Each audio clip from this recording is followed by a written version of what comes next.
Volume 1, Life, if only it were as initially seen prologue. Kala kala kala, the origin of this sound eludes identification, but it penetrates the body and seeps into the soul, causing involuntary shivers in the chill of this snowy night. The desolate northern wind howls through the realm. Flurries of white snow dance in the gusts, fragmenting the sky above, layer upon layer blanketing the earth. From afar, it appears as if draped in silver, a scene of utter desolation. This is not the dead of night, merely dusk, yet the dimness of the sky mirrors that of night, imparting a weighty sensation that rests heavily upon the heart, making it difficult to breathe. Upon the silver expanse, a colossal silhouette emerges, a grand citadel. Looming like a monstrous beast, to the heart of the citadel stands a towering altar, seven-sided and entirely obsidian, piercing the cloud peaks, steadfast against the raging storm and snow. The mournful winds swirling around the altar intertwine with the sound, dispersing into the distance, carrying a raw, primitive essence, exuding unique poetic allure. Is there still hope? Is there? A hoarse murmur drifts from the altar, melding indistinctly with the wind, that if hope exists, where might it be found? If none exists, why must I still behold it? The voice crescendos, echoing frantically throughout the heavens. Beneath the altar, countless figures clad in cloaks stand in silence from a distance. They appear to number in the hundreds of thousands, men and women alike, encircling the altar. In a dense throng, though still, a fervor emanates from them, as if the words of the one upon the altar could compel them to sacrifice everything. The snow intensifies. Since you have allowed me to see, there must be hope. Yet, where is it? The raspy voice from the altar carries a bitter edge, steeped in sorrow, lingering in the air. Today, the bright yellow returns. The swiftness was such that in the blink of an eye, it transformed into infinity. Amidst the resounding tumult, it seemed as though the dragon collided with an invisible barrier, causing the heavens and the earth to tremble, the sound of its roar resonating in all directions. The blood dragon emitted a piercing shriek, its form visibly disintegrating layer by layer. Just as it was on the verge of complete dissolution, the hundreds of thousands of silent individuals beneath the altar all intertwined their fingers in intricate gestures, biting their tongues to release a stream of blood. This blood, seemingly drawn by an unseen force, surged upward as if a sea of crimson had ascended, racing towards the collapsing dragon. Upon merging with it, the dragon's descent was momentarily alleviated, soaring towards the higher skies. As the blood dragon ascended, drawing the gaze of all, it suddenly convulsed violently, releasing a chilling hiss that echoed across thousands of miles, unable to halt its disintegration. It transformed into countless crimson snowflakes, cascading down, painting the world in hues reminiscent of a blood-drenched underworld. In that instant of the dragon's collapse, a sound emerged from its mouth that starkly contrasted with its mournful cries, "Shang, Shang." At the pinnacle of the altar, seated at the very center, was an elderly man clad in a purple robe. His face was a tapestry of wrinkles, adorned with brown spots, and though his eyes were wide open, they lacked any glimmer, revealing that he was blind. Before him lay an intact spine, emanating a ghostly white radiance. In his right hand, he held a stone slab, poised above the 13th vertebra. His vacant gaze lingered on the sky for an extended period before he sighed deeply. "Tell King Yu, I have done my utmost." As he spoke, his right hand, still clutching the stone slab, moved once more over the peculiar spine, producing a series of crackling sounds as it rubbed against the beastly bone. Fading into the distance, his figure appeared desolate, merging with the sound, exuding an aura of sorrowful solitude and decline. As the barbarian lord of the great Yu dynasty, what I perceive of the world, you cannot. You cannot. Hope. Volume 1. If life were only as it was at first glance, Chapter 1. Ming. The mountains were verdant, that a continuous range of mountains stretched forth like the spine of a dragon across the vast earth, teeming with lush vegetation and the incessant calls of birds and beasts. From a distance, the protruding peaks formed 5 summits, resembling the fingers of a hand reaching skyward. That on one of these peaks, amidst a concave stone, a young lad reclined in the shade. Beside him lay a woven basket filled with medicinal herbs, their fragrant aroma wafting through the air. This youth possessed delicate features, though his slender frame suggested a degree of frailty. He wore a tunic fashioned from animal hides, adorned with a necklace of white crescent-shaped beast bones, his hair somewhat disheveled, casually tied back with a grass cord.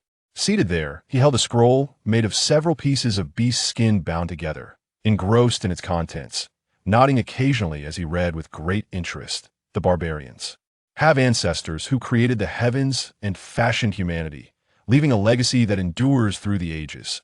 Those who embrace the barbarian ways are known as barbarian warriors, soaring through the skies and traversing the earth, capable of moving mountains and parting seas.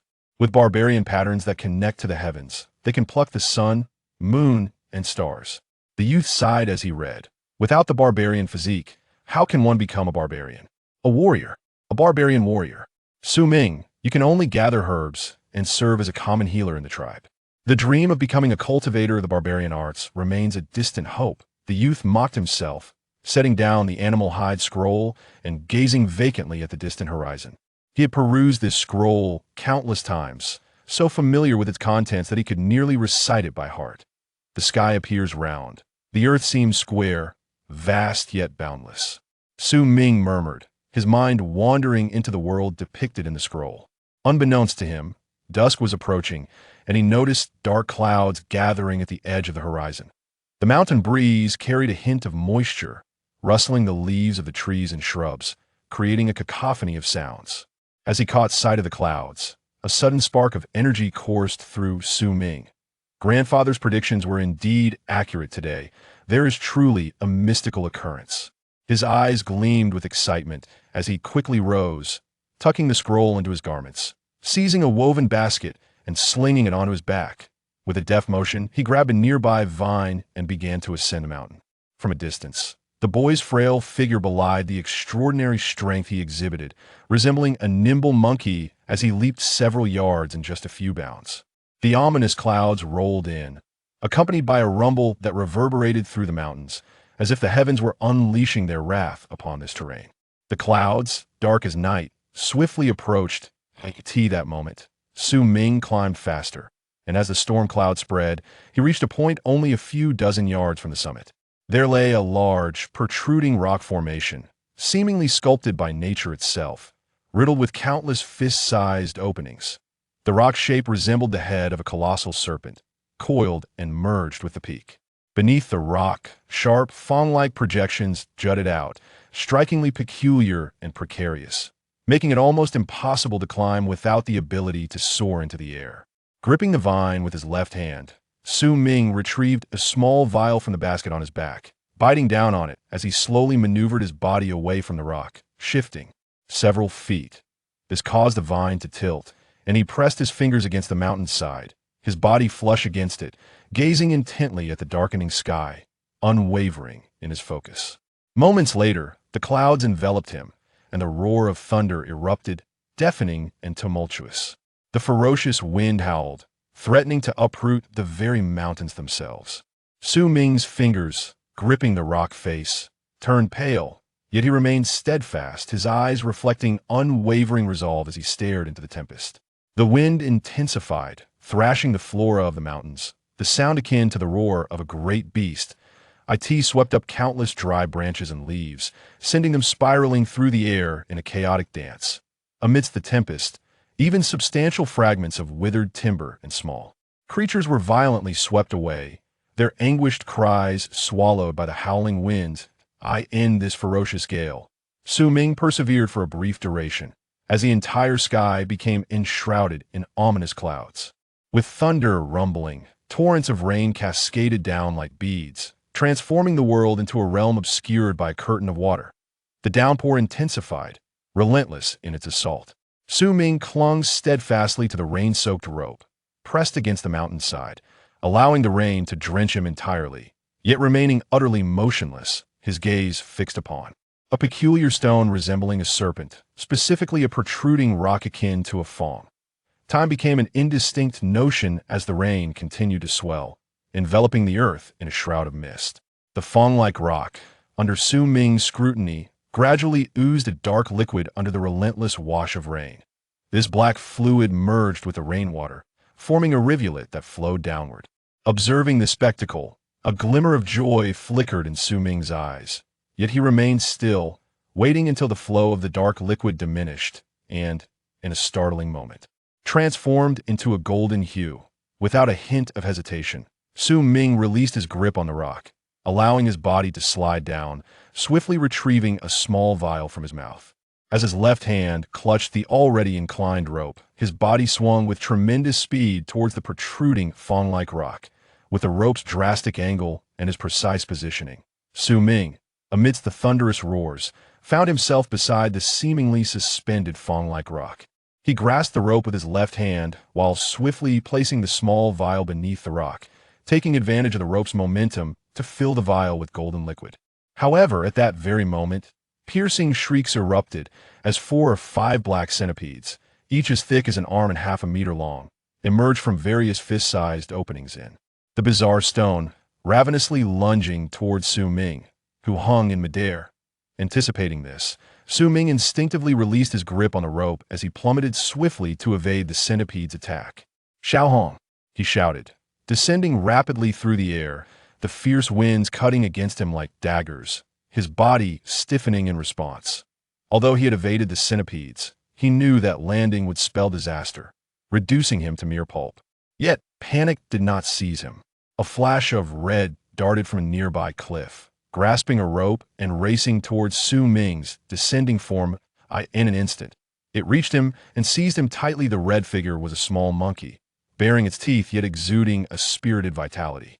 The duo, a man and a monkey, landed upon the cliffside, precisely where Su Ming had previously studied. His eyes reflected anxiety as he promptly stowed away the small vial he had clutched throughout. "Xiao Hong, we must run swiftly. I've collected an excessive amount of the elusive essence." "Ah, what is it you are clutching in your hand?"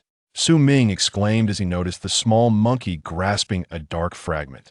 The little monkey immediately displayed signs of wariness, concealing its paw behind itself and emitting a series of growls.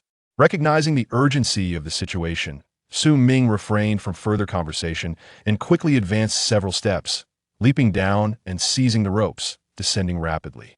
Alongside the monkey, behind them, a cacophony of hissing arose as several black centipedes scurried up the rocky wall, pursuing them relentlessly like dark streaks in pursuit.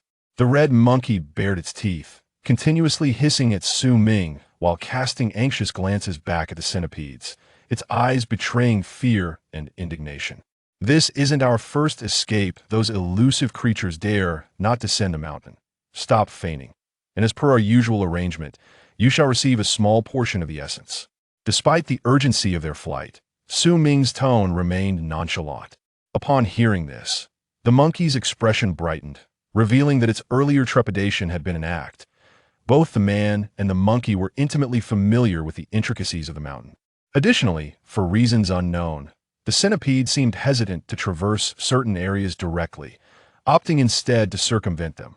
Thus, while their speed was inferior to that of the centipedes, Su Ming and the monkey occasionally leaped directly downwards, grasping onto ropes, and after several such maneuvers, they descended the peak and vanished into the thickets. True to form, the centipedes did not dare to follow them down, emitting furious cries for a considerable time before reluctantly retreating back to the summit. The ominous clouds gathered swiftly, only to disperse just as rapidly. Within a few hours, the mountainous landscape returned to its normalcy, the dark clouds rolling away into the distance. Emerging from the edge of the forest, Su Ming and the monkey found themselves in twilight, where faint flickers of firelight could be seen on the horizon, indicating the location of Su Ming's tribe. "You've consumed the portion I set aside for you. Do you still desire more?" Stepping out of the thicket, Su Ming, drenched yet unconcerned, regarded the monkey that had been following him, its eyes wide with anticipation. This little monkey was remarkably intelligent, having crossed paths with Su Ming 3 years prior during his initial foray into the mountains. Despite some initial misunderstandings, they ultimately forged a bond of friendship.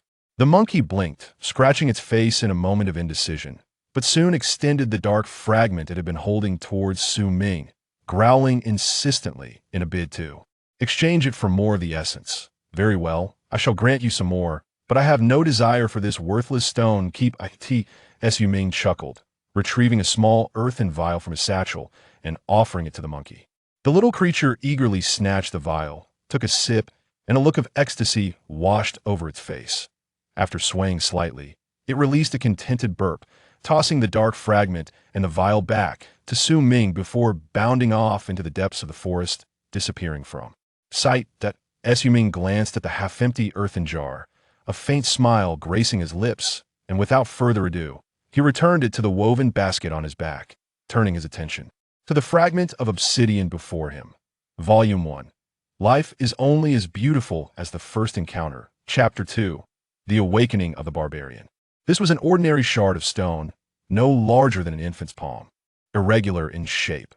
Aside from some naturally occurring veins, it featured a hollow cavity resembling a pendant. Yet, nothing about it appeared extraordinary. It seemed rather commonplace. The only peculiarity lay in the warmth emanating from the fragment when Su Ming held it, a soothing sensation that flowed into his body, evoking comfort. Interesting, Su Ming mused, scrutinizing the shard, but after a prolonged examination, he discerned no apparent secrets. I've heard my grandfather mention that this place was once a realm of fire barbarians. Perhaps this artifact possesses some remnants of their fiery essence, explaining its warmth quite intriguing indeed. He unclasped the crescent bone necklace from around his neck, affixed the fragment within, and hung it anew, the shard now resting against his chest, its warmth intensifying. Homeward bound, the youth strode forth, hurrying towards the distant glow of lights. That moment, he remained oblivious to the faint glimmer that flickered from the stone fragment pressed against his chest. As he drew closer, the dim lights began to take form, revealing a settlement encircled by towering wooden walls. It was modest in size, housing perhaps a few hundred souls, yet to Su Ming, it radiated a sense of warmth. From within, the sounds of lively celebration wafted through the air. Peering through the gaps in the wooden palisade, he glimpsed the central area of the tribe where a colossal bonfire blazed, surrounded by numerous clansfolk, among whom several women danced gracefully around the flames. The entrance to the tribe, also constructed from massive timber, was secured by ropes. It stood firmly closed, guarded by several burly men clad in animal hides, their skin rugged and adorned with strings of stark white bones and bone earrings, exuding an air of formidable strength. Their sharp gazes scanned the surroundings, and upon spotting Su Ming sprinting toward them, they broke into broad smiles. "Lei Su, your grandfather has been searching for you all day. Where have you been?" One called out. "It rained earlier. Did you go after the elusive dragon's saliva again?" Another teased. "Why grandfather is looking for me? Drop the ropes. I've had quite a good haul this time." Su Ming exclaimed proudly, quickening his pace as he reached the entrance, patting the woven basket on his back. A braided rope descended from above. Su Ming seized it with agility, swiftly climbing to the top of the gate. Upon seeing the vigilant tribesman, he smiled and descended the nearby steps with haste. This young lad is nimble and fearless, daring to venture alone to the Dragon's Mountain for herbs years ago. It seems he is destined to become the tribe's healer in the future. Regrettably, he lacks the robust physique otherwise. He might have become a formidable healer akin to the esteemed elder. Several burly men gazed wistfully at the departing Su Ming. Su Ming entered the tribe. He dashed forward, and those in the surrounding foliage and dwellings often greeted him with a kind shout of La Su. The name La Su does not solely refer to him, rather. It encompasses all the children in the tribe who have yet to undergo the second awakening. Su Ming ran swiftly, and before long, he arrived at the heart of the tribe, where a multitude of clansmen gathered around a bonfire, filled with laughter and merriment. Surrounding the bonfire was a circle of fire-resistant wooden barriers, atop which lay numerous large, oil-dripping cuts of meat, emanating an enticing aroma. A few young women of the tribe, upon noticing the approaching Su Ming, cast a glance his way, but soon lost interest in the eyes of the tribe. The handsome Su Ming appeared diminutive compared to the other members, each of whom boasted a more imposing stature. Finally managing to squeeze through the crowd, he seized a chunk of the fragrant grilled meat, biting into it as he quickened his pace forward. In the midst of the throng, seated at the forefront, was an elderly man, the only one not clad in animal skins, but rather in coarse linen garments. His hair was intricately braided into numerous small plaits, and while he appeared exceedingly aged, His eyes sparkled with vitality, captivating anyone who dared to meet his gaze. His status was undoubtedly esteemed. He spoke in hushed tones, surrounded by several clansmen who listened attentively, nodding in utmost respect. Upon spotting the approaching Su Ming, a smile graced the elder's face as he nodded, beckoning Su Ming to sit beside him before resuming his discourse with the others. The clansmen, too, acknowledged Su Ming with warm smiles. Though our Wu Mountain tribe may be small, it is nonetheless the rightful heir to the Wu Mountain legacy. This time, for the grand celebration of the Feng Zhan tribe's elder, and, given my past connections with them, I must not show any disrespect, the elder began slowly. Alas, centuries ago, our Wu Mountain tribe fractured, and now we continue on with only 3 branches. Had we retained our full strength, we would have been a mid-sized tribe, commanding the surrounding territories, with the Feng Zhan tribe as our vassal. But now, Sai, the speaker, a robust man in his 40s, was the chief of the Wu Mountain tribe, his physique exuding remarkable vigor, with a necklace of bones showcasing 9 teeth, each as thick as a finger. Notably, his face bore a faint, sinister pattern, resembling a ghostly visage, albeit hazy, as if it could never fully solidify. As Yu Ming gazed at the pattern with envy through the scroll of animal skin, he understood that it was an unformed tribal mark. Within the entire tribe, no one possessed the prowess to inscribe the tribal mark and solidify it. Even the elder was only at the 9th level of blood condensation. Nonetheless, this placed the elder among the most formidable figures in the nearby tribes, rivaled only by the 2 other branches that had once split from their kin, the Shan tribe and the Wu Long tribe. The events of the past hold little significance without the guardianship of formidable warriors at the open dust realm. One cannot ascend to the status of a medium-sized tribe. The demise of the 2 ancestral figures of the Wu Shan tribe at the open dust realm was the root cause of our eventual fragmentation. I have devoted myself to cultivation for many years, yet I remain unable to transcend the 9th layer of blood condensation, unable to reach the 10th, let alone the ultimate 11th layered. I cannot inscribe the completely solidified barbaric patterns, nor can I open the dust. The elderly man, clad in coarse hemp garments, sighed deeply and spoke slowly. Enough, you may go now. Prepare the offerings for tomorrow. Shan Hun, as the leader of the Wu Shan hunting team, it falls upon you to lead the expedition. The old man rose, casting a glance at the middle-aged man standing beside the Wu Shan tribe leader before turning to leave, walking into the distance. The middle-aged man, maintaining a calm demeanor, immediately bowed in acknowledgement upon hearing these words. Su Ming hastened to follow the elder, departing from the bustling fire pit. Throughout the journey, the elder remained silent, merely walking quietly. As the cheerful chatter behind them gradually faded, he arrived at a modest hut constructed of grass and wood, entering within. The interior of the hut was simple and small. Once inside, the elder sat cross-legged to one side, casting a glance at Su Ming, who had followed him in. Have you gone to gather the dragon's saliva again?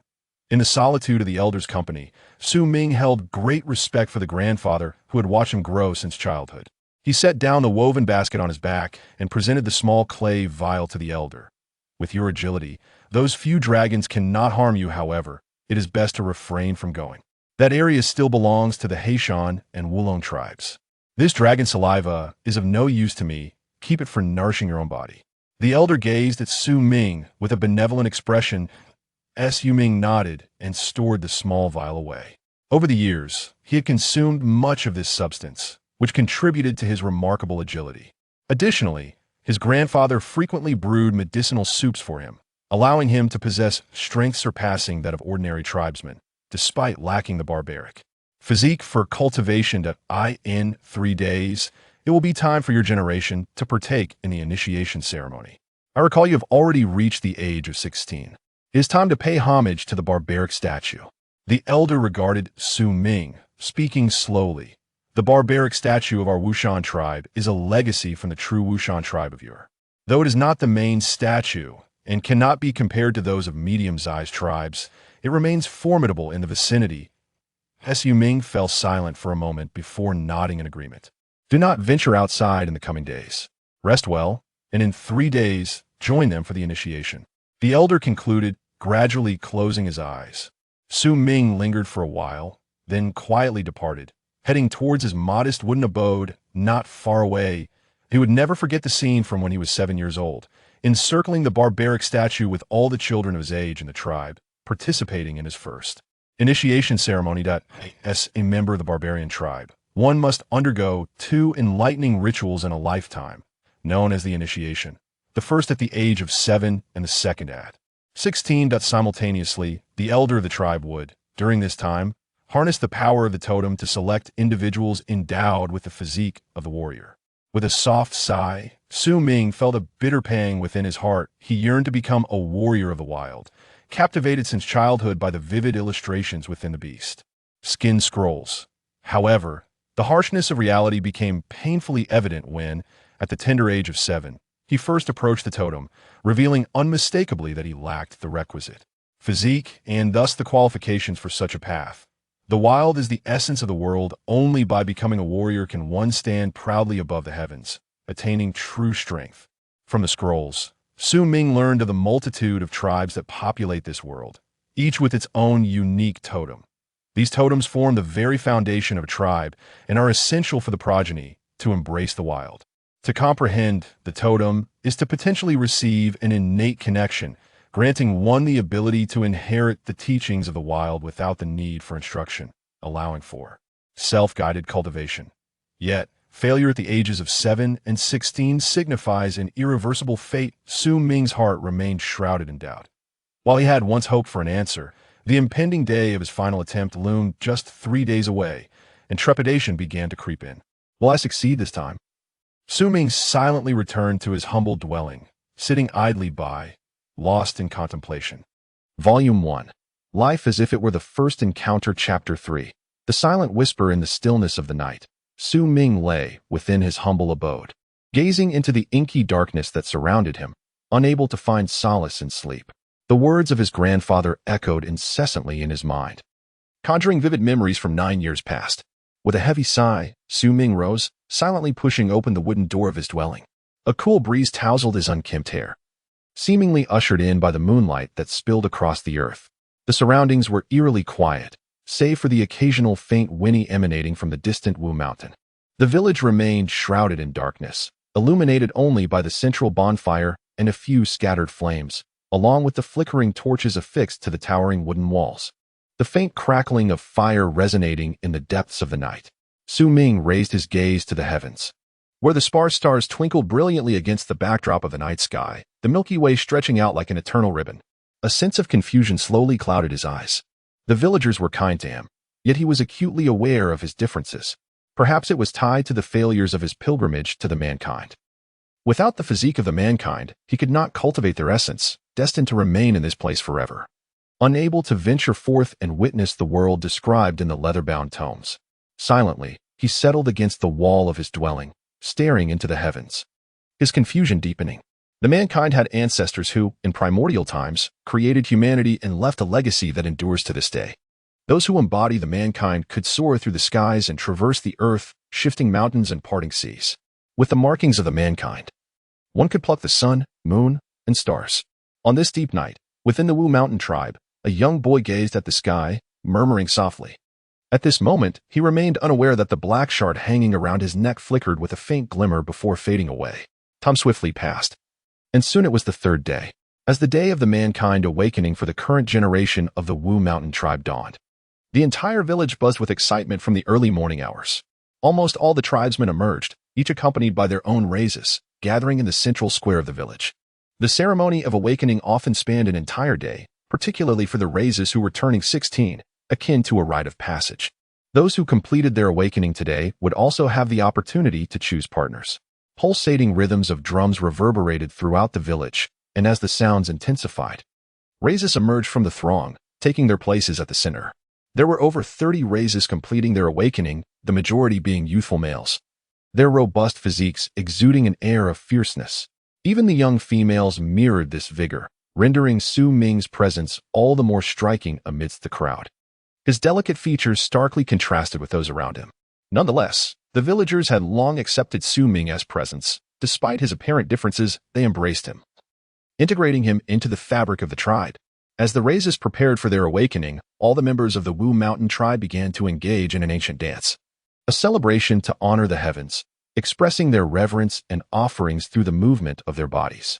Su Ming, I heard from the clansmen that you visited Wulong Mountain a few days ago and brought back some Wulong saliva. As the joyous singing and dancing of the outer clansmen filled the air, a hearty voice emerged beside Su La.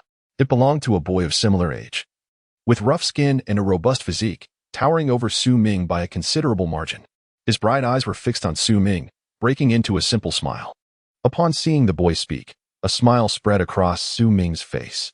This boy, named Lei Chun, was one of the few friends he had within the clan. I brought some back. I came to find you yesterday, but your father said you were on the mountain with the hunting team.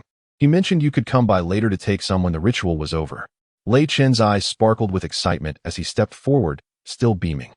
I could have returned sooner, but I encountered a marten deer along the way. You mentioned needing its blood for medicine, so I followed it and returned last night. Su Ming understood that Lei Chen's words were understated. In reality, hunting a marten deer was perilous and challenging. At that moment, warmth filled Su Ming's heart. As they conversed, the joyous songs gradually quieted, and the crowd dispersed. They beheld the elder of the Wu Shan tribe, clad in coarse linen garments and wielding a jet-black bone staff, approaching amidst a throng of clansmen, taking his stand before the youths. His presence commanded immediate silence, and the boys regarded him with evident awe, their fear palpable. To honor the ancestral spirits, the elder's piercing gaze swept over the assembly, lingering momentarily on Su Ming. With a flick of his right hand, he raised the black staff, and soon after, dozens of strong men emerged from the crowd, each bearing a bound wild beast. The creatures, still alive, emitted anguished cries and struggled, but to no avail. 49 beasts of various kinds were soon brought forth, encircling the youths. The cacophony of their roars coalesced into an almost soul-piercing resonance. Yet the clansmen present held them firmly in place, preventing any escape. The muscular clansmen beside the beasts displayed no hesitation. They simultaneously bowed their heads, drawing forth sharp stone blades that plunged into the necks of the wild creatures, severing their heads in a brutal act. The cries reached a deafening crescendo as the heads fell, shaking the very ground and instilling fear in the hearts of the 30 or so participants preparing for the ritual. Su Ming's complexion turned pale, yet he gritted his teeth to endure. A glance at Lei Chun revealed a glint of bloodlust in his eyes, an unsettling transformation from his previous innocence, as if he had grown accustomed to this brutality and found a perverse pleasure in it. A torrent of blood erupted forth like a gushing spring, releasing a foul stench as it rained down upon the 30 or so participants, splattering their hair, bodies, and the earth beneath their feet. You are fortunate, for there is no tribal warfare in this age. Yet, you are equally unfortunate. The elder gazed softly at the youth before him and spoke in a hushed tone. In my youth, the rite of passage at 16 required the severing of an enemy tribe member's head and the drinking of their blood to complete the initiation. Compared to your present circumstances, you are indeed lucky. However, the misfortune lies in the fact that you have only witnessed the blood of beasts and have not grasped the heads of your foes. The elder murmured, casting a profound glance toward the youths of the tribe, raising his right hand, adorned with a bone staff, to point ahead. Simultaneously, he lifted his left hand, clenched into a fist, and then suddenly released it, unleashing a formidable aura that surged forth from his being. This powerful energy swirled around him, creating a tempest that swept across the entire Wu Mountain tribe. On the elder's face, intricate patterns began to manifest, intertwining to form a totem resembling the head of a python. This visage seemed astonishingly lifelike, as if it truly existed, roaring silently toward the heavens, emitting a soundless howl. Although the ears could not hear it, the entirety of the Wu Mountain tribe, including the robust chieftain, trembled involuntarily, retreating a few steps. The serpent. This was the elder's tribal mark. Su Ming stared blankly at the elder, the sight of the patterns on his face overwhelming him with a profound sense of awe. The last time he witnessed such a scene was 9 years ago, and now, the emotions evoked were several times more intense than before. The elder alone possessed the strength to annihilate an entire tribe, and yet he was but at the 9th level of blood condensation. What then could be the magnitude of those at the opening dust realm? Not to mention those at the sacrificial bone realm beyond that. The Scroll of Beast Hides had once stated that warriors of the sacrificial bone realm were exceedingly rare, even among mid-sized tribes. Only the unimaginably large tribes could boast a few of such warriors. Su Ming's heart surged with fervor, his desire to become a warrior intensified. With this blood, this beastly flesh, I beseech the Wu Mountain spirit. The elder's voice thundered, abruptly interrupting Su Ming's thoughts. As the elder's words resonated, the corpses of the surrounding beasts erupted. Their flesh and the blood upon the earth, along with the blood of the youths, were drawn together by an invisible force, coalescing in midair into a colossal mass of flesh and blood. The rite of passage, the burly chieftain of the Wu Mountain tribe bellowed at that moment. All the youths, including Su Ming, unhesitatingly bit their tongues, releasing a stream of blood that soared upward, absorbed by the mass of flesh. With a cataclysmic roar, the sanguine conglomeration transformed into a dark statue. It depicted a figure half human, half beast, exuding a primal and savage aura, one hand gripping a serpent, while the other wielded a colossal spear, its eyes gleaming with madness and bloodlust. Its emergence darkened the very sky, as if its majesty overshadowed all else. In the presence of the imposing statue, Su Ming's heart raced fervently, as if it might burst from his chest. In that moment, however, a gentle warmth emanated from the shard around his neck, permeating his being and dissipating his discomfort. This unexpected sensation startled Su Ming, prompting him to instinctively lower his gaze. Just then, the voice of the elder resonated, calling forth, "Step forward and pay homage to the statue." As the command echoed, a youth stepped forward, advancing beneath the statue's imposing figure, only to vanish in an instant. Shortly thereafter, he reappeared, his countenance shadowed, retreating silently to the side. Next, the speaker was the chieftain of the Wu Shan tribe, his demeanor grave as he surveyed the assembled individuals. One by one, the tribe members stepped forward to pay their respects, disappearing momentarily before returning, until a young woman approached the statue. In that instance, it emitted a brilliant crimson light. Immediately, the tribe's people stirred with renewed vigor. Even the elder gazed intently, witnessing the crimson brilliance flash 9 times before the young woman materialized. She possesses the barbarian physique. The 9 flashes indicated her qualification. Upon her emergence, the girl wore an expression of sheer delight. "Your name is Ula, is it not? Excellent, come to my side." The elder smiled, nodding at her approvingly. As Ula moved toward the elder, Su Ming remained silent, gritting his teeth and taking a resolute step toward the statue, attracting the attention of those around him. The Wu Shan tribe members regarded him with a mixture of pity and curiosity, their gazes fixated upon him until he stood beneath the statue. Taking a deep breath, he glanced at the elder watching him from a distance, closed his eyes, and in that fleeting moment, he felt an indescribable force enveloping him, akin to sinking into mud. When he opened his eyes again, everything around him had transformed completely. He was no longer in the Wu Shan tribe, but rather in a small, darkened space, with only a black statue floating before him, radiating a crimson glow.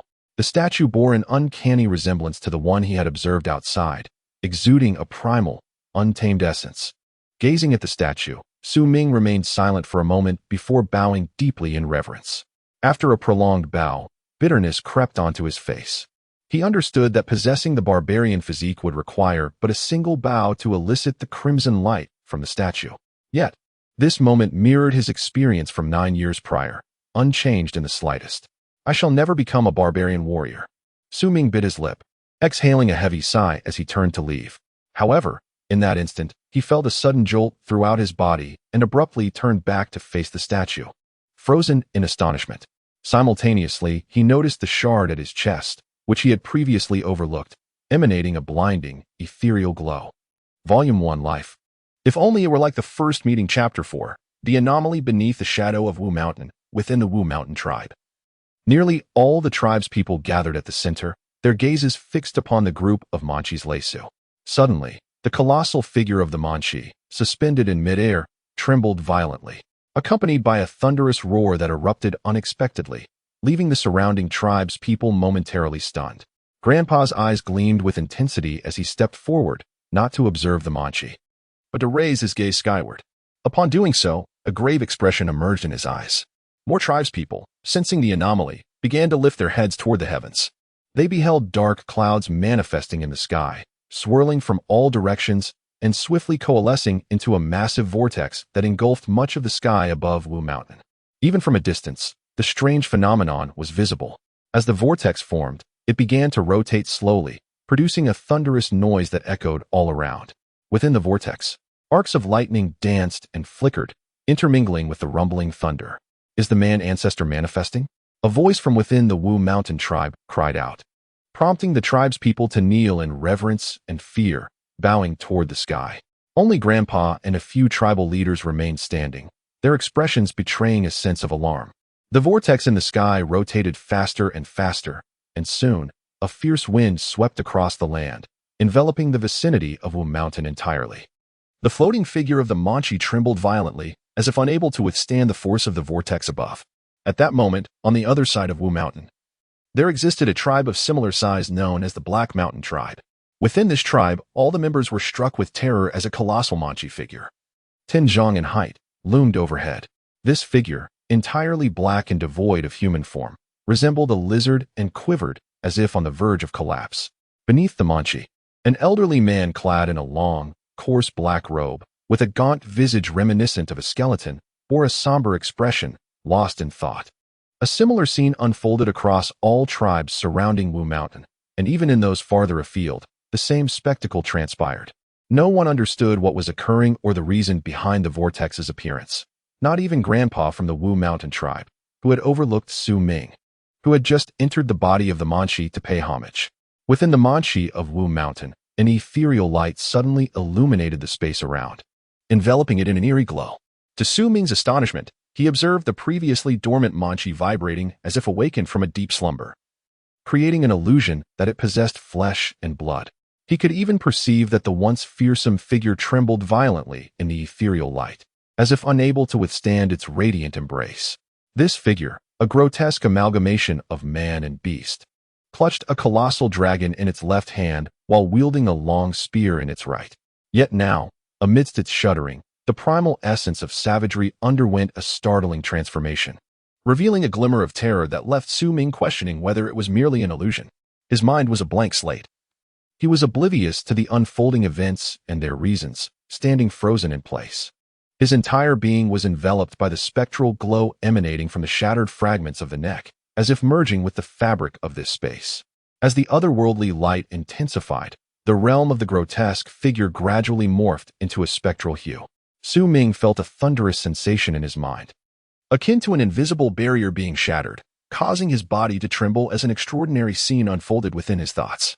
Before him lay an expanse of desolate land, as if he were suspended in midair, gazing downward. In his sight, a throng of nearly 100,000 souls sprawled across the earth, an endless sea of humanity stretching beyond the horizon. Where is this? Su Ming murmured, his heart shaken, his mind awash with confusion.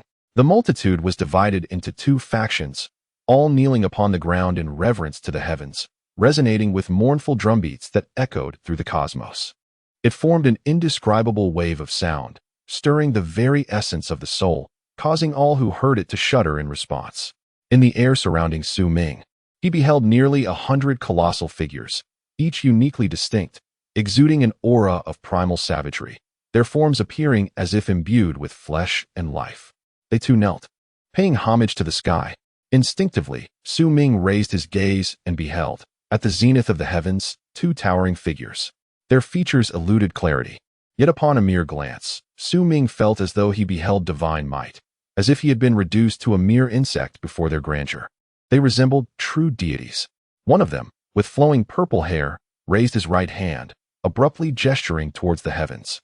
Instantly, the world transformed. The once bright expanse succumbed to darkness, countless stars twinkling above. As he waved his hand, those stars appeared to be drawn towards him, swiftly coalescing into a shimmering galaxy beside the purple-haired figure. With a pointed finger, the galaxy erupted with a thunderous roar, hurtling towards its adversary. From a distance, this spectacle resembled the heavens collapsing, as if the very forces of the cosmos had converged upon a single individual. Amidst the tumult, the man in purple suddenly cast his gaze downward, locking eyes with Su Ming. A thunderclap resonated in Su Ming's mind, as if propelled by an overwhelming force. He was violently thrust from this seemingly illusory realm. Su Ming's body trembled, and darkness enveloped him. After what felt like an eternity, when he regained his senses, he discovered himself still within the confines of that monstrous statue. The surroundings were devoid of any ethereal light, as though everything was merely an illusion of his own making. Breathing heavily and drenched in sweat, he glanced down at the fragment hanging from his neck. It was dark and unremarkable, save for a faint warmth that radiated from it. Was it an illusion, or a memory of the statue? Had he truly, as described in the leather-bound tome, plucked a star from the heavens? Eventually, Su Ming fully awakened from the earlier vision, his eyes clouded with confusion and his mind in disarray. After a moment of silence, he rose and bowed once more to the statue, preparing to depart. However, as he initiated his bow, a series of cracking sounds echoed faintly from ahead. He beheld a minute fissure appearing on the statue's face, which seemed to expand with the motion of his reverence. It appeared incapable of withstanding his salute. If he were to continue, it seemed as if the statue might shatter. This bizarre spectacle caused Su Ming to gasp, and any lingering doubt in his mind dissipated. This was no mere illusion. At the instant the fissure emerged, a chorus of murmurs resonated in his mind. The sound filled him with unrestrained joy, for it was the very method of cultivation he had longed for, the path of the blood condensation realm for the barbarian practitioners. The techniques of the barbarians could not be conveyed verbally. Their sole means of transmission lay through the statue's inheritance. The existence of such a statue was of paramount importance to the tribe, as it was intrinsically tied to their survival and continuity. Once the murmurs faded, Su Ming's form vanished from the statue's inner world, reappearing within the Wu Mountain tribe. As he materialized, he immediately noticed that all the tribe's people, including his grandfather, were gazing skyward. His heart stirred, and he followed their gaze. The colossal vortex continued to swirl ominously, a dull hum resonating through the air. Su Ming, come to my side, his grandfather's voice beckoned.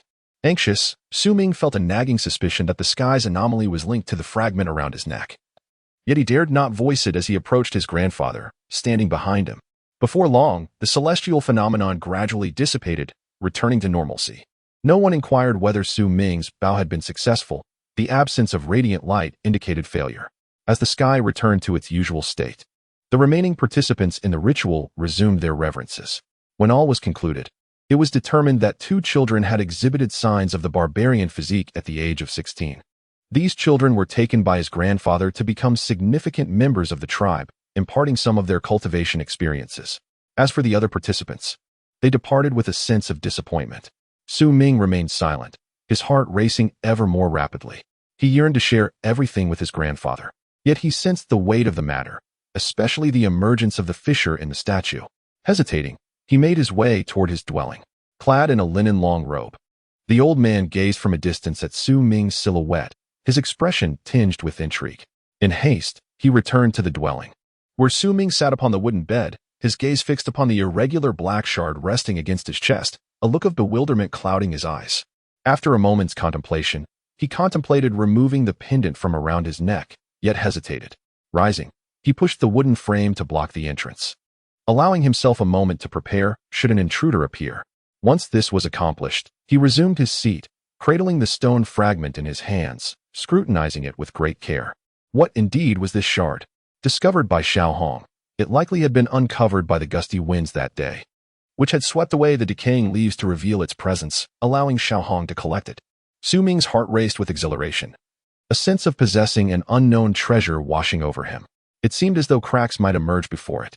He pondered the location where Xiao Hong had found it, wondering if there were more to be had. Su Ming licked his lips, his eyes gleaming with excitement. Initially lacking a barbaric physique, he believed he could not attain the legacy of barbarian cultivation, yet this object bestowed upon him a path to enlightenment. Taking a deep breath to quell his fervor, he focused all his energy on the stone fragment. Time slipped away, and before he realized it, weariness enveloped him. Clutching the shard, he fell onto the wooden bed, surrendering to slumber. At that moment, the fragment began to emit a faint, twinkling glow, a subtle light in the darkness. Volume 1. If life were only as beautiful as the first encounter. Chapter 5. Where are dreams? Brother, brother. A fragile voice, imbued with a unique sentiment, reverberated through Su Ming's dream. Brother, can you hear me? Brother, brother, I am waiting for you.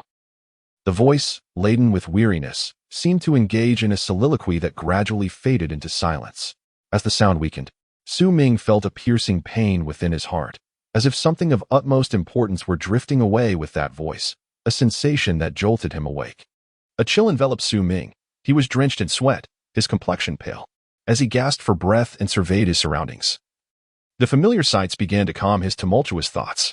Outside, the night had deepened, and distant calls of birds and beasts echoed faintly, accompanied by an all-encompassing silence. Sitting silently on his wooden bed, Su Ming fixated on the fragment in his hand, his expression gradually turning contemplative. The dream he had just experienced was peculiar. He had not felt drowsy before falling asleep while examining this fragment. That dream, that voice, a look of confusion crossed Su Ming's face. He seldom dreamt, and such vivid dreams had never visited him before, especially the voice of that woman, which seemed inexplicably familiar. Everything must be connected to this object. Su Ming lowered his gaze, studying the fragment under the moonlight, his brow furrowed in concentration. What could this object be? After a moment of hesitation, he resolutely bit his fingertip. Recalling the description from the animal skin scroll that stated most treasures of the world required a drop of one's blood to unlock their true potential. Having never encountered any treasures before, this fragment was the sole exception. As he squeezed a drop of blood from his fingertip onto the fragment, he gazed at it intently, filled with anticipation. However, after a considerable amount of time, the fragment showed no signs of change, and the blood remained unabsorbed. Scratching his head, a stubborn determination welled up within him. He rose and attempted various methods to activate the fragment, biting, pulling with force, even soaking it in water, but ultimately, the fragment remained unchanged. As dawn approached, Su Ming, holding the fragment, drifted into a daze. Time flowed, and when the horizon brightened completely, as the sun ascended into the sky, a sudden spark of insight illuminated his mind. This object had initially emitted warmth when placed upon him. Perhaps that was its purpose. Without hesitation, he reattached the fragment to a pendant and hung it around his neck, allowing it to rest against his chest. A wave of warmth radiated from it, merging with Su Ming's essence, as if it had completed a full cycle within him, enveloping him in a comforting sensation. Taking a deep breath, Su Ming recalled the cultivation method he had acquired from the barbarian-like figure. The essence of the barbarian represented the foundation of the world, and what Su Ming had obtained was the first realm of barbarian cultivation, the method of blood condensation. Su Ming learned from the ancient parchment that in the distant epochs, the progenitor of the barbarian race created heaven and humanity. During that time, all were divine beings. Yet, countless ages have passed, and the once mythical barbarians have gradually faded into the realm of the ordinary. The methods of cultivation associated with the barbarians have been passed down from that era, albeit modified to better suit the contemporary practices of the barbarian clan. The first realm, known as the blood condensation realm, is divided into 11 levels, aimed at awakening the faint bloodline inherited from the progenitor within the practitioner, allowing it to coalesce. The so-called barbarian body is essentially a means to identify those among the clansmen who possess a greater abundance of the progenitor's blood, for only they can traverse further along the path of the barbarian. Ordinary clansmen, whose bloodlines are exceedingly rare, are thus unrecognized and lack the qualifications to become true barbarians, failing to receive the teachings bestowed by the unseen forces when venerating the barbarian effigy. However, Su Ming is remarkably unique, although he does not possess the barbarian body.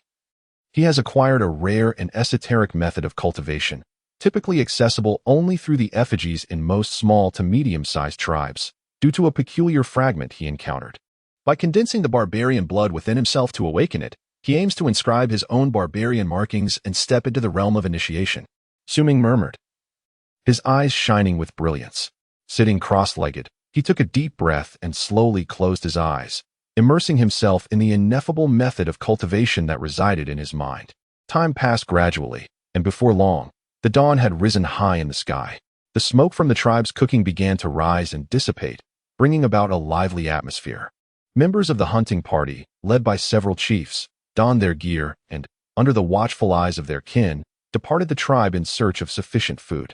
Meanwhile, children no older than 4 or 5, carefree and naked, frolicked around the tribe, their joyous laughter eliciting smiles from those who heard. Additionally, at the elder's dwelling, he was sharing insights on cultivation with 2 tribesmen who had successfully attained the barbarian body. The barbarian warriors are the most vital force for any tribe. Currently, the Wu Shan tribe, with the passing of the elder generation, counts merely 22 barbarian warriors among them. Unbeknownst to all, on this serene morning, Su Ming's door remained firmly shut. Inside, he sat cross-legged, and a faint bloodlight emanated from his entire being. Upon closer inspection, one could discern a bloodline beneath his skin, slowly flickering with a red glow that exuded an otherworldly aura. Presently, only a single bloodline manifested on Su Ming's body, elusive and never fully revealing itself. After a substantial period, Su Ming opened his eyes and exhaled a deep breath of stale air. In the blood condensation realm, the greater the number of bloodlines that appear, the higher the likelihood of reaching the realm of initiation. However, attaining the realm of initiation is exceedingly challenging. According to the Parchment S descriptions, only by reaching this stage can one be deemed a true barbarian. For it is this realm that qualifies a small tribe to potentially evolve into a medium-sized tribe's formidable strength. Within the venerable figure of his grandfather, the essence of blood had already coalesced significantly, yet the prospect of reaching the realm of enlightenment remained elusive. Amongst the various tribes surrounding them, there existed no accounts of anyone having attained this transcendent state. Su Ming murmured to himself, for the realm of enlightenment felt exceedingly distant. His foremost concern was whether he could successfully cultivate to the first layer of the blood condensation realm. To reach this initial layer, one must manifest 3 bloodlines. If endowed with a robust physique, one could rapidly condense 3 or more bloodlines during the early stages of cultivation, effortlessly surpassing the first layer of the blood condensation realm, unlike Su Ming, who could barely discern even one. Despite the initial challenges, Su Ming remained undeterred. For him, the mere ability to practice signified a glimmer of hope. As he concentrated on condensing the blood vessels within him, he distinctly sensed an increase in warmth emanating from the fragment nestled in his chest, invigorating his spirit. He had an inkling that he was beginning to grasp the essence of this precious object. Time passed swiftly, and soon 7 days had elapsed. During this period, Su Ming hardly ventured out, even experiencing hunger infrequently, which puzzled him for a moment. After all, the beast skin scroll had indicated that practitioners of the savage arts, particularly in the blood condensation realm, would require significantly more sustenance to rapidly bolster their bodies and generate more blood for cultivation. Yet, this was not the case for Su Ming. He pondered and attributed it to the peculiar effect of the warm flow from the fragment. In these 7 days, Tian visited once, bringing Su Ming some sable deer blood and collecting a portion of the dragon's saliva. Tian had possessed a robust physique since the age of 7 when he first paid homage to the savage effigy, and now he had reached the 4th layer of the blood condensation realm, having condensed 23 bloodlines within him, making him a pillar of strength within the hunting party. As he prepared to depart, he hesitated, wishing to offer some comforting words to Su Ming, but ultimately, he looked at Su Ming and said in a hearty, earnest tone, "Su Ming, we have grown up together. From now on, I will protect you. Who would dare to provoke you? That would be tantamount to challenging me, Tian." After speaking, he vigorously waved his arm, grinning broadly as he stepped out. Su Ming watched Tian depart, feeling a warmth envelop his heart. Life within the tribe, though simple, was far from monotonous. Each member had their responsibilities, contributing their strength to the tribe's survival.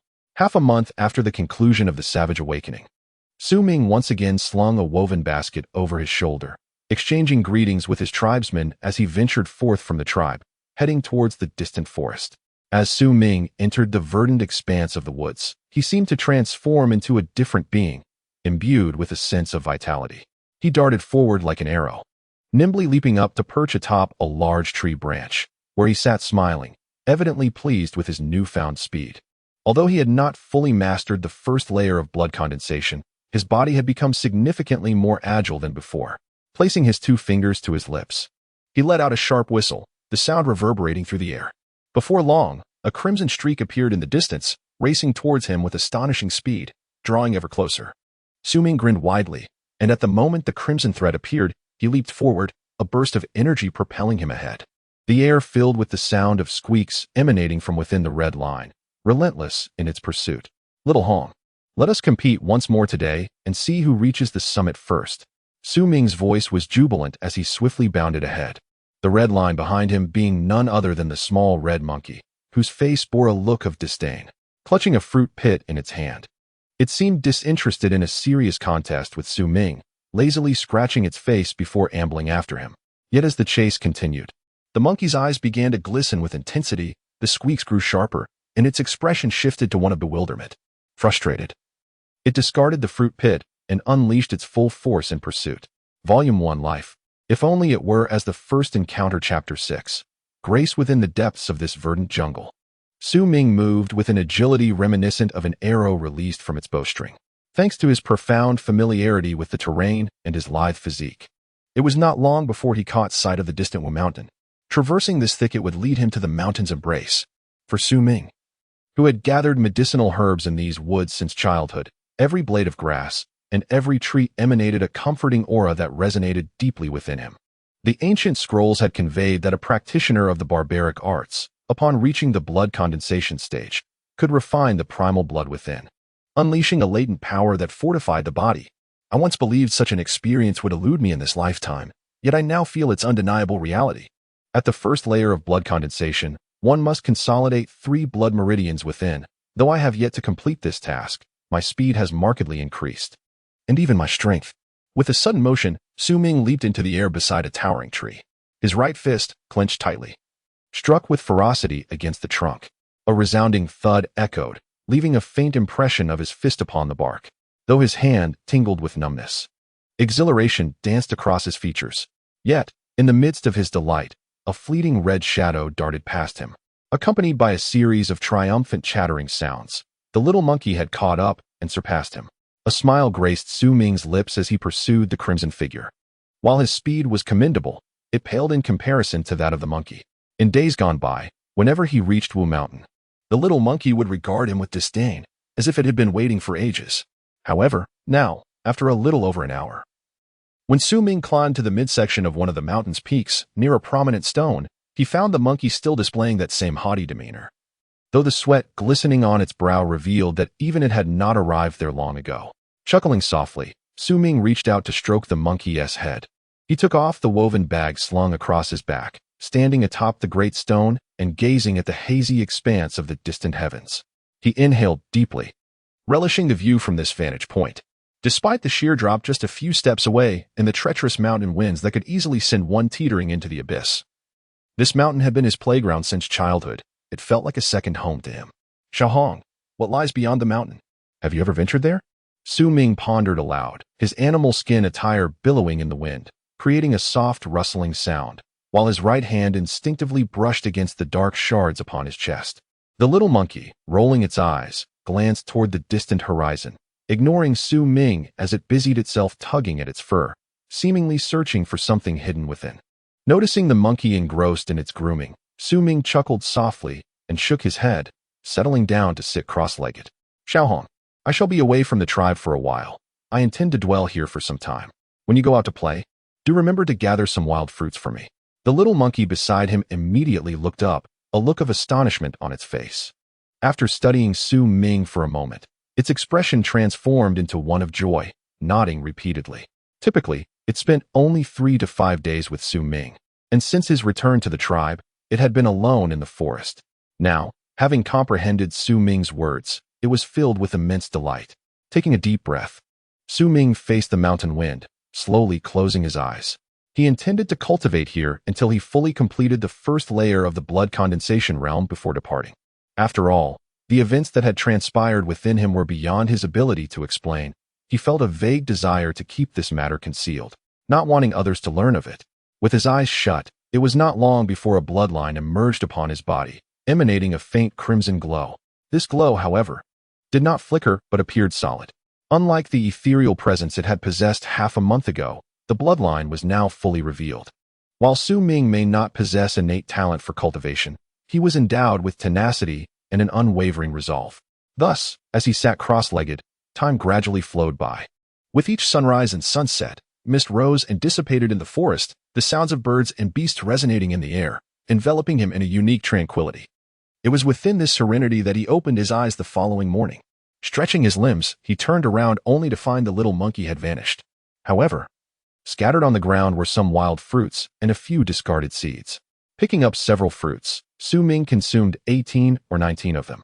Given his appetite, these fruits sufficed to nearly satiate him. Although he relished the wild fruits, he preferred not to overindulge at once. After finishing the fruits, Su Ming settled back into a cross-legged position, immersing himself in the essence of the condensed blood once more. Yet this time, only a few hours passed before he opened his eyes, a look of confusion in his gaze.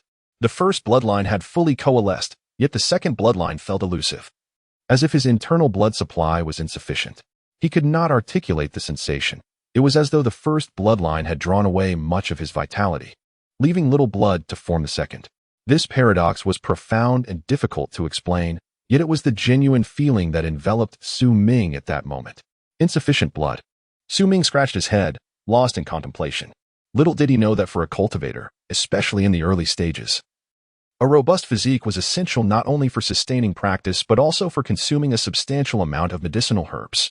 These herbs served to rapidly generate new blood, thereby facilitating cultivation and the formation of bloodlines.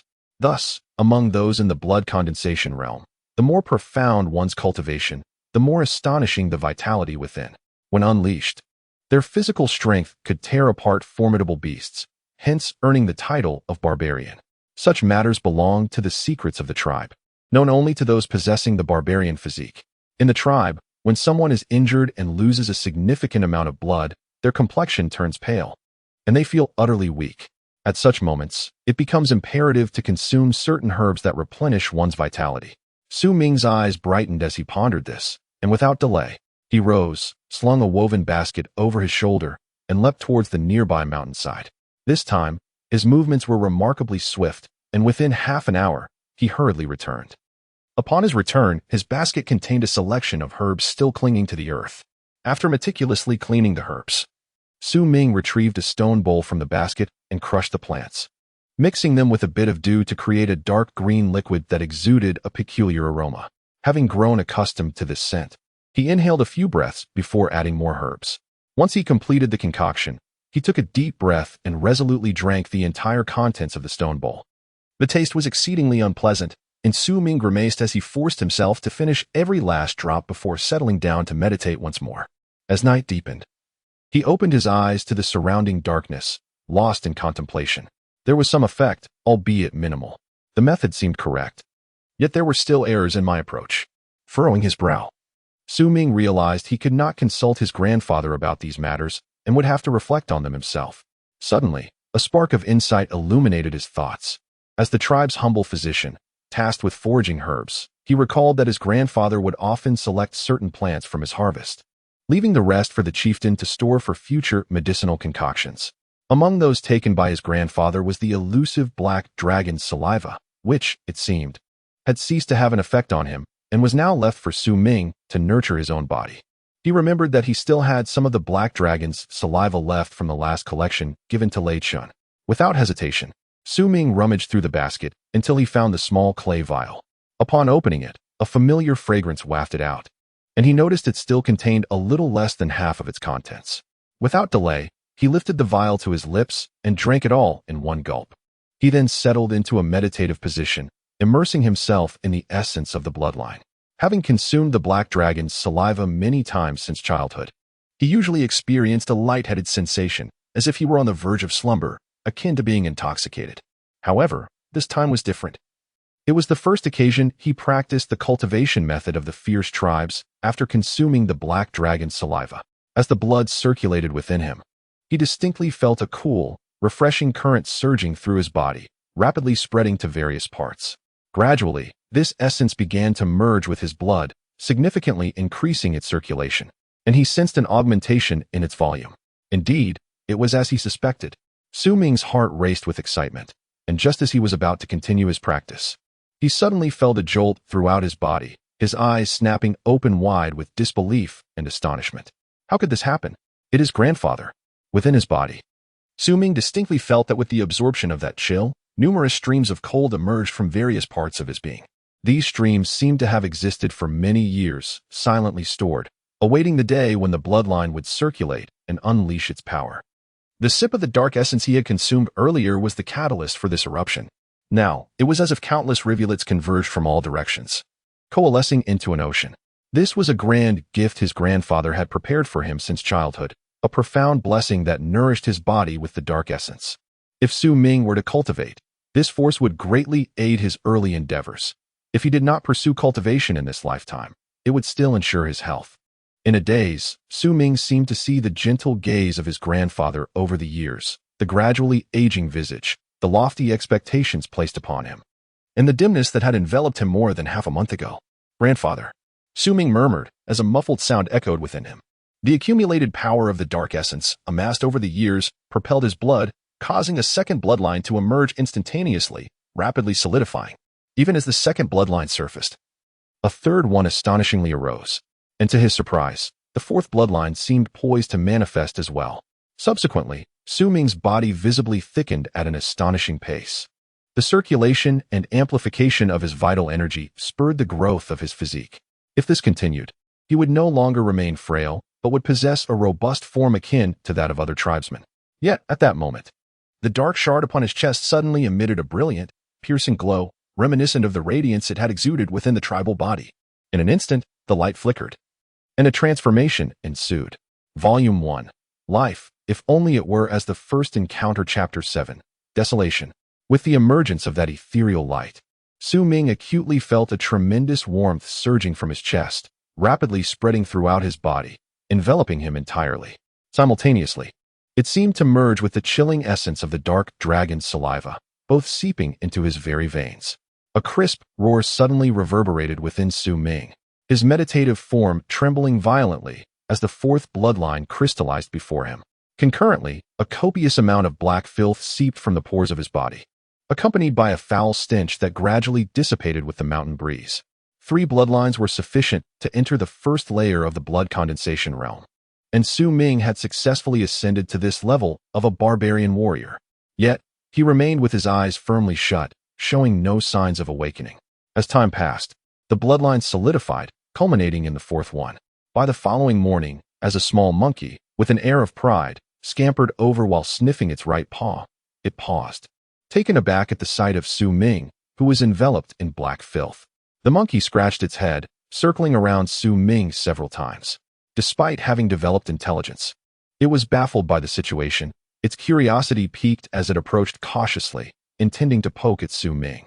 However, just as the monkey's paw was about to make contact, Su Ming's ethereal light flickered violently once more, reaching a breathtaking intensity that enveloped him entirely. To the monkey's astonishment, it witnessed Su Ming's form vanish in an instant. Seemingly consumed by the light, the sight caused its eyes to widen, and it emitted a piercing screech, rushing frantically to the spot where Su Ming had disappeared, searching wildly. Yet ultimately finding nothing, left bewildered and motionless. Unaware of his surroundings, Su Ming found himself in a state of confusion, surveying a realm shrouded in white mist, obscuring distant views, with a faint silhouette of a mountain peak discernible ahead. He had just awakened, recalling his previous location atop the Wulong Mountain. Yet he could not fathom how he had arrived in this place. His gaze sharpened with alertness as he lowered his eyes to his chest. Feeling a jolt of unease, there were no longer those peculiar black fragments. Gone. Su Ming felt a surge of uncertainty. Scanning his surroundings before gradually rising to his feet, his expression darkened with caution as he made his way toward the mist-enshrouded mountain peak. The mountain was not far. In a short span of time, Su Ming stood at its base, looking up in awe. Indeed, it was a mountain, yet devoid of flora, appearing as if polished smooth, adorned with numerous totems depicting landscapes, exotic beasts, and the vast heavens. Furthermore, there were inscriptions he had never encountered before, imbued with an ancient essence, reminiscent of a primal mythos. As Su Ming beheld the mountain peak, a resounding roar echoed through the air, and a fissure abruptly manifested in the center of the mountain, as if an invisible force had cleaved it apart. The narrow crevice stretched endlessly before him. After a moment of hesitation, Su Ming, gritting his teeth, resolved to proceed. For he had arrived at this place without knowledge of how to depart, nor even an understanding of where he was. With a path before him, he had no choice but to venture forth. Deep within him, he sensed a connection between this location and the enigmatic black fragment, recalling vividly the immense warmth it had radiated. As he traversed the narrow gap into the mountain's interior, Su Ming felt as if he walked for an eternity. Gradually, the path widened, revealing strange carvings upon the surrounding walls. He could not decipher their meanings. Among them were depictions of herbs and figures with disheveled hair, engaged in the peculiar act of grinding those herbs within an odd, large cauldron. Gazing at these engravings, Su Ming eventually reached a door, where he paused. This door too bore intricate carvings, showcasing 5 distinct herbal motifs. Irregular lines emanated a familiar ethereal glow, encircling the 5 herbal designs in a circular formation, enveloping the door in an otherworldly luminescence. At the very center of this door, 15 small indentations appeared, seemingly designed to accommodate certain objects, arranged in a circular pattern.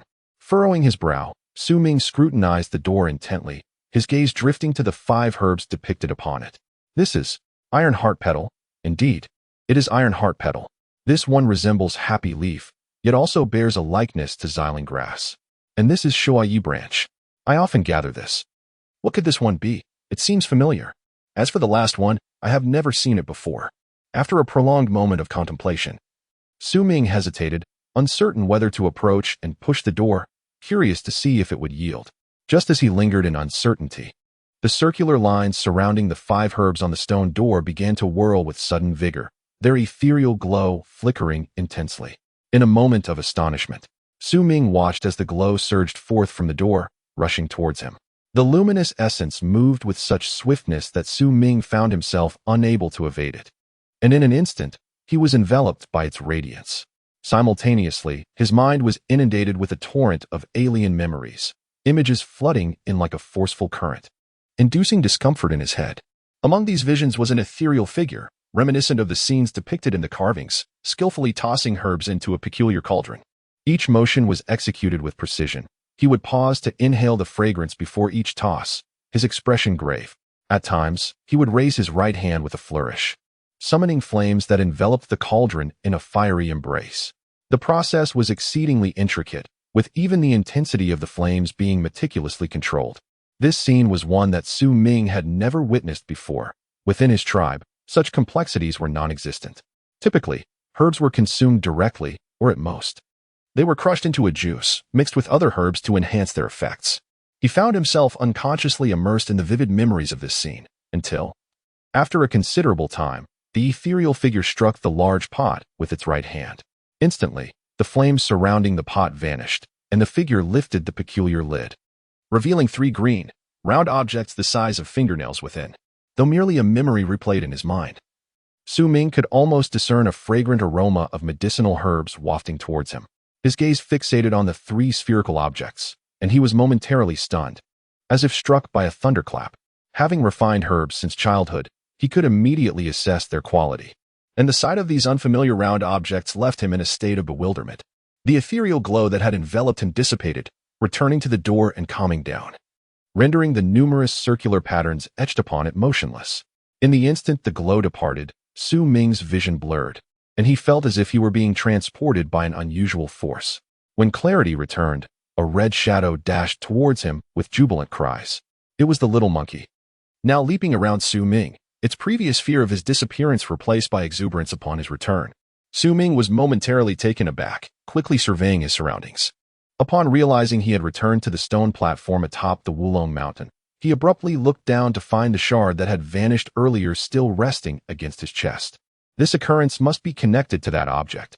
Perhaps when I reached the first layer of the blood condensation realm, I inadvertently triggered it, leading to what transpired before. Judging by the little monkey's reaction, my previous experience was not merely a dream. My entire being had genuinely entered that realm. What is the origin of this object? Why has it appeared here? As Su Ming pondered, memories began to resurface in his mind. Refinement dispersal, medicinal stones. He murmured, recalling the various names of the methods he had seen in that vision. Qingchen San. That is the name of the medicinal stone, now etched in my memory. He whispered the name, as images of the patterns carved on the door began to illuminate his eyes with a brilliant gleam. Although he was uncertain of the exact nature of that place, it was evident that the concept of refinement dispersal intrigued him immensely. To him, the cultivation of a warrior was inextricably linked to the herbs that replenished vital energy and blood. Consuming a substantial quantity was essential for increasing one's strength. Thus, this so-called refinement dispersal might significantly aid his cultivation. In my tribe, I have never encountered such round medicinal stones, not even at my grandfather's place. Otherwise, I certainly would have seen them. Nonetheless, these spherical medicinal stones appear promising, though I am left wondering what their true efficacy will be once refined. Next, it was time to seek out the 5 varieties of herbs. Xiaohong. Have you ever encountered these 2 types of herbs? After resolutely making up his mind, Su Ming immediately summoned Xiaohong, picking up a stone to sketch upon the ground before her. Once he had illustrated the appearance of the 2 herbs he was uncertain about, he eagerly gazed at Xiaohong. Xiaohong bared her teeth and studied the drawings for some time before nodding in acknowledgement. Su Ming felt a surge of energy as he walked a few circles around the stone platform, his mind racing with thoughts. The herbs could indeed be located. However, the process of concocting such medicinal stones was exceedingly intricate. It even required fire, akin to cooking rice. Rather fascinating. After pondering carefully, Su Ming furrowed his brow. He recalled that the large pot was rather unusual, distinctly different from those used for cooking in the tribe. As he searched through his memories, he recognized that the peculiar pot for refining had an odd name, the Wasteland Cauldron. The pots in the tribe would surely be inadequate, and fire was also necessary. Murmuring to himself, Su Ming abruptly lifted his head, his eyes shining with clarity as he gazed toward one of the more distant peaks among the 5 peaks of Wulong Mountain. The color of that peak was a rich brown, and at times, billowing clouds of thick smoke emerged from it. Volume 1. Life? If only it were as it was at first sight. Chapter 8. Red clay. The 5 peaks of Wulong Mountain, each distinct in its own right, possess a summit renowned for yielding a bounty of Wulong resin, situated nearest to the Wu Shan tribe. Venturing deeper into the wilderness, one is likely to encounter individuals from other tribes. Thus, Su Ming typically remains in this vicinity, only daring to collect a modest selection of herbs when necessity compels him, all the while maintaining a vigilant demeanor. At present, Su Ming's gaze is drawn to a certain peak, occasionally shrouded in thick, billowing smoke, known as Black Flame Peak. It is said that within its depths lies a profusion of geothermal fire, once the very heart of the land of the fire barbarians. Despite the passage of countless years, the heat emanating from its vicinity can still be palpably felt. Su Ming is no stranger to Black Flame Peak. He has traversed its slopes numerous times and even encountered members of the Scion tribe there. Had it not been for his agility in fleeing beforehand, he might have long since become one with the earth. The proximity to the Scion tribe is significant, as a long-standing vendetta exists between them and the Wu Shan tribe. Though the tribes are of similar size and no grand wars have erupted, the skirmishes between their hunting parties are often brutal and sanguinary. After a moment's hesitation, a glimmer of resolve flickers in Su Ming's eyes. He retracts his gaze from Black Flame Peak and hastens a few paces into the depths of the platform. There, in a sunken area, lie several large stones. Upon moving them aside, he uncovers an object beneath, a rough-hewn bough. Despite its crude appearance, the sinew string, taut and straight, hints at the latent power it possesses. In the Wu Shan tribe, only members of the hunting parties are permitted to wield such bows. For ordinary tribe folk, acquiring one is a formidable challenge. Su Ming fashioned this bow himself, having exchanged herbs for the necessary materials, and he keeps it hidden here. A secret known only to Lei Chen. Grasping the bow, a spark of excitement ignites in Su Ming's eyes as he retrieves 5 sharp arrows from beneath the stones. The arrowheads, meticulously shaped from stone, are honed to a lethal edge. He places the arrows into a woven quiver slung across his back and, with a sharp whistle, beckons to the little monkey. He gestures towards the herbs he has drawn on the ground. The monkey, understanding the cue, bares its teeth and dashes forward like a crimson shadow. Su Ming, cautious in demeanor, follows closely behind. In a flurry of movement, the pair vanishes into the surrounding foliage. If one were to gauge familiarity with Wulong Mountain, even Su Ming would concede that he cannot rival the little monkey, Xiaohong. Under Xiaohong's guidance, as the sun dips into the horizon, the woven quiver on Su Ming's back brims with an assortment of herbs. These herbs encompass 7 or 8 varieties, each abundant in number, resembling the images Su Ming has seen. Unable to discern their differences, he decides to collect all that bear a semblance to those he seeks. Is there another kind of herb similar to this one? At this moment, as the sun nears its descent, Su Ming and Xiaohong find themselves amidst the underbrush near Black Flame Peak, and he points toward a patch of dark, murky soil, looking expectantly at Xiaohong. Xiaohong nodded repeatedly, gesturing towards Su Ming for quite some time, before pointing at the setting sun in the sky. Su Ming's gaze flickered as he crouched down, fixating on the marsh, gathering his focus and awaiting the sun's descent. Time passed slowly, and after a while, the light within the jungle dimmed significantly, to the extent that visibility beyond 10 paces was engulfed by darkness. In that fleeting moment when everything around turned pitch black, bubbles began to rise vigorously from the muddy ground, alongside a faint crimson glow that darted within, reminiscent of something alive. This extraordinary scene sent chills down Su Ming's spine. Yet he remained still. He stared intently as the red glimmers danced within the mud, gradually revealing themselves to be clusters of crimson buds, their roots concealed beneath the sludge. The earlier glow was evidently the movement of their root tendrils.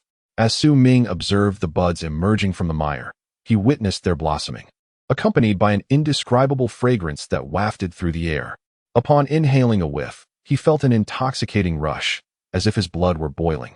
his entire being enveloped in flames, yearning to unleash a fiery wrath.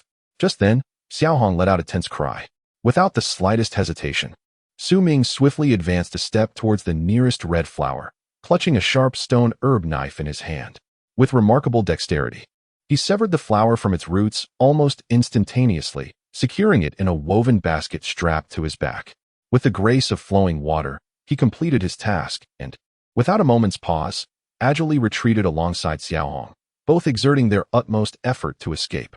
Once they had distanced themselves, a beastly roar erupted from the depths of the mud, causing all the red flowers to retract into buds and vanish into the mire. Soon thereafter, a pool of vivid crimson blood seeped from the sludge, saturating the surroundings with a ghastly scent. As Su Ming and Xiaohong hurriedly fled, they did not stop until darkness enveloped the land entirely. Perched on a large tree, they examined the day's harvest under the moonlight. The basket brimmed with an array of herbs, eliciting excitement in Su Ming as vivid images of their gathering flooded his mind, sparking anticipation. Regrettably, the exact effects of the Yin Saint remained a mystery to him, yet he hoped it would prove beneficial. Su Ming licked his lips, his gaze resting on the two herbs nestled in the basket. Both herbs were strikingly similar in appearance, nearly indistinguishable at first glance, both radiant red. The sole distinction lay in the number of petals. One boasted 6 petals while the other had 5. Su Ming was unfamiliar with either herb, their identities foreign to him, being the only substances he had not encountered in the concoction of Yin Saint. Fortunately, Xiaohong had some recollection of these herbs, guiding Su Ming to their location. Which of the two, he pondered, was requisite for refining the medicinal stone? Furrowing his brow, he scrutinized the 2 herbs, recalling the peculiar nature of the 6-petaled variant he had obtained from the mire. A foreboding thought crossed his mind. Should this substance find its way into his stomach, it might very well result in immediate demise. Repositioning the herbs into the woven basket, Su Ming reclined upon a tree trunk, taking a bite of the wild fruit while gazing at the stars above. He inhaled the essence of the jungle, the sounds of birds and beasts occasionally reaching his ears, creating a profound sense of unity with the wilderness that enveloped him in comfort. Beside him, Xiaohong meticulously groomed her fur, intermittently casting vigilant glances around. Together, the man and the monkey spent the night upon the tree trunk in harmony with the forest. As dawn broke the following morning, the first rays of sunlight pierced through the lingering shadows of the jungle, where a mist danced ethereally. Su Ming and Xiaohong departed from their perch, setting their course towards the distant Haiyan Peak. With bow in hand, Su Ming remained ever vigilant, his cautious demeanor seemingly mirrored by Xiaohong. When the sun fully ascended and the fog dissipated like snow, a magnificent mountain loomed ahead, its surface a deep brown, exuding a wave of heat. At its summit, a plume of black smoke ascended into the sky, presenting a striking spectacle. Haiyan Peak, Su Ming murmured, surveying his surroundings with utmost care before resolutely ascending the mountain. He had prepared beforehand, placing numerous heat-repelling herbs beneath his feet, and without a moment's pause, he climbed towards the peak. Despite the swiftness of his ascent, his caution intensified. After an indeterminate period, as he reached the midsection of the mountain, he was about to continue when a faint hiss emanated from Xiaohong behind him. Without a moment's hesitation, Su Ming swiftly shifted to the side, concealing himself within a crevice of the mountainside. His feet secured against the rock, he knocked an arrow to his bowstring, his left hand deftly retrieving an arrow, all executed in a heartbeat. Xiaohong had anticipated the moment, pressing closely against him. Su Ming's breath slowed as a cold glint shone in his eyes. In this position, should he encounter the Black Mountain tribe, a deadly confrontation would be inevitable. Shortly thereafter, indistinct voices drifted through the air, accompanied by the sound of stones dislodging. Early in the morning, we are tasked with digging these worthless rocks. I wonder what purpose they serve. You've been grumbling the entire way. Since it's the chieftain's request, we must comply. By the way, have you heard? It seems that the elder has broken through. I heard someone in the tribe mention that the elder appears quite different now. It's somewhat intimidating. Do you think the chieftain's order to dig these stones could be related to the elder? As their voices gradually sharpened and then receded, Su Ming remained motionless against the crevice, only exhaling in relief once their presence faded into the distance. The chieftain of the Black Mountain tribe has broken through. I recall the elder mentioning that the chieftain was at the 8th layer of blood condensation, yet possessed a sinister barbaric technique, enabling him to contend with the elder. A flicker of determination ignited in Su Ming's gaze. Upon his return, He resolved to report this matter to the elder. After waiting a moment longer and confirming that the two individuals had departed far away, Ming was about to continue his ascent. At that moment, however, the small monkey beside him tugged at his garment. Ming immediately turned around to find the monkey brimming with excitement, pointing towards the depths of the crevice where a modest natural opening revealed itself, exuding warm vapors. Ming's gaze sharpened. He promptly abandoned his climbing endeavor and approached the small opening. After inspecting it closely, he removed his woven basket and, along with the monkey, squeezed through the aperture. This opening was rather confined. Had it not been for Ming's slender frame, an ordinary barbarian would have found passage impossible. Volume 1. If Life Were Only As It Was at First Sight, Chapter 9. Tempering this small cave was quite peculiar. Its interior was uniformly sized. After crawling for about 10 zhong, Ming noticed the end ahead and slowed his pace. Approaching the exit with caution, he peered out and was momentarily taken aback. Taking a deep breath, before him lay a fire cavern, countless conical stones hanging overhead, their surfaces cracked and appearing as though they might crumble at any moment. The ground, initially pitch black, was interspersed with streaks of red rock, bathing the area in a brownish hue, with the heat here several times more intense than outside. Not far away, a dark skeleton caught his eye, approximately 8 or 9 zhong in length, allowing Ming to immediately recognize it as the bones of a python. Upon the skull of the python rested a horn, as thick as a human arm, also jet black. Such a lengthy python was unlike any Ming had ever seen. Though he vaguely recalled his grandfather mentioning a fierce creature that once roamed the Wulong Mountain, a python with a horn on its head, known as the horned python. The sharpness of that horn often rendered it a prized possession in the tribe. In their Wu Mountain clan, a horn from a horned python was preserved as a legacy of the ancestral leaders. Could this be the horned python? He measured the skeletal remains with his gaze and glanced back at the small cave he had emerged from, gradually piecing together an answer. After a moment of contemplation, Ming retrieved a medicinal herb from his woven basket and tossed it downwards. The herb floated gently before hissing as it made contact with the ground, gradually wilting after about a quarter of an hour. He repeated this several times, ultimately confirming the ground's temperature. Although it was intense, he could endure it for a while, provided he avoided the red rocks. At this point, Xiaohong had grown increasingly impatient. Were it not for the known dangers, she would have likely leaped out long ago. Ming cautiously crawled out and jumped down, landing on the ground where a hissing sound greeted his feet. A wave of heat coursing through him without burning his soles in the short term. Upon entering the fire cavern, Xiaohong immediately began to sweat profusely. After some deliberation, she retreated back into the small cave, refusing to enter further, and dashed off to play elsewhere. Ming made no effort to dissuade her, instead hastening forward with his basket. He surmised that this place must connect to the interior of the Black Flame Peak, perhaps leading to a suitable location for tempering. After a short distance, he found himself in an open area, the destination unknown. The ground was uneven, and the heat here intensified, with Ming already feeling the scorching beneath his feet. Just as he hesitated, lifting his foot to step down, a sudden wave of heat exploded forth, causing Ming to exclaim and retreat in surprise. His pupils dilated as he witnessed a flame, as thick as an arm, erupting from a depression in the ground ahead, illuminating the cavern in an instant with fiery brilliance. Ming took a deep breath, stepping back until he reached the entrance of the cave, before focusing his gaze. He remained entranced for half an hour, during which the flames gradually subsided. However, it wasn't long before another hollow erupted in flames once more. This cycle continued. An unending exchange. Fire. Ming fixated on the depressions, his eyes gradually sparkling with brilliance and delight. Indeed, there was fire here. Yet, it appeared intermittently, lacking the stability of a continuous eruption. After his initial joy, he pondered for a moment, feeling a tinge of regret.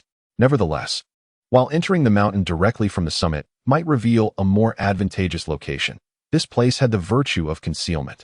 Should danger arise, I can swiftly depart. Thus, I shall temporarily designate this as my first forge for quenching. With excitement in his expression, Ming murmured as he surveyed his surroundings. Fire was present, yet he still needed a cauldron. I can craft one myself. His gaze fell upon the scattered stones on the ground. These rocks had endured here for many years without being reduced to ash, evidently possessing remarkable heat resistance. They should suffice for quenching. Scratching his head, Ming shifted his weight onto the herb beneath his feet and leaped down, selecting a large stone that appeared suitable. After a moment's hesitation, he touched its surface, finding it merely warm rather than excessively hot.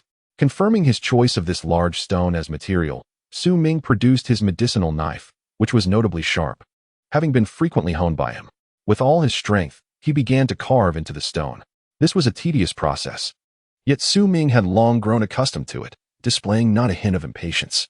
While he toiled, a sudden flash of inspiration struck him as he glanced at the nearby serpent's bones, particularly the black horn on its skull.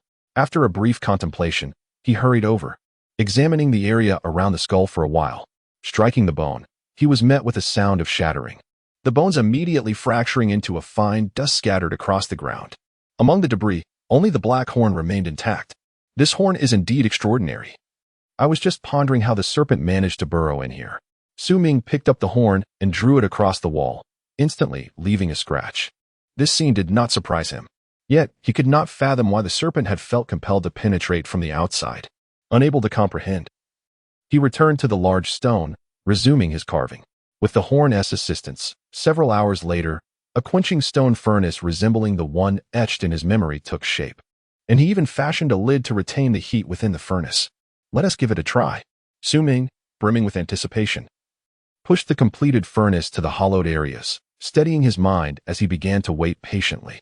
As several more hours passed, amidst the repeated eruptions of flames, finally, a fire erupted from a hollow close to him. In the fleeting moment when the flames erupted, Ming forcefully pushed the quenching stone furnace, effectively concealing the fiery pit that had burst forth. His expression was tense, for the success of the quenching depended entirely on whether this ancient furnace could withstand the intense heat. Soon, the stone furnace began to glow red, waves of heat radiating outward, accompanied by a cacophony of cracking sounds. Ming's heart sank at the sight of numerous fissures appearing on its surface. Yet after a prolonged wait without any signs of shattering, he gradually began to relax. An hour. Each quenching could only last for an hour, which seemed insufficient. Ming's mind was deep in contemplation. He had exerted considerable effort to achieve this quenching. A plan began to crystallize. Stepping back a few paces, although he had devised a strategy, he refrained from acting impulsively. Instead, he stood on a patch of ground that was not too scorching, his gaze fixed intently on the pits, a watchful sentinel throughout the day. During this time, a small monkey visited, leaving behind some wild fruits, only to scamper off to frolic elsewhere. As for the stone furnace, it withstood the trial, enduring several fiery assaults without fracturing. The flames erupting from the small openings in the ground exhibited both patterns and randomness.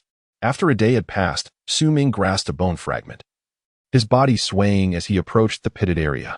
He swiftly carved a channel in the earth, connecting one of the small holes to the base of the ancient furnace. Without pausing, he meticulously etched 6 lines before retreating. Soon, when one of the small openings erupted with flames, he observed that a significant portion was redirected through the channel into the stone furnace below. Success. After observing for a while longer, he sought out gaps and carved 5 more channels, continuing his scrutiny throughout the entire day. With assurance in his method, he had effectively extended the furnace's fire over a considerable area, allowing himself a sigh of relief. In truth, he had experienced some hesitation. The lines and connections of these channels were not drawn haphazardly. It was crucial to maintain an appropriate level of flame beneath the ancient furnace, neither too great nor too feeble, lest abnormalities arise. Indeed, in his observations, there had been instances where several pits erupted simultaneously. A miscalculation in the connections could potentially be perilous. Having resolved these 2 fundamental issues, Ming settled his mind and, guided by the vivid images etched in his memory, embarked on his first quenching journey within the Black Flame Peak. As for sustenance, the small monkey provided some, while Ming also ventured out to hunt small beasts, roasting them over the fire for nourishment. During his hunting excursions, he encountered members of his own tribe's hunting team and informed them of matters concerning the elder of the Black Mountain tribe. Days slipped by, and in this sacred space designated for his quenching, sounds of frustration occasionally echoed. Over the course of half a month, Ming's eyes had grown bloodshot. Despite countless attempts at refinement, he had yet to achieve success even once. He had reached the first layer of the blood condensation realm, possessing 4 bloodlines. If he could acquire 2 more, he would ascend to the second layer of the blood condensation realm. Upon reaching the second tier, Ming would be able to unleash the first of the barbarian techniques he had inherited. This was a long-cherished aspiration for him, serving as the wellspring of his relentless quest to concoct medicinal stones. However, the failures he had faced over the past month had nearly extinguished his spirits. Yet, the stubbornness that resided deep within him refused to let him concede defeat. I shall not yield. Xiaohong, assist me in foraging for herbs once more. Su Ming murmured as he tossed the woven basket towards the small monkey grinning at the cave's entrance and resumed his preparations. The monkey caught the basket, grinned widely, and scampered away, day after day, failure after failure. Until, after another fortnight, one fateful afternoon, Su Ming, his hair disheveled, stood before the desolate cauldron, clutching two types of herbs, both crimson in hue, one with 6 petals and the other with 5. Which one should I choose? Su Ming knew he had little time to ponder, and with a decisive grit of his teeth, he pressed on. Volume 1 Life. If only it were as it was at first glance. Chapter 10, Blood Ignition. With a resolute determination, Su Ming clenched his teeth and cast the 6-petaled red herb directly into the alchemical furnace. This herb, which he had procured from the mire, possessed the extraordinary ability to ignite one's blood when it blossomed. At the moment the herb made contact with the potion at the bottom of the furnace, Su Ming distinctly perceived a mesmerizing crimson glow shimmering within. Instead of sealing the furnace, he stepped back a few paces, maneuvering around it to select several flowing flames etched into the ground, using bone fragments to cleave them horizontally, creating a temporary barrier to regulate the flames. The channels etched into the ground had multiplied significantly since a month prior, their surfaces marred with scar-like imprints. These were the fruits of Su Ming's meticulous experimentation and innovative control methods developed over the past month. At this moment, he was engulfed in tension, his complete focus fixated on the furnace.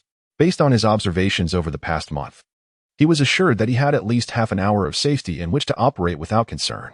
As time progressed, that half hour swiftly elapsed. Su Ming retreated, and shortly after his withdrawal, a torrent of flames erupted from the ground. Amidst this spectacle, Su Ming, standing at a distance, was drenched in sweat yet remained vigilant, aware that he had approximately 7 to 8 hours before he could discern the outcome. During this interval, he had to continuously adjust the intensity of the flames in response to the changes in the potion, and at the crucial moment, he would need to seal the furnace to amplify the heat within, thus forming the medicinal stone. This sequence of actions was one he had executed countless times over the past month, and he now performed it with remarkable proficiency. As the hours ticked by, a red mist gradually emanated from the furnace. The mist was devoid of odor but shimmered with an eerie luminescence, causing Su Ming's blood to pulse with renewed vigor. He adjusted the flame intensity several times, and by the time the sky had completely darkened, his eyes were bloodshot, filled with veins. Having devoted the entirety of the day to the crafting of this medicinal stone, everything had proceeded smoothly thus far, and he was approaching the final step. Through the red mist, Su Ming could faintly discern that the potion within the furnace was dwindling, continuously bubbling up, and with each bubble that burst, a plume of red mist ascended. It was nearly time. Drawing upon his vast experience from previous failures, Su Ming's eyes flashed with determination. Without a moment's hesitation, he seized the cover of the furnace and swiftly approached, slamming it down onto the furnace. As the lid was secured, a deep, resonant rumble echoed through the fiery cavern. The success of his endeavor hinged on this moment.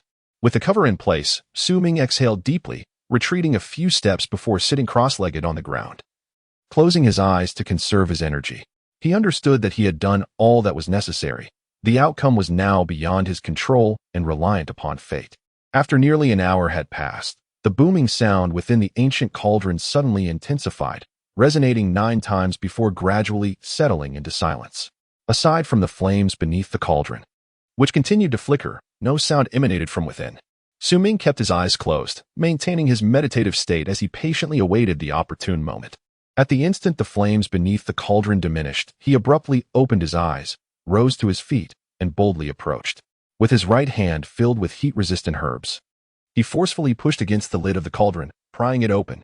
As the lid was lifted, a wave of red heat surged forth. However, Su Ming had anticipated this.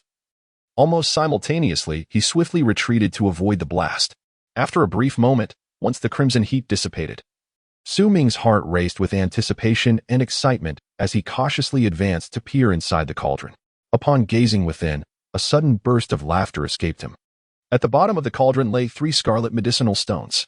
Carefully extracting these 3 stones, Su Ming sat down, filled with exhilaration. As he examined and played with these extraordinary objects that he had only seen in his memories, he found himself particularly fond of the round stones. bringing one close to his nose to inhale its scent for an extended time.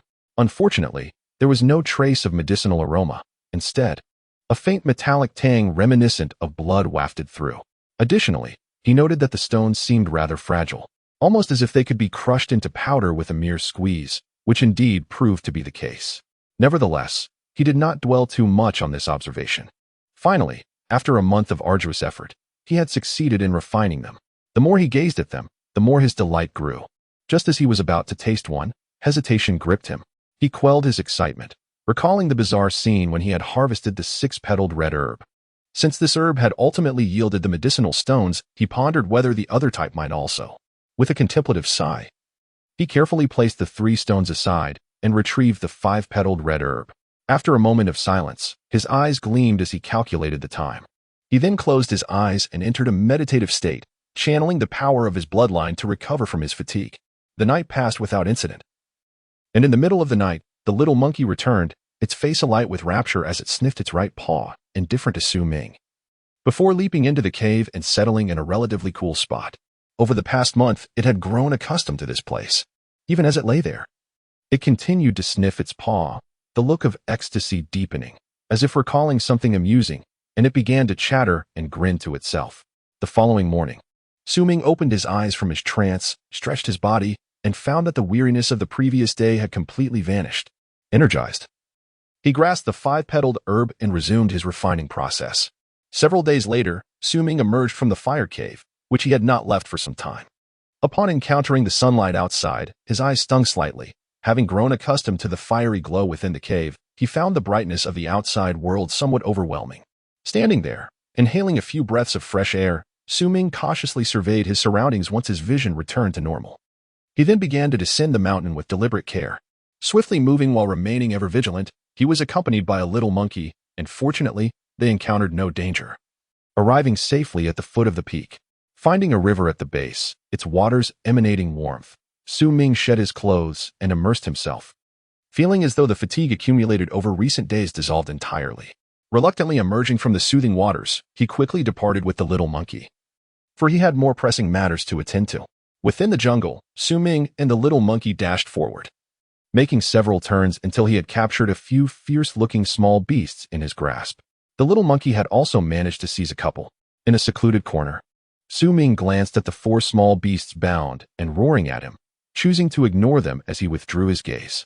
His expression grave as he produced 2 small clay vials from his cloak. Inside the vials were 2 types of medicinal stones, one crimson and striking to behold, and the other a serene blue, exuding a faint medicinal fragrance that invigorated the senses upon inhalation. The blue stone was a concoction he had crafted in recent days using 5-petaled herbs, known as Yin Saint, if he relied solely on instinct. The blue stone represented the Yin Saint, but what of the red one? A flicker of realization crossed Su Ming's eyes as he noted there were 3 of each type in the vials. He first extracted one of each, lifting his gaze to the small beasts before him and approaching them. After administering the 2 disparate medicinal stones to 2 of the beasts, Su Ming stepped back, anxiously observing, with the little monkey mirroring his tension. After a prolonged wait, the 2 small beasts that had swallowed the stones showed no sign of change, continuing to snarl viciously at Su Ming. Furrowing his brow, he waited even longer, yet the situation remained unchanged. How could this be? Logically, there should be some reaction. Nevertheless, it was evident that the stones were not poisonous. Could it be that they were for external application rather than internal use? A spark of inspiration ignited in Su Ming's mind as he retrieved a bone shard and approached the other 2 small beasts that had not ingested the stones. He made 2 shallow cuts upon their bodies, blood seeping forth. The little monkey hurried over to observe.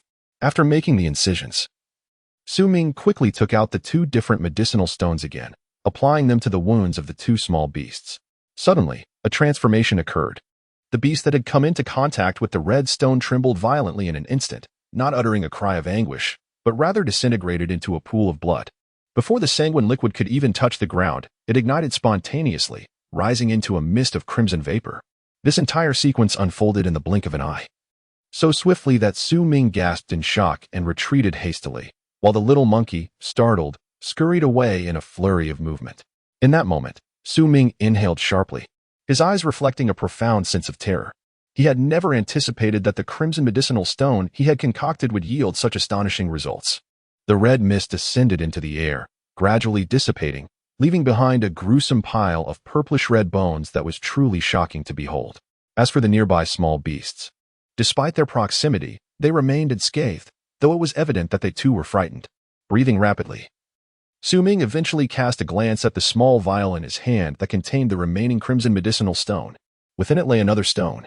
Yet now it appeared steeped in a sanguinary aura. While it posed no threat if ingested, it was clear that encountering blood would spell doom. "This powder I have refined shall henceforth be known as blood powder," Ming murmured, suppressing the fear within him as he carefully stowed the medicinal stone away. He harbored a vague intuition that this item could potentially serve as his secret weapon. As for the azure medicinal stone, it must indeed be the Qingshan powder. What then are its properties? Ming fell into silence for a moment, pondering as his gaze settled upon the wound where the azure medicinal stone had melted. Yet there was no indication of distress from the small beast nearby. Volume 1. If life were only as it was at first glance. Chapter 11. The fury of Ming pondered for an extended period. Yet he could not decipher the purpose of the Qingshan san. Within his acquired memories, only the method of its concoction was present, devoid of any explicit efficacy. It was not until midday, under the searing sun, that Ming hesitated briefly before departing from that place. He rushed back to his alchemical domain with the little monkey, who did not linger but darted back out after returning. Outside, as the mountain breeze enveloped him, Ming leaned against the wall, holding the azure medicinal stone. Deep in thought, what could its function be? Ineffective when ingested, unhelpful when applied externally. He furrowed his brow, feeling that the painstakingly crafted medicinal stone had been rendered futile, leaving him to believe that the past month had been squandered. Fixating on the stone, he gritted his teeth. Enough. Everything must be experienced firsthand.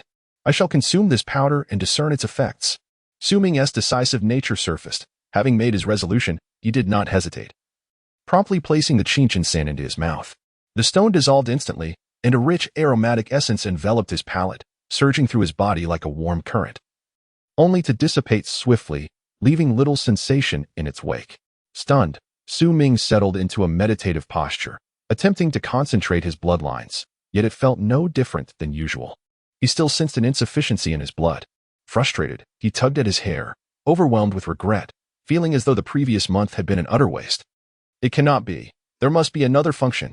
Despite his disappointment, Ming refused to surrender, yet no matter how he ruminated, clarity eluded him, leaving him with a long sigh and a bitter smile.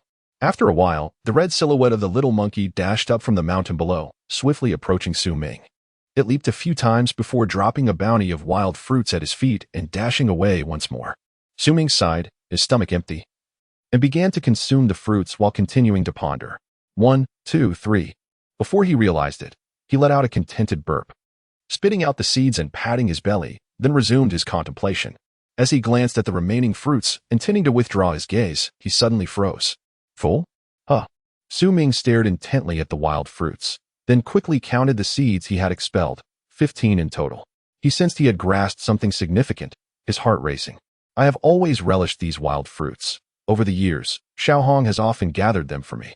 Yet I prefer not to overindulge. In the past, consuming 18 or 19 would leave me quite satiated. But just now, I have only eaten 15 and feel completely full. Has my appetite diminished? Or perhaps it relates to something else. Ming licked his lips, recalling that he had previously ingested a grain of Qingshan san. Could it be that this Qingshan san serves as a substitute for sustenance? A contemplative glimmer sparkled in Ming's eyes.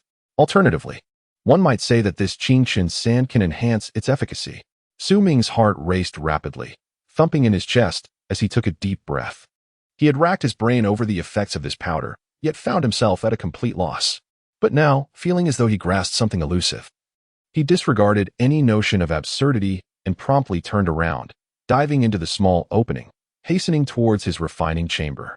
He recalled that there remained a precious little bit of Wulong saliva, a rare substance that could not be obtained without rain, and thus, he had been reluctant to consume the scant amount he had. Upon returning hastily to the refining cave, Ming rummaged through a woven basket and retrieved a small vial containing a few drops of Wulong saliva. Without hesitation, he uncorked it and brought it to his lips. Swallowing it in one gulp, Ming was well acquainted with Wulong saliva. As the few drops settled in his abdomen, a refreshing chill began to circulate throughout his body, gradually merging with his bloodstream. At that moment, however, The cool sensation derived from the Wulong saliva inexplicably intensified, seemingly increasing by about 10%. Though this may appear trivial, Su Ming felt its effects quite distinctly. The gentle coolness, upon fusing with his blood, transformed into a surging force, causing four crimson veins to emerge upon his body, radiating a sanguine glow.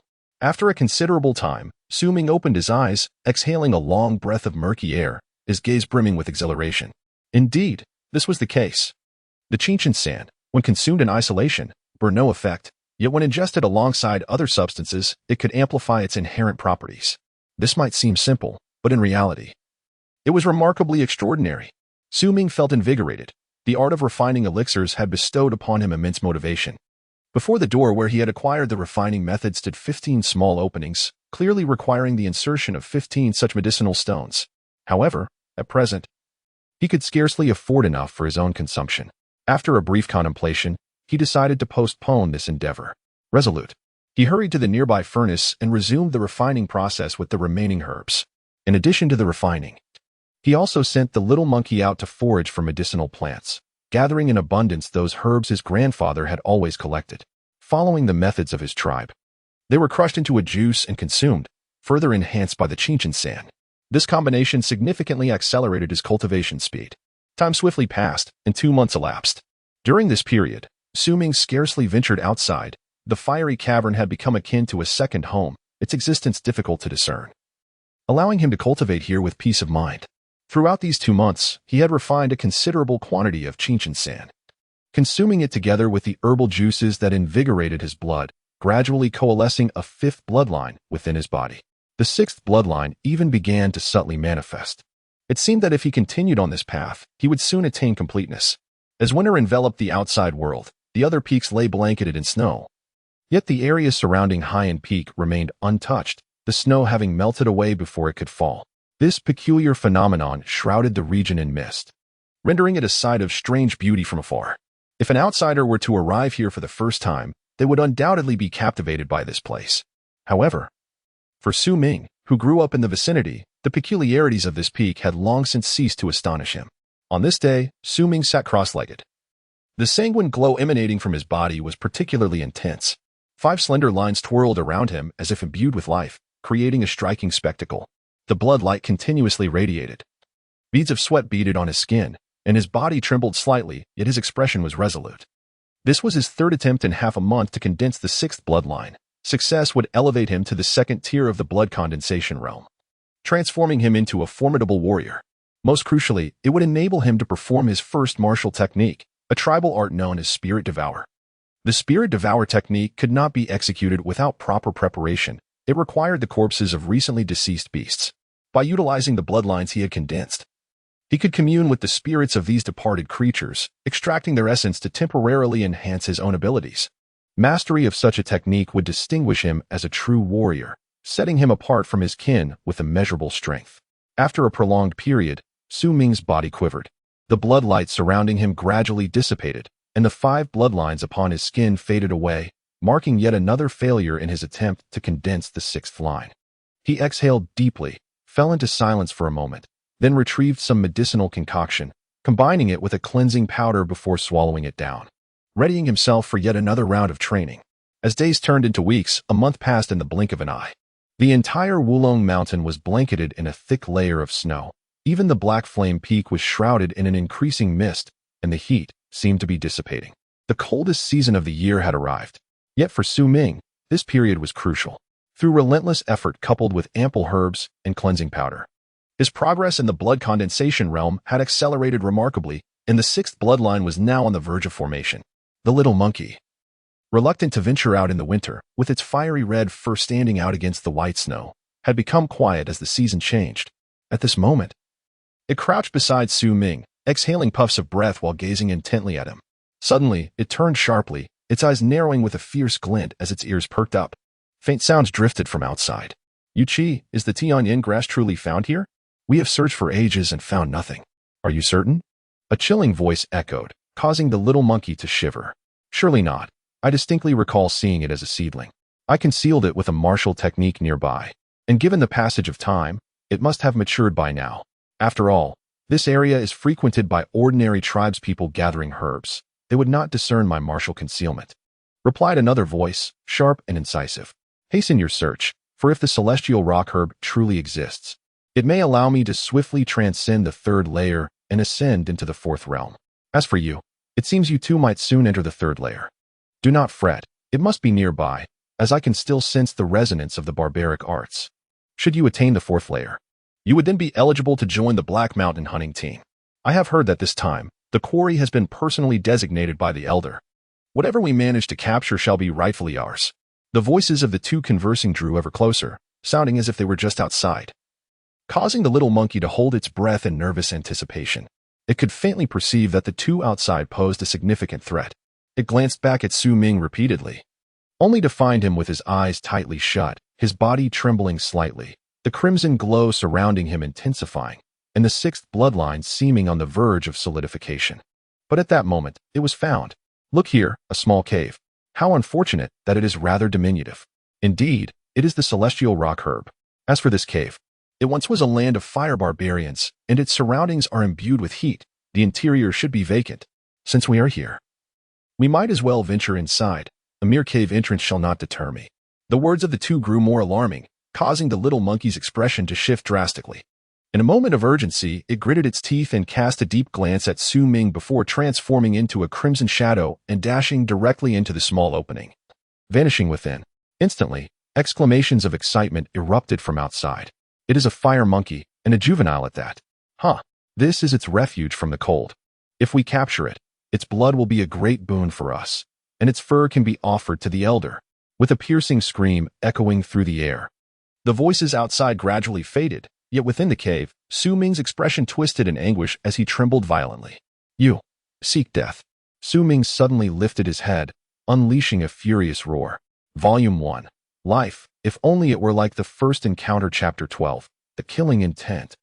In the fleeting moment when Su Ming lifted his gaze, his eyes were suffused with blood, and his entire being pulsated with a fierce crimson glow, casting the molten cavern in a sanguine hue. His body trembled incessantly as the blood coursed through his veins, his heart raced with an alarming intensity, as though it would shatter. This tumultuous state twisted Su Ming's expression further. He found himself at a critical juncture, unable to abruptly halt his actions. Yet the anguished cries of the little monkey and the events that had just transpired echoed vividly in his mind. He had witnessed the little monkey bravely charging forth to divert the two intruders in a desperate bid for self-preservation. In his life, Su Ming had never experienced such unrestrained madness as he did now. The little monkey was his sole companion in this jungle, and over the years, he had come to regard it as family. This current frenzy caused the veins in Su Ming's body to bulge, resonating with a deep, muffled roar. 5 bloodlines emerged upon his body, radiating a blinding light, and amidst this crimson glow, the faint outline of a 6th bloodline seemed to struggle, yearning to break free from its cocoon. Cursed be the second layer of blood coagulation. Su Ming's eyes burned with fury as he shouted. Having previously approached his attempts with caution, even if he had failed, it had not inflicted harm upon him. But now, with the fate of the little monkey hanging in the balance, each passing moment ignited a frantic urgency within him.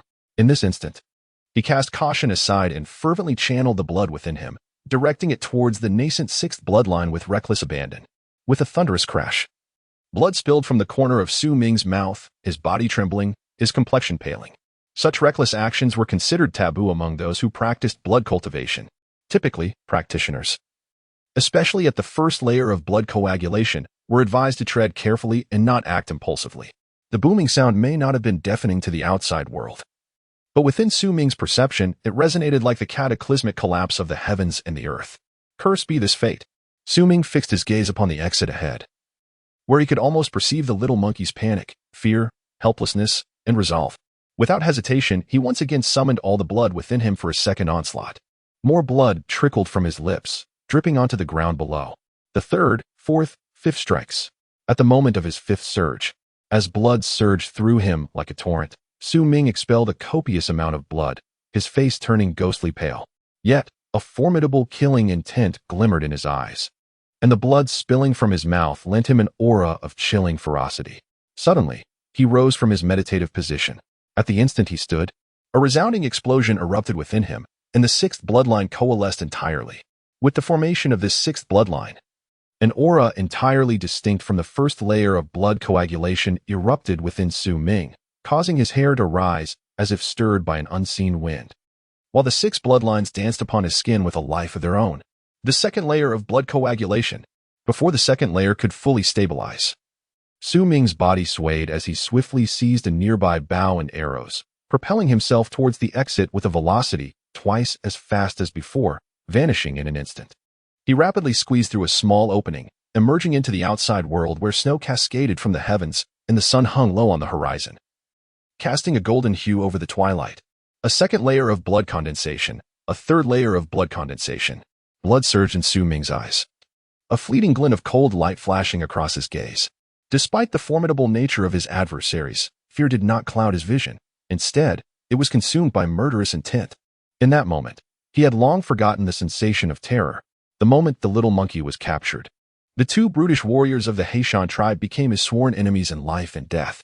It was either their demise or his own, even if it meant flying into the flames. Yet, outsiders could not fathom the intricate tale of the moth and the fire, for it was one of obsession. A struggle for life, either the fire extinguished or the moth burned. Without a hint of hesitation, Su Ming surged forward at full speed, a child of the barbarian clan. Having played and foraged in these mountains since his youth, he was intimately acquainted with this terrain and adept at deciphering clues left behind. As he raced onward, he scanned the ground while swiftly wiping the blood from his lips and hands. Moments later, his gaze sharpened upon spotting disordered traces on a patch of withered grass and foliage ahead. Grasping a broken branch, he scrutinized it intently, his murderous intent intensifying, before altering his course and darting away. Throughout his relentless pursuit, Su Ming unleashed his full speed, pushing his agility to the limits. Along the way, he discovered numerous clues and stumbled upon a pool of blood.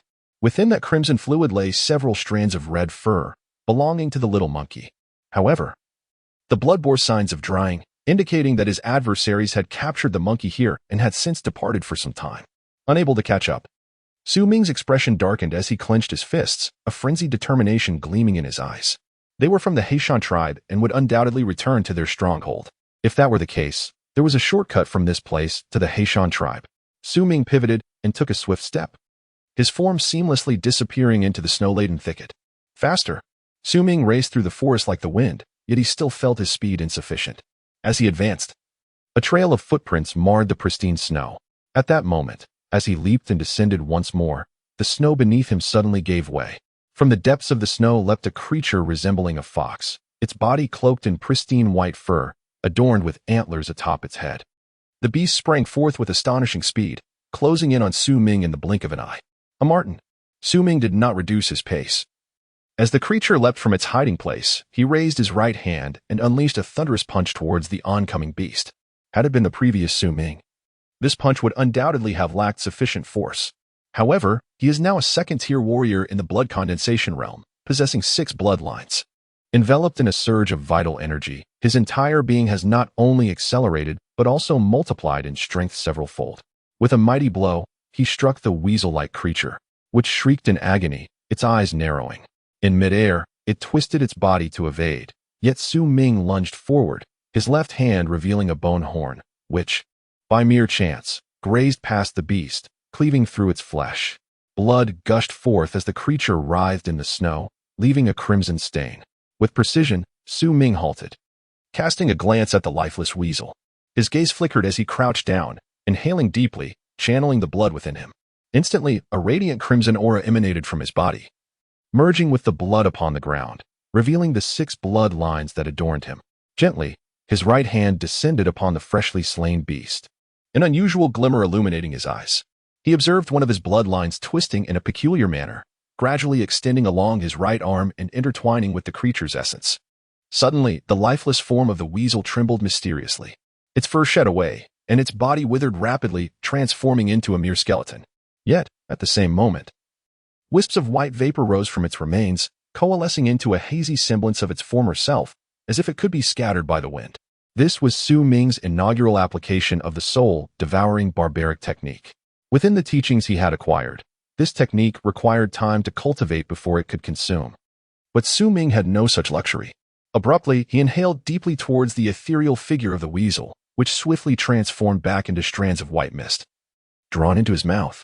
A tremor coursed through Su Ming's body. He distinctly felt an influx of power, albeit ephemeral, rapidly dissipating, destined to return to normalcy soon. With a swift shake of his legs, he surged forward, now faster than before, moving like the wind.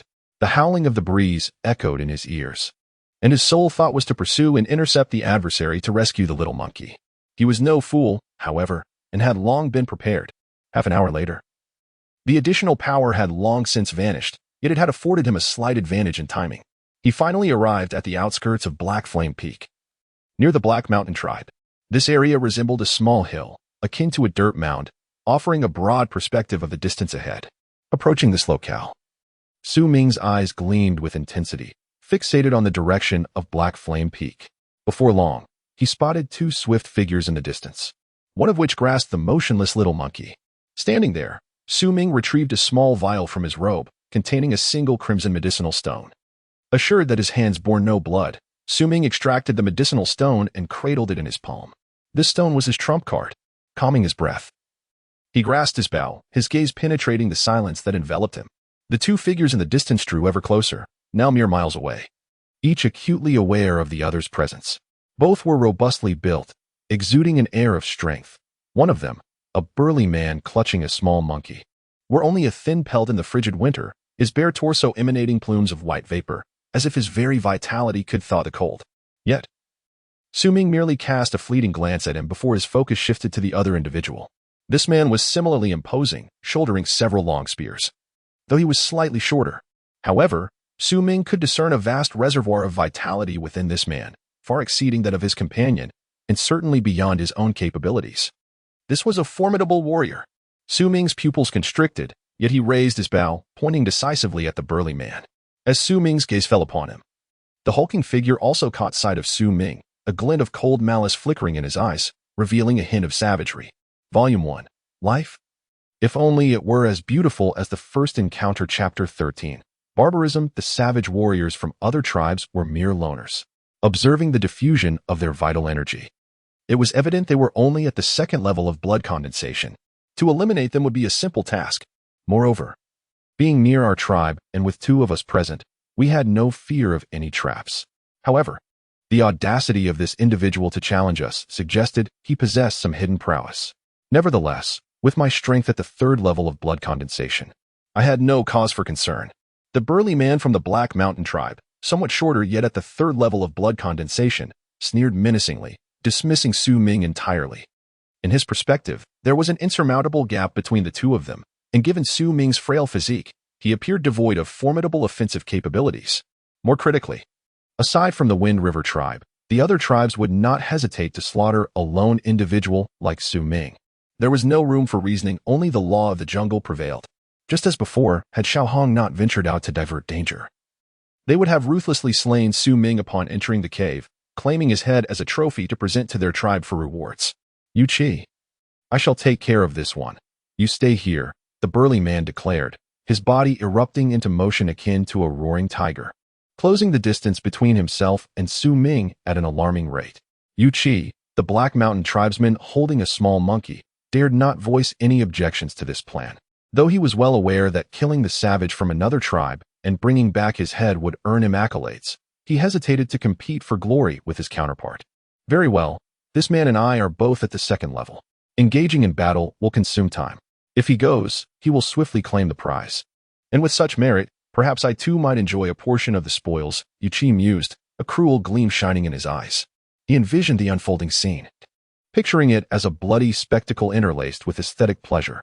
Sharing similar thoughts was the approaching man at the third level of blood condensation, whose strides brought him ever closer to Su Ming, reducing the distance to less than 100 paces. 80 paces, 70 paces, 60 paces. As he advanced, the burly man clearly disowned Su Ming's features. With a sinister grin, he let out a low growl, causing the surrounding snow to tremble violently. The snowflakes were hurled upward, exploding into a mist that obscured the view. In that fleeting moment, the man swiftly drew a long spear from his back and hurled it with all his might toward Su Ming, who stood 60 paces away. The sharp whistle of the spear cut through the air, and Su Ming instinctively sidestepped, barely avoiding the projectile as it grazed his hair. After releasing the spear, the burly man did not bother to check the outcome. Instead, Dark energy swirled around his feet, exponentially increasing his speed as he closed the gap between himself and Su Ming, reducing it to merely 30 paces. Die, he bellowed. The great warrior raised his right hand and retrieved a second spear just as he was about to hurl it. Suddenly, amidst the swirling snow and fog, as his vision began to clear, an arrow abruptly pierced through the haze, hurtling towards him like a flash of lightning. The warrior let out a wild laugh, casually striking the oncoming arrow with his spear, shattering it with a resounding clang. Yet, at that moment, a series of swift sounds echoed, and 3 more arrows whistled through the air, approaching rapidly. The arrows flew with remarkable speed and targeted with precision, causing the warrior to furrow his brow. However, with a cold snort, he released a substantial amount of dark energy from his feet, which quickly enveloped him in a fog-like shroud. As the 3 arrows approached, they disintegrated into black water upon contact with the dark energy. Despite this, the dark energy dissipated significantly, revealing the warrior's form. To dare strike at me in the second layer of blood coagulation. The warrior leaped, closing the distance to Su Ming to a mere 20 paces. Su Ming's complexion was pale, yet his legs remained immobile, his eyes devoid of panic, reflecting an unwavering stillness. He knocked another arrow and swiftly unleashed a barrage towards the warrior. 1 arrow, then another, followed by a rapid succession of 5 arrows. These 5 arrows flew in a near-perfect line, howling through the air as if imbued with tremendous force, racing towards the warrior. Seeing this, the warrior's brow furrowed slightly.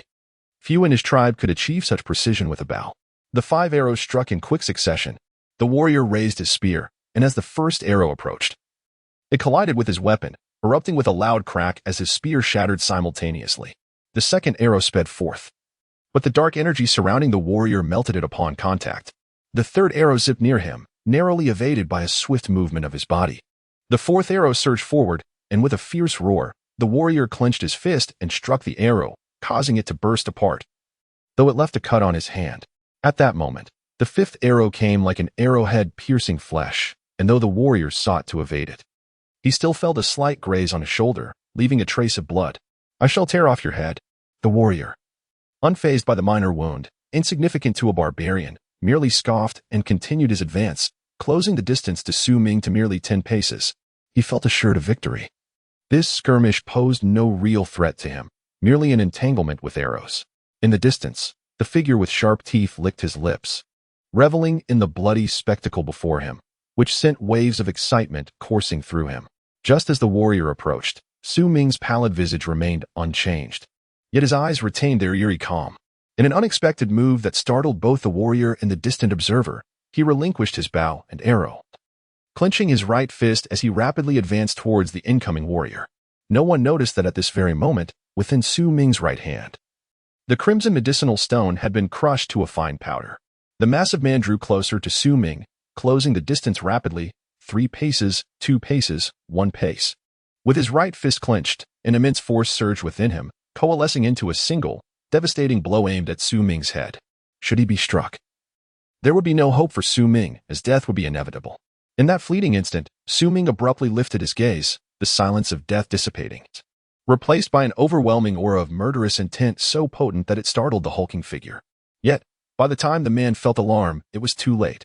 As Su Ming raised his head, he swung his right hand violently towards the giant, releasing a cloud of red powder that dispersed into the air. Some of it settled upon the gaping wound of the man's approaching fist, while others dusted the minor scratches upon his shoulder. The massive man trembled. Yet there were no anguish cries, no struggles whatsoever. Before Su Ming, his body seemed to boil away, as if the very fabric of existence had erased him, transforming him into a crimson mist that ascended and vanished, leaving only a skeletal remnant on the ground, which, with a gust of wind, crumbled to dust. Among the fragments of bone, an extraordinary herb with black and white leaves emitted a faint glow.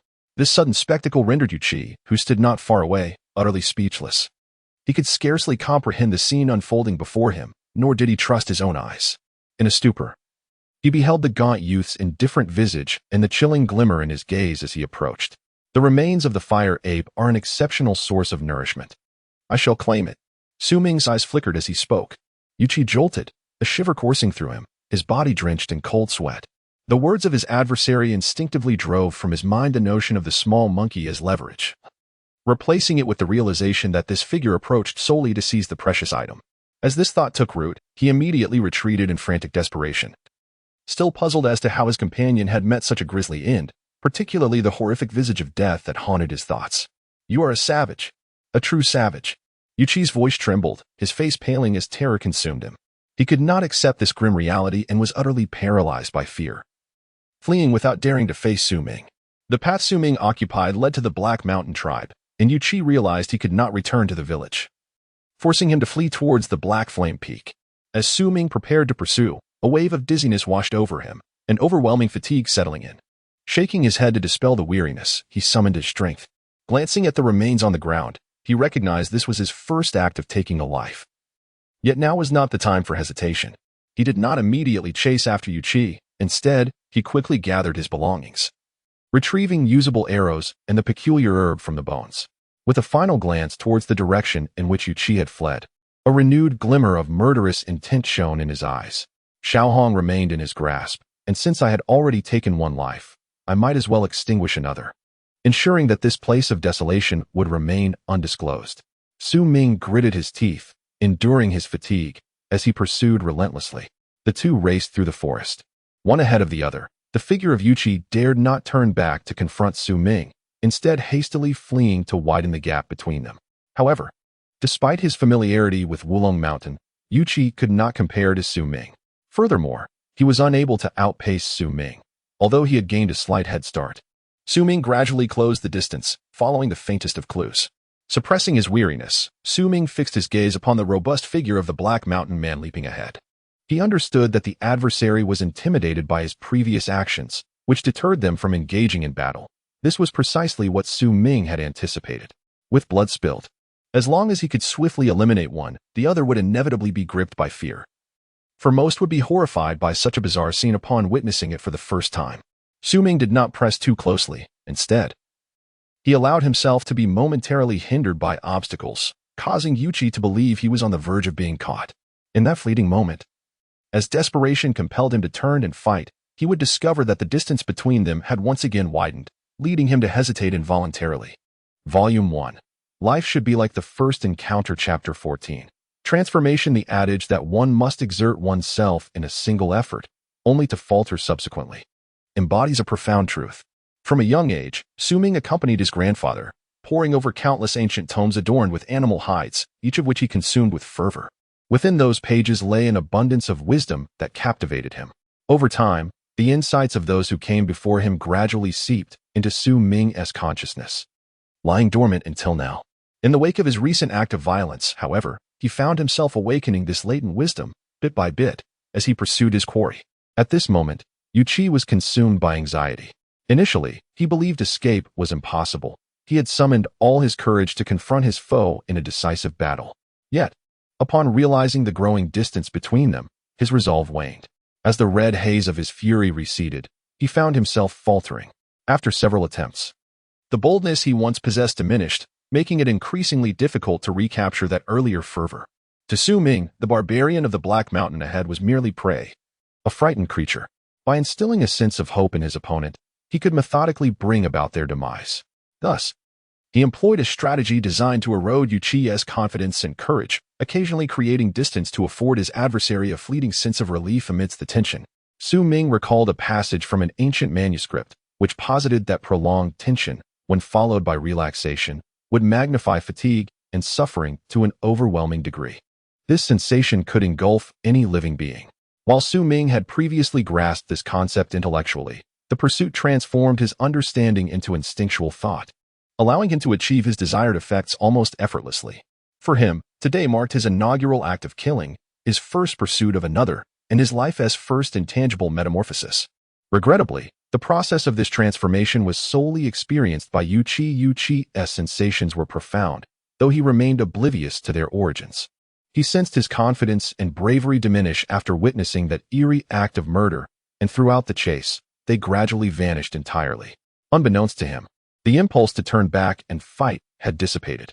Though he perceived his pursuer as equally formidable, he felt that turning back would spell certain doom, while continuing to flee offered a glimmer of survival. What he failed to realize was the inexorable fatigue that enveloped him, particularly as he noticed the boy who had been tailing him was now shrouded in shadows. This weariness rendered his legs weak, almost collapsing beneath him. Yet he pressed on through sheer will. However, when the figure of his pursuer re-emerged at his back, the fatigue intensified, driving Yuchi to the brink of madness. He is undoubtedly a savage. He must be a savage. Yuchi's heart raced with trepidation as he found himself confronted by a fork in the path ahead.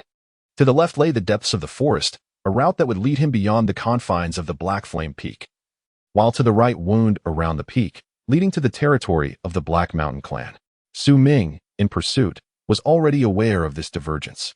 In an instant, his weary eyes gleamed, and he summoned a sudden burst of speed, not to charge forward but to weave through the thickets towards the right path. His demeanor suggested he anticipated Yuchi would choose the right route, thereby preemptively veering in that direction to narrow the distance between them. As he leapt, Ming drew forth his bow, launching a flurry of arrows towards the right fork. The swift whooshing sounds resonated in the air, each arrow embedding deeply into the trees lining the path, the shafts vibrating with a low hum. This peculiar sound seemed imbued with an enigmatic power, reaching Yuchi's ears and causing him a fleeting hesitation. As Ming prepared to unleash another volley, Yuchi let out a fierce roar, intent on fleeing to the right. However, Ming's renewed speed instilled a sense of urgency within Yuchi, who felt that continuing on the right would likely result in imminent capture. Conversely, retreating to the left, due to Ming's miscalculation, might afford him a chance to widen the gap between them. With the resonating hum still echoing in his ears, Yuchi gritted his teeth and abruptly changed direction, racing towards the left with remarkable swiftness, vanishing into the underbrush. Ming's gaze flickered, revealing a glint of cold amusement amidst his fatigue. He swiftly retrieved his arrows from the branches and continued his pursuit towards the direction where the Black Mountain warrior had fled. By manipulating the enemy's escape route, he could exert control over his movements. Ming murmured to himself, recalling a passage from a certain hide scroll he had once read. What had previously eluded him now became crystal clear. As the chase unfolded, time slipped away, and before long, the night had deepened. The moon hung high, casting a silvery glow upon the snow-laden ground, illuminating the forest in a shimmering brilliance even amidst the darkness. Throughout this pursuit, Ming had deftly redirected Yuchi's flight 3 times, gradually exerting control over his actions, guiding him to where he wished him to go. Feeling within his embrace, Ming's bloodshot eyes softened at the sight of the unconscious little monkey nestled against him. This creature had been cast aside by Yuchi during one of his attempts to alter his fleeing path, a desperate attempt to increase the distance between them. This maneuver had indeed proven effective, as Ming dashed towards the little monkey, momentarily relieving Yuchi's anxiety, yet Ming's speed had only intensified. However, it was not long before Yuchi noticed arrows whistling through the air behind him once more, pushing him to the brink of madness. Night had fully enveloped the landscape, the stars twinkling like countless eyes observing the deadly pursuit unfolding within the forest below. Yuchi was utterly exhausted, his steps faltering. The sensations of his body were of little consequence. What weighed heavily upon him was his heart, now riddled with countless wounds and an overwhelming sense of regret. He lamented discovering that small hole and pursuing the fiery ape. Had he not done so, everything would have unfolded differently. Before him lay a thicket of tangled underbrush, and although it was winter, the depths of this wilderness remained obscured. Without a moment's hesitation, Yuchi stepped into the thicket, and shortly thereafter, Ming's figure emerged at the edge of the forest. He stood there, breathless, a cloud of white vapor escaping his lips, yet his eyes were cold and piercing. He refrained from pursuing further, instead choosing to wait silently. "Here lies the grave I have guided you to," he whispered softly once his breathing steadied. "If, in your current state of fatigue, you manage to escape this place, it shall be a testament to your fortune." No sooner had he spoken than a chilling scream pierced the stillness of the night, reverberating through the air, striking terror into the hearts of those who heard it. Gradually, the scream faded, morphing into a faint wail. Ming advanced quietly into the thicket, treading carefully, often pausing to scrutinize his surroundings, retreating, circumventing obstacles, or leaping over them. This area was a trap set by the hunting team of the Wu Shan tribe, filled with numerous snares unknown to other tribes. Even Ming was only vaguely aware of some traps, while many remained shrouded in mystery. Had Yuchi been in his prime, he might have had a chance to emerge alive, but in his current state, entering here was tantamount to stepping into the underworld. Ming proceeded cautiously, the distant wails growing fainter. As he continued onward, he beheld Yuchi, suspended like a grotesque marionette, impaled by a row of sharpened trees resembling a rake. His body was drenched in blood, yet he had not succumbed to death. Instead, he quivered, emitting faint moans. Su Ming approached silently, observing Yuchi for a long moment before producing a bone dagger and slicing it across his neck. Yuchi convulsed violently a few times before succumbing to death, his eyes locking onto Su Ming's with a gaze filled with unending resentment. In silence, Su Ming severed the ropes of the trap, rummaged through Yuchi's belongings, and retrieved a small amount of blood powder, transforming the body into bones that crumbled to ash at his touch. He turned silently and exited the thicket.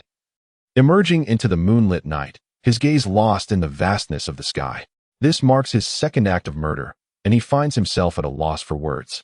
Overwhelmed by a tumult of emotions, anxiety, trepidation, and confusion. After a prolonged moment of reflection, he lets out a soft sigh. Although the Black Mountain tribe and his own Wu Mountain tribe share a common ancestry, they have, over the centuries, become entrenched adversaries. Should one tribe grow powerful, the other inevitably faces the peril of annihilation. All male members would be slaughtered, while the women would be abducted to serve as vessels for the continuation of the conqueror's lineage. Fortunately, such calamities have never transpired, as for many years. The elders of both tribes have maintained a fragile equilibrium, refraining from instigating open warfare. Taking a deep breath, a wave of exhaustion washes over Su Ming, and he drags his nearly unconscious form away into the distance. As time slowly ebbs away, just as dawn breaks and the first light of the sun timidly rises on the horizon, Su Ming returns to the place of tempering at the Black Flame Peak. His complexion is ashen, and upon entering the cavern, he collapses beside it, succumbing to unconsciousness. Volume 1. If Life Were Only As It Was at First Meeting, Chapter 15. Grandfather, brother, can you hear me? The familiar yet melancholic voice echoed in Su Ming's mind, lingering long after its utterance. His unconscious body trembled slightly, as if struggling against an unseen force. Brother, I am waiting for you. At the crescendo of this call, Su Ming jolted awake, his gaze vacant as he stared at the wall before him, lost in thought for a moment until a series of excited squeaks interrupted him. He turned to see Xiao Hong, filled with joy and enthusiasm, darting toward him, playfully scrambling over him. Xiao Hong had already awakened. It had merely been in a state of unconsciousness, suffering no substantial harm. Upon regaining consciousness, it had anxiously awaited Su Ming's return. Now, witnessing Su Ming's awakening, it was exuberantly thrilled. Su Ming gazed at the little monkey, a smile gracing his face. Yet hidden within that smile was a sense of bewilderment.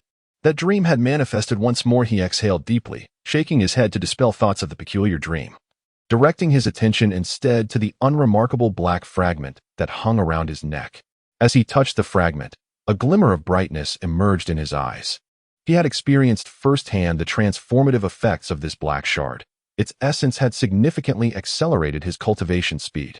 Moreover, the red medicinal stone, unwittingly refined, had granted him the upper hand in the perilous battle for survival he had recently faced. The medicinal stone required further refinement in that strange place. I only glimpsed a door, yet it bore 15 small holes. Previously, I hesitated due to a lack of the medicinal stone, but now I am eager to discover what changes will transpire once I offer 15 grains of the essence. Su Ming murmured to himself. Furthermore, I need to refine more of the blood essence. This essence is my trump card. Additionally, I must return to the tribe. It has been far too long since my last visit. Grandfather has made little progress in his cultivation over the years. Perhaps the essence could aid him as well. Lost in contemplation, Su Ming rose to his feet. After stretching, he felt a significant alleviation of fatigue. He steeled himself, once again immersing in the refinement of his essence, while consistently maintaining the flow of his bloodline. However, he sensed some stiffness in certain areas of his body during circulation, a stark contrast to the fluidity he had previously enjoyed. Su Ming surmised that this discomfort was a lingering injury from his breakthrough into the first layer of coagulated blood, which would likely take time to heal. A month passed swiftly, during which Su Ming ventured out several times, enlisting Xiao Hong to assist in gathering herbs. Particularly, he sought the red herbs essential for refining the blood essence, successfully retrieving 2 specimens. Although he had intended to gather more, an instinctual sense of danger had deterred him, leading him to exercise caution. With these abundant herbs, Su Ming devoted himself tirelessly to cultivating his vital energy and refining the medicinal stones, the muffled sounds of his labor reverberating through the cave. In the early morning of a month later, as dawn began to break, Su Ming imparted a few words to the little monkey and descended the mountain alone, vanishing into the depths of the forest. Within the jungle, Su Ming, having reached the second tier of the blood condensation realm, moved with remarkable swiftness, darting across the snow-covered ground. By midday, he had traversed the woodland and emerged outside the Wu mountain tribe. Gazing at the distant settlement, a smile graced his face. It had been some time since his last visit. With determined strides, Su Ming approached the tribe, which remained lively as ever. Children frolicked about, while some tribesmen engaged in friendly sparring. His return attracted the attention of several tribe members, as he had been away for quite a while, exchanging warm greetings with familiar faces. "Su Ming, you have returned. Where have you been all this time?" called out a cheerful voice from behind. Turning around, he beheld a robust man with a somewhat youthful visage, revealing his relatively tender age. It was Lei Chun. "Ah!" Su Ming exclaimed, noting the formidable aura radiating from Lei Chun, which seemed even more potent than that of the barbarian from the Black Mountain tribe whom he had previously defeated. "On the verge of breaking through to the fourth tier of blood condensation, are you?" Lei Chun grinned widely, stepping closer to Su Ming and speaking in a lowered tone. "I feel a breakthrough is imminent. Hee. Grandpa says the barbarian blood within me is exceptionally pure. Given enough time, I might even reach his level." Excitement sparkled in his eyes, but soon he was taken aback, scrutinizing Su Ming with disbelief, his eyes widening in astonishment as he prepared to speak. "Come to my place tonight, and we can discuss it then. For now, I must seek out Grandpa," Su Ming said, sensing Lei Chun's intent to inquire further. With a gentle smile, he turned and walked towards his grandfather's dwelling. Lei Chun stood there for a moment, scratching his head in confusion, muttering to himself. Yet he could not fathom the situation. However, he made a mental note to visit Su Ming later that evening. As Su Ming neared his grandfather's abode, he slowed his pace, a hint of apprehension flickering across his features. He held immense respect for the man who had nurtured him since childhood and continuously guided him towards maturity. To Su Ming, his grandfather was akin to a second father. Such sentiments transcended mere words. He did not wish to deceive his grandfather, yet there were certain matters he could not fully disclose, such as the shard around his neck. Now that he had grown, he understood that if this item were to come to light, it could spell disaster not only for him but for the entire tribe. He could not reveal this. Taking a deep breath, Su Ming paused outside his grandfather's residence, hesitating before entering. He could faintly hear voices within, suggesting a discussion amongst several individuals. After a moment of patient waiting, the door to the elder's abode swung open, revealing three imposing figures who emerged from within.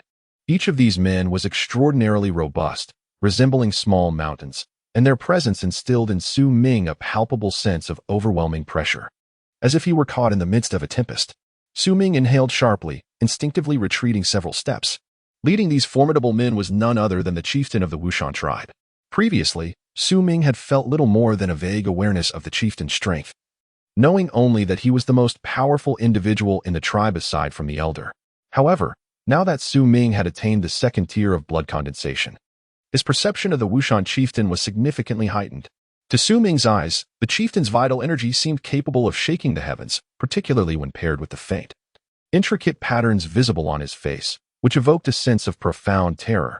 The two men flanking the chieftain were also familiar to Su Ming. The burly man on the left, in his 40s, bore a faint scorpion-shaped tattoo upon his face, and his internal energy surged mightily, second only to that of the chieftain. His long arms were complemented by a large bow slung across his back, and for reasons unknown. The sight of this bow conjured a cacophony of anguished wails in Su Ming's ears, filling him with an unsettling dread. This man was the scout of the Wu Shan tribe, a title not merely a name, but a hereditary designation. Only one scout could exist within each tribe, reserved for the most adept archer. The last of the trio stood to the right of the Wu Shan chieftain, a man in his 30s. He appeared rather expressionless, rarely speaking or smiling. His eyes were often squinted, revealing only fleeting glimpses of brilliance within, rendering his pupils difficult to discern. He was the leader of the hunting team, responsible for all hunting activities surrounding the Wu Shan tribe, known as Shanhen. These three men represented the pinnacle of strength within the tribe, aside from the elder. Su Ming took a deep breath and hastily bowed, standing to the side. The chieftain of the Wu Shan tribe wore a furrowed brow, clearly indicating that his prior conversation with the elder had not been pleasant. Upon exiting the dwelling, he did not acknowledge Su Ming, choosing instead to pass him by. The scout, however, smiled upon seeing Su Ming, nodded in acknowledgement, and followed the chieftain away. As for Shan Hen, the hunting leader, he seemed to regard Su Ming as non-existent, barely casting a glance in his direction as he strode past. Once the three had departed, a flicker of doubt crossed Su Ming's face. He pondered why the powerful individuals of the tribe had failed to detect the strength of his own vital energy, which even Lei Chen could perceive. "It is I who have concealed your vital energy. Why are you lingering outside?" came the elder's stern voice from within the dwelling. With his head bowed, Su Ming stepped inside. "You are aware of your return." Grandfather donned a coarse linen garment, his head adorned with numerous small braids. His visage marked by the passage of time, yet his eyes radiated an undeniable brightness. Though his words carried a tone of seriousness, the joy within his gaze was unmistakable. Su Ming murmured a few words, lowering his head, hesitant to speak further. "You have certainly become capable enough to stay away for months, forgetting this old man. HM? Raise your head, and come let me see you." Discontent resonated in grandfather's voice. Su Ming, with a pained expression, lifted his gaze to meet grandfather's. Before he could utter another word, he noticed grandfather, seated across from him in a meditative posture, suddenly fixate his eyes intently. With a swift motion, grandfather raised his right hand and gestured towards Su Ming, who found himself compelled to step forward, his chest firmly pressed by grandfather's hand. A gentle force coursed through Su Ming, seamlessly merging with his blood, instantly healing several hidden injuries he was previously unaware of, even rectifying the latent dangers stemming from his reckless attempt to breach the second realm without proper stabilization before venturing out to engage in conflict. When grandfather withdrew his hand from Su Ming's chest, a tremor coursed through Su Ming's entire being. Without a moment's thought, he unsheathed a medicinal blade and made a shallow incision on his arm, allowing a stream of dark blood to flow from the wound, accompanied by a faintly foul odor. "You truly have gained skills. Engaging in battle before your cultivation is secure," grandfather observed, his eyes reflecting deep appreciation, though his words remained stern. Nevertheless, he handed Su Ming a small dark green vial. As the black blood flowed freely from the wound, Su Ming felt a surge of vitality. He took the vial, opened it, and dipped his finger into it, applying the substance to the cut. Volume 1. Life If Only It Were As It Was at First Sight. Chapter 16. The Barbarian Pattern. Grandfather, it's not that I wish for this, but they have gone too far. They took away Xiao Hong, Su Ming murmured. "They?" Grandfather paused in surprise. "One at the second layer of blood condensation, and another at the third." Su Ming capped the small vial and set it aside on the table. "The Black Mountain Tribe? How did you manage to escape?" Grandfather's eyes flickered, an icy glint evident in his pupils. "I did not escape. They are dead," Su Ming replied, meeting grandfather's gaze. Grandfather was taken aback, then visibly moved. After a moment of contemplation, he refrained from inquiring about the details. To him, Su Ming was like his own child. He had watched him grow and understood his character. "It must have been at Black Flame Peak. The information you relayed last time was invaluable to the tribe. This warrants a reward. However, your concealment of the fact that you have become a barbarian means the reward is rescinded. Since you have also become a barbarian, stay with me, and I shall share my experiences in cultivating barbarian skills, and I will assist you in refining the bloodline within you." Grandfather smiled at Su Ming. "Grandfather." Su Ming scratched his head, hesitating briefly before speaking softly. "Am I not to explain how I became a barbarian? What need is there for so many questions? Everyone harbors their own secrets. What matters is that my Su Ming has finally become a barbarian." Grandfather chuckled, genuinely pleased. Su Ming's eyes glistened with emotion as he gazed at grandfather, nodding silently. He would never forget grandfather's kindness, nor the gentle flow of the dark essence within him, nor all the memories that were etched in his mind and soul. "Grandfather, I have some medicinal stones." Su Ming looked at grandfather and spoke softly.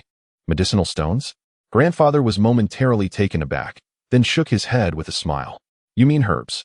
I know you must possess some extraordinary herbs. But as the barbarian elder of the Wu Shan tribe, I have encountered many herbs, with only a few being exceedingly rare." "Oh." Before grandfather could finish, Su Ming had already produced 2 small vials, opening them and placing them before grandfather. Both vials contained green medicinal stones, exuding a fragrant aroma, each filled with over 10 small pellets. Grandfather's eyes sparkled with intensity, his demeanor growing serious as he picked up the vial containing the medicinal stones. He examined the unfamiliar contents closely, then took a whiff, and his expression transformed. "What peculiar medicinal properties?" "Just a single inhalation seems to invigorate the flow of blood within the body," grandfather murmured, focusing intently. After a while, he closed his eyes in contemplation. When he opened them again, he looked at Su Ming. These are called medicinal stones? Su Ming nodded, pointing to the vial, and began to explain their usage and effects. Grandfather visibly gasped, his expression shifting dramatically as he absorbed the information.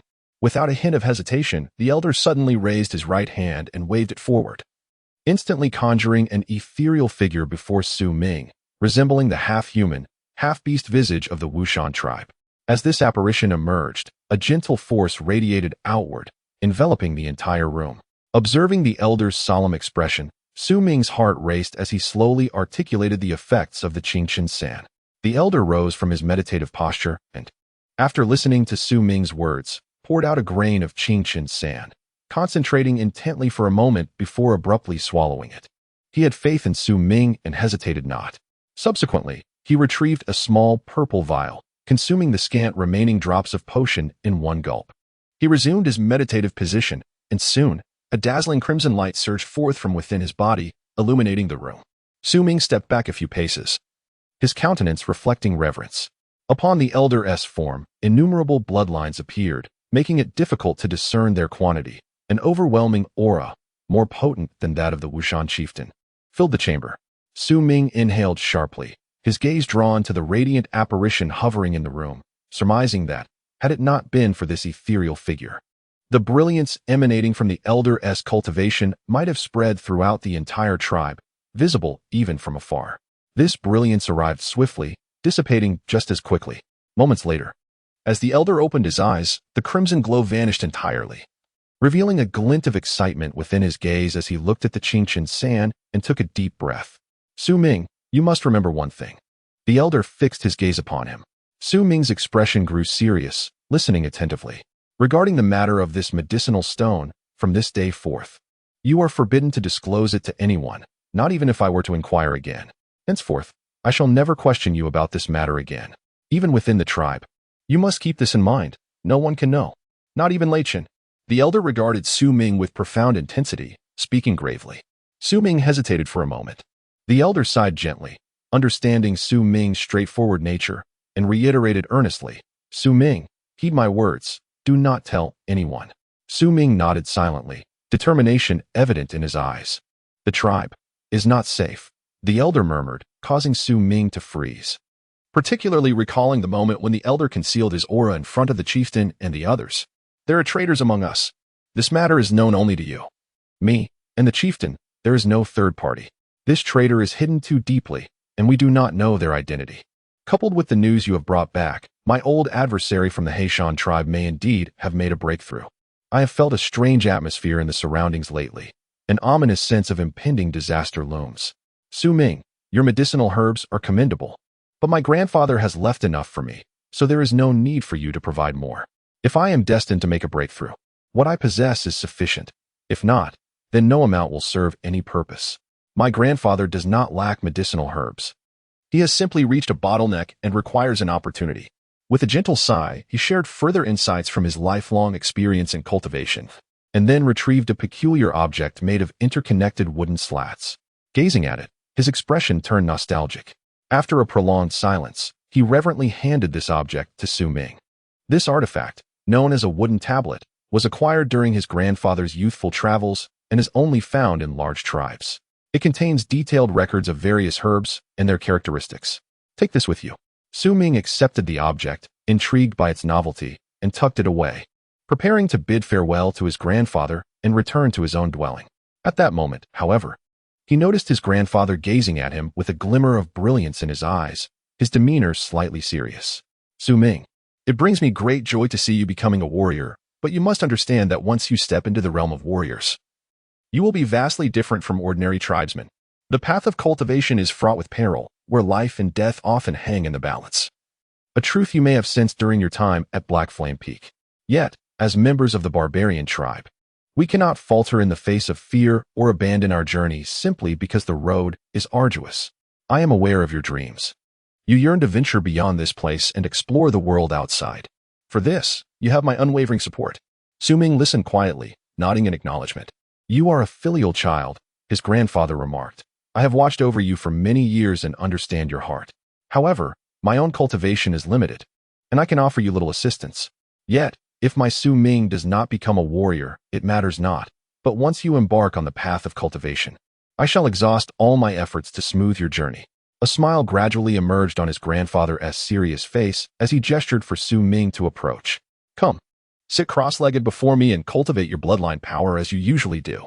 Su Ming gazed at his grandfather, whose hair had turned gray and whose face bore the marks of time, yet his eyes radiated warmth. Even though he knew there was no blood relation between them, the bond they shared transcended all. Grandfather, Su Ming murmured. Come here quickly. His grandfather chuckled heartily. Obediently, Su Ming approached his grandfather, sat cross-legged, took a deep breath, and gradually began to circulate his vital energy. 6 bloodlines emerged on his body, radiating a crimson glow, while a faint shadow of the 7th bloodline began to coalesce. This 7th bloodline had eluded Su Ming for the past month, unable to manifest even as a shadow, largely due to the hidden injuries within him. However, with his grandfather's healing, this 7th bloodline naturally began to form as he circulated his energy. You have acquired the inheritance of the barbarian form, his grandfather proclaimed. To reach the 3rd level in the blood condensation realm, one must attain 11 bloodlines. As for the 4th level, it requires 25 bloodlines. To reach the 5th level, one must attain 53 bloodlines, and this continues to increase until the 11th level of blood coagulation, at which point the number of bloodlines should amount to 781. However, what you may not be aware of is that this quantity of bloodlines is not fixed for everyone. While the majority of warriors exhibit such traits, there are indeed a select few who can elevate their count even further. The more bloodlines one possesses, the greater the opportunity to ascend to the realm of Kaichin. Throughout history, as my grandfather has recounted, nearly all warriors who could achieve Kaichin during their blood coagulation phase did not possess fewer than 900 bloodlines. For instance, the chieftain of the Fengtian tribe, whom I have known for many years, had a staggering count of 917 bloodlines in his prime. My grandfather has also heard tales of individuals in larger mid-sized tribes, or even in some major tribes, who exceeded 930 bloodlines during their blood coagulation phase. This is the essence of our clan's blood coagulation practice. In the annals of our history, there have been remarkable individuals who expanded their bloodlines to a staggering 999 during the coagulation phase, many of whom became renowned figures. There are even legends suggesting that reaching 1,000 bloodlines signifies complete mastery of the coagulation stage. However, such perfection is exceedingly rare in contemporary times, if not entirely non-existent. And my grandfather, in his humble ignorance, cannot speak definitively on the matter. His voice seemed to carry a peculiar power, echoing in Su Ming's mind as he circulated his energy and blood. Following the coagulation phase comes Kaichin, which involves consolidating all one's bloodlines into pure barbarian blood, and then, with one's own hands, inscribing a unique, solidified barbarian pattern upon oneself. This pattern reflects one's innermost thoughts and desires. My grandfather is filled with anticipation and curiosity, pondering what design you would choose to inscribe should you one day achieve the realm of Kaichin. Volume 1 Life. If only it were as it was at first glance. Chapter 17. The Art of the Ancient Su Ming. These are the teachings absent from the legacy of the barbarians. Yet they are matters that every warrior must comprehend and cherish. My grandfather may never achieve the realm of Dawn. The chieftain of the Fengtian tribe, before he turned 20, was no match for me. It was not until he reached the age of 34 that he could barely contend with me. By then, my grandfather was already renowned among the tribes in this vicinity. As he spoke, his aged visage momentarily flushed with color, and a flicker of distant pride shone in his eyes. Yet that pride seemed to be sealed away, encrusted with dust. At that time, I had already attained the 8th layer of blood consolidation. My grandfather sighed softly, murmuring with a hint of bitterness as if reminiscing. A trace of sorrow gradually emerged in his expression. Su Ming, you must remember, there are realms beyond this world, and individuals beyond mere mortals. Never let complacency take root in your heart. My grandfather shook his head, seemingly reluctant to delve further into his past.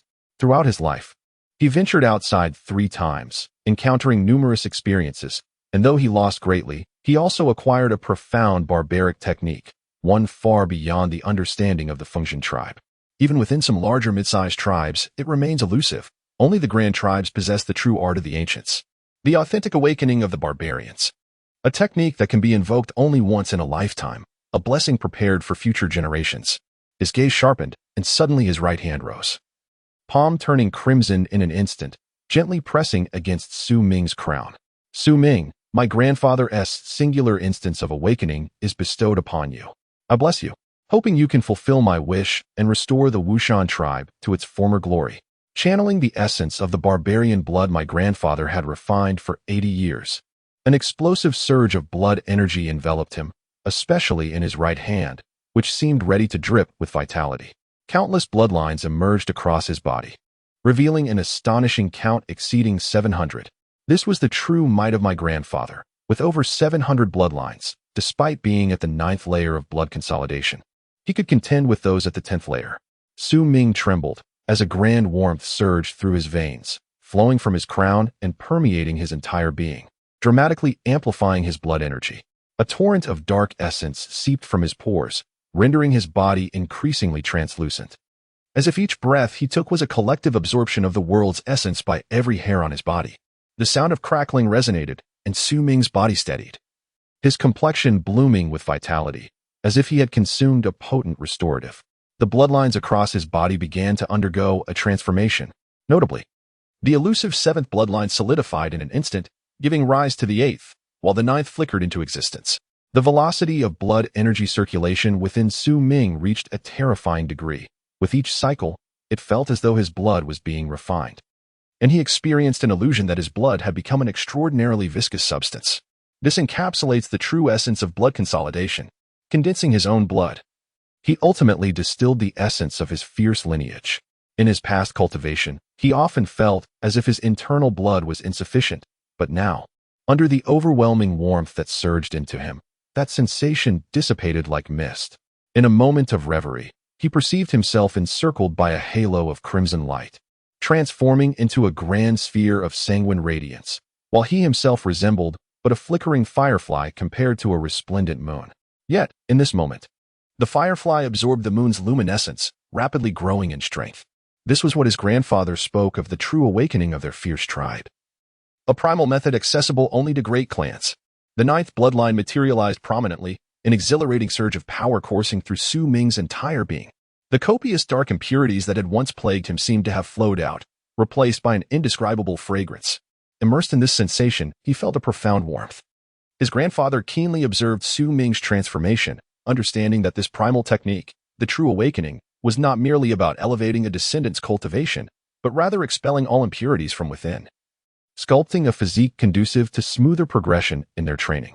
This was not a simple expulsion of filth. It was a process guided by his own fierce blood, undertaken in a manner he could not fathom, and a method he could only experience once in a lifetime. Should it be attempted a second time, the practitioner would face instant destruction, their very essence scattered into oblivion. As the fragrant essence emanating from Su Ming intensified, a smile gradually spread across his grandfather's face. Yet he did not relent.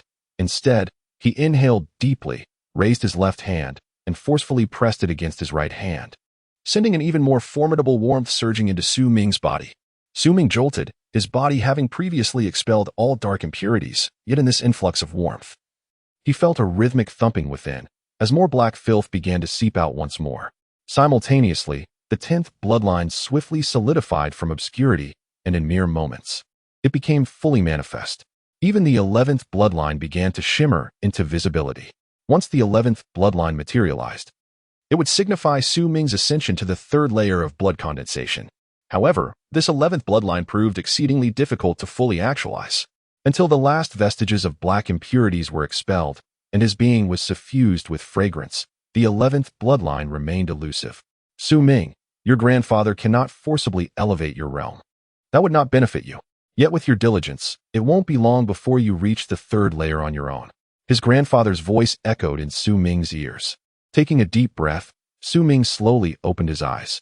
In that fleeting moment of awakening, the world before him transformed, appearing infinitely clearer than before, revealing nuances previously unnoticed, now vividly apparent. The world had changed.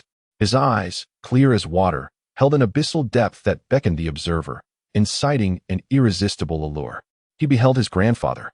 Yet at this moment, the elder's visage appeared considerably aged, subtly revealing signs of fatigue. Within his eyes, however, there lingered profound warmth and affection. Su Ming gazed at his grandfather in a daze, kneeling silently as he gently bowed his head in respect. You have grown. "You are no longer the child I once knew," his grandfather said wearily.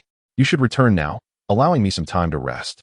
Grandfather Su Ming bit his lip, casting a deep glance at the elder, etching every moment into his heart, vowing never to forget the one who had accompanied him through his youth, instilling in him the essence of familial bonds, an affection that could never truly be repaid. "In a few days, accompany me to the Fengtian tribe to visit the tribal leader and witness the warriors of Fengtian.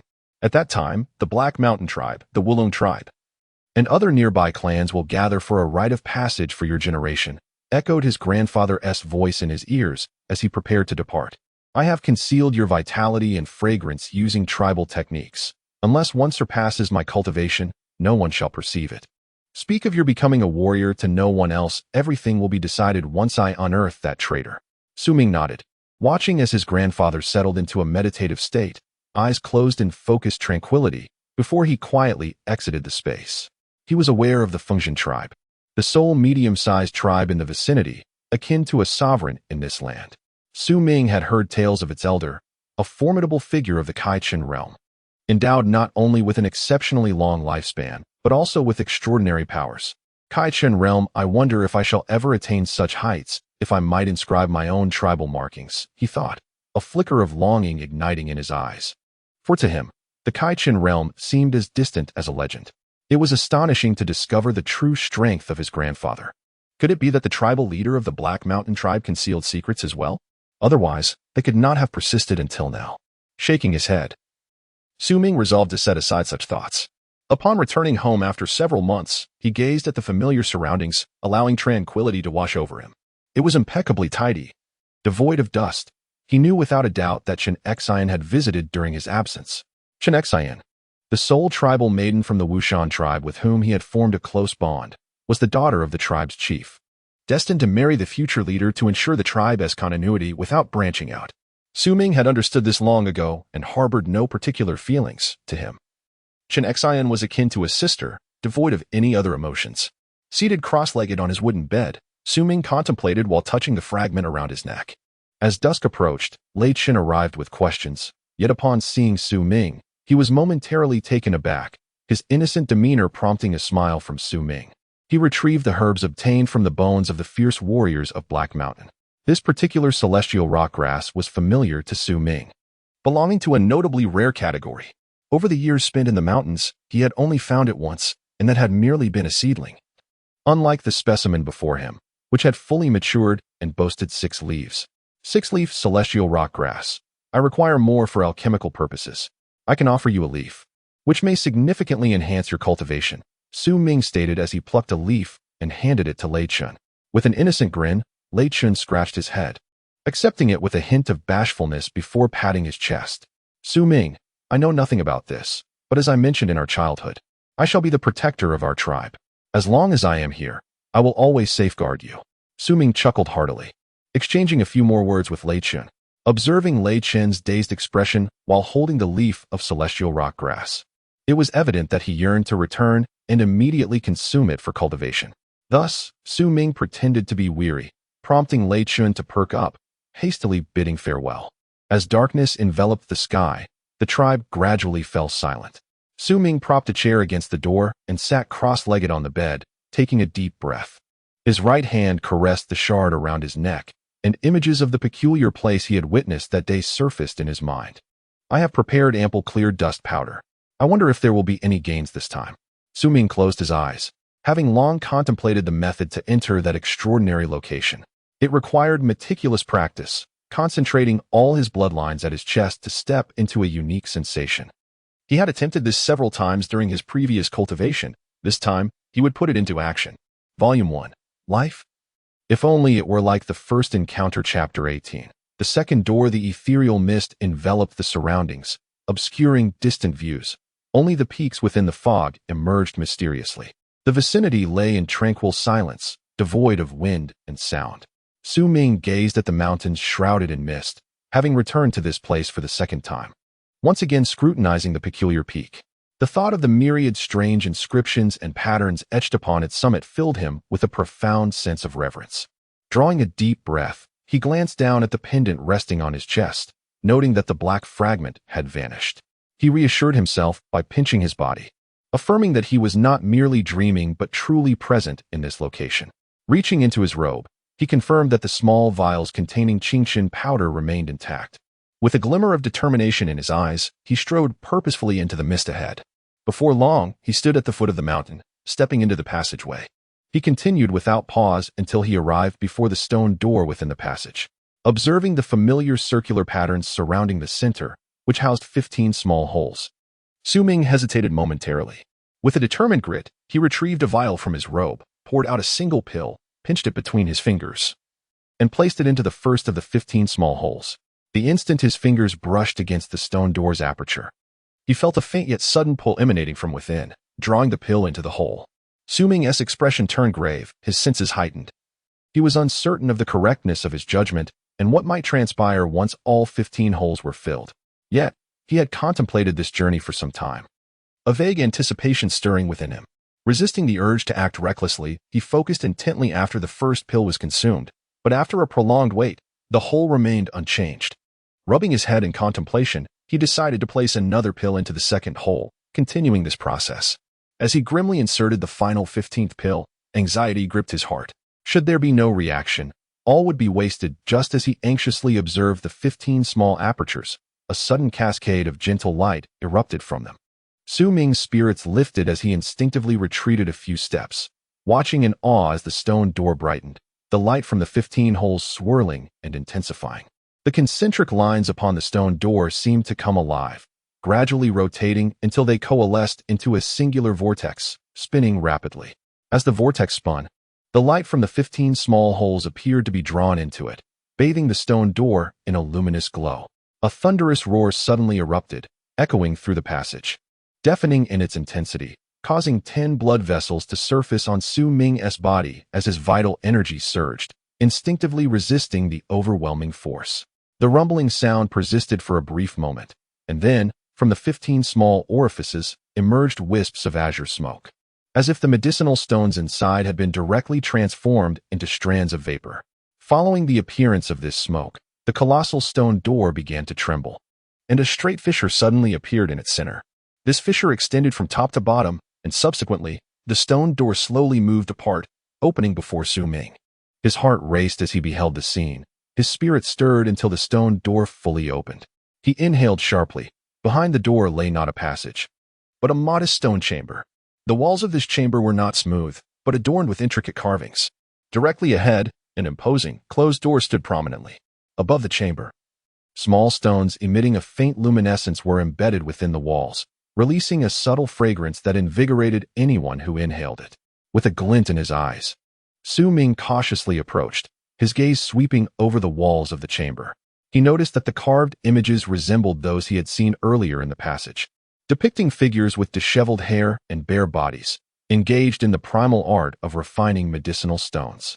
When he first entered this place, such scenes had left him bewildered.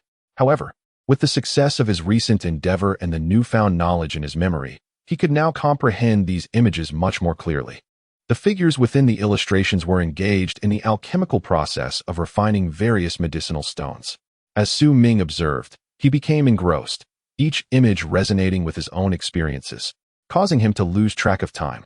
After finishing one depiction, he would hastily move forward to discover the next, unaware of how long he had been immersed in this exploration. Finally, when he had thoroughly examined all the patterns, his gaze fell upon the tightly shut door within the chamber. This door, distinct from the first, was entirely black and subtly exuded a fragrant aroma, suggesting that its stone was of remarkable quality. It bore engravings of a massive cauldron, intricately detailed with wisps of vapor rising from it, creating an illusion that it was a genuine cauldron undergoing the alchemical process. Su Ming, filled with envy, gazed at it longingly, wishing for such a cauldron to possess. Above and on either side of this cauldron, he discovered various herbs, which instantly invigorated him, prompting a meticulous examination. His purpose for coming here was to uncover alternative configurations for medicinal stones. To the left of the cauldron's depiction, 7 herbs were listed, 5 of which were clearly for the preparation of Qingshan San, while the remaining 2 were unfamiliar to him. He focused intently, committing their appearances to memory. Beneath this prescription, 8 small orifices were arranged on the stone door. Regarding the pattern of the on the right side, it depicts 8 types of herbs. Similar to the prescription on the left, 5 of these herbs are still required for the concoction of. The 3 additional herbs caught Su Ming's eye instantly. 2 of them were familiar to him, albeit not commonly encountered. Beneath this prescription, there are still small holes, though their number slightly exceeds that of the left side, totaling 12. As for the 3rd prescription above the pattern, Su Ming's expression gradually became grave. This prescription was not comprised of plants, but rather featured 3 astonishing illustrations. The first depicted the tail scales of a python, the second illustrated the 9th leg of a 9-legged spider, and the third showcased a palm-sized, pitch-black figure, specifically its 3rd finger. Strangely, there were no small holes beneath this 3rd prescription, indicating that the concoction of such a medicinal stone was exceedingly challenging. Hence no compulsory requirement for its creation. After a moment of contemplation, Su Ming drew back his gaze and approached the stone door, raising his right hand and pressing it firmly against the surface. Instantly, the pattern on the stone door emitted a dazzling, ethereal light that enveloped his body. Following a brief discomfort, a fragment of memory resurfaced in Su Ming's mind, along with the methods of concocting these 3 medicinal stones and their names. Su Ming's gaze swept across the left side of the pattern, then shifted to the right. As for the final one, Su Ming murmured, gazing at the peculiar prescription above the pattern on the stone door. While Su Ming was deep in thought, the ethereal light surrounding his body gradually dimmed, and the brilliance of the on the stone door also waned. The moment the light completely dissipated, Su Ming felt a blur before his eyes. He remained unperturbed, as he had experienced this once before. An eerie howling resonated in his ears, and as the sound subsided, clarity returned to his vision, revealing that he was still in his room within the tribe. Taking a deep breath, Su Ming immediately walked to the door, moved the chair aside, and pushed the door open. Outside, it was still night, the sky adorned with twinkling stars, and the surroundings were enveloped in silence, with a cool night breeze brushing against him.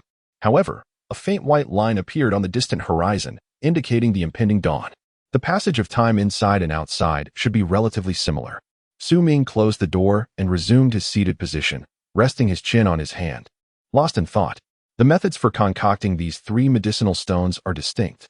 The 2 herbs in the prescription for are unfamiliar to me, so I shall set them aside for now. As for Su Ming's pupils slightly constricted. This concoction is not derived from plants, and the required materials are exceedingly rare. Yet, within the memories I acquired, the extraordinary phenomena that occurred upon the completion of this concoction were truly remarkable. Su Ming recalled the figures he had seen in the memories, and upon the refinement of, it seemed to evoke a transformation in the very essence of heaven and earth, as winds and clouds swirled dramatically, stirring his heart profoundly. If this medicinal stone could indeed be refined, it would undoubtedly be astonishing. Regrettably, even the stone door lacked a small aperture, indicating that the concoction of the dispersed elixir proved rather arduous, and thus, it bore no relation to the unlocking of this door. After a moment of contemplation, Su Ming deduced the situation with reasonable accuracy. The only remedy currently available for refinement was the mountain spirit elixir. Among the 3 additional herbs, he recognized 2, although he did not possess them at that moment. The tribal apothecary undoubtedly harbored a considerable supply. As Su Ming pondered, the dawn gradually illuminated the sky, heralding the arrival of a new day. Despite having endured a restless night, he felt no trace of fatigue. This sensation had become markedly pronounced since he attained the 2nd tier of blood condensation, as if he were endowed with boundless energy. Unless he were to deprive himself of rest for several consecutive days, weariness would not encroach upon him. As daybreak arrived, the tribe's members commenced their bustling activities for the day. Su Ming refreshed himself and made his way toward a nearby dwelling, constructed of foliage and encircled by a fence, with tribesmen ever watchful in their guardianship. Volume 1. Life, if only it were as it was at first glance. Chapter 19. Northern Ling in the early morning. The wind carried a hint of chill, slicing through the winter season like a knife. However, the flickering flames of the bonfires scattered throughout the tribe seemed to dissipate this cold, allowing warmth to envelop the entire community. For the warriors, the circulation of their vital energy was sufficient to withstand the frigid air, yet the ordinary tribespeople constituted the majority, causing them to venture outside less frequently during the winter months. Even when they did brave the outdoors, they often draped themselves in thick animal hides for warmth. During this season, the tribe's common healer was particularly busy, concocting numerous herbal potions to bolster the community's resistance to the cold. Even the elder would lend a hand, channeling his inner energy to help the entire tribe combat the biting winter winds during the coldest days. As Su Ming tread upon the snow-covered ground, the crunching sound resonated beneath him. Wrapped in a cozy hide coat, he walked through the familiar village, greeted by the warm smiles and nods of his fellow tribesmen, an embrace of warmth that seemed capable of dispelling the winter chill. The dwellings within the tribe were mostly rudimentary. While they sufficed during milder weather, they struggled to shield against the wind in winter, necessitating the application of numerous animal hides to the exteriors to block the frigid gusts. However, these hides often failed to adhere for long, requiring frequent reattachment, and the fires within the homes needed constant replenishment with branches. Thus, winter became a trial for the majority of the tribe, albeit one that did not lead to dire consequences, merely inconveniences. As Su Ming continued on his way, he arrived at the fence surrounding the dwelling vigilantly guarded by his kin. This was the storage place for herbs in their Wu Mountain tribe. Thick animal hides enveloped the exterior, accompanied by several bonfires that burned brightly, sending forth a wave of warmth mingled with the cold as he approached. Su Ming was well acquainted with this place. For the past few years, he had delivered his gathered herbs here after each outing. Consequently, the guards smiled upon seeing him, offering no obstruction. Su Ming reciprocated their smiles, greeting his fellow tribespeople as he stepped inside the enclosure. Just as he was about to push open the door, a voice filled with surprise called out from behind him. "Su Ming, when did you return?" The voice belonged to a woman, melodious and sweet, akin to a lark song. Su Ming paused mid-step, turning to see her, his gaze softening. She was a tall woman, enveloped in thick animal hides, with her long hair bound by a grass rope. Adorning her ears were two exquisitely crafted white bone rings. Her skin bore a slight roughness, yet it could not conceal her beauty. Her large eyes resembled clear pools of water, radiating innocence, and at that moment, they sparkled with joy as she hurried a few steps closer to Su Ming. "I returned yesterday," he replied with a smile. This woman was Scion, who often tidied his dwelling during his absences. Suddenly, Su Ming's smile froze on his face, and his gaze shifted slightly. She was not alone. Behind her stood a young man, approximately 18 or 19 years of age. This young man was remarkably robust, even more so than Lei Chen, exuding an air of formidable strength, clad only in a thin garment of animal skin during this winter season. His hair was tousled, yet not unkempt. Combined with his chiseled features, he radiated an aura of fierce pride. Particularly striking were his eyes, reminiscent of stars, which seemed to harbor an enigmatic emblem flickering within his pupils, imparting an intangible sense of oppression that instinctively heightened one's vigilance, akin to encountering a wild beast. He stood there, bearing a large bow on his back, his gaze piercing as he looked towards Su Ming. "Su Ming, Brother Bei Ling," Su Ming addressed the youth, a flicker of complexity crossing his eyes as he spoke respectfully. The young man before him was the strongest among the new generation of their Wu Shan tribe, possessing a physique that even the elder could not match. Only after Lei Chen was recognized for his formidable body could he be considered somewhat comparable. As the most powerful of the tribe's youth, his cultivation progressed at an astonishing rate. Su Ming had once overheard the elder mention that this individual was the most likely candidate among their tribe to break through to the blood condensation realm, potentially becoming one of the legendary figures of the opening dust realm. His name was already renowned among neighboring tribes, and even the Fengxian tribe had sent emissaries to bring him away for training. Su Ming had never anticipated encountering him today. The reason for the complexity in his gaze lay in the fact that Bei Ling had once shown him great kindness during his childhood, treating him as an elder brother. It was during that time that Bei Ling had imparted some archery skills to him, as he was the son of their tribe's scout and possessed extraordinary talent in archery. However, everything changed when Xian turned 12. Perhaps it was due to the closeness between Xian and Su Ming that Bei Ling's gaze towards Su Ming gradually became peculiar and hesitant, eventually turning cold and distant, culminating in complete estrangement and outright disregard upon their encounters. Later, Su Ming learned that this was a consequence of an engagement arranged between the tribe leader and Bei Ling's father. Su Ming wished to explain, but all his words were met with the same indifferent gaze. Gradually, he could only sigh in silence, allowing his interactions with Xian to wane, intentionally or not. He was acutely aware of his own status, understanding that he was merely an ordinary tribesman, and acknowledged that, without the elder, he might never have been accepted into this tribe. Everything stemmed from the fact that he, Su Ming, was an abandoned infant taken in by the elder during an expedition over a decade ago, despite the kindness shown to him by most in the tribe as he grew. It could not alter the inherent divide that existed between him and the tribe. You returned and didn't even inform me. I searched for you several times, but you were never present. Chen Xian pouted, a playful reproach in her tone. Su Ming gently touched his nose, avoiding Chen Xian's gaze. He harbored only a familial affection for her, devoid of any other emotions, and wished not to perpetuate any misunderstandings with his childhood friend, Brother Bei Ling, who had once treated him so kindly. Brother Bei Ling, when did you return? Su Ming inquired, his eyes drawn to the imposing figure of Bei Ling. At such close proximity, he could distinctly sense the powerful vitality emanating from him, a strength that surpassed all but a few notable figures in the tribe, including his grandfather and the chieftain. However, the intense pride and sharpness radiating from Bei Ling were equally formidable, leaving Su Ming with a sensation akin to suffocation as he stood before him. The day prior, Bei Ling had maintained his usual demeanor, exuding an unwavering coldness. His words terse and seemingly dismissive. He turned to Chen Xian beside him, saying, Xian, weren't you supposed to gather herbs for your mother? Let us proceed inside. With that, he took Chen Xian's hand, passing by Su Ming and pushing open the door to the herb storage room. Stepping inside, Chen Xian seemed poised to say something but hesitated, ultimately choosing silence, instead nodding to Su Ming as she followed Bei Ling into the room.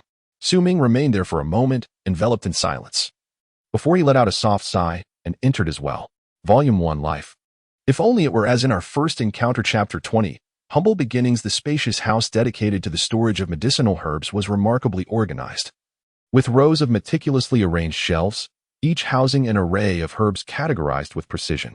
At the back of the building, there lay a somewhat smaller chamber, its contents distinct from the rest, intended solely for the fierce warriors of the clan, inaccessible to ordinary tribesfolk. Even physicians required the endorsement of the clan leader or the elder to enter this vital room, which held great significance for the entire Wu Shan tribe. However, such regulations bore no weight for Su Ming. Long ago, the elder had granted him a unique status, allowing him unrestricted access to facilitate his understanding of the herbs. As Su Ming stepped into the abode, he noticed Bei Ling leading Chen Xian by the hand towards the small room filled with precious medicinal ingredients. Outside the door sat an elderly man, cross-legged, clad in leather made from animal hides. His frail body was adorned with a mane of white hair, and his face was a tapestry of wrinkles. He had been meditating with his eyes closed, but now he opened them slightly to accept the identification presented by Bei Ling and Chen Xian. His expression remained unchanged, and he soon closed his eyes once more. Su Ming slowed his pace, aware that Bei Ling preferred not to see him. Instead of following them into the small room, he wandered among the rows of shelves outside, examining the numerous herbs, each of which he had harvested at some point. After surveying all the shelves, he noted that Bei Ling and Chen Xian had yet to emerge. Hesitating, he lingered outside the small chamber. Little La Su, what are you hesitating for? A venerable voice broke through his thoughts. Looking up, he saw the old man who had long guarded this place. Grandfather Nansong, I am no longer La Su. Su Ming scratched his head and smiled. Oh, I recall now. Your generation of La Su completed the initiation months ago. Henceforth, you shall not be referred to as Little La Su. The elder grinned, his eyes radiating warmth. Since you are here, why not step inside? Fear not. Grandfather Nansong is here to support you. In my day, I dared to compete with your grandfather for women, so what is there to fear? The old man winked and chuckled playfully. Su Ming's eyes widened.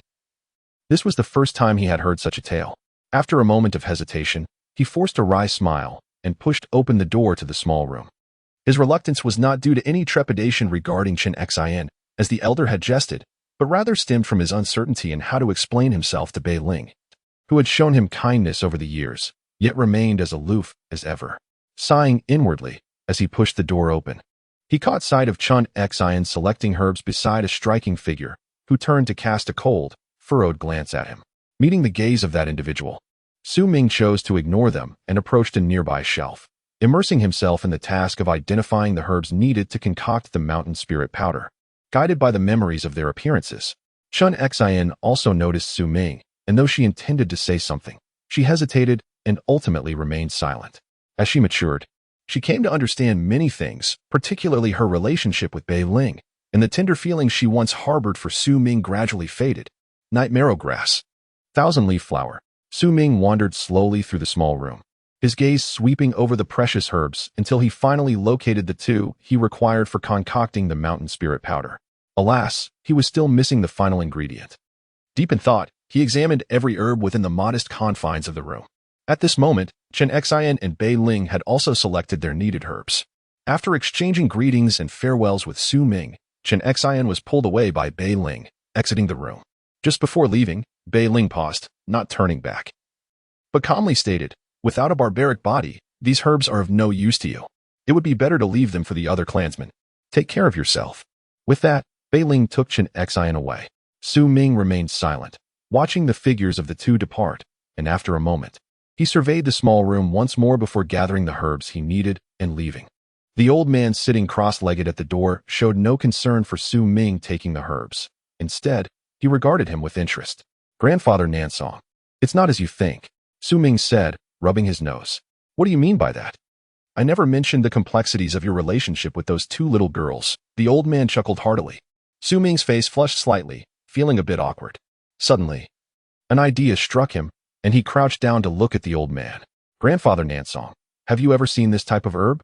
he inquired, sketching a depiction of the herb in the dirt. The old man smiled, glanced down, and then appeared contemplative. After a moment, he slapped his forehead. "Isn't this the Luo Yun leaf?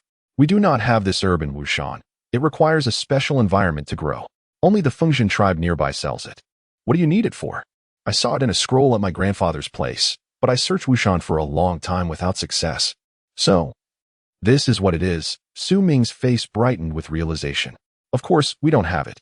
It is an excellent cultivation medicine for low-level barbaric warriors in the blood condensation realm. However, if the Fengshan tribe offers it, the price will be exorbitant. But if you desire it, your grandfather could take you to the external workshops of the Fengshan tribe, where various herbs are often traded and sold." The old man replied with a smile and a shake of his head. Su Ming's mind stirred. After asking a few more questions, he stood to bid farewell to the old man, hurrying away under the playful gaze that lingered from their earlier exchange. Once outside the herb storage, Su Ming walked through the snow-covered ground of the tribe, lost in thought. "Luo Yun leaf. I can gather all the other herbs for the mountain spirit powder myself, but this Luo Yun leaf. Grandfather Nansong said it is quite expensive." Alas, with a furrowed brow, Su Ming patted his body and found nothing of value apart from a few stone coins he had scavenged from the lifeless body of the Black Mountain tribe's Yuchi. Within the tribe, transactions were predominantly barter-based, rendering currency unnecessary. However, once one ventured beyond the confines of the tribe, stone coins became essential for procuring necessities. These coins, crafted from a unique type of stone, could only be minted by large tribes, and any attempt at counterfeit would result in the annihilation of the offending tribe by the dominant local powers. Thoroughly searching through his belongings, Su Ming unearthed merely 3 stone coins, all of which belonged to the deceased Yuchi, leaving him without a single coin to his name. Without funds, how could he make a purchase? If only he had 100 or even 1,000 stone coins. As for the tribal marketplace, he had heard his grandfather mention its approximate location. Once the tribesmen transformed into warriors, they could venture there in groups, and it was not too far from his current position. Su Ming forced a bitter smile, a vague sense of headache beginning to loom. Volume 1. Life? If only it were as beautiful as the first encounter. Chapter 21. Will we change? At noon, Su Ming pondered deeply for a considerable time before resolutely shouldering his woven basket and departing from the tribe, accompanied by Lei Chen. Lei Chen had previously visited the trading post and had done so again just days prior. Upon learning that Su Ming sought to borrow stone coins, he inquired eagerly and, with a sudden burst of enthusiasm, volunteered to guide him. "Su Ming, I only have 2 stone coins, and I acquired them with great difficulty. When will you repay me?" Lei Chen gazed at Su Ming with anticipation as they swiftly navigated through the mountain forest outside the tribe. "You've mentioned it countless times. It's merely 2 stone coins. The dragon's saliva I've provided you over the years is worth far more. Lei Chen, are we not good friends? Why do you insist on this?" Su Ming felt a twinge of guilt, yet with a fierce glare, he silenced Lei Chen's ensuing words, rendering them a muddled whisper. "Those were hard-earned." Lei Chen scratched his head, suddenly recalling something, his expression shifting to one of surprise as he looked at Su Ming. "Ah, I just remembered. What do you need the stone coins for at the trading post?" "To buy Luo Yunyi." Su Ming's agility allowed him to leap nimbly among the trees, his speed nearly surpassing that of Lei Chen. "What is Luo Yunyi?" Lei Chen asked, bewildered, only to realize that Su Ming had outpaced him and was now ahead, prompting him to quicken his steps to catch up. "Su Ming, remember to pay me back." Those 2 stone coins are a treasure I've saved for many years. How did you learn where I hid them when you visited my home? What is Luo Yunyi? Why won't you tell me? Su Ming? I've been asking you for ages. Throughout their journey, Su Ming was besieged by Lei Chen's incessant chatter. He had long been aware of Lei Chen's loquacious nature. Yet he had not anticipated that his companion would remain so relentless, babbling without pause. As dusk approached, the pair had ventured far from the tribe into the unfamiliar forest. Su Ming could no longer bear the incessant prattle and slowed his pace, ultimately leaning against a large tree to catch his breath. He cast a resigned glance back at Lei Chen, who sat heavily on the ground, equally out of breath. Su Ming, you remember to give me back my... Lei Chen gasped, but upon seeing Su Ming turn, he perked up and continued speaking. I will definitely repay you, but I have a request. Su Ming forced a smile, feeling at a loss for words regarding Lei Chen. What request? Lei Chen blinked innocently, his demeanor once more that of a simpleton. Don't make that face. Even Xiao Hong could portray that better. Lei Chen, I know you've been circling around wanting to ask something, but I cannot divulge it now. You will find out in due time. Su Ming glared. For he had grown up alongside Lei Chen, understanding him more than even Lei Chen's own parents. Though Lei Chen's exterior appears simple-hearted, he is, in fact, quite astute, with many failing to see through his seemingly naive demeanor, thus overlooking the cunning glimmer that occasionally flashes in his eyes. Upon hearing Su Ming's words, Lei Chen rubbed his nose and offered a hearty smile. My request is quite simple. If you can remain silent during our journey, once I have completed my task, I shall reveal to you the information you seek. Su Ming remarked, casting a glance at Lei Chen as he spoke languidly. Instantly, Lei Chen froze, his entire being seemingly petrified, his eyes widening as they fixated intently on what lay behind Su Ming. Lei Chen, Su Ming chuckled softly, accustomed as he was to the playful antics of his companion, knowing well that such gestures would not deceive him. You did say for me to be quiet. I wish to nod in agreement, but even a nod may produce a sound, don't you think? Look at me, perfectly still and silent. This surely meets your definition of tranquility. Am I not being quiet? You've made me quiet, so rest assured, I shall maintain this stillness throughout our journey, without uttering a sound. However, you cannot hold me accountable for the sound of my running. Stop. Enough. Just maintain your silence. Su Ming rubbed his temples, recognizing the playful mischief that flickered in Lei Chen's gaze, aware that this was all intentional. Very well, I shall share with you. I possess the strength of a barbarian body, though it has been concealed by my grandfather's techniques. You must not disclose this to anyone, Su Ming stated, his expression turning earnest. Lei Chen was taken aback, his demeanor shifting to one of seriousness as he nodded gravely. Had I known this, I would not have inquired. I merely wished to ascertain whether you had trained as a barbarian, and now I am reassured. From this moment forth, we shall be the eagles of the Wu Mountain tribe. Su Ming too broke into a smile. After a brief respite, the two once again set forth on their path. Despite the encroaching darkness, with the moon veiling itself and stars twinkling above, the thick layer of snow underfoot and the howling cold winds, they pressed on without a moment's pause, occasionally exchanging words that reflected their deep camaraderie. I encountered Bei Ling today, and his presence irks me, especially with Chen Xian by his side. He has long been aware of her feelings for you. Lei Chen grumbled, visibly vexed. He has changed so drastically. Has he forgotten he belongs to the Wu Mountain tribe after just a few years with the Fengzhen tribe? Did you not observe his expression as he chastised me for this and that? Su Ming remained silent. Su Ming, one day, I shall surpass him, Lei Chen declared, clenching his fists as he ran. He is your elder brother, and he looked after us in our youth. Do you not remember how he privately imparted his knowledge of barbarian training to you? For that, he even faced grandfather's wrath. And my archery skills, he taught me those as well. Su Ming replied calmly. As for Chen Xian, I have already conveyed that my feelings for her are akin to those of siblings, nothing more. Yet you insist on speculating otherwise. Su Ming's tone remained steady. Lei Chen wished to express more, yet upon observing Su Ming's tranquil demeanor, he ultimately refrained from speaking. He understood Su Ming as well as Su Ming understood him. He was aware of Su Ming's deep sense of gratitude. People do change, Su Ming. After a prolonged silence, Lei Chen softly began to speak. With age and experience, transformation is inevitable. Perhaps one day, I too shall change. I believe you will as well. Lei Chen murmured. Will I? Su Ming, in the midst of running, remained silent. When the day had completely surrendered to night, Su Ming and Lei Chen halted their journey. Traveling by night presented numerous inconveniences, and with the distance to the tribe still considerable, they sought refuge beneath a large tree, where they hastily constructed a makeshift resting place.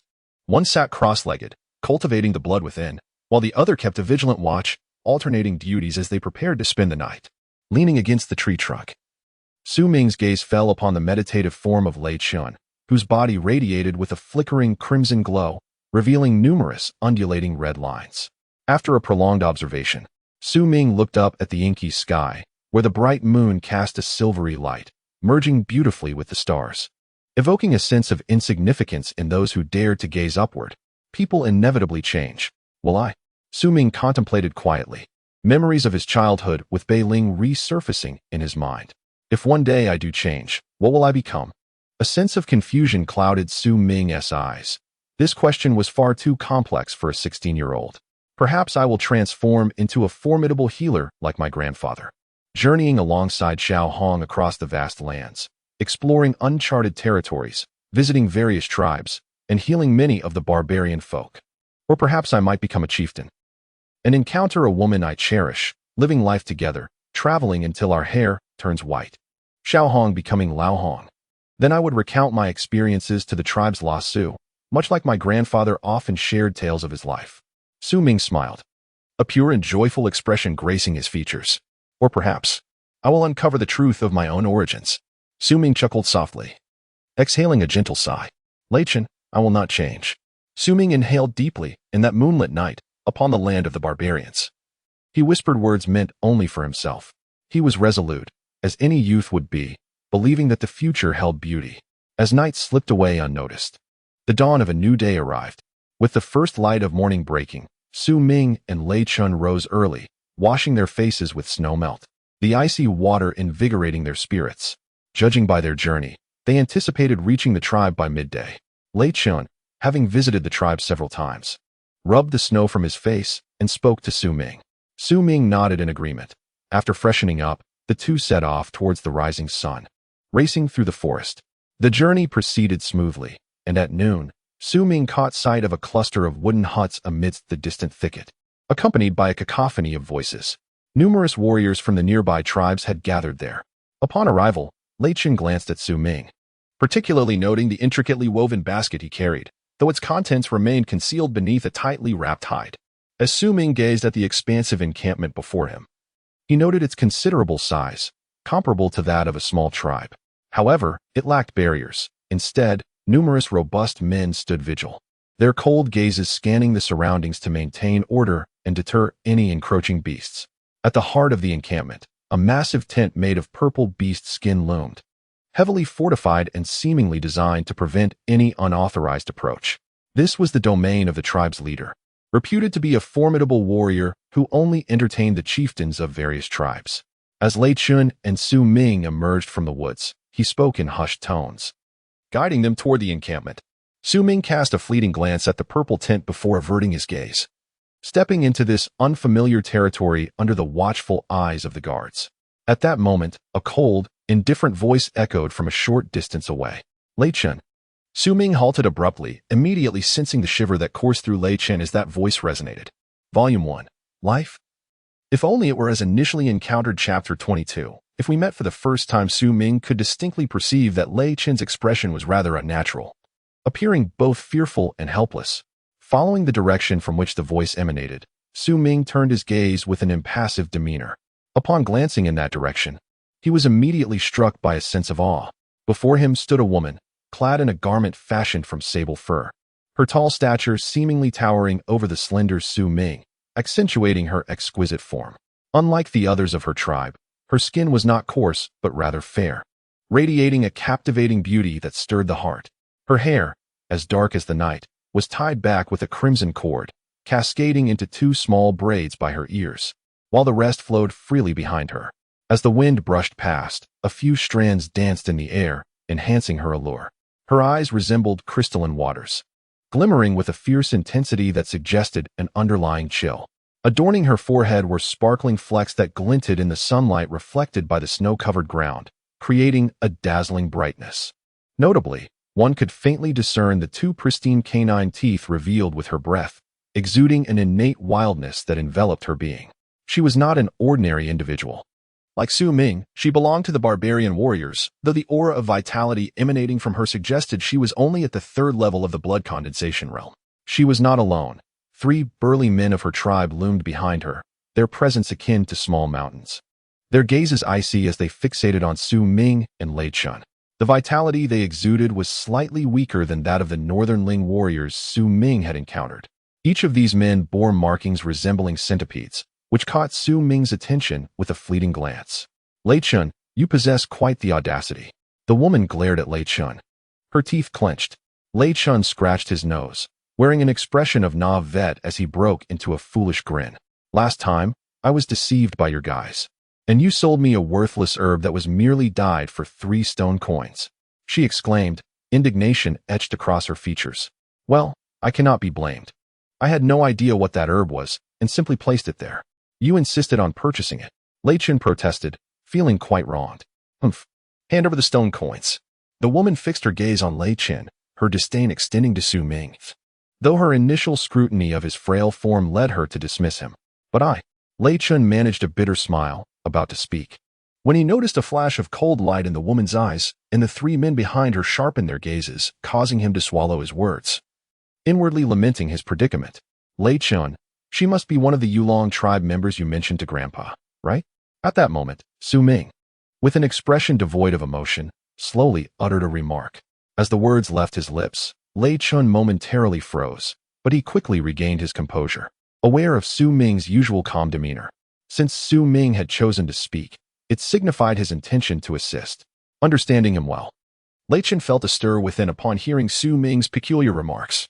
He hastily stepped back, positioning himself behind Su Ming, adopting a stance that implied Su Ming's leadership. I report to you, Xiao Man, this is the woman. Lei Chun spoke with a tone of utmost respect. His actions and words immediately drew the woman's gaze towards Su Ming, revealing a hint of surprise. The title Xiao Man often signified a selection for the future leader of the Man tribe. After scrutinizing Su Ming for a few moments, she could only perceive him as an ordinary member of the tribe. Retaining her fierce demeanor, she spoke with an icy voice. I do not care whether you are Xiao Man. Return my stone coins. Very well, here are your stone coins. But I have come here alongside Lei Chun today specifically to find you, Su Ming replied, his expression unruffled as he reached into his robe and produced 3 stone coins. Hand over the herbs you purchased from Lei Chun. Su Ming fixed his gaze upon the woman, stating slowly, taken aback. The woman had not anticipated the stone coins would be returned so easily. A flicker of astonishment crossed her face as she scanned Su Ming and Lei Chun. What herbs are those? She hesitated, refraining from accepting the stone coins and instead probing cautiously. That is. Lei Chun began to speak, but was abruptly silenced by a sharp command. Silence. Su Ming shot a cold glare at Lei Chun, causing him to shudder and bow his head in apparent reverence. This scene left the woman blinking in confusion. After a moment's hesitation, she retrieved a stalk of purple herb from her robe. The herb appeared rather ordinary, save for its holy purple hue, which lent it a somewhat sinister appearance. As she presented the herb to Su Ming, her eyes remained fixed on his expression.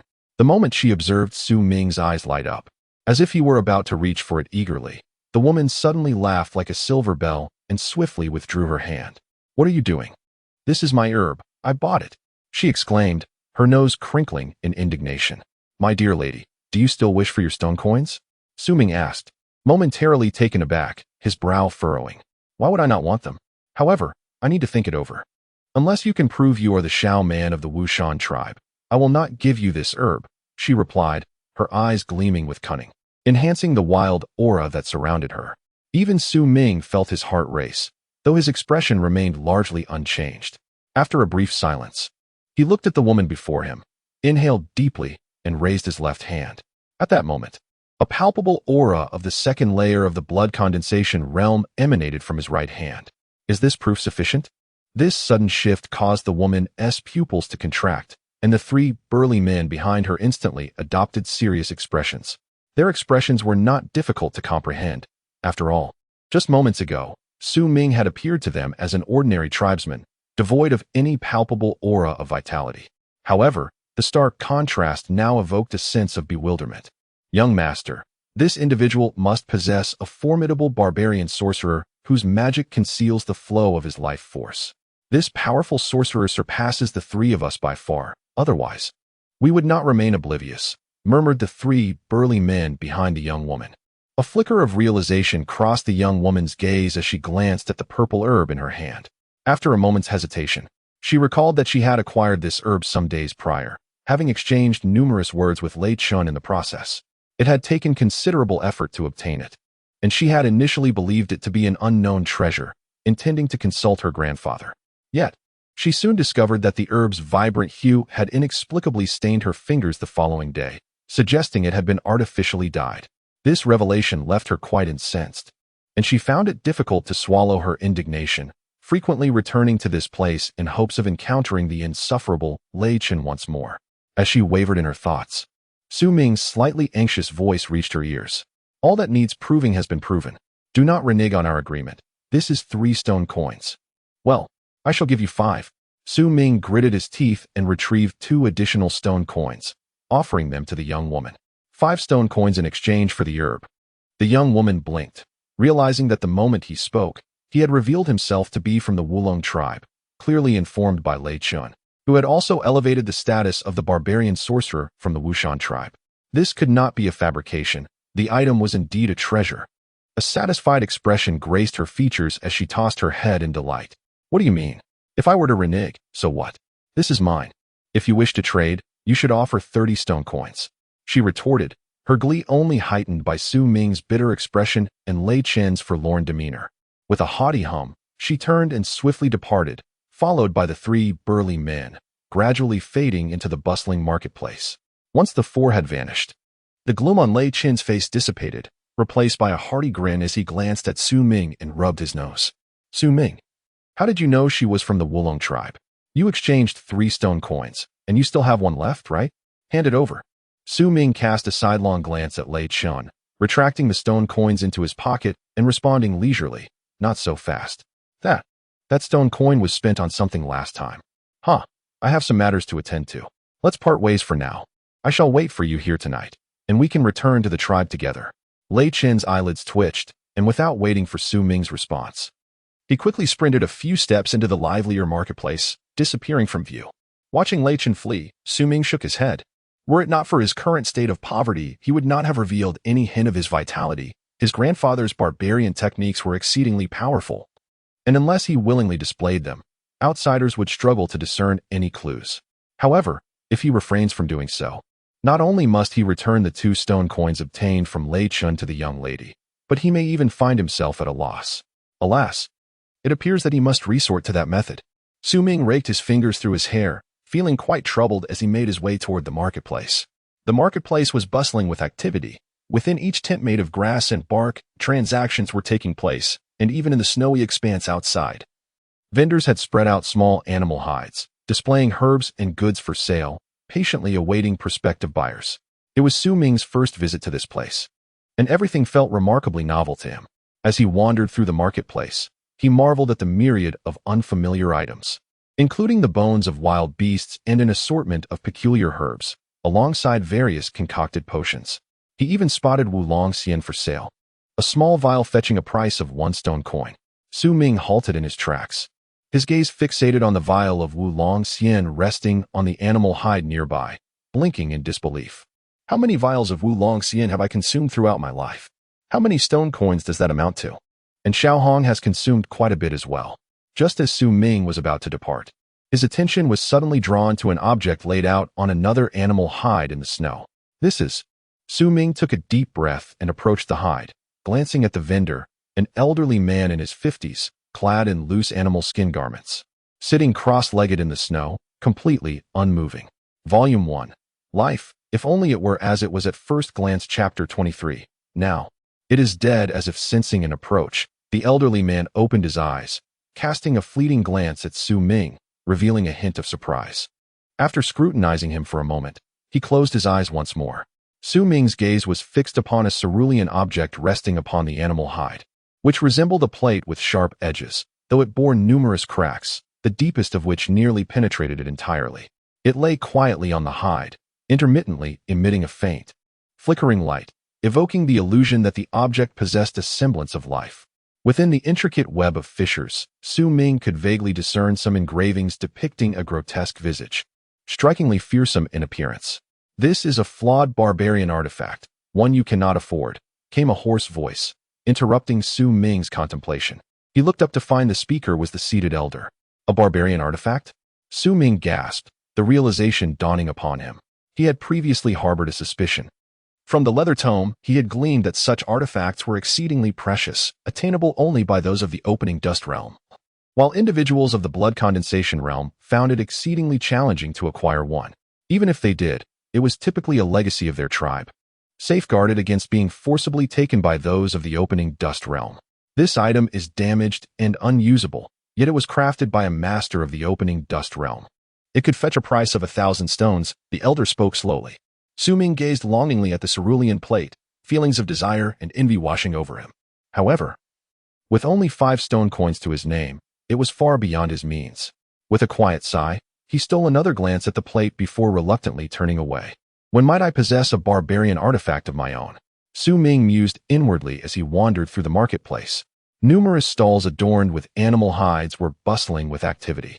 Yet after a thorough exploration, he found no other barbarian artifacts for sale. However, Luo Yun spotted a few, sold by various vendors at a slightly elevated price. With a single specimen costing 1 stone coin, nearly equivalent to the value of a Wulong saliva. As dusk approached, the sun cast its waning light across the horizon, illuminating the earth. The marketplace grew even livelier, thrumming with the presence of more patrons. Glancing at the dimming sky, Su Ming continued to meander, stepping into several arboreal stalls, where goods of high price but assured quality were on offer. Many individuals passed in and out of these stalls. Noticing a group of tribesmen who appeared less inclined to make purchases, but rather like him, entered the stalls with woven baskets to sell their wares to the stall owners. A smile crept upon Su Ming's lips. After an afternoon of careful observation, he had absorbed many details, and through internal synthesis, he began to comprehend the trading rules of this place. Within the confines of this particular establishment, as dusk began to envelop the surroundings, Su Ming stealthily retreated to a secluded corner, away from the flickering light of the numerous torches that had ignited. After casting a vigilant glance around, he swiftly removed the woven basket from his back, unwrapping the animal hide that enveloped it and draping it over his body. Subsequently, he adorned himself with several pieces of prepared animal hides from within the basket, ultimately retrieving a black hide resembling a robe, which he layered over himself meticulously, ensuring he was thoroughly enveloped. At this juncture, Su Ming's features were entirely obscured, and his silhouette appeared bulky, a stark contrast to his previously slender form, as if he had transformed into an entirely different individual. After adjusting the layers of animal hide for a snug fit, he cast a fleeting glance at the basket, noting its remaining contents, which were burdensome yet purposeful for his arrival here. He hoisted the basket onto his back once more, lowering his head as he took a few steps. Suddenly, he paused, contemplating briefly before bending his body, adopting a hunched posture as he swiftly approached a specific tree bark tent he had already selected. This tent, shrouded in shadows, had seen a steady flow of individuals throughout the afternoon, predominantly resembling Su Ming in their concealed appearances, seemingly reluctant to be recognized. Although it was Su Ming's inaugural visit to this establishment, his observations throughout the day had granted him a substantial understanding of its nuances. Standing before the entrance of the chosen tent, he refrained from entering immediately, instead lingering in a dimly lit area nearby, occasionally casting glances toward the tent. Before long, the entrance of the tent was drawn open, revealing an individual cloaked in anonymity, who hastily exited and departed from the establishment. Su Ming had witnessed numerous such figures throughout the afternoon, leading him to a growing certainty that none of those who left were pursued. Seizing the opportunity presented by the absence of patrons within the tent, he briskly approached, without an ounce of hesitation, and lifted the flap to step inside. Upon entering the tent, Su Ming immediately felt a gaze fixated upon him. It belonged to a middle-aged man, bare-chested and seated cross-legged within, a fire crackling before him, casting its flickering glow and emitting a rhythmic sound as it burned. One of the man's eyes was hollow, while the other radiated an intense brilliance, now focused intently on Su Ming, who remained silent. The firelight was somewhat blinding, but encased in animal hides, Su Ming harbored no fear of being recognized. He spoke slowly, his voice carrying a slight rasp, deviating from his usual tone. After a prolonged scrutiny, the one-eyed man finally averted his gaze. To him, apart from the absence of any visible vitality within Su Ming's physique, the latter appeared no different from the other patrons who frequented this place. Although the man sensed no life force emanating from Su Ming, the fact that he was able to enter the tent without any sense of unfamiliarity indicated that he was well aware of the unspoken rules, and thus could not be an insignificant figure. He raised his right hand and pressed it against the campfire, causing the flames to dim significantly and the light within the tent to fade. "Reveal it. If it is of good quality, I shall offer you a fair price." The man retracted his hand and spoke slowly. Su Ming's gaze emerged from the fur that obscured his face, scrutinizing the burly man for a moment before suddenly breaking into a raspy laugh that echoed within the tent, prompting the man's brow to furrow involuntarily. In that fleeting moment of his frown, Su Ming raised his right hand and waved it, instantly enveloped by a fragrant aroma of herbs. A small, round object shot towards the burly man, who caught it in his hand. Upon inspecting it closely, a bright gleam appeared in his right eye, accompanied by an involuntary gasp. "What is the worth of this item?" Su Ming's hoarse voice resonated. "What kind of medicine is this? Where did you acquire it? What effects does it possess?" The burly man stared intently at the object for a while, then raised his gaze to Su Ming with a serious expression, an unusual light flickering in his pupils. "On my way to this workshop, I encountered this beast," Su Ming replied, evading the man's questions. He suddenly set down the woven basket he had been carrying on his back, raised his right hand to grasp inside, and after a moment of shaking, he produced a bound marten, placing it on the ground. The marten appeared listless, yet its eyes glimmered with ferocity, marred by unhealed wounds, especially as it was bound and unable to escape. The burly man was taken aback, evidently perplexed by the implication of Su Ming's words. His gaze swept over the marten, deeming it merely an ordinary wild beast. Thus it did not capture his attention for long. He casually grabbed it, saying, "See, it is still alive." Su Ming's voice lingered, raspy yet carrying an oddly eerie tone within the dim confines of the tent. "What are you speaking of?" The burly man furrowed his brow. "I am stating that it is still alive. Do you know why I captured it? Because it was overly curious, following me for quite some time." Su Ming's left hand lifted, gently stroking the marten, but the moment his hand brushed over its unhealed wounds, the creature trembled violently. There were no cries or howls. Rather, in that instant, its entire body transformed into a mist of blood, as if its very essence was ignited. In the midst of the man's astonishment, the wild beast entirely dissipated, leaving behind a heap of intermingled black and red bones. "Now it is dead." Su Ming's left hand grazed the remnants of the bones, which instantly crumbled into dust, scattering across the ground. The burly man inhaled sharply, instinctively rising and stepping back several paces, his eyes betraying an unmistakable mix of terror and shock. After a moment of stunned silence, his gaze towards Su Ming was imbued with fear and reverence. "Savage." Su Ming grunted. The burly man shuddered, about to explain, but he saw Su Ming wave his hand dismissively, revealing his impatience. "Pray tell, the item you hold, what is its worth in stones?" "Its utility is quite straightforward. It enhances the efficacy of medicinal herbs by a notable 10%.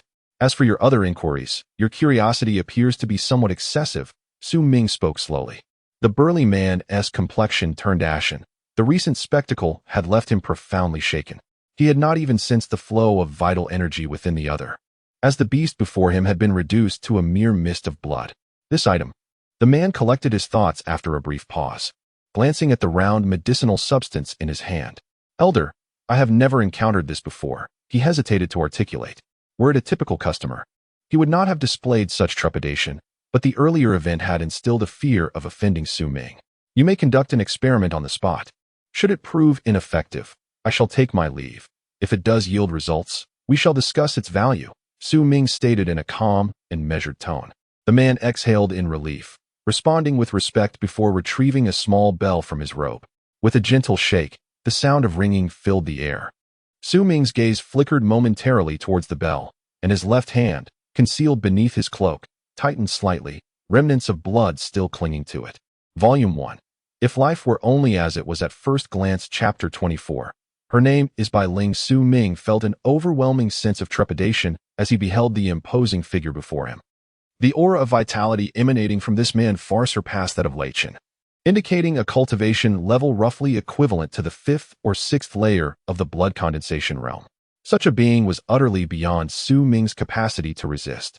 Should this individual harbor any ill intent, evading disaster would be exceedingly difficult. Yet, his desire for a substantial amount of Raoyuan leaves necessitated the acquisition of significant stone coins. Thus, he was compelled to take this perilous risk. After the harrowing experience of being pursued through the jungle by the Yuchi, Su Ming felt a shift in his mindset. The knowledge inscribed on the animal skins he had studied over the years at his grandfather's side lingered in his memory. He sensed that if he could not overpower his opponent in cultivation, he could instead sow seeds of doubt in other ways to prevent rash actions. Consequently, he had chosen to conceal his appearance and bring along a beast, intending for it to serve as a deterrent at the appropriate moment. As it turned out, this strategy appeared to be effective, yet Su Ming's anxiety remained unrelenting. In truth, he was not the only one feeling the tension within the tent. The large man was even more apprehensive than Su Ming. He occasionally cast glances at the spot where the beast had perished, his heart racing at the sight of the scattered bones, not from excitement, but from sheer terror. To him, the figure before him, clad in animal hides, radiated an inscrutable mystery. This enigmatic presence, coupled with the earlier astonishing spectacle, imposed a pressure on the large man that far exceeded Su Ming's current anxiety. The individual displayed seasoned behavior, spoke with composure, and struck with ferocity, undoubtedly a member of the reclusive and savage tribes in the nearby mountains. However, judging by his earlier words, he seemed to possess a sense of reason. Perhaps the peculiar medicinal substance would yield little effect. As the large man wrestled with his inner turmoil, footsteps approached from outside the tent, and soon the entrance was lifted to reveal another imposing figure. This newcomer bore a dull expression and entered the tent in silence, standing to the side as he awaited the commands of the one-eyed man.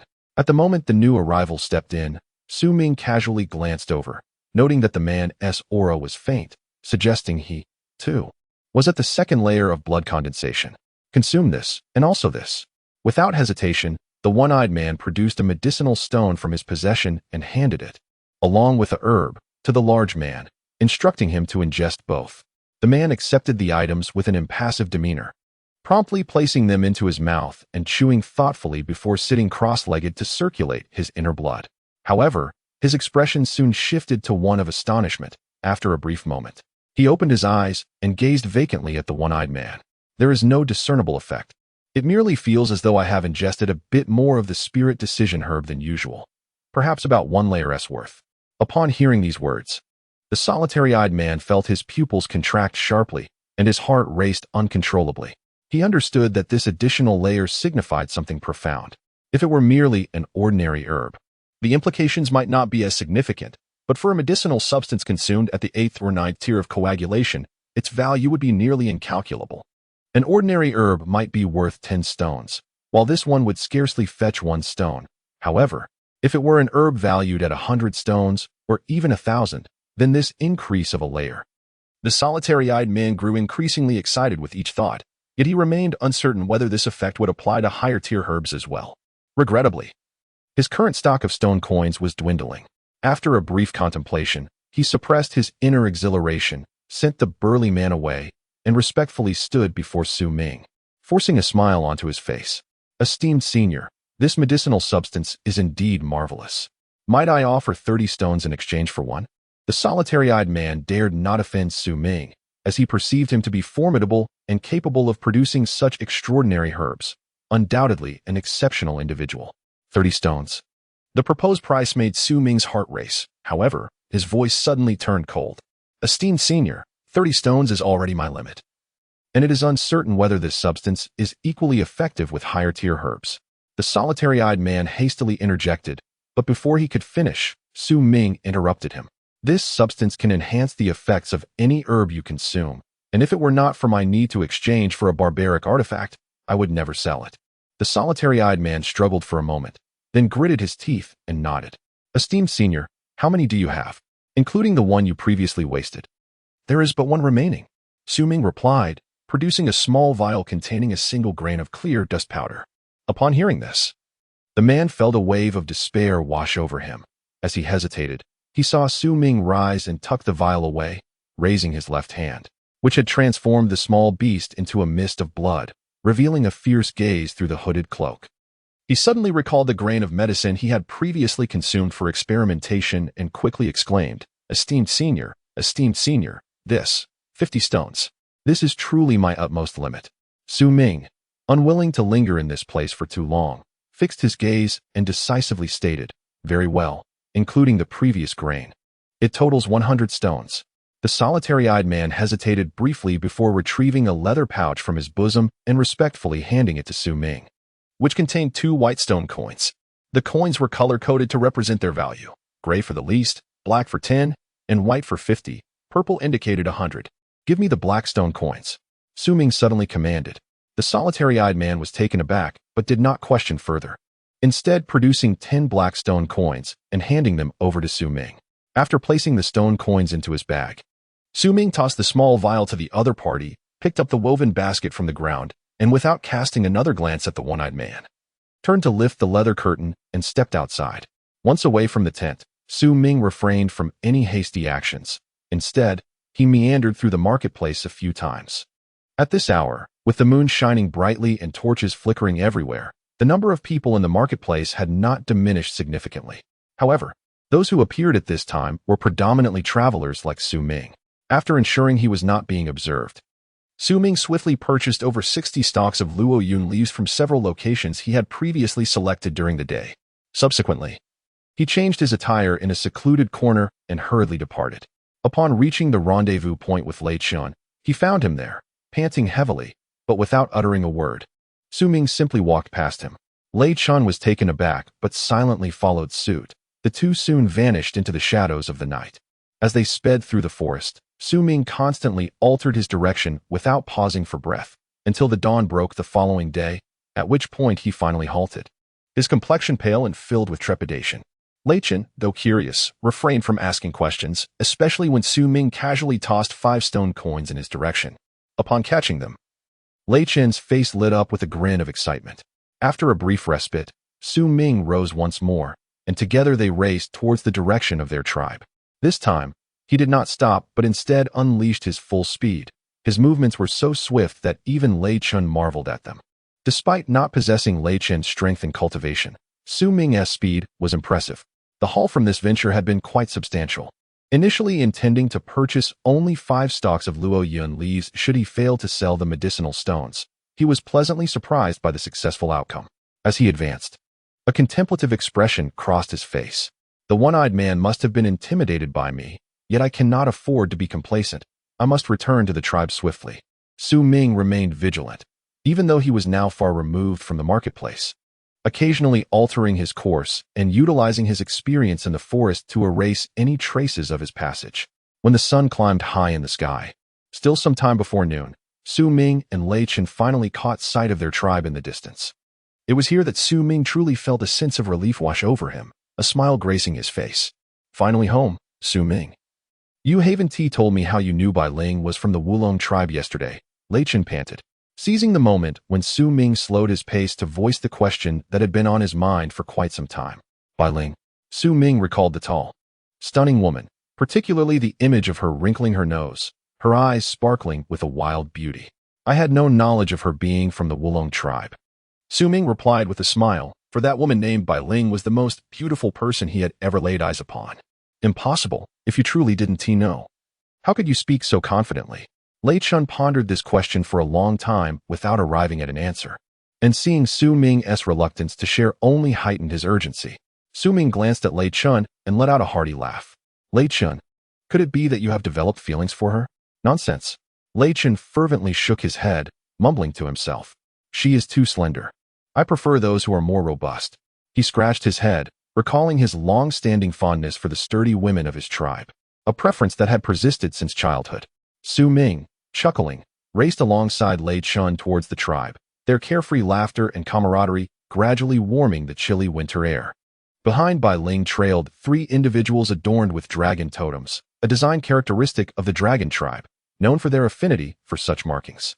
As they approached the tribe, Su Ming spoke with a smile, prompting Lei Chun to grimace in surprise at how straightforward the matter was. Safely returning to their settlement, Su Ming retrieved the luo yun leaves he had purchased from the market, his eyes gleaming with anticipation. The mountain spirit elixir. What properties will it possess once I concoct it? Grandfather advised me to refrain from venturing out recently. I shall make this a swift endeavor and should not be delayed for too long, Ming contemplated, resolving firmly. Meanwhile, within the marketplace far from the Wu Mountain tribe, a monumental event was unfolding. The source of this upheaval was none other than the circular potion. After Ming's departure, the one-eyed man hesitated for quite some time within the tent, refusing to entertain any further customers. In a moment of resolve, he clenched his teeth, grasped the small vial containing the medicinal stone, and hurriedly made his way to the entrance of the grand purple tent belonging to the marketplace's proprietor. Volume 1. Life Only as Beautiful as the First Encounter. Chapter 25. The blood moon begins. After waiting for an extended period outside the tent, he was finally granted entry. With a demeanor imbued with reverence, he stepped inside, and half an hour later, he exited, his face alight with elation. Within the violet tent sat two elderly men. Their hair striking white, yet their eyes sparkled with vitality. Before them lay an unremarkable small vial, conspicuously empty. One of the elders, clad in a white robe, delicately pinched a medicinal stone between his fingers, gazing intently for a while. A sudden glimmer of insight flashed in his eyes, mingled with astonishment and hesitation. After a moment of contemplation, he brought the stone to his nose and inhaled deeply, closing his eyes for a lengthy pause before abruptly reopening them. As he had surmised, the stone indeed possessed an astonishing efficacy. In all his years within the Shan tribe, he had never encountered such a substance. Its appearance suggested it was not an ancient remedy, for it bore no marks of age, indicating it had been recently concocted. What could this possibly be? Regrettably, too much time had elapsed, and the unruly forces remained formidable. Otherwise, he could have unearthed the origins of this item. The other elder spoke slowly, urging caution. Do not act recklessly. The one capable of producing such a treasure is likely either a high-ranking blood cultivator or an outsider from the malevolent realms. Brother Zhou, I shall take this treasure back to the tribe. Perhaps our chieftain might recognize its significance. As he spoke, the elder in white reverently placed the medicinal stone within the vial, and with a casual gesture of his right hand, the vial vanished without a trace. Indeed, nodded the elder opposite him. This item is of paramount importance. I shall depart at once, and if I uncover any revelations, I will return to inform you. The elder in white rose, cupped his hands in respectful acknowledgement toward the one named Zhou, and hastily exited the violet tent. As he stepped forth, his figure distorted, transforming into a wisp of white mist that soared skyward, soon disappearing from sight. As dawn broke, in a vast expanse of grassland a distance away from this encampment, there lay a remarkably grand tribe, its size reminiscent of a city. Surrounding it were 6 other tribes akin to the Wu Shan tribe, with the great earthen city positioned at the very heart. This city stood formidable, like a colossal beast looming over the land, housing thousands of its people, far exceeding the Wu Shan tribe's numbers. The 6 tribes surrounding the earthen city were directly subordinate to it. Some had been conquered by the Shan tribe, while others had sought refuge here due to unforeseen circumstances, ultimately becoming integrated into the Shan tribe. While the Shan tribe was classified as a medium-sized tribe, it was among the weaker within that category, for the vicinity of Wu Shan was a remote corner in the realm of the barbarians. Yet, paradoxically, this very remoteness allowed the Shan tribe to emerge as the local overlord, commanding respect from numerous smaller tribes and being the sole entity capable of establishing connections with higher echelons. At that moment, as the first rays of the sun began to rise on the distant horizon, a wisp of white mist rushed forth, coalescing into the figure of the elder in white outside the earthen city. The old man wore a solemn expression as he entered the earthen city. Along the way, he encountered members of the Shan tribe, each of whom stopped respectfully to bow. At the heart of the city stood a pitch-black altar, shaped like a pentagon and towering 10 zhang high, adorned with carvings of various bird and beast totems that exuded a primal aura. The white-robed elder stood humbly beneath the altar, and after a brief moment, a gentle voice resonated from above. Shahai, what brings you here? Reporting to Lord Man. I have discovered an unprecedented herb in the workshop of Zurian. This herb possesses astonishing effects. The elder inhaled deeply and spoke in a grave tone. Oh, let me see it. The gentle voice floated down from the altar. The elder raised his right hand, and a flash of light appeared, manifesting a small vial that seemed to be drawn by some strange force, slowly ascending towards the altar. Silence enveloped the surroundings.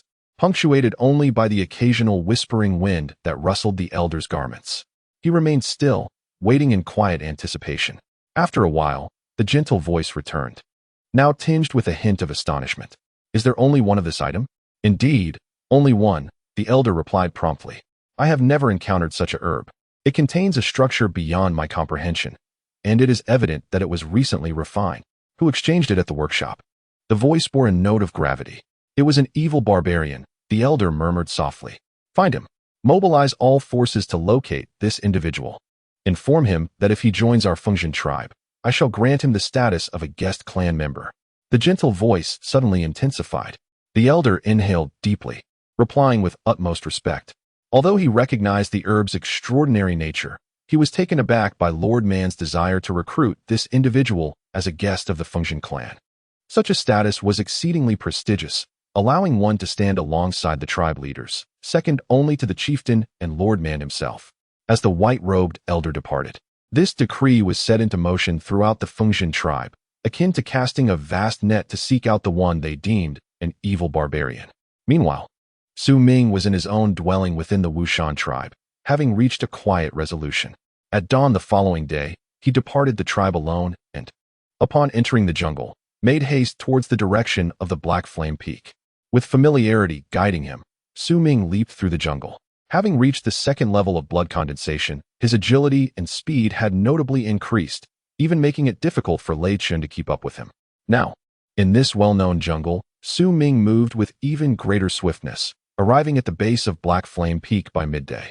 With a leap, he ascended the peak until he reached his designated refining cave. There, he set down the woven basket he had carried, filled with numerous herbs he had gathered in preparation for this refining endeavor. Xiao Hong was not within the cavern, presumably out frolicking. After scanning the surroundings, Su Ming confirmed there were no signs of danger and settled onto the ground, sitting cross-legged. He focused his mind and commenced circulating the blood within his body. Amidst the flickering of 10 bloodlines, he achieved an optimal state both internally and externally. A faint sensation of impending breakthrough lingered, as if the 11th bloodline was on the verge of coalescence. His grandfather had once assured him that he would soon reach the 3rd tier, and now, not long after, he felt an abundance of vitality coursing through him. The art of primal strength was indeed profound. Su Ming opened his eyes, a gleam of brilliance flashing within them as memories of that day when he expelled dark impurities from his body surfaced. Resolutely, he decided to delay the dispersal and attempt to break through to the 2nd tier in one vigorous effort. After a brief contemplation, he retrieved an item from his robe. It was the yin grass from that day. After a fleeting glance at the herb, he swallowed a pill of clear dust powder, then plucked a leaf from the grass, crushed it, and consumed it. Closing his eyes once more, he entered a meditative state. Moments later, beads of sweat began to pour from him, and amidst the scattering of blood light, the 11th bloodline was on the verge of emergence. Several hours passed, and a muffled sound resonated within him as the 11th bloodline crystallized, unleashing a surge of greater vitality that erupted from Su Ming. He opened his eyes, which now shone with a bright luminescence. He had reached the blood condensation realm, 3rd tier. He murmured to himself as he rose, excitement illuminating his features. After stretching his limbs, he grasped the herb and began the refining process for the mountain spirit powder, recalling the method from memory. The current Su Ming was no longer the naive individual he had been months prior. He had become well-versed in the art of refinement. His experience with the flames in this place had grown, and as the temperature increased, he discarded his leather jacket, baring his torso. By the side of the wild cauldron, he occasionally inhaled the scent of the herbs, at times grinding them with his hands before casting them into the cauldron. Time slipped away unnoticed, the sky gradually dimming and the forest growing increasingly silent. Even the sounds of birds and beasts faded to an imperceptible whisper. As the sky darkened, a bright moon ascended. Yet this night's moon appeared vastly different from the ordinary. Its hue was distinctly tinged with red, resembling a blood moon hanging in the heavens. This peculiar phenomenon seemed to envelop the land in an eerie aura, particularly around the vicinity of Wu Mountain, where the sounds of creatures had nearly vanished. Even the faintest cries ceased, as if they dared not make a sound. Within the forest beneath Black Flame Peak, a red figure darted about. It was the little monkey, its expression grave and wary, its eyes reflecting alertness as it occasionally glanced at the crimson moon, a flicker of panic crossing its face. Hesitating in its advance, unaware that Su Ming had returned, it swiftly altered its course, abandoning its path toward Black Flame Peak, and vanished into the thicket, hiding itself. As the sky deepened into darkness, the moon's color intensified to a vivid scarlet, until the entire Wu Mountain seemed to be bathed in red. At this moment, a series of faint, haunting roars emanated from the depths of Wu Shan, their intensity gradually amplifying with the passage of time until they reverberated throughout the mountain. The cries seemed to be infused with an endless wrath, causing one's heart to tremble and evoking a sensation as though one's very soul was being shaken. Prolonged exposure to the sound ignited a feeling akin to burning blood within, inciting an involuntary fear. These eerie howls echoed across the heavens, reflecting against the blood moon in the sky, shrouding the entirety of Wu Shan in an aura of bizarre mystery. That night, the three tribes surrounding Wu Shan remained on high alert. The Wu Shan tribe, under the vigilant protection of the fierce warriors, had retreated to their dwellings early, refraining from venturing outside. All the warriors, led personally by the chieftain, stood guard over the tribe. Standing at the highest point of the tribe, upon a platform constructed of immense timber, the elder gripped a black-boned staff, gazing into the distance with a flicker of concern in his eyes. He sensed the departure of Su Ming, but had not anticipated that this day would coincide with the once-in-3 years blood moon night, which had arrived several months earlier than usual this time. This peculiar occurrence heightened his apprehension. Fire! After a prolonged silence, the elder suddenly called out, prompting the tribespeople gathered beneath the towering timber platform to swiftly ignite torches and place them at its base, causing the structure to erupt into a roaring blaze. Within this inferno, the elder remained composed, murmuring strange incantations. Not only was the Wu Shan tribe engaged in such rituals, in another direction, a similar scene unfolded in the Wulong tribe. The elder of Wulong, clad in a voluminous robe with disheveled hair, appeared androgynous, holding aloft the skull of a bizarre creature adorned with a single horn. A piercing and shrill sound escaped his lips. Among the Wulong tribespeople stood an extraordinarily beautiful young woman, her complexion pale as she gazed up at the blood moon in the sky. Volume 1 Life. If only it were as the first encounter. Chapter 26, The Legend of the Fire Barbarians. The young maiden, by Ling, was engulfed in trepidation as she observed the tribal elder conducting the sacred rites. Around her, the tribespeople wore expressions of pallor and concealed dread, mirroring her own fears. The blood moon, which appeared once every 3 years, was traditionally heralded only after the snow atop Wu Mountain had completely melted, signaling an abundance of beasts for sacrifice to avert calamity. Yet now, its arrival was alarmingly premature. Bai Ling bit her lip, her anxiety intensifying as she surveyed her surroundings. At this very moment, Su Ming was ensconced within the molten cave, wholly absorbed in the process of refining medicine.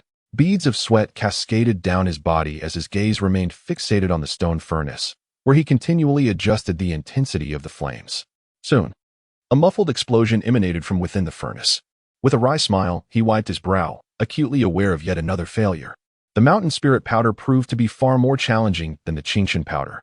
Shaking his head, he peered into from which a plume of green smoke billowed, carrying a pungent aroma. With a sigh of resignation, he was about to resume his efforts when he suddenly sensed a tumultuous surge within his body, as if his vital energy was spiraling out of control. Startled, he furrowed his brow and scanned his surroundings, finding nothing amiss. How peculiar! After scratching his head in contemplation, he resumed his alchemical pursuits. Meanwhile, in another direction of Wu Mountain, within the Black Mountain tribe, the atmosphere starkly contrasted that of the Wu Mountain and Wulong tribes. Numerous tribespeople stood within the Black Mountain tribe, their eyes transfixed on the sky, a blend of fear and bloodthirsty excitement coursing through them. A cacophony of roars erupted from their throats, not just from the warriors but even from the ordinary tribesfolk, their voices coalescing into a resonant wave. At the center of the crowd stood a small hill formed from countless red stones, upon which a gaunt elder clad in a black robe took his stance, his cold, piercing gaze fixated on the blood moon, a cruel smile curling at the corners of his lips. In ancient times, there existed the Fire Barbarian tribe, a lineage endowed with phenomenal strength, capable of commanding the flames of heaven and earth, their fury capable of scorching the skies and reversing the very laws of nature. Their reputation was so formidable that even those outside the barbarian kin trembled in fear. They were one of the 8 great tribes of the barbarian race. The gaunt elder, with a voice hoarse yet resonant, seemed to murmur to himself while simultaneously proclaiming to the heavens. Yet, in their quest to seize the celestial artifact, the tribe incurred the wrath of the barbarian god, enduring 9 days and nights of suffering, leading to the self-immolation of all tribesmen, their souls scattering into the void. Remarkably, even after such a catastrophe, the surviving barbarians of the fire barbarian tribe did not perish. Instead, they sought to defy the barbarian god and establish their own dominion. As the barbarian god's punitive wrath reached its zenith, attempting to obliterate the tribe, the fire barbarian sovereign engaged in a climactic battle with the deity. This battle reverberated through the annals of history. Though the fire barbarian sovereign met his demise, he unleashed a formidable technique that instilled fear in the barbarian god, ensuring the eternal protection of all surviving barbarians from death. The god elder's eyes sparkled with a strange light as he raised his right hand. The withered fingers immediately enveloped in a dark mist, transforming into grotesque phantoms. Yet he was mistaken. Although he sheltered the entire clan of fire barbarians, granting them eternal life, the barbarian deity employed an ancient technique, rendering all immortal beings of the fire barbarians devoid of their human forms, transforming them into the blood moon wings. From that moment forth, they were condemned to dwell in darkness, bereft of reason, driven solely by a bloodthirsty instinct. Their grievances, their wrath, their sorrow coalesced into a tidal wave of resentment, which stained the bright moon crimson every 3 years, allowing them a singular opportunity to emerge from their confinement. Today the venerable Black Mountain barbarian chief Bitu, shall assist you. The god elder let out a chilling laugh, biting his tongue and spitting forth a mouthful of blood. As the mound of blood-colored stones beneath him erupted with a thunderous roar, sending countless red stones soaring into the sky. Bitu, the Black Mountain chief, bizarrely hovered in midair, arms outstretched, his countenance betraying a wild and ecstatic fervor. As the myriad red stones whirled rapidly above, they astonishingly formed a colossal pattern, a circular emblem, within which lay a crescent moon, entirely drenched in a scarlet hue. Awaken, moon wings, rise from your long slumber, Bitu cried, spewing another stream of blood that transformed into a mist of crimson, melding into the vast design in the sky. The emblem erupted with a deafening roar, suddenly bursting forth, unleashing a vast expanse of red mist that rolled outward. At that moment, the land of the Black Mountain trembled violently, the quaking unmistakably palpable, causing an uproar within the Black Mountain tribe and similarly stirring the Yulong tribe. Meanwhile, within the caverns of Black Flame Peak, Ming felt the tremors reverberate through the mountain, his expression shifting as he discerned faint, distant roars emanating from the depths of the cavern. His heart raced, and he swiftly abandoned his current task, retreating a few steps towards the exit. The instant his head broke through the small opening, he nearly gasped in astonishment. He beheld the blood moon. The blood moon. Ming's complexion turned ashen. Simultaneously, a dense, metallic scent of blood surged forth from the summit of Black Flame Peak. Ming dared not linger, fully aware of the implications of the blood moon, having even calculated its anticipated emergence. Yet, he had never envisioned it arriving prematurely. Without hesitation, he pivoted and re-entered the cavern, understanding that remaining outside offered no sanctuary and that time was of the essence. Inside the cavern, he frantically retrieved the bone horn, hastily carving into the adjacent wall. The roars from deep within the cavern grew progressively clearer, intertwined with other ominous sounds. With his eyes ablaze, Ming, familiar with the surroundings, wielded the razor-sharp bone horn that swiftly excavated a hole in moments. He promptly wriggled through, sealing the entrance with the stones he had unearthed, disregarding the oppressive heat within this makeshift refuge. As he plunged into the excavated hole, a surge of crimson mist erupted violently from the depths of the cave, enveloping the entire cavern before streaming out through the exit passage. The screeching sound resonated clearly in Ming's ears. Outside, beneath the ominous glow of the blood moon, the 5 peaks of Wu Shan roared as if a volcanic eruption had occurred, releasing vast plumes of red mist. This mist seemed to have existed within the 5 peaks all along, and now, as it erupted forth, it obscured the sky. The mist from Wulong Peak emanated from various fissures in the mountain, with many bursts originating from the very spot where Ming had acquired the Wulong saliva. If Ming were to observe closely, he would see that over the years, as he was pursued by those Wulongs, the regions they dared not enter were precisely where the mist gushed forth most abundantly. Such was the case with Wulong Peak, and the other peaks followed suit. Especially Haiyan Peak, where the mist erupted with astonishing ferocity. Amid this swirling fog, a resonant buzzing sound reverberated, intermingled with the cacophony of flapping wings, merging into a terrifying symphony of death. Red shadows surged forth from the 5 summits, accompanied by piercing howls that echoed through the heavens and earth. These red apparitions were none other than the moon wings, each possessing dual wings and crimson eyes, yet no larger than a palm, equipped with 6 limbs and human-like faces, exuding an aura of frenzied bloodlust. They were legion, a swarm of no fewer than tens of thousands, enveloping the sky as they screeched sharply, charging towards the territories of the Black Mountain tribe, the Wu Shan tribe, the Wulong tribe, and every habitat within the forest that harbored wild beasts. Devoid of intellect and filled with vengeful fury, they were insatiably bloodthirsty, driven solely by the instinct to slaughter and consume blood, especially the blood of the barbaric tribes, which incited their madness, compelling them to bypass the wild beast entirely and head straight for the barbarian settlements. Within the Wu Shan tribe, chaos erupted as terrified screams echoed throughout. Chen Xian's face turned pale as she clutched tightly to Bei Ling, who also appeared ashen. Lei Chun, from a distance, was in a state of agitation, urgently seeking Su Ming, yet unable to find him. Concern gnawed at him, amplified by the horrific scenes unfolding in the sky. The panicking ordinary tribesfolk were swiftly hushed by the warriors of the tribe, and gradually, all eyes turned towards the burning wooden platform, gazing skyward. Grandfather's complexion was ashen, hidden from the sight of outsiders beneath the firelight. His pupils constricted as he beheld the distant crimson mist and heard the faint echoes of frenzied howls. How could this be? Not only had the time advanced, but the numbers had also surged drastically. In previous years, there were only a few thousand. He gasped, and without hesitation, cried out. The ordinary tribesfolk immediately sought refuge, while the warriors obeyed his command, retrieving all stored provisions and preparing to make sacrifices. Grandfather trembled slightly, casting a glance at his tribesmen before closing his eyes. The same scene unfolded within the Yulong tribe.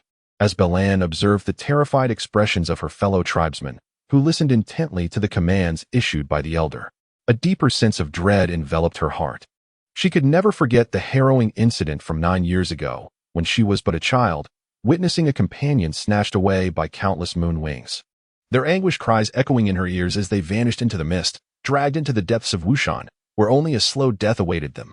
The blood moon hung in the sky, partially obscured by the swirling fog, its presence elusive.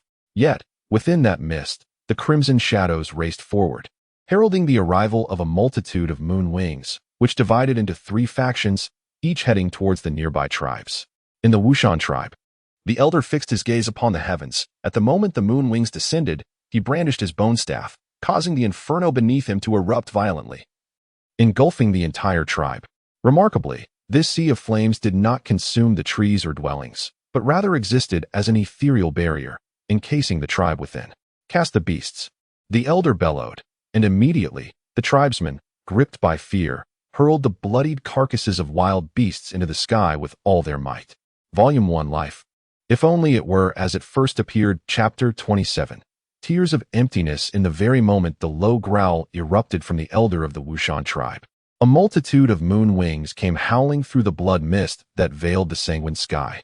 They descended upon the Wu Shan tribe with a furious rush, their piercing shrieks replacing all sounds of the world, becoming the singular essence of this blood moon night.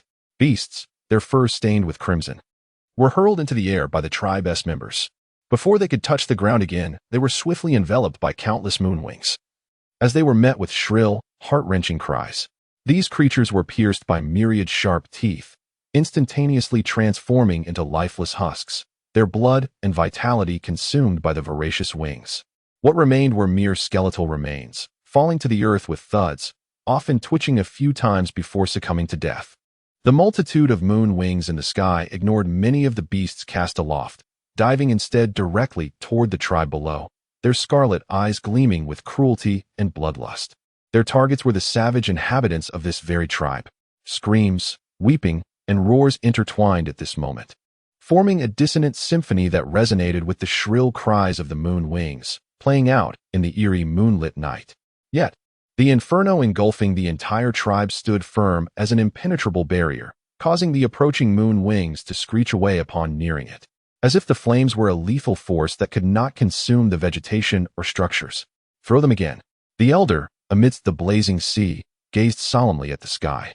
Immediately, more of the tribe's members, gripped by terror, continued to hurl the beasts they had stored for winter into the air, as if to feed or to offer tribute, allowing the moon wings to feast with wild abandon. As time elapsed, when all the winter-stored beasts had been consumed by the moon wings and reduced to desiccated corpses upon the ground, the ravenous wings in the sky, driven by their bloodthirst, began to dive in droves, seemingly intent on breaking through the fiery barrier to indulge in the savage blood that inflamed their desires. With a wave of his right hand, the elder transformed the inferno into a massive whirlpool, swirling with tremendous force, standing against the moon wings with his solitary strength. At the same time, arrows shot forth from the tribe, piercing through the flames to engage in battle with the wings.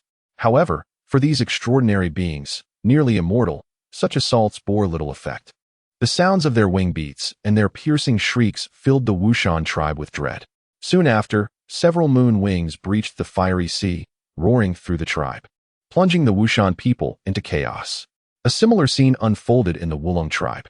Yet, the situation was eerily different in the Heilong tribe, where all its members lay prostrate on the ground, paralyzed by fear.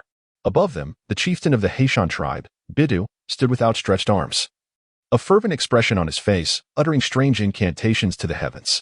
Around him, countless moon wings circled, with numerous others affixed to his body, their sharp fangs piercing into Bitu's flesh, siphoning his blood. Yet, Bitu appeared to have lost all sensation of pain, offering no resistance. Instead, his fervor intensified. As his complexion paled, the strange incantation emanating from his lips rose in fervent pitch. "O ancient fire barbarian clan, I offer you my blood. You have attained immortality, transforming into moon wings. As you consume my barbarian blood, you shall merge your fiery essence into my being." With a thunderous roar, Bitu tilted his head skyward, and in an instant, his body erupted with blinding black light. As this darkness spread, all the moon wings upon him shrieked sharply, their forms rapidly diminishing, the crimson glow in their eyes fading as they seemingly lost their vitality, cascading away from Bitu. Yet, more moon wings rushed in with wild abandon. In this cyclical chaos, a vast quantity of moon wing blood was absorbed by Bitu, causing his body to swell visibly, a profound surge of vitality erupting from within him.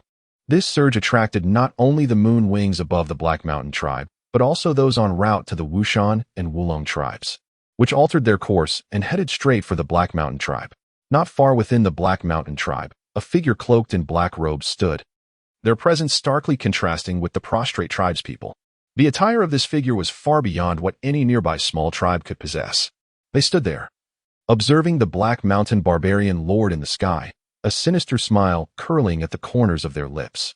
"I have imparted to you the method to seek the moon stones for summoning the fire barbarian moon wings, and revealed the swiftest path to achieving the opening dust realm.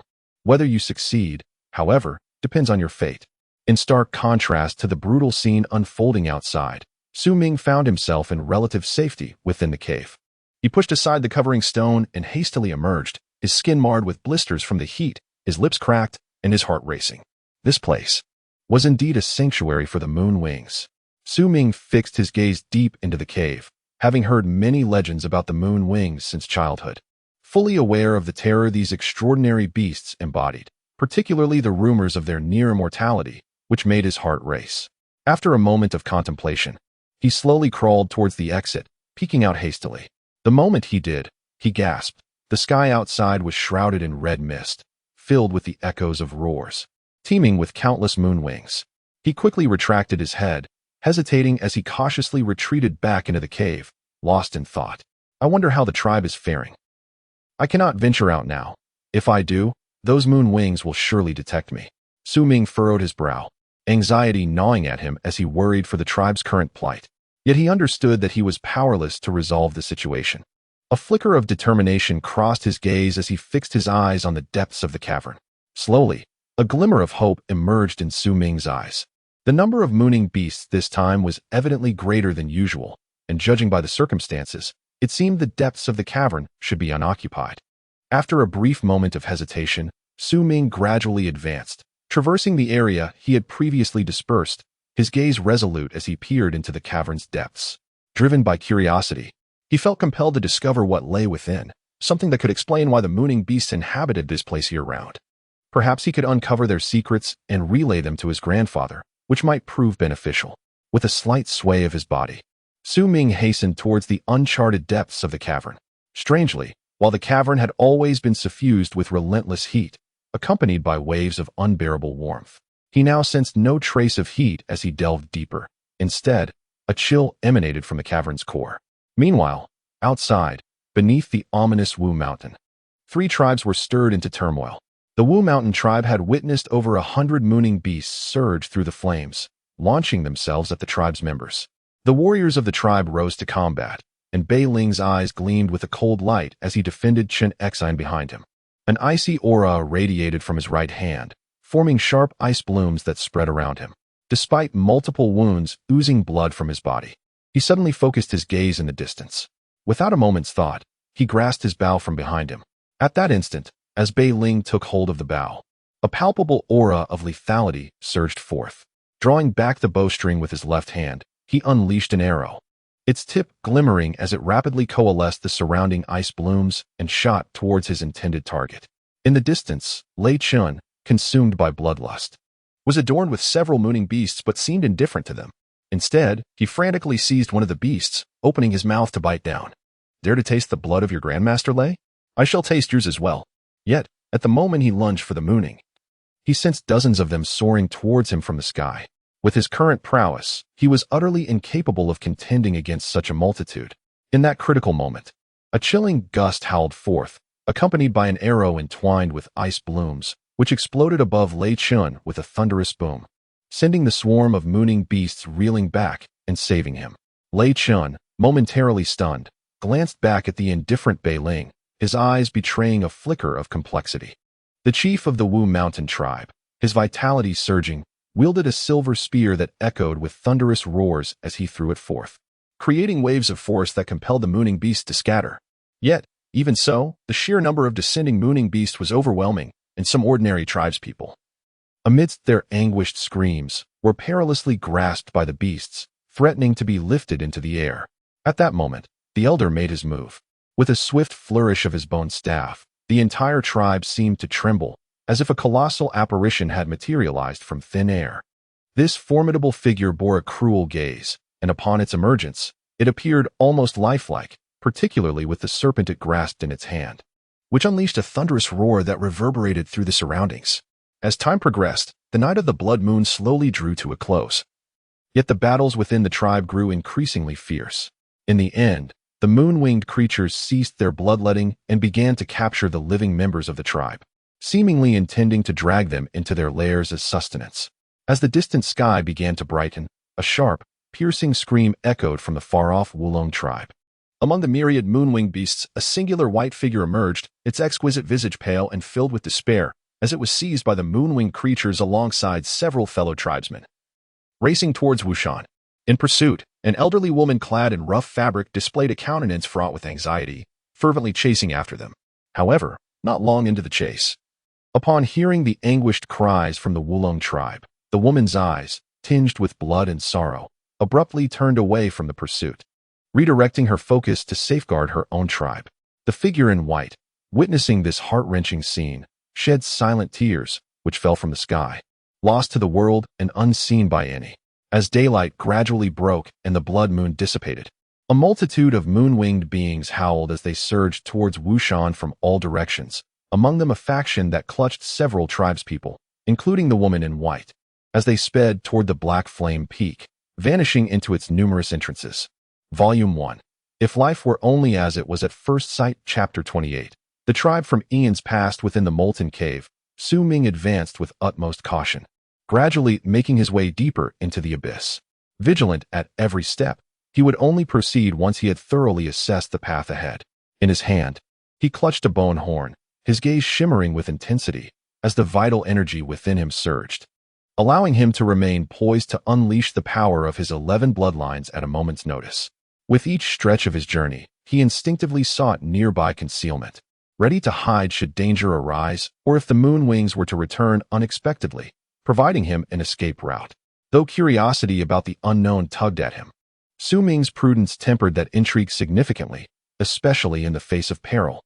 As he ventured onward, the chill of the molten cave grew increasingly palpable, and with the scarcity of forks in the path, his pace quickened. The surroundings were shrouded in darkness, with walls marred by cracks of varying sizes, evidence of long-term exposure to intense heat.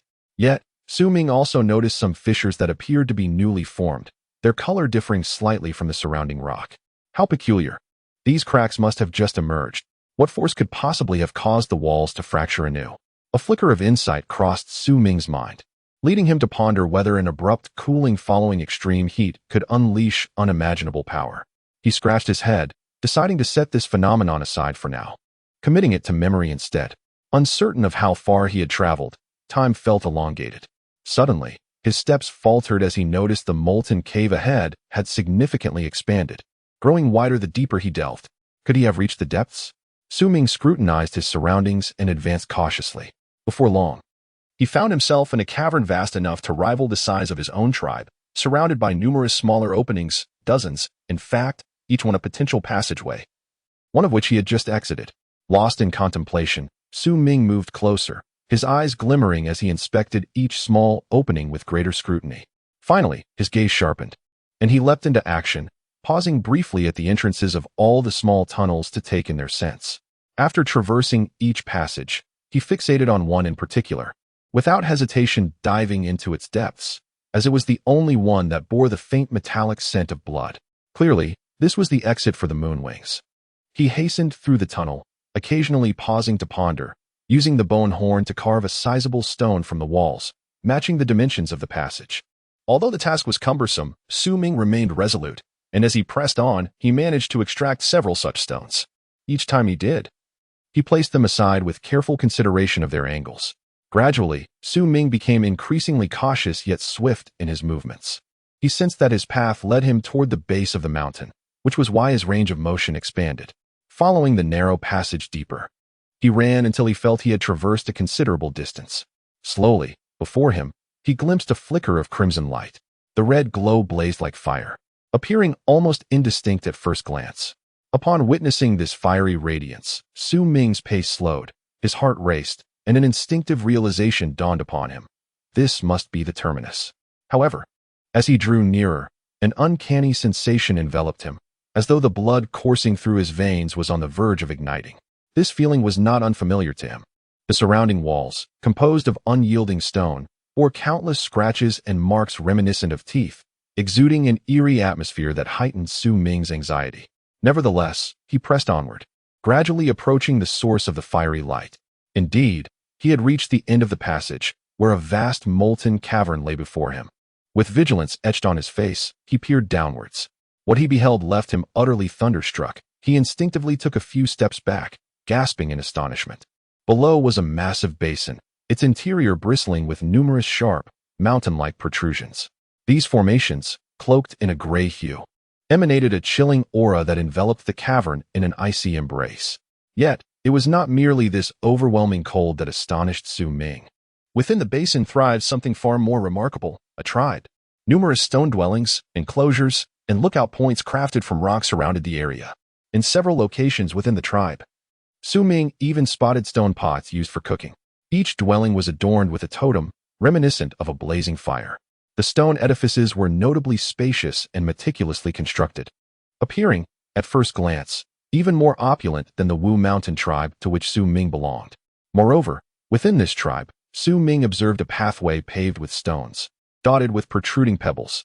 After a lengthy gaze, he could not discern the purpose of these small roads. This was no ordinary tribe, nor a complete one. His gaze fell upon several dwellings at the tribe's edge, which appeared to have been inexplicably cleaved in two by some extraordinary force, leaving only half of each structure remaining within the basin. The other halves were lost to the unknown. Particularly striking was the ground beneath this tribe. Apart from the stone-paved paths, the rest resembled soil, starkly contrasting with the surrounding rocky terrain. Su Ming's breath quickened as he took in the scene before him. Memories of the legends of the fire barbarians recounted by his grandfather echoing in his mind. Gradually, a vivid image materialized in his thoughts, one of a colossal tribe, immense beyond measure, sprawling across an expansive territory that seemed to stretch into infinity. All the dwellings within the tribe were constructed of stone, adorned with totems of flame, symbols representing the tribe's name. However, one fateful day, a cataclysmic change befell this tribe. It was inexplicably torn apart by an unknown force, disintegrating as if in collapse. Moreover, a peculiar power seemed to have displaced the shattered remnants of the tribe and its people, along with the very land they inhabited, causing them to vanish. A small portion of the tribe and the earth was transported into the depths of the Black Flame Mountain. This was no mere legend. Su Ming gazed at the bewildering scene before him, rendered incredulous by the extraordinary sight.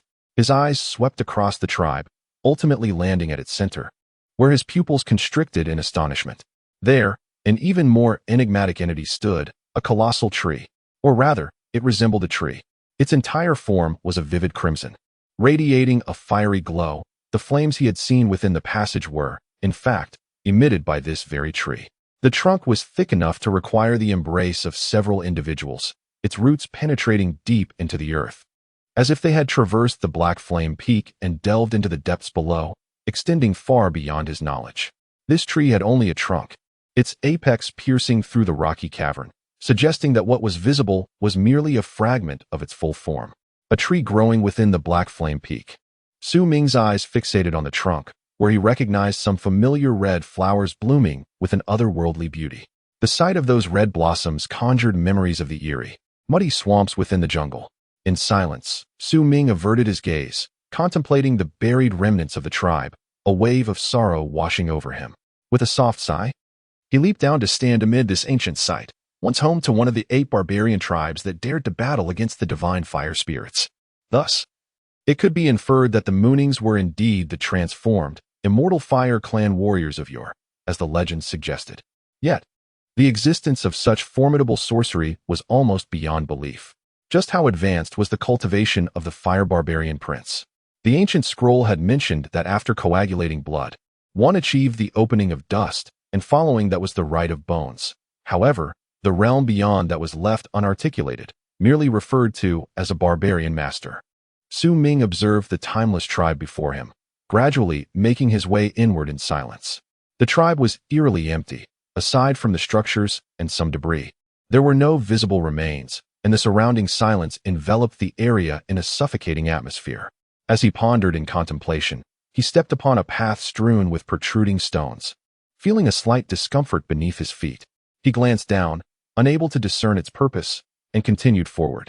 Suddenly, his steps halted, his peripheral vision catching a glimpse, and he abruptly lifted his gaze to a short distance away, where, at the edge of the divided tribe against the rock wall, lay a skeleton. The bones had been obscured by some structures, preventing Su Ming from seeing them earlier, but now, from his current position, they were clearly visible. In the fleeting moment that he beheld the skeletal remains, Su Ming's pupils constricted sharply.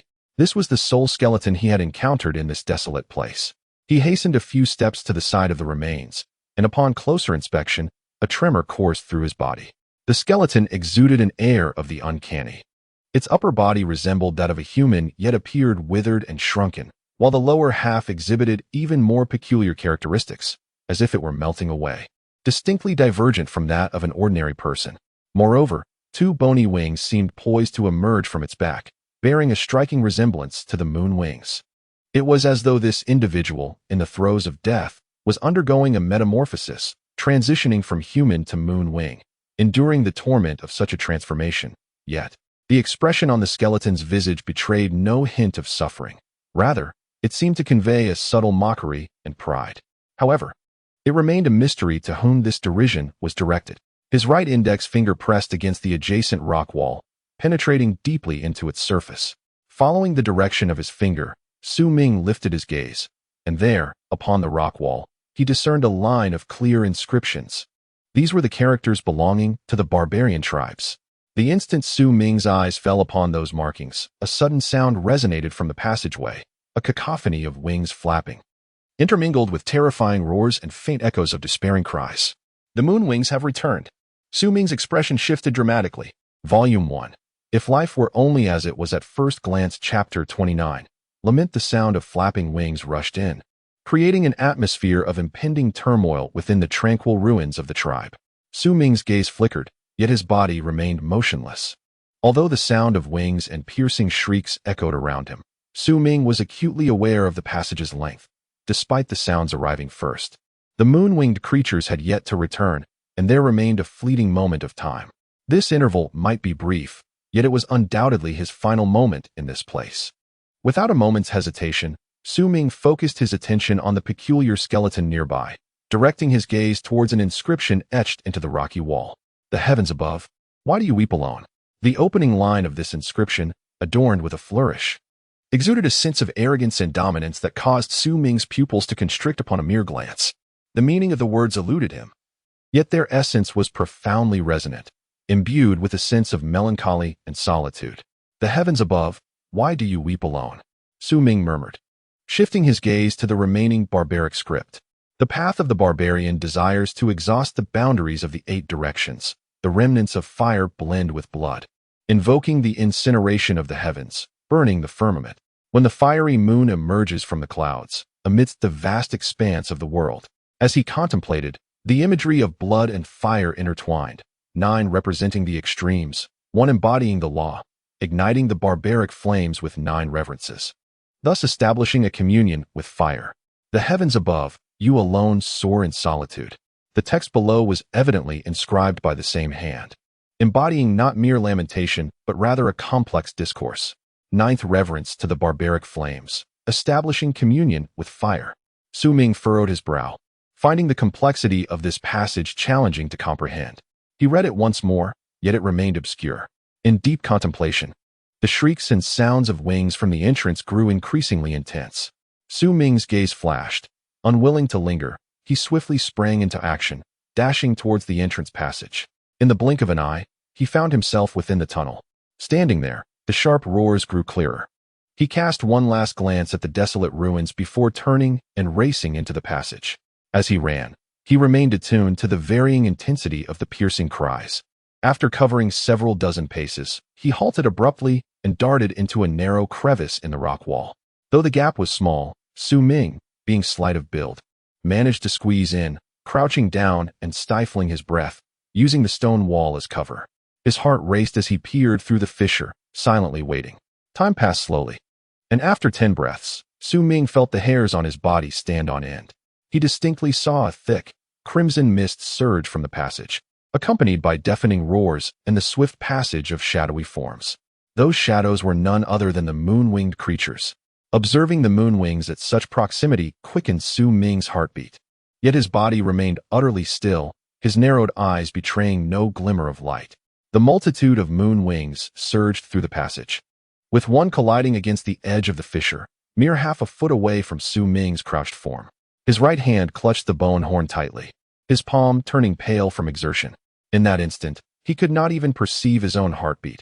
He seemed to be enveloped in an overwhelming calm amidst the escalating tension. He fixated on the moon wing that had inadvertently entered, observing its grotesque visage and the frantic flapping of its wings as it swiftly darted out of the fissure. Yet, his vigilance only intensified. Suddenly, a chorus of despairing cries pierced the air, and following the sound, Su Ming clearly discerned several figures ensnared by the moon wings, hurtling towards the tribal enclave at the passage's end. There were 9 in total. Among them, Su Ming could not discern every face, but in a fleeting moment, he recognized a figure clad in white, a visage marked by despair and hollowness, yet undeniably beautiful. It was her. Su Ming's pupils contracted as he instantly recognized the figure. It was the white spirit of the Wulong tribe, whom he had encountered with Lei Qin in the tribal enclave. Su Ming fell silent. Time passed slowly, and before long, the cacophony of screeches from the passage began to dissipate, the mist thinning considerably, as if all the moon wings had returned to their nests. With the blood moon waning in the sky, it seemed they were about to enter a new slumber.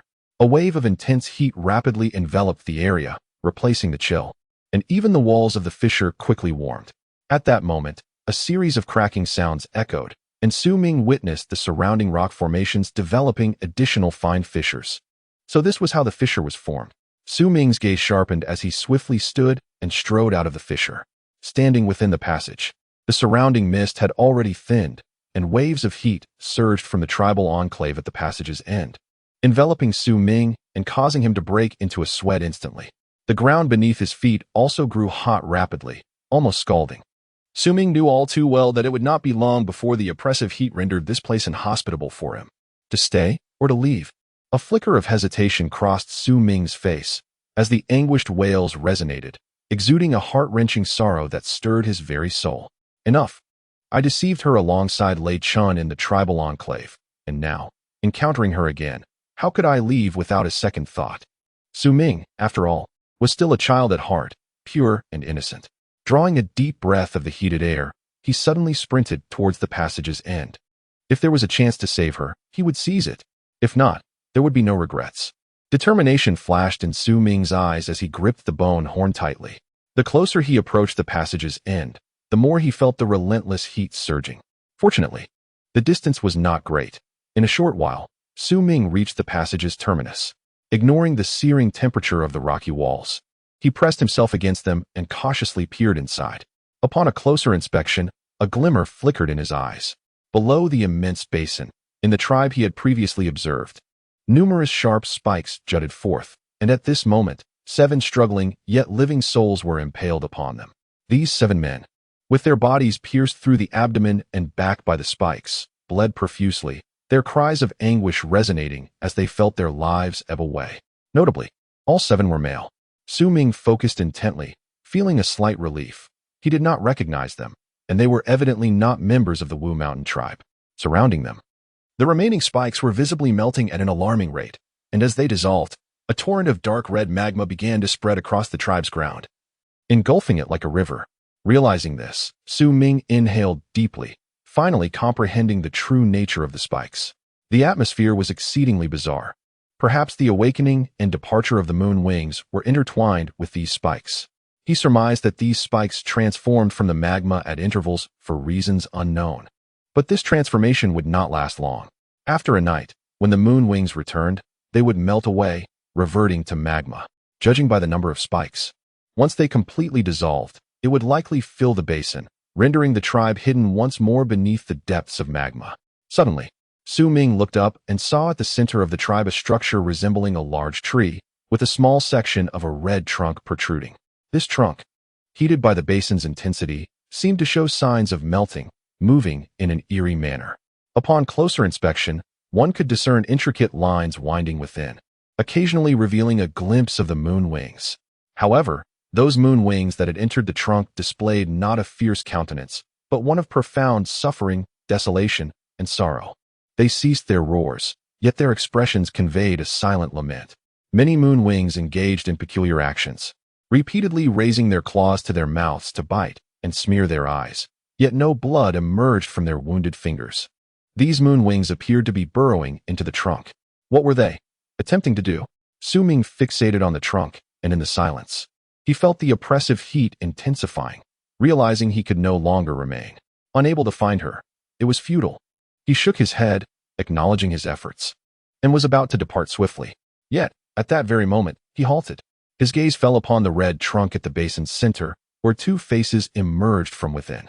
One was unfamiliar to him, but the other was unmistakably Bai Ling. Bai Ling's eyes were wide open, vacant and devoid of life, as if she had succumbed to despair, emanating a hauntingly beautiful sorrow. Su Ming gazed upon the visage before him, then cast his eyes downward at the slowly coalescing magma below. This molten rock, having engulfed a thick layer due to the melting of numerous sharp spikes, had risen to about halfway up the tribal dwellings. At this moment, only the rooftops of the stone houses within the basin were visible, and even those appeared to be gradually reddening. The mooning had departed, associated with the blood moon. Yet, it seemed that the intense heat of this place also played a role, as they appeared to be averse to warmth. Thus, they would only venture out to forage after the chill set in. Upon their return, they all burrowed into the trunk, with none remaining outside. A detail that aligned with my deductions. Su Ming refrained from taking hasty actions. Instead, he stood there, his gaze flickering. There should be a chance for rescue.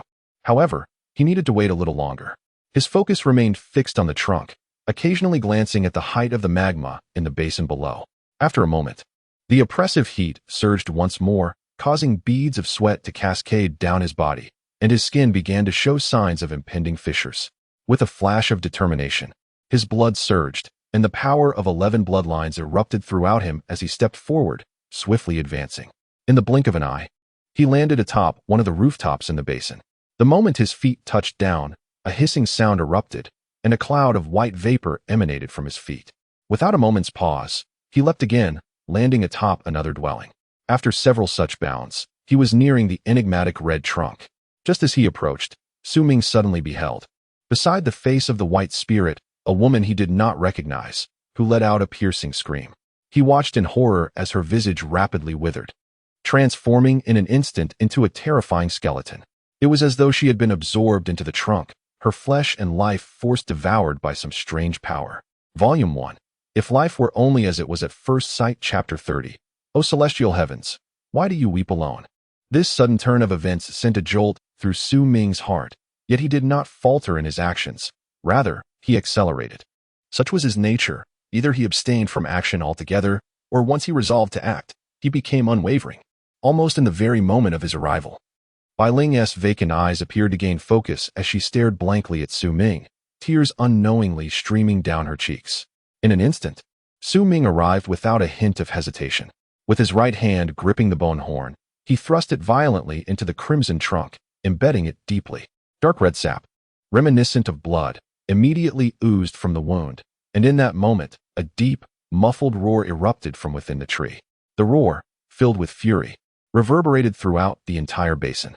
Su Ming's complexion turned pale, yet his eyes glimmered with cold light. As the bone horn pierced the trunk, he forcefully tore it downward, producing a loud tearing sound that revealed a massive fissure in the tree. A chilling aura emanated from the gash. The crack almost aligned with Bai Ling's side, and upon opening, Su Ming instantly beheld her form nestled within the trunk. Without hesitation, he plunged his arm deep into the tree and grasped Bai Ling's arm, pulling her outward with a fierce growl. With that pull, Bai Ling was yanked directly from the trunk. She stood in stunned silence, gazing at Su Ming, allowing him to draw her forth as more tears cascaded down her face. In that moment, Su Ming's image was indelibly etched into her memory. Gripping Bai Ling, Su Ming leapt backward, his heart racing with urgency as he prepared to flee. Yet at that moment, the roar intensified, filling the entire basin with its ferocity. From the gaping fissure in the trunk, a multitude of moon wings suddenly emerged, their previous expressions of sorrow and desolation entirely replaced by madness and bloodlust as they surged forth. Su Ming's scalp prickled in alarm as he retreated swiftly.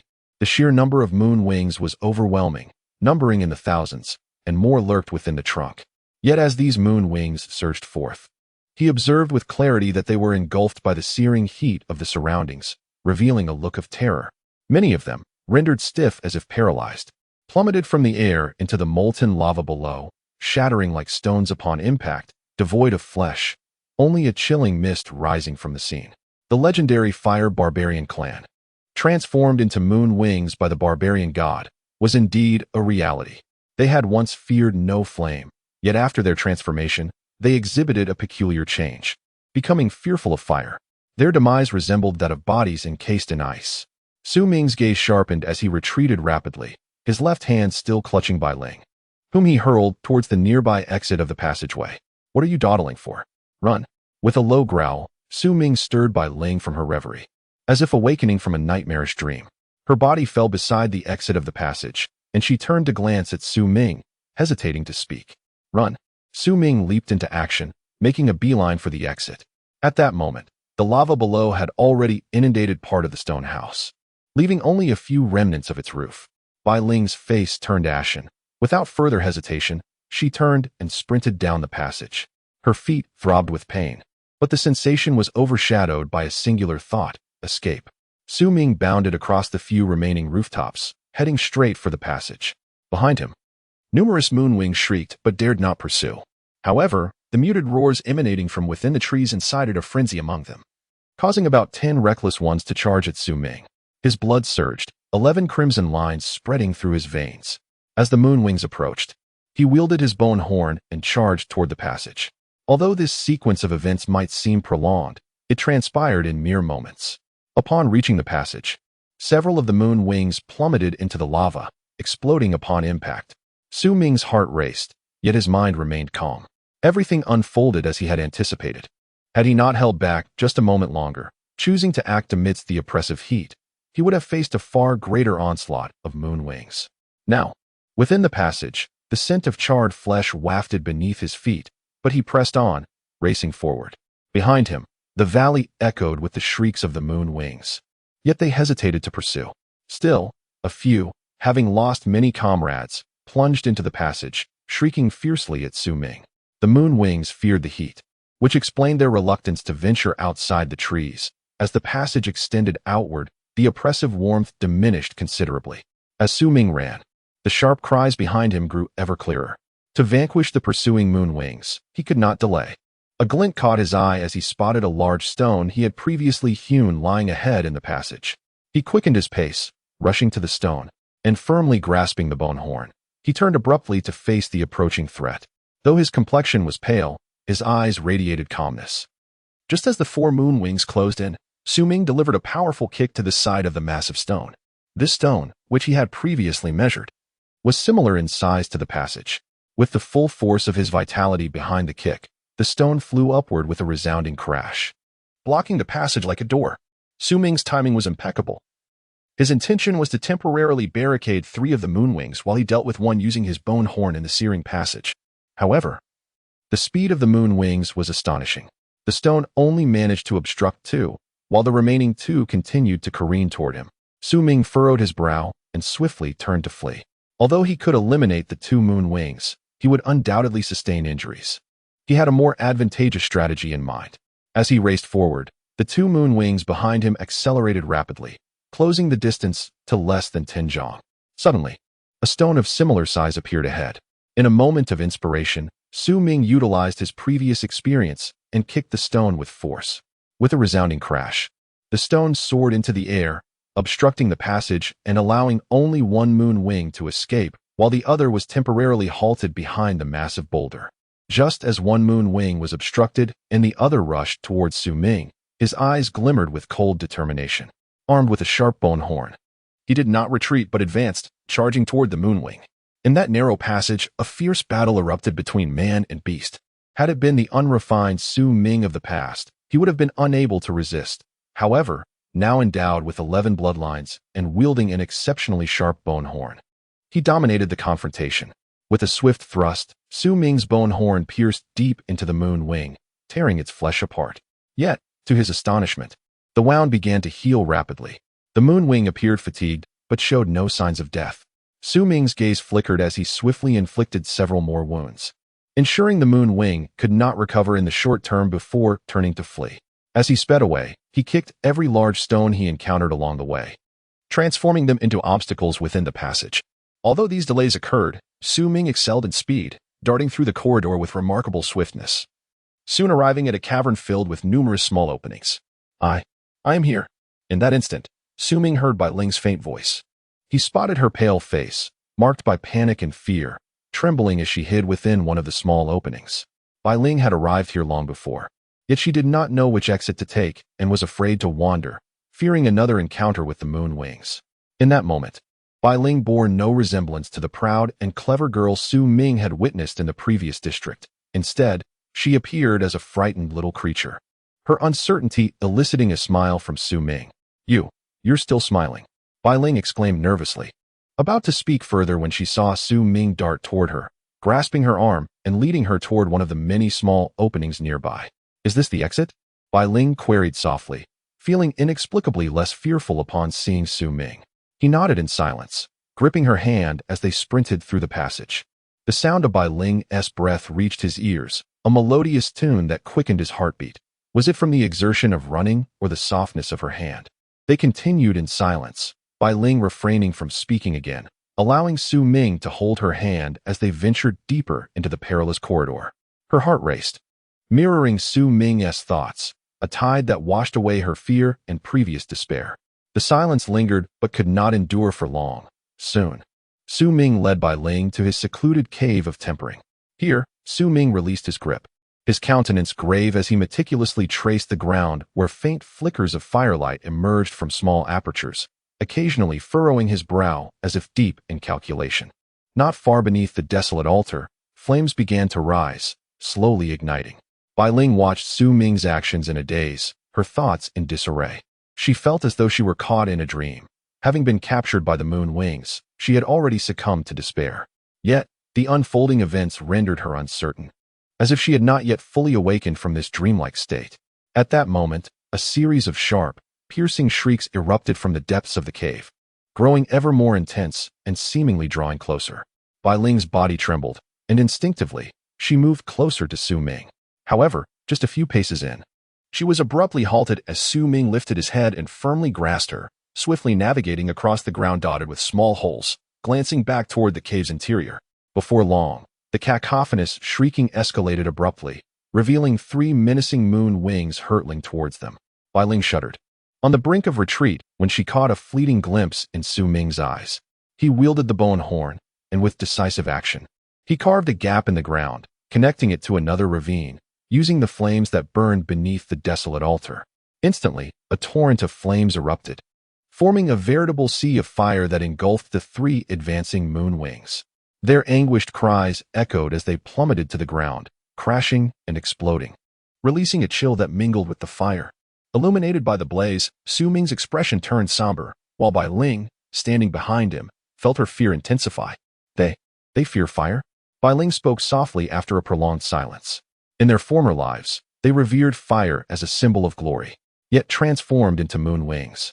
They lost not only their intellect and bodies but also that glory. Bereft of honor, they do not fear the flames, rather, they feel shame for them. Born of fire, they perish by fire. Su Ming murmured, his mind drifting back to the skeletal remains he had witnessed in the fire barbarian tribe, along with the haunting words that resonated in his memory. Oh, celestial heavens, why do you weep alone? Volume 1. Life if only it were as beautiful as the first encounter. Chapter 31. That beautiful moment. Su Ming closed his eyes, feeling that the scenes he had witnessed that night had transformed into a heavy sensation, enveloping his heart with a profound melancholy and sorrow. The skeletal remains, once belonging to a member of the fire barbarian clan. Why was he the only one able to conclude his own life during the metamorphosis into moon wings? Perhaps he was a formidable warrior of the fire barbarian clan. The eerie visage of the bones lingered in Su Ming's mind, and with a soft sigh, he recalled the intricate words that were etched into his memory. Where the barbarian's desires lead, to the edges of all realms. The remnants of fire merge with blood, invoking the burning of the heavens, exhausting the blaze of the firmament. If the fire moon emerges from the clouds, amidst the vastness of the world, in that moment of silent contemplation, blood and fire intertwine, 9 as the extremity, 1 as the law, igniting the barbarian fire with 9 prostrations, becoming the communion of the fire worship. This phrase eluded Su Ming's comprehension. As he pondered, his gaze swept to Bai Ling beside him, who was surveying the surroundings with an air of curiosity, clearly unaware of the purpose of this place. Let us depart. Miss Bai Ling, Su Ming said with a gentle smile, leaping up and making his way towards the exit. Bai Ling hurriedly followed, eager to leave this unsettling location behind. Each moment spent here heightened her discomfort. As soon as they emerged from the passage, a fierce mountain wind howled, buffeting against them as if attempting to carry them away. Bai Ling's complexion turned pale, and she instinctively grasped a nearby rock. For someone who had been cherished in the tribe since childhood, she had seldom climbed such peaks. Despite her determination, her increasingly pallid face betrayed her fear. Su Ming observed Bai Ling for a moment. Her beauty was unlike anything he had ever encountered, especially her pale visage, which now bore a hint of vulnerability. Very well, I shall carry you, Su Ming said, scratching his head, though his heart raced with excitement. You. Bai Ling hesitated, glancing down at the abyss below, before finally nodding softly. Su Ming's spirit lifted as he crouched down. A delicate blush appeared on Bai Ling's pale cheeks as she silently climbed onto his back, instinctively wrapping her arms around his neck. Su Ming blinked, acutely aware of the softness behind him and the subtle fragrance that wafted into his nostrils. Taking a deep breath, an indescribable thought stirred within him. Make sure to hold on tightly, or you'll fall, and I won't take the blame, Su Ming instinctively remarked, yet he heard no response from behind. After a moment's hesitation, he steadied himself and began to descend the mountain swiftly. With his agility and familiarity with the terrain, carrying another person did not significantly hinder him. However, on this particular day, Su Ming found himself navigating treacherous paths, occasionally leaping down abruptly, prompting startled gasps from Bai Ling. Yet he quickly grasped onto rocks or vines to steady himself. Feeling the delicate figure behind him tightening her embrace, Su Ming's face revealed a triumphant expression. What should have been a swift descent from the black flame peak took Su Ming an entire hour as he descended at a leisurely pace. When Bai Ling, her face flushed and filled with a hint of trepidation, finally stepped down from his back, a tinge of regret lingered in Su Ming's heart. With a thoughtful glance, he cleared his throat and addressed Bai Ling. This place is a forest, with deep snow and numerous hidden traps. Given the distance from the Wulong tribe, it would be perilous for you to venture alone. Allow me to escort you back to the Wulong tribe before I return home, Su Ming spoke slowly. Observing Bai Ling's expression, noticing her hesitance, a glimmer of amusement flickered within him, prompting him to continue. However, the path is not easy. Perhaps I should reluctantly carry you once more. It would save time, allowing me to return home sooner. Su Ming furrowed his brow, glancing at the sky before elaborating. Bai Ling bit her lip, her complexion reddening once again. She had sensed his deliberate actions when they had climbed down the peak. And if he persisted in this manner, a hint of indignation mingled with embarrassment sparkled in her eyes. Hey, I am your savior, Su Ming exclaimed, his eyes widening as he recognized the irritation in Bai Ling's gaze. Though feeling slightly guilty, the thought of having rescued her bolstered his confidence. Are you still unwilling? Regardless, you are quite resilient. While this area is rife with wild beasts and numerous traps, and perhaps even the mooning creature lurks nearby, as long as you exercise caution, you should be fine. Well, I shall take my leave. Su Ming yawned, turning towards the direction of the tribe. Yet, before he could take more than a few steps, a soft, anxious voice called out from behind him. Thank you. I am unfamiliar with the route. Please guide me back to the tribe. Instantly, Su Ming felt a surge of joy within, though his expression remained unchanged. Instead, he adopted a feigned reluctance, furrowing his brow as he glanced at Bai Ling. He crouched down, speaking with a hint of impatience. Quickly, hop on. Let us see if we can return before nightfall. If we fail, we shall have to find a place to spend the night. Bai Ling's eyes widened as she regarded Su Ming. She had gleaned some understanding of him, especially recalling the scene in the workshop, which often left her at a loss for words. Most importantly, this man had emerged at her most desperate moment, his resolute demeanor within the cave etched into her memory.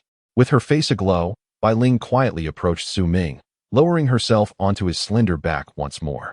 The rapid beating of her heart echoed in her ears, leaving her uncertain of the emotions coursing through her. As Su Ming carried Bai Ling, his body moved swiftly through the forest like that of a monkey. The fragrant scent wafting from behind him was delightful, and as he walked, he unconsciously altered his course, meandering in circles. After a while, the ever-silent Bai Ling displayed a peculiar expression in her eyes, tightening her embrace around Su Ming's neck slightly. 3 times she had passed this way. She spoke softly, her gaze fixed on a distant, withered tree. Is that so? Have I perhaps lost my way? Wait a moment while I take a closer look. Su Ming halted in his tracks, his expression revealing surprise. After scrutinizing his surroundings, he nodded gravely. Indeed, Sai, I have not traversed this path before. Displaying no sign of embarrassment, he altered his course and continued to run. As time slowly slipped by, the originally reachable Wulong tribe was still half a journey away at dusk. However, along the way, Su Ming had led Bai Ling past his own Wu Shan tribe, casting a distant glance to see that nothing had changed within the tribe, which allowed him to breathe easier as they moved further away. Observing the sky darkening, Bai Ling's expression grew increasingly peculiar. When the heavens had completely turned black, Su Ming paused, stopping in a wooded area, looking helplessly at Bai Ling. It appears we must spend the night here. It is unsafe in the mountains at night. We shall set off again in the morning. In Bai Ling's eyes, a glimmer of the cunning Su Ming first noticed sparked back to life. She gazed silently at him, and in the weight of her stare, Su Ming felt increasingly uneasy. Very well, let us stay here for the night. Moments later, Bai Ling suddenly laughed, her smile enchanting, imbued with a resurgent wildness. Su Ming rubbed his nose, laughing as well. He rose and gathered dry branches from a nearby tree to create a resting spot, then sat beside Bai Ling atop it. For a time, both fell into a silence, unsure of what to say. I do not yet know your name, Bai Ling finally said, her eyes bright under the moonlight. My name is Su Ming. I know you are Bai Ling, he replied with a smile. You were deceiving me back at the tribe, weren't you? Humph. The more I think about it, the more it feels off, Bai Ling said, blinking and scrunching her nose adorably. You are not a young man from Wu Shan tribe either, are you? Bai Ling's beautiful eyes sparkled as she chuckled lightly. Su Ming scratched his head, uncertain of how to respond, when suddenly snowflakes began to fall from the sky, blanketing the world in a soft, white embrace. "Ah, it's snowing," Su Ming exclaimed, quickly looking up at the falling snow, eager to shift the topic. Bai Ling's eyes sparkled with mirth, choosing not to pursue the previous questions. Instead, she too raised her head, watching the snowflakes dance, some landing on her face, cool and refreshing. The snowfall intensified, enveloping the two in the beauty of the moment. And silence reigned once again. "Su Ming, thank you." The darkness of night had already enveloped them, yet the moonlight, mingling with the flurry of snowflakes, cast a silvery glow around them, illuminating the forest. "Thank you for saving me. Could you share your story with me? How did you come to be there?" Bai Ling looked at Su Ming, her voice soft. "I often ascend the mountains in search of medicinal herbs, where I inadvertently discovered a refuge from the cold. Little did I anticipate the appearance of a blood moon yesterday." Su Ming refrained from mentioning his own tribulations, instead diverting the conversation to other matters. As time gradually passed on that snowy night, Su Ming and Bai Ling began to engage in conversation, slowly fostering a deeper understanding of one another. Their voices, delicate and ethereal, mingled with the howling winds and swirling snow. "The elder of the Wulong tribe is my grandmother. My father and mother departed from the Wulong tribe long ago. My grandmother recounted that they ventured to a tribe even larger than Fengjin and have not returned for many years." Bai Ling, cradling herself in the snow, softly reminisced about the past. "I remain unaware of my parents' identities. I am merely a child taken in by my grandfather," Su Ming murmured. "Oh, that explains it," I remarked, as I pondered why you seem so much more frail than others, and why your stature does not surpass mine. "Your grandfather must not treat you well." Bai Ling widened her eyes in surprise. "Not at all. My grandfather is very kind to me. Besides, although you are taller, I have heard my grandfather say that in a few years, I too shall grow. Moreover, you do not possess the robust physique typical of the girls in our tribe." Su Ming replied with a smile. "That is because my grandfather has imparted a certain martial art to me, which I have been told was meant to be passed down by my mother before she departed. When I grew older," Bai Ling remarked playfully, observing how the snow had transformed Su Ming's hair into a silvery hue. Volume 1. If Life Were Only as It Was at First Glance, Chapter 32, Who Sighs in the Passage of Time. "Look at your hair. It has turned white." Bai Ling covered her mouth and giggled, her bright eyes intensifying the peculiar sensation within Su Ming. "And your hair has turned white as well." Resembling an elderly lady, Su Ming teased, pointing at Bai Ling with a smile. As they laughed together, a newfound familiarity blossomed between them. In the snowy night, Su Ming felt an exquisite warmth enveloping his heart. Time seemed to fly by. Unbeknownst to him, the distant sky began to shimmer with a pale light. It was not snow, but the dawn of a new day. Thus, the night passed. As the light of day cast its glow upon the earth and the snowflakes continued to fall, Su Ming and Bai Ling descended from the tree. After refreshing themselves, they exchanged a knowing smile. Su Ming chose not to speak further. Instead, he crouched down. Bai Ling, with her large eyes sparkling, stepped lightly towards him and resumed her position on his slender back, a warm sensation budding within her heart. The closer Su Ming drew to the Wulong tribe, the more he felt an odd sense of reluctance. Gradually, he fell silent, yet his footsteps involuntarily slowed, and he found himself meandering in circles. Bai Ling, resting on Su Ming's back, noticed the familiar scenery repeating as it had the previous day. Despite knowing he was wandering aimlessly, she remained quiet, resting her head against his back, listening to the rhythm of his heartbeat. As the sun climbed high in the sky, and dusk approached once more, the snow continued to fall, yet the outline of the Wulong tribe emerged before Su Ming's eyes. Upon seeing the tribe, Su Ming gently set Bai Ling down, a smile gracing his face. "You have arrived home." Bai Ling glanced at the tribe, then back at Su Ming. Her beautiful features betrayed no thoughts, yet she silently nodded, stepping forward to sweep the snow off Su Ming's shoulders with her delicate hands. "Thank you. Return to your tribe soon." Bai Ling's lips parted as if to say more, yet she refrained, instead offering a radiant smile before taking a few steps back towards her own tribe. Su Ming stood there, watching Bai Ling's figure gradually fade into the distance, his mind a blank canvas. As the space between them widened, the falling snow seemed to form an invisible barrier, fragmenting his gaze and slowly obscuring her retreating silhouette. It was akin to traversing a frozen expanse.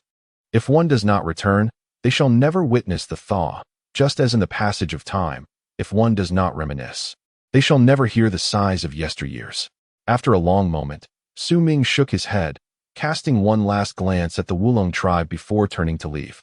Upon his arrival, snow had accompanied him, and now, as he departed, it remained the same.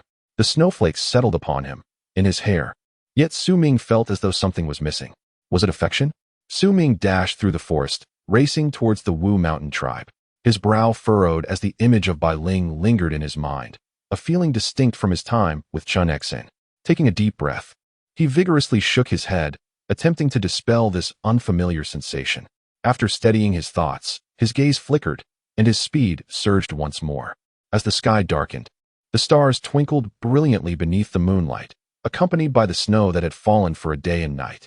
Amidst the endless descent, Su Ming returned to his home, the Wu mountain tribe. He had glimpsed it from afar yesterday and confirmed its safety. Now, upon his return, he spotted the watchful tribesmen at the grand wooden gates. The tribe was quiet, with the central bonfire still crackling, and as Su Ming walked through the village, he observed his surroundings, eventually arriving at his grandfather's dwelling. Within the humble abode, flickers of firelight still emanated, indicating that his grandfather had not yet rested. "Is that you, Su Ming? Come in," his grandfather's weary voice called out. Su Ming gently lifted the leather flap and entered, finding his grandfather seated cross-legged, his grizzled hair slightly disheveled. "Grandfather," Su Ming murmured, taking a seat beside him. "The tribe is safe. There is no need for concern." His grandfather smiled at him, gesturing for him to sit closer, then lifted his frail right hand to pat Su Ming's head a few times, his smile deepening. "You've even reached the 3rd tier. Well done." Su Ming gazed at his grandfather and began to recount everything he had witnessed in the cave, particularly the moment he mentioned the skeleton, which caused his grandfather's expression to harden. "The vast heavens, why do you weep alone? Grandfather, what does this mean?" Su Ming furrowed his brow. The legends are indeed true. His grandfather's gaze seemed to penetrate the leather walls, envisioning the Wu mountain beyond. "This phrase is a self-reflection, compared to the boundless sky. What sorrows do I still harbor? Or perhaps it contains deeper meanings." With a soft sigh, his grandfather seemed lost in thought, his voice carrying the weight of age. "As for the words of fire worship, I cannot claim to understand them fully. You are able to perceive what perhaps is your destiny." His grandfather's gaze softened as he looked at Su Ming. "In a month, I will journey to the Fengtian tribe. Should you be outside, remember to return. Also, grandfather, I rescued a clanswoman from the Wulong tribe in the lair of the mooning. Her name is Bai Ling, the granddaughter of the Wulong tribe's barbarian lord." Su Ming nodded, as if recalling something, and continued speaking. "Bai Ling?" His grandfather paused, contemplating for a moment, then suggested that Su Ming should rest. After Su Ming departed, a hint of nostalgia flickered in his grandfather's eyes. "Lisu, your granddaughter was inadvertently saved by my family's Lisu. Perhaps this matter might lessen your resentment towards me," his grandfather sighed, the reminiscence deepening in his gaze. The blood moon arrived prematurely, accompanied by the powerful surge of vitality emanating from the Black Mountain tribe, heralding impending calamity. The elder closed his eyes, murmuring softly, revealing a deep-seated worry. Su Ming departed from the elder's dwelling and strolled through the tribe, opting not to return to his own leather tent, but instead making his way to Lei Chen's abode. Upon finding Lei Chen merely adorned with a few scars, yet still brimming with vitality, Su Ming felt a wave of relief as he personally administered some medicinal treatment. Lei Chen was equally delighted to see Su Ming, thumping his chest and boasting animatedly about his encounters with the Moon Wing, his words flying forth with fervor until, after a considerable time, Su Ming finally took his leave with a smile. It was now deep into the night. But when Su Ming's gaze fell upon a nearby leather tent flickering with firelight, uncertainty crossed his visage. That tent belonged to the lookout. And it was also the home of Bai Ling Volume 1. Life, if only it were as it first appeared, Chapter 33, The Art of Fire. After a moment's hesitation, Su Ming gazed at the tent from which flickers of firelight seeped, ultimately deciding against approaching. Instead, he returned to his own tent, enveloped by the moonlight and gently falling snowflakes. Perhaps it was due to his absence over the past few days, but the interior of the tent felt cold, his breath visible as a white mist, a sight that evoked the chill of this place. The solitary tent offered no warmth, starkly contrasting with the comfort he had experienced at Lei Chen's home. Silently, Su Ming gathered some twigs and struck a spark, quietly igniting a fire within the desolate dwelling. although the biting cold of the night was bearable due to the vital energy coursing through his body. He could not shake the inexplicable feeling that something essential was missing from this home. With a soft sigh, he watched as the flames gradually spread, casting a comforting warmth that pushed the cold air away.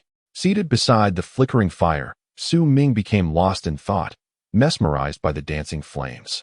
From a young age, he had envied Lei Qin, Bei Ling, and Chen Xian for their families, for having a father and a mother.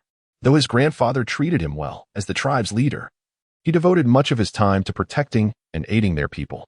Consequently, Ming learned to be independent, to enjoy solitude, and to embrace loneliness at an early age. Outside, the snow fell heavily, accompanied by the mournful howl of the wind that made the tent creak. Occasionally, gusts of wind slipped inside, causing the flames to sway violently. Illuminated by the firelight, Ming hugged his knees, gazing into the flames, and after a long while, he let out a sigh. His grandfather once said he was a foundling. But what of my mother and father? A sense of despondency clouded his expression, emotions he had buried deeply over the years. He longed to shield others from his loneliness, always donning a smile to mask his feelings. Yet, on this snowy night, having felt the warmth of Lei Qin's home, returning to his own cold tent made it impossible to hide his feelings any longer. Bai Ling's parents were no longer by her side. He wondered if she was resting now or, like him, sitting by a fire, lost in thought. Ming murmured, the image of Bai Ling and her melodious laughter surfacing in his mind. Suddenly, he shivered, a dawning realization stirring within him about the peculiar feelings he harbored for Bai Ling. This connection was perhaps linked to her beauty. Yet that was not the crux of it. What truly mattered was that in her, he sensed a loneliness akin to his own, deeply concealed beneath her smiles and cunning demeanor. As time passed, the warmth of the fire intensified within the tent, dissipating the cold, which condensed on the tent's surface, forming glistening droplets of water. The warmth of the skin tent seemed to seep into Ming's heart, causing the pervasive sense of solitude to gradually dissipate. However, at that moment, as if the heavens were unwilling to relent, a fierce wind suddenly howled, sweeping in from the distant expanse beyond the tribe, laden with swirling snowflakes. The wind was relentless, blowing through the tribe like an invisible hand sweeping across everything. The sounds of the skin tent creaked ominously, and the entrance was forcefully flung open. As the chilling gusts, accompanied by a mournful wail, flooded inside, snowflakes mingled with the air, landing on the fire, which struggled momentarily before being extinguished. Ming raised his head, watching the flapping entrance, witnessing the fleeting warmth of the tent vanish in an instant. Silently, he stood up and stepped into the tempest. Gazing up at the sky, the world, ravaged by the storm, revealed a dimly obscured moon. As he beheld the moon, Ming was reminded of Yui, recalling the skeletal remains he had seen within the fire barbarian tribe, along with the inscriptions etched by the bones before death. Desire is the path of the barbaric. Exhaust the borders of the 8 directions. The residual fire melds with blood, invoking the burning of the heavens, until the firmament is consumed. When the fiery moon emerges from the clouds, amidst the vastness of the world, Ming murmured, these phrases resurfacing in his mind repeatedly. He pondered deeply, yet always sensed an elusive incompleteness. The term barbaric desire could be interpreted as the base yearnings of savagery, expressing something sinister, but who, or what, was the husband referenced? Was it a self-reference by the skeleton? It seemed unlikely. In the midst of the storm, Ming chose to sit outside the skin tent. To him, there was little distinction between the warmth within and the cold outside. Fortunately, the mournful wind accompanied him, and the moon was there to gaze upon. Who is this husband? I do not comprehend. He continued to reflect on the phrase, exhaust the borders of the 8 directions, the residual fire melds with blood, invoking the burning of the heavens, until the firmament is consumed. This seemed to convey a vivid image, suggesting that if one could merge fire with blood, then a mere thought could ignite the heavens. With keen eyes, Ming stared at the moon amidst the snow, lost in contemplation. When the fiery moon emerges from the clouds, amidst the vastness of the world, his grandfather had once said, the sun represents Yang, while the moon embodies Yin, a statement laden with wisdom. During the day, warmth is often felt, whereas under the moonlight, a chill frequently prevails.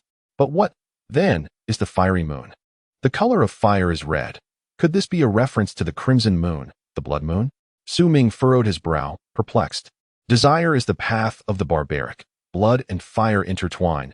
9 signifies the ultimate, One represents the law, igniting the barbaric fire in 9 prostrations, forming the communion of fire worship. This line seemed to describe a specific action, the communion of fire worship. Su Ming gazed at the moon, and suddenly, a flash of insight illuminated his mind, bringing clarity to his eyes. Could it be that these phrases spoke of a barbaric technique? Su Ming's breath quickened. He inhaled deeply, and after a moment of meticulous analysis, he became increasingly convinced that these lines contained the essence of such a technique. At the edge of the world, where the flames merge with blood, the incantation ignites the heavens and consumes the firmament. This phrase speaks to the potency and effect of this barbaric technique. In silent contemplation, the conflagration of blood and fire intertwines. 9 signifies the extreme. 1 embodies the law. By venerating the barbaric flames with 9 reverences, one attains the communion of fire worship. This illustrates the method of cultivating this barbaric art. Indeed, it must be so. As for the phrase, when the fiery moon emerges from the clouds, amidst the vastness of the cosmos, it conveys the prerequisite for mastering this barbaric technique. With a sudden surge of clarity, Su Ming realized that the insights he had pondered for days now crystallized into understanding. Yet, moments later, his brow furrowed once again. It still felt amiss. The cultivation of this barbaric technique required the fiery moon to emerge from the clouds, yet that moment was not now. Must he await several years for the blood moon to rise once more before he could embark on this path? Su Ming contemplated deeply until the moon in the sky gradually surrendered to the brilliance of dawn, and as morning approached, he still could not conceive the method of his cultivation.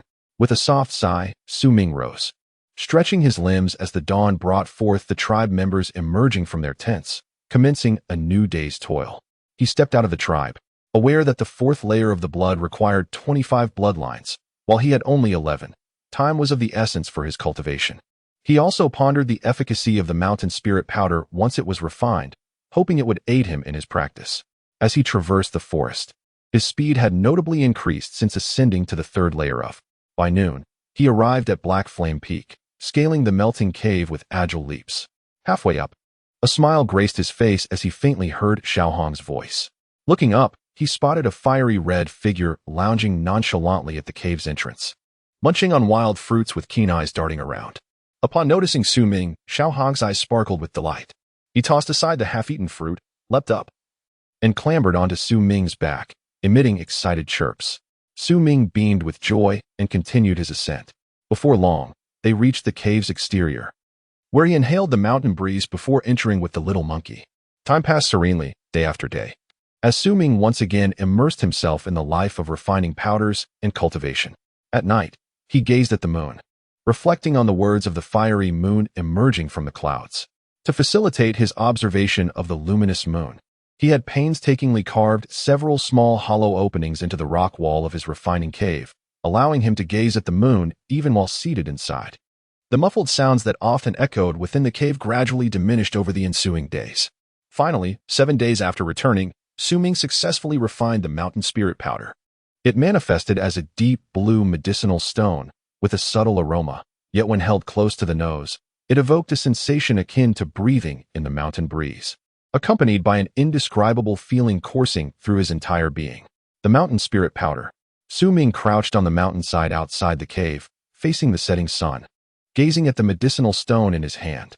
To him, the refinement of this medicine appeared far more arduous than that of the Qingshan powder, with a considerably high probability of failure.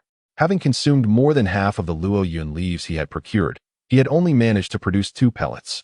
Thus, he was reluctant to sacrifice one of them for an experimental trial.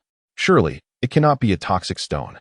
Smelling the fragrance of the medicinal stone, Su Ming scrutinized it for a considerable time, relying on his experience to assess its nature. Gradually, as darkness enveloped the sky, he displayed a resolute expression and placed the stone in his mouth. Unlike the Qingshan powder, the medicinal stone did not dissolve upon entry. Furrowing his brow, Su Ming bit down with determination until he finally crushed the stone and swallowed it. After waiting for a moment, he felt no sensation within his body. He patted his stomach and lingered a while longer, even rising to return to the cave to circulate his internal bloodline, yet everything remained unchanged. Strange. Su Ming's expression turned contemplative. After a while, a spark of realization flickered in his eyes as he retrieved a small vial containing Qingshan powder from his pocket and swallowed a pellet. The powder rapidly dissolved in his mouth, and waves of warmth instantly spread throughout his body. However, at that moment, an astonishing surge of heat erupted from within him. Volume 1. Life is only as beautiful as the first encounter. Chapter 34. The fiery moon rises. This surge of fiery energy arrived with startling abruptness, as if it had been lying dormant within Su Ming, only to be awakened by the dispersal of the Qingshan powder. Su Ming's body quivered violently. In that fleeting moment, he was overtaken by the illusion that he might be consumed by flames, reminiscent of the formidable warriors of the Black Mountain tribe who perished amidst the bloodshed. Rather than succumbing to panic, Su Ming maintained a tranquil demeanor. Although he felt engulfed in flames, his composure allowed him to discern an important distinction. This sensation of burning was not the result of boiling blood, but rather the astonishing acceleration of blood circulation throughout his body. The rapid flow of his blood created the illusion of combustion, and he could even hear his heartbeat racing madly, as if on the verge of explosion. Such potent medicinal properties. Su Ming's complexion flushed, yet the calm in his gaze remained unwavering. He softly murmured to himself, closed his eyes, and soon became immersed in the flow of his vital energy. A profusion of sweat poured from his body, and simultaneously, 11 crimson lines emerged, radiating a blinding red glow, illuminating the cavern around him, transforming it into a realm reminiscent of a blood-soaked netherworld. As the vital energy coursed through him, the intensity of the red luminescence emanating from his body intensified, revealing numerous bulging veins that seemed to writhe, rendering Su Ming's visage somewhat fierce. Time swiftly passed. An hour had elapsed. During this interval, Su Ming's animal skin garments appeared as if drenched in water, dripping with sweat. His body was enveloped in a fiery hue, the 11 bloodlines flickering like gaping wounds. At that moment, Su Ming suddenly opened his eyes, which glowed a fierce red, letting out a roar that reverberated through the air. In tandem with his roar, a thunderous sound erupted from his body, and behold, the 12th bloodline burst forth. The speed of its emergence transitioned from a mere flicker to complete solidity in the blink of an eye, augmenting Su Ming's vital energy yet again. However, this was not the end. Following the appearance of the 12th bloodline, although the fiery aura surrounding him slightly subsided, it was immediately succeeded by another low growl, heralding the emergence of the 13th bloodline in a spectacular eruption. As the 13th bloodline manifested, Su Ming's hair stood on end, and an overwhelming power erupted from his slender frame. The blood within him surged with unprecedented vigor.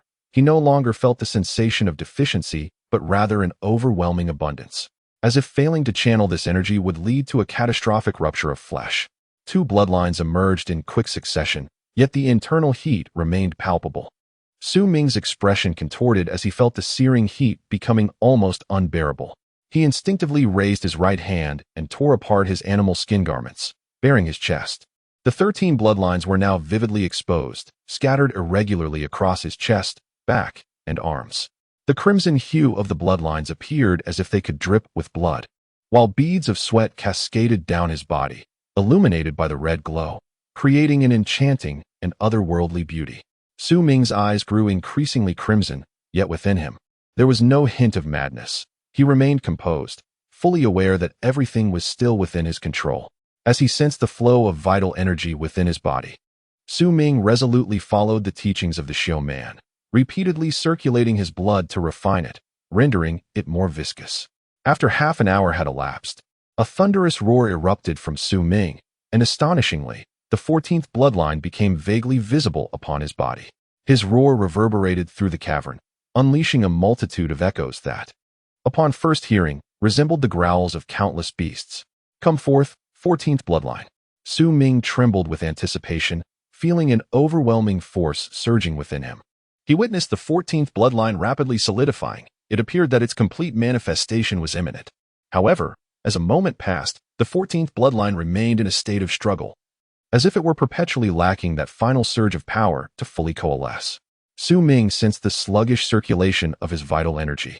The intense heat within his body was dissipating, and should this endeavor conclude without the bloodline's complete formation, he would have to wait until the next opportunity. With a flash in his eyes, Su Ming instinctively raised his right hand and grasped a nearby mountain spirit elixir. Seizing the medicinal stone, he immediately placed it into his mouth, biting down fiercely to shatter it before swallowing. He then retrieved another elixir, the clear dust, and consumed it entirely. Almost instantaneously, His body convulsed violently. The dissipating fiery glow of his skin surged once more, reaching an astonishing intensity. The heat within him became frenzied, surpassing previous levels to an extent that Su Ming found almost unbearable. Come forth, 14th bloodline. A fierce determination welled up within Su Ming, an intensity he had not even realized was present, yet it had been cultivated over the many facets of his life. As he growled, a thunderous roar echoed internally, and the 14th bloodline solidified in an instant, radiating an eerie red light. Upon the emergence of the 14th bloodline, Su Ming chose not to halt.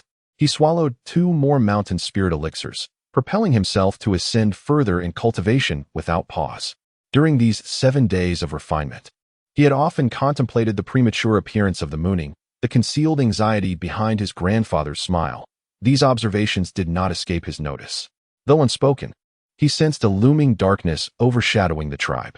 Recalling the recent breakthrough of the Black Mountain tribe's chief and his grandfather's warnings of potential traitors within the tribe, Su Ming felt a deep-seated worry. He yearned to aid his grandfather, to support the tribe, yet he recognized that his current level of cultivation was inadequate. He aspired to grow stronger, to transform himself into a formidable force. With the emergence of the 14th bloodline, Su Ming once again activated the vital energy within him, causing the blood to surge wildly, as if compelling the 15th bloodline to emerge. After a prolonged period, Su Ming's body trembled, accompanied by a surge of pain. Yet, he hesitated not. Amidst the flowing blood within him, he roared, and the 15th bloodline erupted with a thunderous force. The 15 bloodlines, resembling scars on his bare torso, radiated a crimson glow, enhancing Su Ming's formidable presence. However, merely achieving 15 bloodlines did not satisfy him. As he continued to cultivate, time passed. Suddenly, the 16th bloodline condensed into existence. At this moment, the intense heat within his body began to dissipate, as if everything were drawing to a close. Yet, a glint of determination shone in his eyes. With a silent resolve, he raised his right hand and struck his chest fiercely. This impactful blow sent a powerful force coursing through him, stimulating his rapidly beating heart. 17th, manifest, he commanded. Under the stimulus of this force, his heart erupted, unleashing a torrent of blood that surged throughout his body. In the midst of this swift circulation, the 17th bloodline emerged. Upon the emergence of the 17th bloodline, Su Ming's body felt as though the flames had extinguished, devoid of any warmth. The overwhelming sensation within him dissipated in an instant, leaving his entire being feeling hollow. A realization dawning upon him that this was the consequence of the medicinal effects wearing off. Simultaneously, a series of faint stings surfaced within his body, indicating that he had sustained some injuries from his previous rigorous training. For a cultivator, minor pain and injuries were inconsequential. Su Ming murmured to himself, sensing that his internal strength had notably increased, surpassing its previous state. A glimmer of resolve flashed in his eyes. He did not rise, but instead retrieved a herb from the torn beast-skin garment beside him. This herb was the heavenly rock grass. It was the most potent herb he had acquired apart from medicinal stones. Having given a portion to Lei Chun, he seldom utilized it himself, but at this moment, he decisively took it out, determined to elevate his cultivation to the highest possible level in one go. Holding this herb, Su Ming set aside a single leaf for future needs and consumed the remainder, supplementing it with Qingqin powder to enhance its efficacy. A wave of refreshing sensation erupted within him, merging with the lingering warmth in an instant, and a faint chill enveloped Su Ming's body, accentuating the vividness of his 17 red bloodlines. Beneath this chill, his body appeared slightly bluish, yet the blood within him surged anew. 1 hour, 2 hours passed.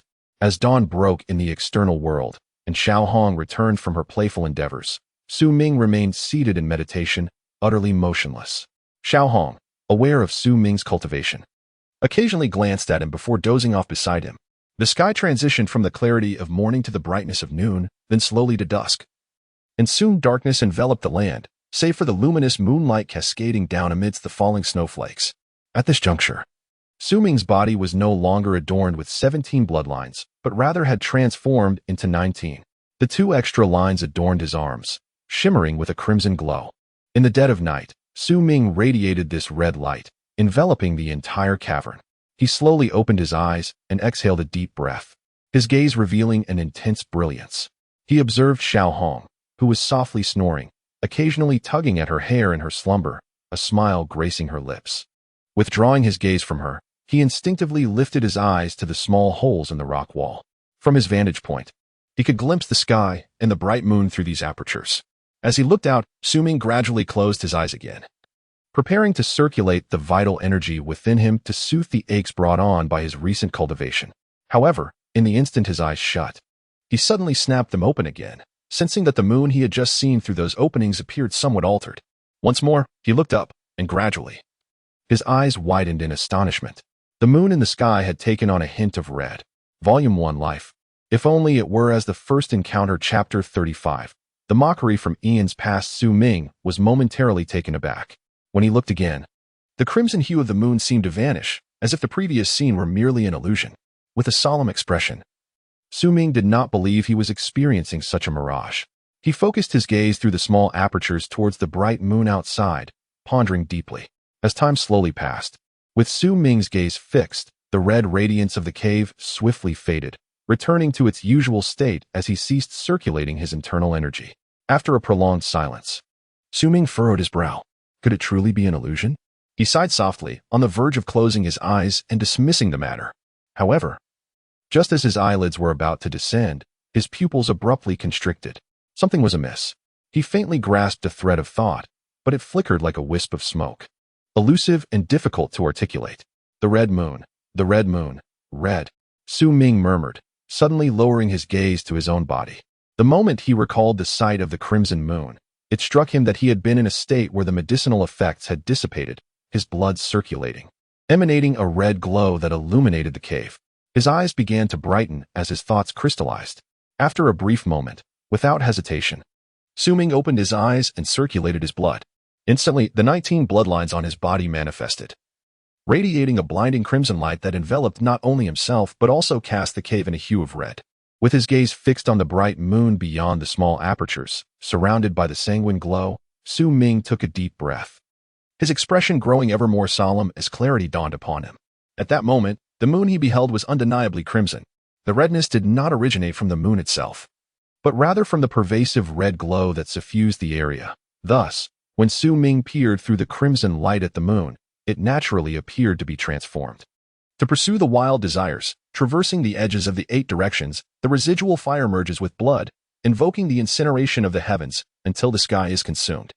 When the fiery moon emerges from the clouds, amidst the vast expanse of the cosmos. As he gazed at the red moon, Ming murmured, "At that moment, to contemplate. At that moment, to contemplate." The essence of this phrase suggested that upon witnessing the fiery moon, one should silently reflect and envision. Yet, what was it that one was to imagine? The conflation of blood and fire, 9 as extremes, 1 as the law, igniting the wild fire ninefold, completing the rite of fire. Ming furrowed his brow. The current circulation of his blood intensified the red glow around him, rendering the moon's crimson visage ever clearer in his sight. Envision. Suddenly, a spark ignited in Ming's eyes, as if a thunderous revelation surged through his mind. Could it be that this phrase should be interpreted as follows? When the fiery moon emerges from the clouds, amidst the vast expanse of the cosmos. At that moment, to contemplate. If so, the meaning diverged significantly. It no longer spoke of imagining during the appearance of the fiery moon, but rather envisioning the fiery moon's emergence. Ming trembled with a sense of realization. As he felt he had grasped the crux of the matter, he inhaled sharply, silently envisioning the moon in the sky transforming into a crimson hue. This imaginative reverie, repeated time and again in Ming's mind, gradually consumed his entire being, causing him to forget the circulation of his blood and disregard the fact that the luminous glow within the cave had completely dissipated, returning to normalcy. He tilted his head back, his gaze fixated on the bright moon beyond the small openings, as the fantasies in his mind overlapped increasingly. A red moon. A burning moon, Ming murmured. In his eyes, the moon radiated a deep crimson, intensifying until it became a vivid scarlet. In that moment, every hair on his body stood on end, as he faintly perceived that within the red moon, threads of crimson light cascaded down from above, drifting through the small openings, merging with his gaze and subtly circulating into his body, blending with his blood. A chilling sensation enveloped him, invigorating his blood, which began to flow autonomously. Oblivious to his surroundings, Ming felt as if all existence had faded away, leaving only that resplendent red moon in his sight, growing larger and clearer. The red within the moon seemed to harbor an extraordinary power as the moonlight poured into him. As time passed, Xiaohong had long awakened. Staring vacantly at Su Ming from a distance, her eyes reflecting confusion. She glanced upward through the small openings at the moon, which appeared no different from its usual self. She scratched her head, puzzled by Su Ming's apparent daze. Unbeknownst to anyone, at that very moment, within the 5 peaks of Wu Mountain, an extraordinary transformation was taking place in the resting places of all the moon wings, particularly deep within the Black Flame Peak, in the basin covered by fiery magma. Countless lines danced upon the immense crimson tree trunk, occasionally revealing the faces of the moon wings. Their expressions were neither grotesque nor sorrowful. Rather, they exuded a sense of obsession and excitement. It was unclear what stirred their fervor, but it was evident from their swift movements within the trunk that their excitement was profound. It seemed as though they struggled to break free from the confines of the trunk, yet were restrained by an unseen force, unable to emerge. Perhaps they sensed something, maybe a calling, or perhaps a pilgrimage, or perhaps they felt the echoes of their lost eons. Beneath the bubbling magma, remnants of the ancient fire barbarians lingered, and the bones at the edges, immersed in the molten rock, appeared unchanged.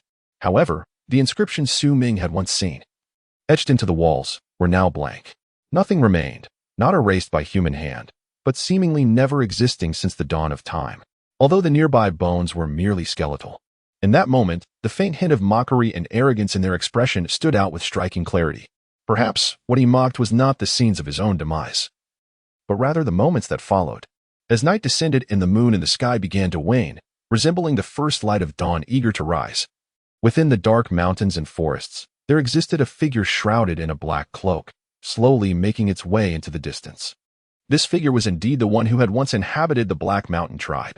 He walked at a languid pace, yet with each step, his form seemed almost ethereal, effortlessly traversing through countless withered trees. Here, still, there was nothing. Where could it possibly be? The figure let out a faint sigh, producing a raspy sound as he gradually moved further away, vanishing as the first rays of sunlight broke through the sky. Volume 1.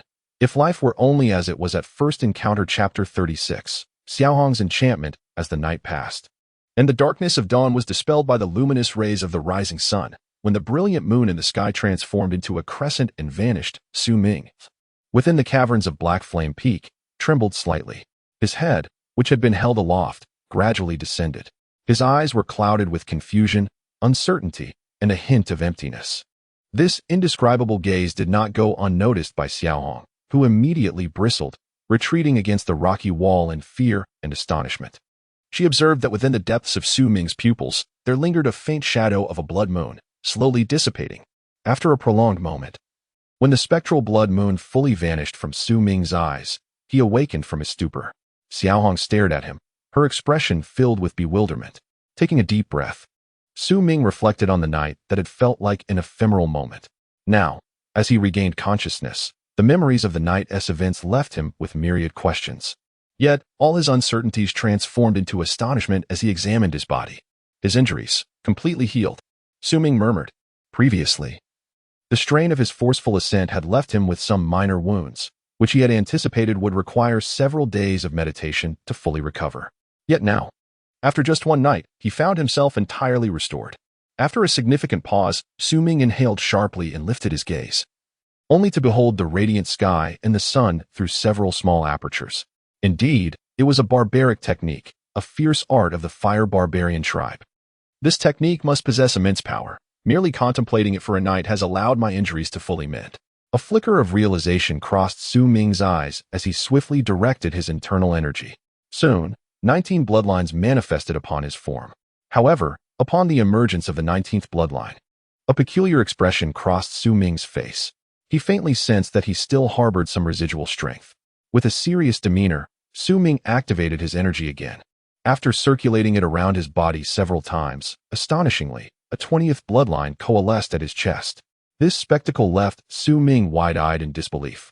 After a prolonged moment, when he dissipated the energy, he felt even more astounded by the events of the previous night. His heart raced. The extraordinary effect of the mountain spirit had already filled him with awe, and now the peculiarities of the fire barbarian technique suggested that a grand path was unfolding before him, opening dust. Perhaps, in this lifetime, I, Su Ming, can indeed reach the realm of opening dust and become a formidable force. Su Ming inhaled deeply, suppressing his inner excitement. At that moment, Xiao Hong scampered over. Climbing onto Su Ming's shoulder, her eyes wide with curiosity as she gazed intently into his own, raising her tiny paw as if to grasp at his eyes. Su Ming chuckled softly, playfully pushing the little monkey, Xiao Hong. After a brief period of frolic, Xiao Hong seemed to recall something important. With a series of excited chirps, she raised her right paw, brought it to her nose, and inhaled deeply, her expression revealing sheer ecstasy. After a few more sniffs, she presented her paw to Su Ming, as if inviting him to partake in the experience. Su Ming hesitated for a moment. He had observed Xiao Hong engage in similar behavior over the past few months and had formed various speculations, yet something always felt amiss. Now, confronted with the outstretched paw and the expectant glimmer in Xiao Hong's eyes, he leaned in to take a whiff. A peculiar, pungent aroma wafted forth, prompting him to push her paw away in bemusement. Xiao Hong's eyes widened in indignation at Su Ming's rejection, and she let out a few displeased screeches before scampering off to sniff her paw in solitude, her expression one of rapture, as if her paw had once grasped something extraordinary. This was an unusual habit for her. Observing Xiao Hong's rapturous demeanor, Su Ming's curiosity deepened, leading him to a silent resolve. Days swiftly passed, during which Su Ming immersed himself in the art of concoction. The potent effects of the mountain spirit powder stirred his heart, igniting a desire to produce more. Alas, the failure rate of the mountain spirit powder was considerable. Despite using half of the luoyun leaves, he had only managed to refine 2 medicinal stones. During the daylight hours, Su Ming often meditated to cultivate his bloodlines, solidifying his 3rd layer of bloodline realm, a sense of formidable strength enveloping his being. By his estimation, he could now confront the burly man who had perished under the blood powder on that fateful day. By night, he would forego the concoction, instead sitting within the cave, gazing at the luminous moon, silently envisioning it as a crimson orb. Yet, despite the passage of time, he found that the effects of his meditation lacked the extraordinary nature of the first night. Nevertheless, this period of training had allowed Su Ming to consolidate 2 more bloodlines, elevating him to a total of 22 bloodlines as a formidable warrior. On this particular night, as Su Ming sat cross-legged beneath the radiant moon, lost in thought, Xiao Hong, who had not ventured outside for several days, quietly stirred. Her eyes sparkled with excitement and anticipation as she blissfully sniffed at her right paw while glancing at Su Ming a few times. Satisfied that he was unaware of her presence, she swiftly darted towards the exit. In that fleeting moment as Xiao Hong's figure vanished into the cave, Su Ming promptly opened his eyes, a smile gracing his lips as he rose quietly to follow her. He was eager to discover what had so enchanted the little monkey. After all, Su Ming was still a youth, filled with curiosity, particularly after noting Xiao Hong's peculiar behavior. With his current cultivation level, possessing 22 bloodlines, Su Ming had reached an extraordinary degree of speed and agility. He could traverse the snowy terrain without leaving a single footprint if he wished. Following closely behind Xiao Hong, he remained undetected as she hurried down the mountain with remarkable swiftness. Su Ming followed closely behind, a smile perpetually gracing his face. However, after half an hour, this smile faltered, replaced by a hint of peculiarity. He observed the little red creature leaping through the forest, moving with an uncanny familiarity as if it had a precise destination. Eventually, it came to a halt outside a cave nestled within a thicket, the surrounding vegetation in disarray, appearing quite chaotic. The little red creature treaded lightly around the cave entrance, its expression a mixture of vigilance and anticipation. After a moment of observation, it suddenly darted into the cave. From a short distance, Su Ming watched this scene unfold, furrowing his brow. With his experience in the wilderness, he quickly surmised that a large beast must be hibernating within the cave to escape the cold. Just then, a furious, piercing growl erupted from the depths of the cave, and a red figure rushed out at high speed, emitting a shrill cry while wearing an expression of triumph. In its right claw, Su Ming clearly discerned a large tuft of black fur. Su Ming hesitated for a moment, and then the ground seemed to tremble as a creature as massive as a bear roared forth from the cave. The beast was entirely black, its long fur flowing, with eyes glowing crimson, radiating an extreme fury. However, upon seeing this creature, Su Ming's expression grew even more peculiar. He noticed that the lower part of the beast was marked by a significant patch devoid of fur, a sorrowful sight suggesting it had been plucked not just once, but multiple times. Recalling the object in the little red creature's possession, Su Ming was suddenly struck by a realization, his eyes widening. The beast let out a wretched roar and chased after the little red creature, but it could not match its speed. Soon, it whimpered in despair, letting out a few pitiful cries before retreating back into the cave. Moments later, a series of loud thuds echoed from within, clearly indicating the beast was venting its frustration. Su Ming's mind was blank, his expression strange, as he turned and sprinted in the direction the little red creature had taken. His speed surpassed that of the little red creature, and before long, he spotted its figure in the distance. The little red creature had paused outside a thicket filled with dead wood, glancing around before hastily wiping the black fur it clutched against its flank. The expression of triumph on its face was clearly visible to Su Ming from afar, exuding a sense as if it had transformed into a formidable creature akin to a bear, albeit with an unmistakably lewd undertone. Su Ming stood in a daze, observing as the little red creature, after completing its actions, swaggered further into the thicket, emitting a series of shrill cries. Shortly thereafter, he witnessed a group of monkeys, though not red-furred, their bodies were somewhat diminutive, swiftly emerge from the thicket, encircling the little red creature. He gazed at the diminutive monkeys, each one curiously sniffing at the right paw of the little red one, their expressions a blend of astonishment and trepidation as they glanced beneath her. Ultimately, under the triumphant demeanor of the little red one, they ventured into the depths of the jungle alongside the petite female monkeys. Su Ming could only manage a bitter smile. Letting out a long sigh, he comprehended that the little red one was cunningly utilizing the bear's might to attract potential mates. With an indescribable feeling welling within him, Su Ming found himself in a state of bemusement, hastily departing from the scene. Akin to a dreamer convincing himself to forget the moment from days prior when he was enticed by the little red one to sniff her right paw. He returned to the cave in a rather disheveled state, and once again, he sighed deeply, feeling a pang of sympathy for the bear creature, which had lost so much fur due to incessant disturbances. It was no wonder that whenever the little red one ventured out, she returned several days later, utterly fatigued. After a period of rest, she would once again burst forth with renewed vigor. Su Ming rubbed his nose, forcibly steering his thoughts away from this matter, and once more immersed himself in the peculiar state of being, as he gazed at the crimson moon, feeling the essence of its red hue merge with the moonlight, coursing through his veins.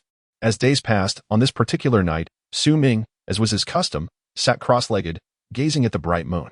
However, as the moonlight intensified, gradually, the faint blood moon manifested in his vision, flickering, and suddenly, within his left eye, the blood moon appeared as if it were about to ignite, causing his body to tremble violently. Unbidden, a phrase surfaced in his mind: blood fire burns in layers, 9 is the extreme, 1 is the law. Ignite the wild fire with 9 bows, and thus achieve the communion of the fire of worship. Volume 1. If Life Were Only As It Was at First Glance, Chapter 37. The conflagration of blood and fire. The conflagration of blood and fire. 9 signifies the extreme. 1 denotes the law. Igniting the barbaric flames through 9 prostrations, it becomes the communion of fire worship. Su Ming murmured unconsciously, this phrase resonating within his mind, echoing ever louder until it transformed into a thunderous roar, reverberating through his consciousness. His eyes, the faint shadow of the blood moon, grew increasingly vivid, shimmering with an otherworldly luminescence, as if perpetually ablaze, causing a sharp pang in his vision. This sensation of pain initially remained subtle. Yet as time progressed and the luminous moon cast its light upon the heavens, the intensity of the discomfort escalated, ultimately rendering Su Ming's entire being tremulous. As if he could scarcely endure it, he yearned to close his eyes, to avert his gaze from the moon, perceiving it as the source of his torment, not the flames, but the moonlight itself. Simultaneously, an overwhelming compulsion surged within him, suggesting that this very transformation was pivotal to his cultivation of the peculiar barbaric technique. To shut his eyes would equate to relinquishing his practice, and within his mind, an ominous premonition arose. Should he abandon this endeavor, he might forever forfeit the ability to cultivate this art. The conflagration of blood and fire. How to ignite it? Su Ming's eyes, now suffused with crimson veins, bore the visage of the blood moon, supplanting his pupils, rendering him a figure of stark terror. Within his gaze, the seemingly burning blood moon appeared to desiccate all moisture from his eyes as the bloodlines coursed through them, revealing faint signs of withering, as if his eyes were on the brink of complete desiccation. With a howl directed towards the heavens, Su Ming's expression contorted, his blood coursing within him. Yet regardless of its flow, it could not alleviate the parched sensation in his eyes, which only intensified. Gradually, the moon before him began to blur. At that moment, had there been others nearby, they would have witnessed the crimson flames still emanating from his eyes, a fire akin to blood, raging fiercely. How to ignite the conflagration? What must be done to intertwine blood and fire? Amidst his struggle, as the significance of the enigmatic words of the barbaric technique eluded him, the world around him faded into obscurity. Slowly, he contemplated closing his eyes, knowing that should he fail to do so, he might never again behold the light. Yet, just as his eyelids began to descend, leaving only a narrow sliver of vision, a flash akin to lightning surged through his mind. A peculiar image emerged. It was a recollection of his previous encounter while rescuing Bai Ling, witnessing the anguished expressions of the moonwings deep within the cave, etched upon the crimson trunks. Those moonwings repeatedly performed a singular act, biting into their own claws to smear their eyes with their own blood. Su Ming's body quaked, as if a revelation dawned upon him. In the fleeting moment before his eyes fully closed, he abruptly reopened them, and simultaneously, his right hand shot up, fiercely biting into the corner of his mouth. Instantly, blood began to seep from his fingertips, staining them crimson as he raised his hand, using those bloodied fingers to wipe across his own eyes. In that fleeting moment, as the crimson hue was applied, a thunderous sensation reverberated from his brow, bringing forth a refreshing coolness that enveloped his gaze. At that very instant, the entire black flame peak seemed to tremble slightly, yet curiously, not a single snowflake stirred, as if it were not the mountain that quaked, but rather his very soul. Simultaneously, a faint, almost imperceptible aura surged forth from within the black flame peak, converging frantically towards the place where Su Ming sat cross-legged. Uncertain of its origin, Su Ming could nonetheless perceive this ethereal essence rushing towards him, merging abruptly with his eyes, as if they had transformed into a vortex, drawing in these energies.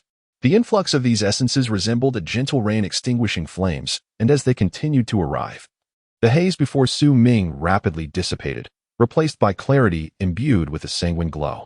At that moment, his world transformed into a crimson reality. Within that fleeting instant, the parched sensation that had been burning in his eyes dissipated into a refreshing coolness, and the pain within his body vanished like smoke. Following this, as the peculiar aura flowed into Su Ming's eyes, it spread throughout his body, merging with his blood and circulating within him. From Su Ming's being, 22 bloodlines radiated a sanguine light, enveloping his entire form, and astonishingly, a 23rd bloodline emerged. Just after the appearance of the 23rd, a flicker of crimson light ignited in Su Ming's eyes, heralding the rise of the 24th bloodline. After a considerable duration, as the light of dawn began to break and the moon seemed to wane, Su Ming abruptly rose, rushing towards the exit.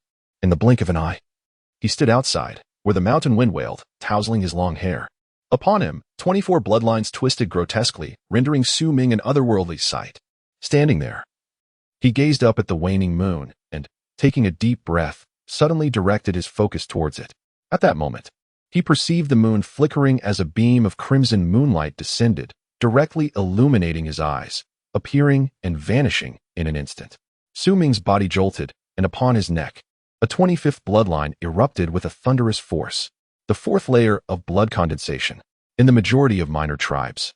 Reaching the fourth layer of blood condensation is held in high esteem, signifying that those who attain this level can become members of the hunting team, establishing them as the backbone of their tribe's warfare and guardianship.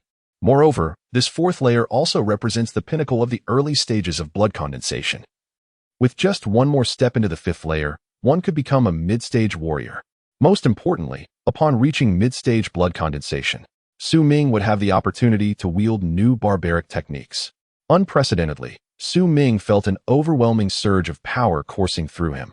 His expression remained composed as his gaze lingered upon the waning moon and the luminous expanse of the sky. As the blood flowed within him, a chilling breath emanated from his eyes, and around him, a multitude of similar energies surged forth from the mountains, enveloping him. At that moment, an extraordinary sensation washed over him, as if he could command the very light of the moon. In the midst of this peculiar feeling, Su Ming gradually raised his hand, and, at the instant the moon vanished, he gently waved it. Volume 1 Life. If only it were as it was in the first encounter, Chapter 38, I must grow stronger. In the fleeting moment when Su Ming waved his right hand, the once indistinct crescent moon in the sky suddenly emanated an extraordinary silver radiance, a brilliance that remained unseen by others but was vividly perceived by Su Ming alone. He beheld the silver light descending from the heavens, and as he waved his hand, the world ahead warped dramatically. In an instant, the moonlight, seemingly summoned from the luminous orb, erupted forth with a resounding roar, causing a vast expanse of rocks to fracture into countless fragments, cascading downward. Some even tumbling into the ravine below, the echoes lingering long after. Su Ming widened his eyes, inhaled sharply, and stared blankly at his right hand. After a prolonged moment, he finally regained his senses and abruptly lifted his gaze to the sky, only to find the moon had vanished, replaced by the rising sun, as the entire realm was bathed in light. So, this is the fire barbarian technique. Yet, this technique, though related to the moon, bears no trace of fire. Why is that? Su Ming murmured, his heart racing with exhilaration. The moment he had harnessed the power of the moonlight through his right hand was imbued with an unfathomable peculiarity, yet the sharpness contained within it stirred his very soul. Clenching his right fist fiercely, his gaze flickered as he directed a punch towards a nearby boulder. With his entire being fueled by vitality, 25 bloodlines intertwined. And at the instant his fist made contact with the stone, a muffled roar resonated as cracks appeared on the surface of the boulder. Simultaneously, a tremendous recoil surged into Su Ming's right hand, coursing through his body, yet it was successfully neutralized by the flow of his vital energy. Taking a step back, Su Ming's eyes remained fixed on the boulder, now marred with fissures, a burgeoning excitement reflected in his gaze. With the strength of my current fourth layer of blood condensation, I can only manage to create cracks in this stone.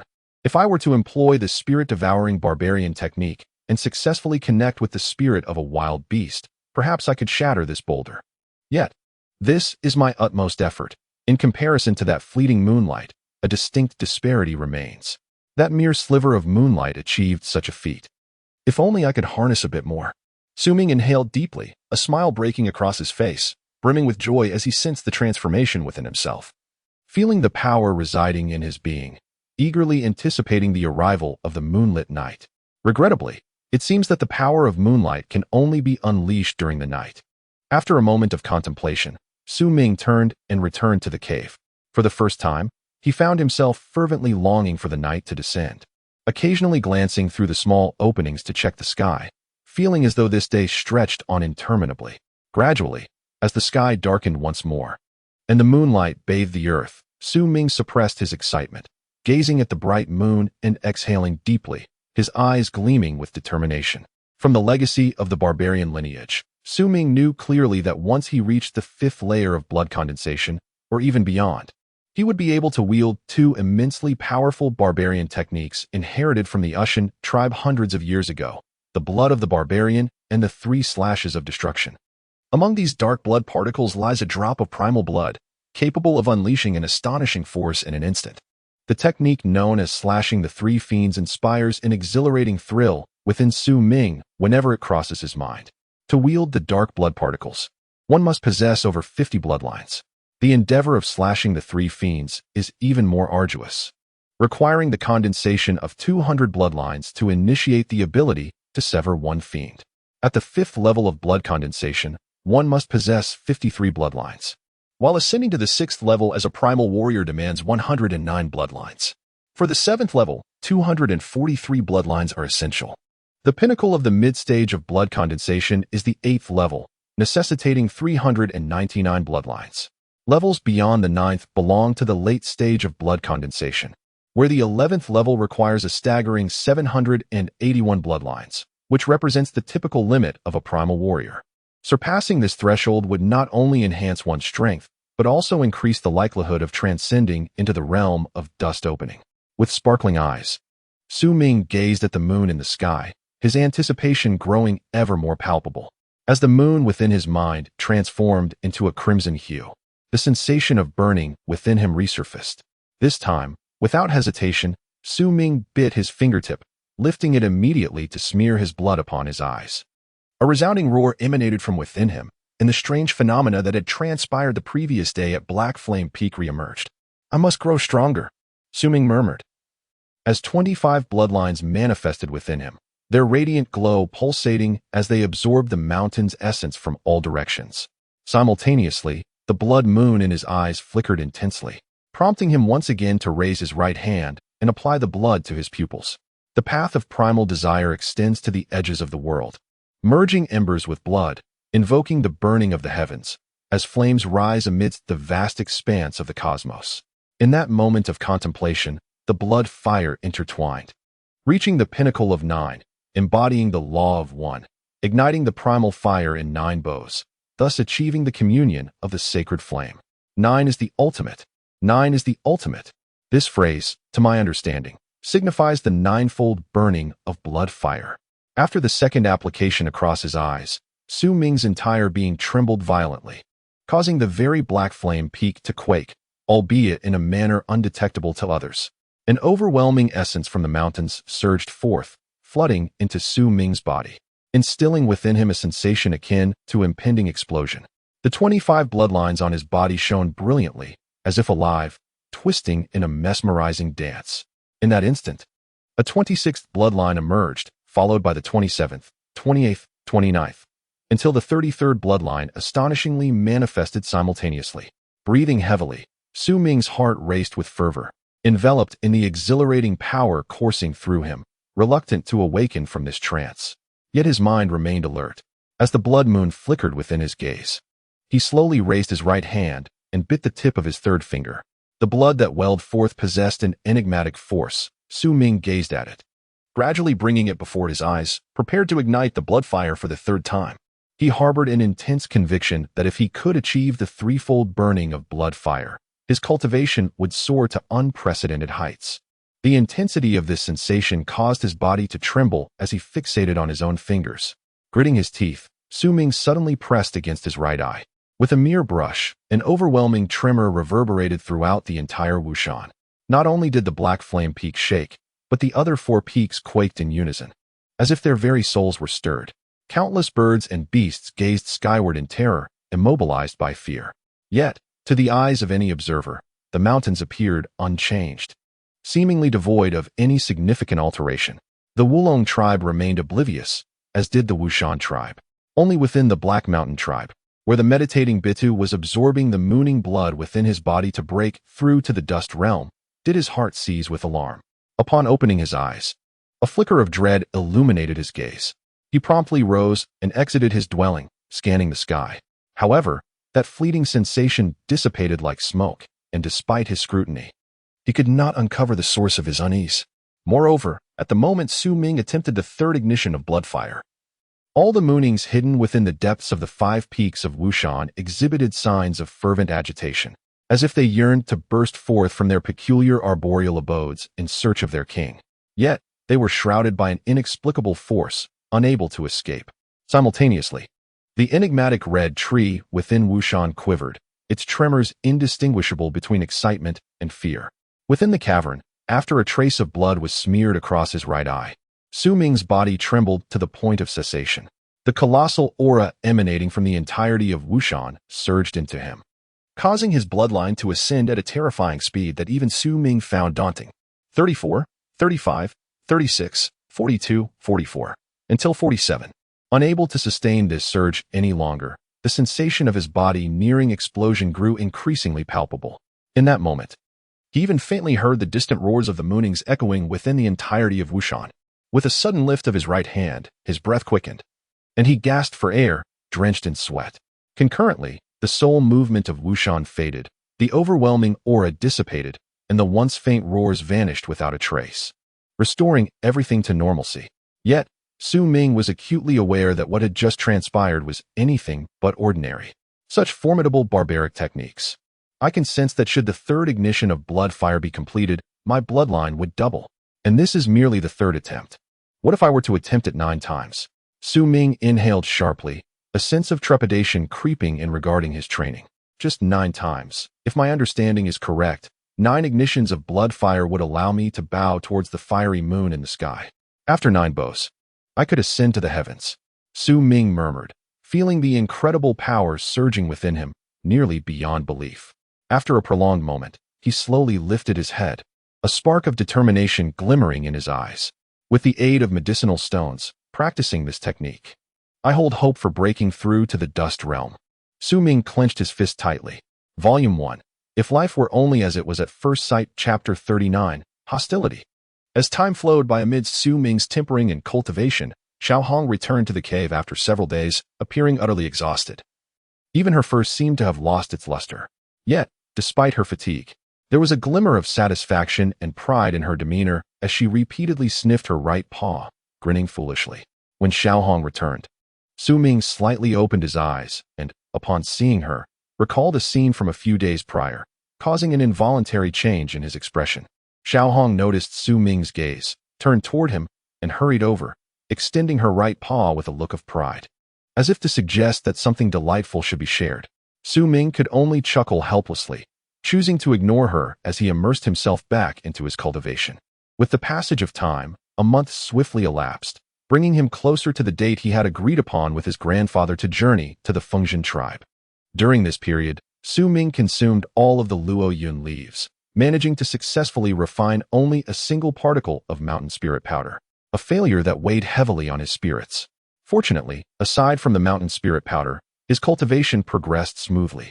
He firmly established the fourth layer of blood condensation realm and even developed 2 additional bloodlines, reaching a total of 49.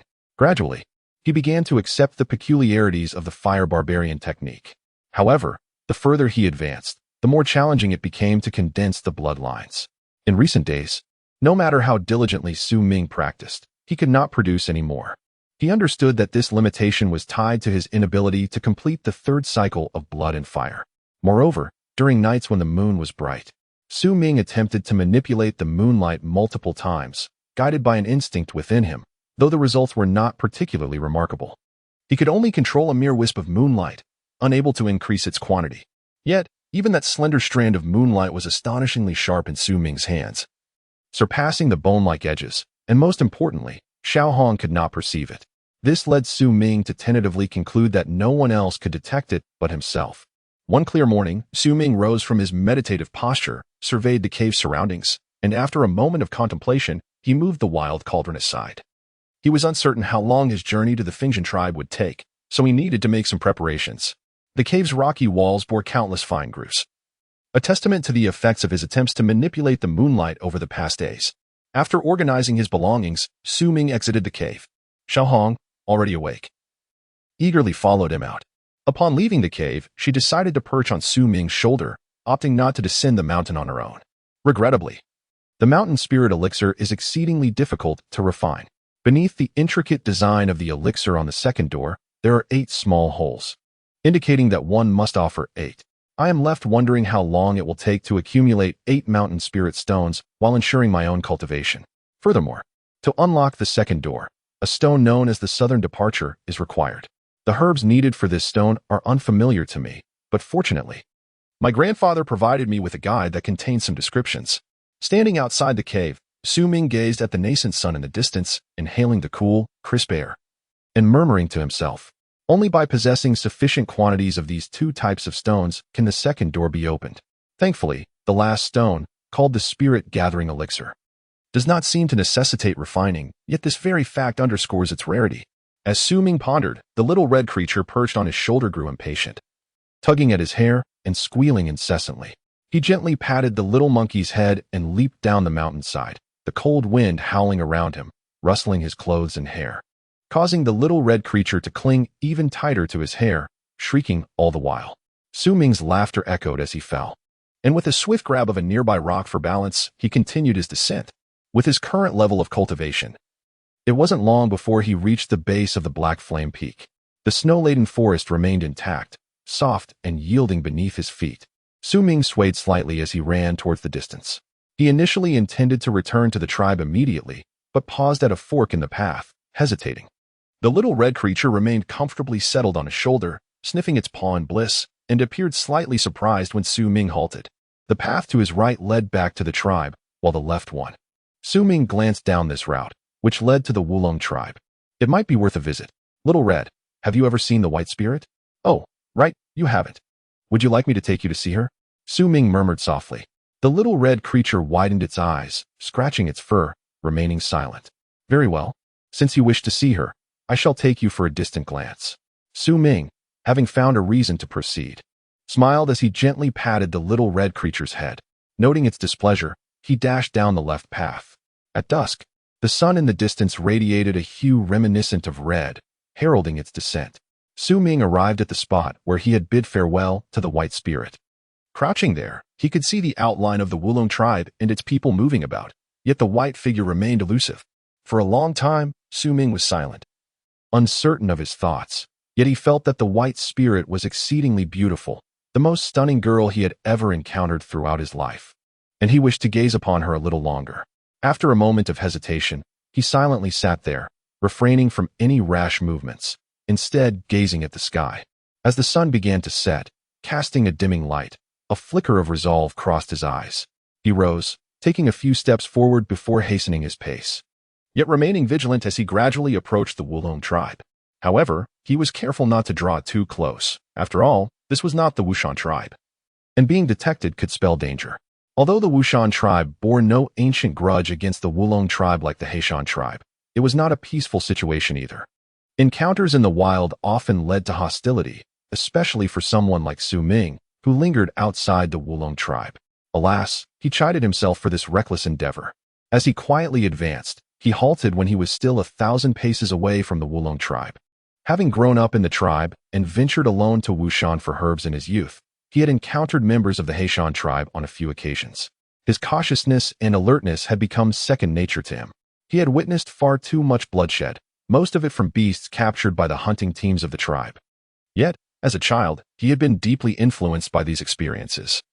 Not to mention the fact that he had taken a life himself, a reality that even Lei Chun had not faced.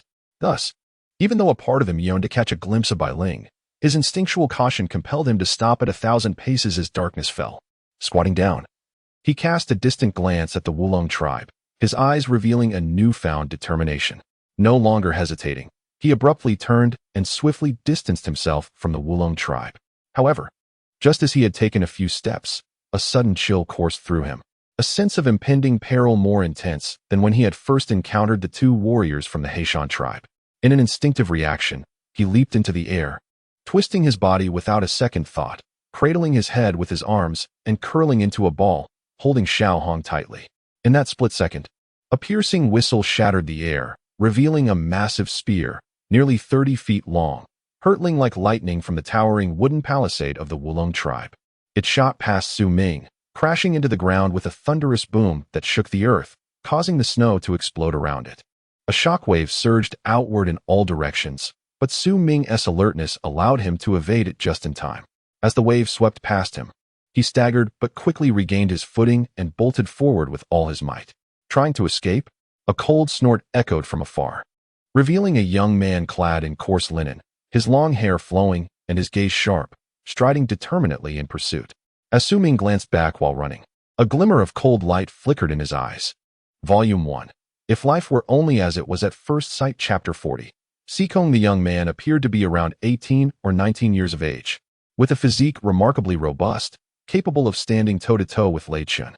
He wielded a spear, measuring merely half a zhang in length, yet it was entirely obsidian, emanating an astonishing chill, with a hint of golden radiance glimmering at its tip. Most significantly, this spear was not fashioned from stone, but rather crafted from a substance that Su Ming had never encountered before. As he gazed upon it from afar, a jolt of trepidation surged through him upon laying eyes on the spear, a sensation both familiar and unsettling.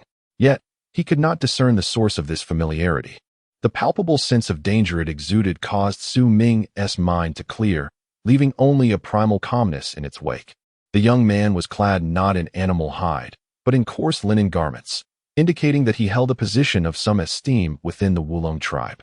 I do not regret approaching this Wulong tribe, Su Ming thought to himself, a flicker of resolve igniting within. I have maintained a distance of over 1,000 zhang. According to tribal customs, 3 individuals are required to be considered hostile within that range. I harbor no ill intentions. I merely wish to see a friend from your Wulong tribe. With remarkable speed, Su Ming traversed the distance, moving with the grace of a shadow skimming the snowy surface, leaving no trace behind. As he spoke, his voice echoed through the air. Oh, if that is the case, you indeed do not appear to be an enemy. Do not flee. Stop and accompany me back to the tribe. After we ascertain the truth, let the chief decide, the young man responded, a glint of icy resolve flashing in his eyes. Despite his words, his pace quickened, as if he were anticipating Su Ming's hesitation. As an outsider, How could I dare tread upon your Wulong tribe's grounds? Su Ming replied, his body unyielding, a smile gracing his lips. Fair point. Then, may I inquire the name of the person you seek? The young man inquired, his expression unchanged, though his eyes narrowed slightly as he pursued. I do not know her name. I only know that she wears white and is exceedingly beautiful, Su Ming replied, and at that moment, he abruptly turned his head back. He observed the fleeting glimmer of murderous intent in the young man's eyes upon hearing his words, and an epiphany struck Su Ming. He had been contemplating that. Given his cultivation level, remaining beyond 1,000 zhong would not provoke the Wulong tribe to unleash such a fearsome spear. There must be a reason behind it all, particularly as this evidently noble young man had pursued him alone. Su Ming's heart began to form a hypothesis. Indeed, it is him.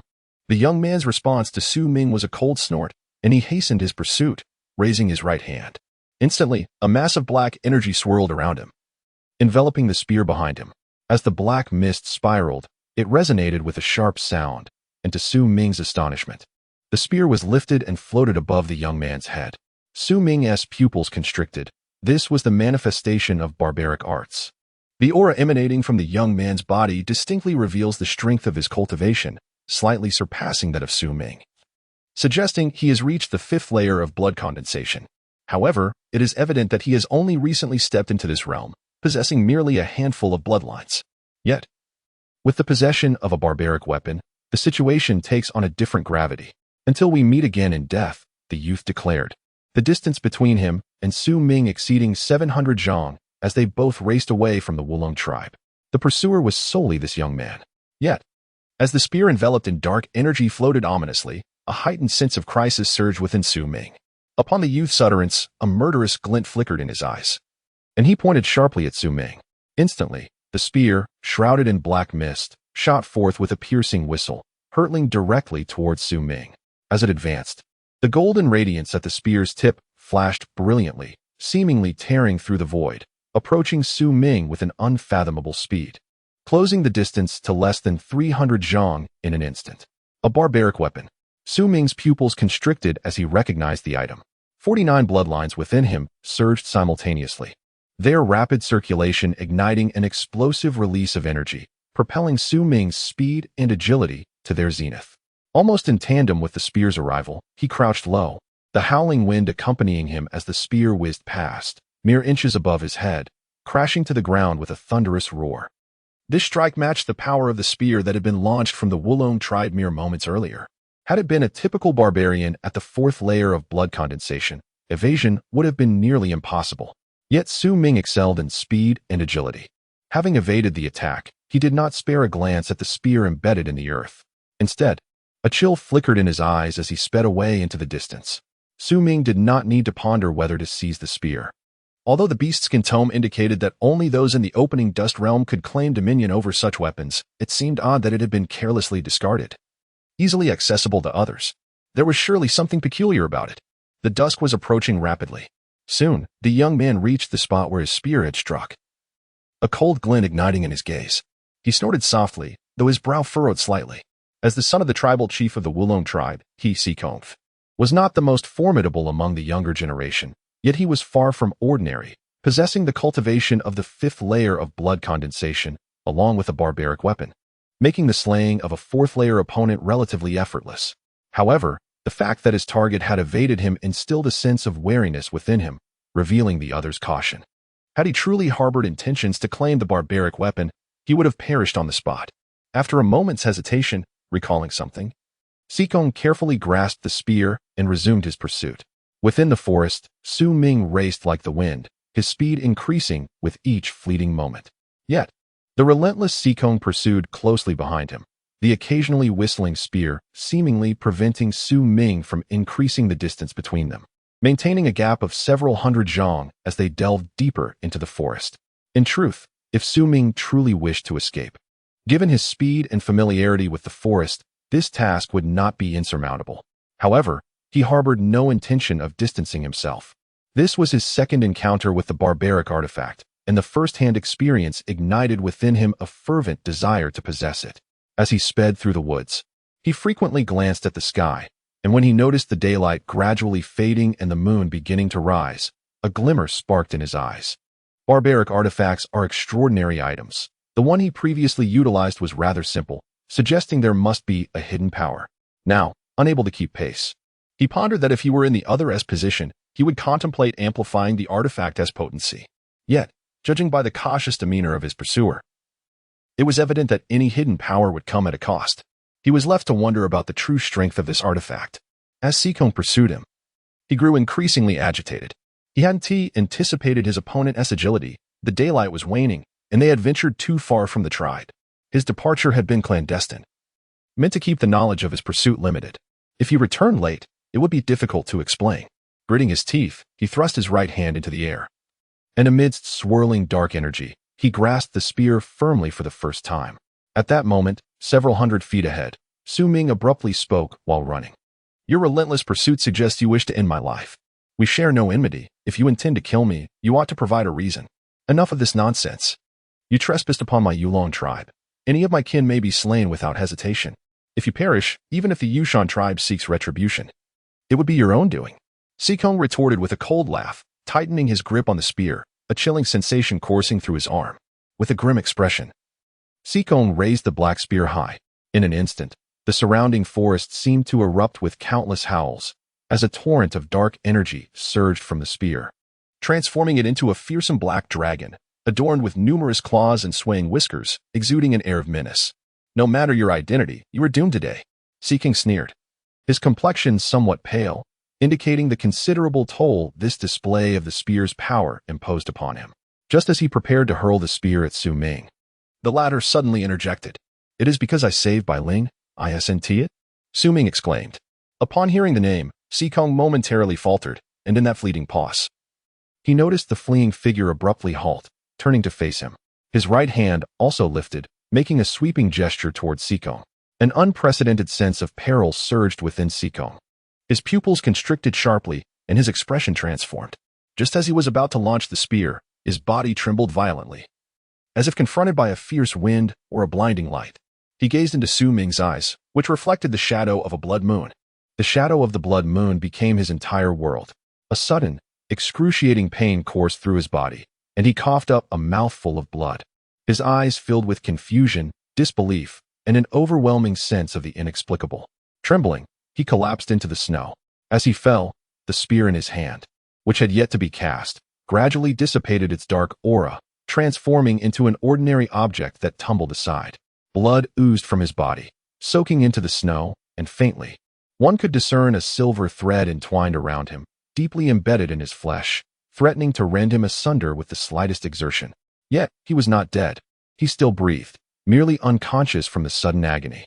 Ming's heart raced, a tremor of dread coursing through him as he cast a glance at the spear. The earlier display of lethal power it had exhibited left him acutely aware of the thin line between life and death. In combat, one must not be distracted or hesitate. If one could deliver a fatal blow with swiftness, one must never falter until the very end. Ming murmured this lesson to himself, etching it into his memory. He possessed a formidable weapon. By sheer fortune, he had emerged victorious in this battle. Crouching beside the unconscious Sikong, he hesitated briefly before tending to his wounds. He did not wish for his adversary to perish, nor did he want to invite trouble upon his tribe. Judging by his assessment, Sikong would soon awaken. His gaze then turned fervently to the black spear, scrutinizing it intently.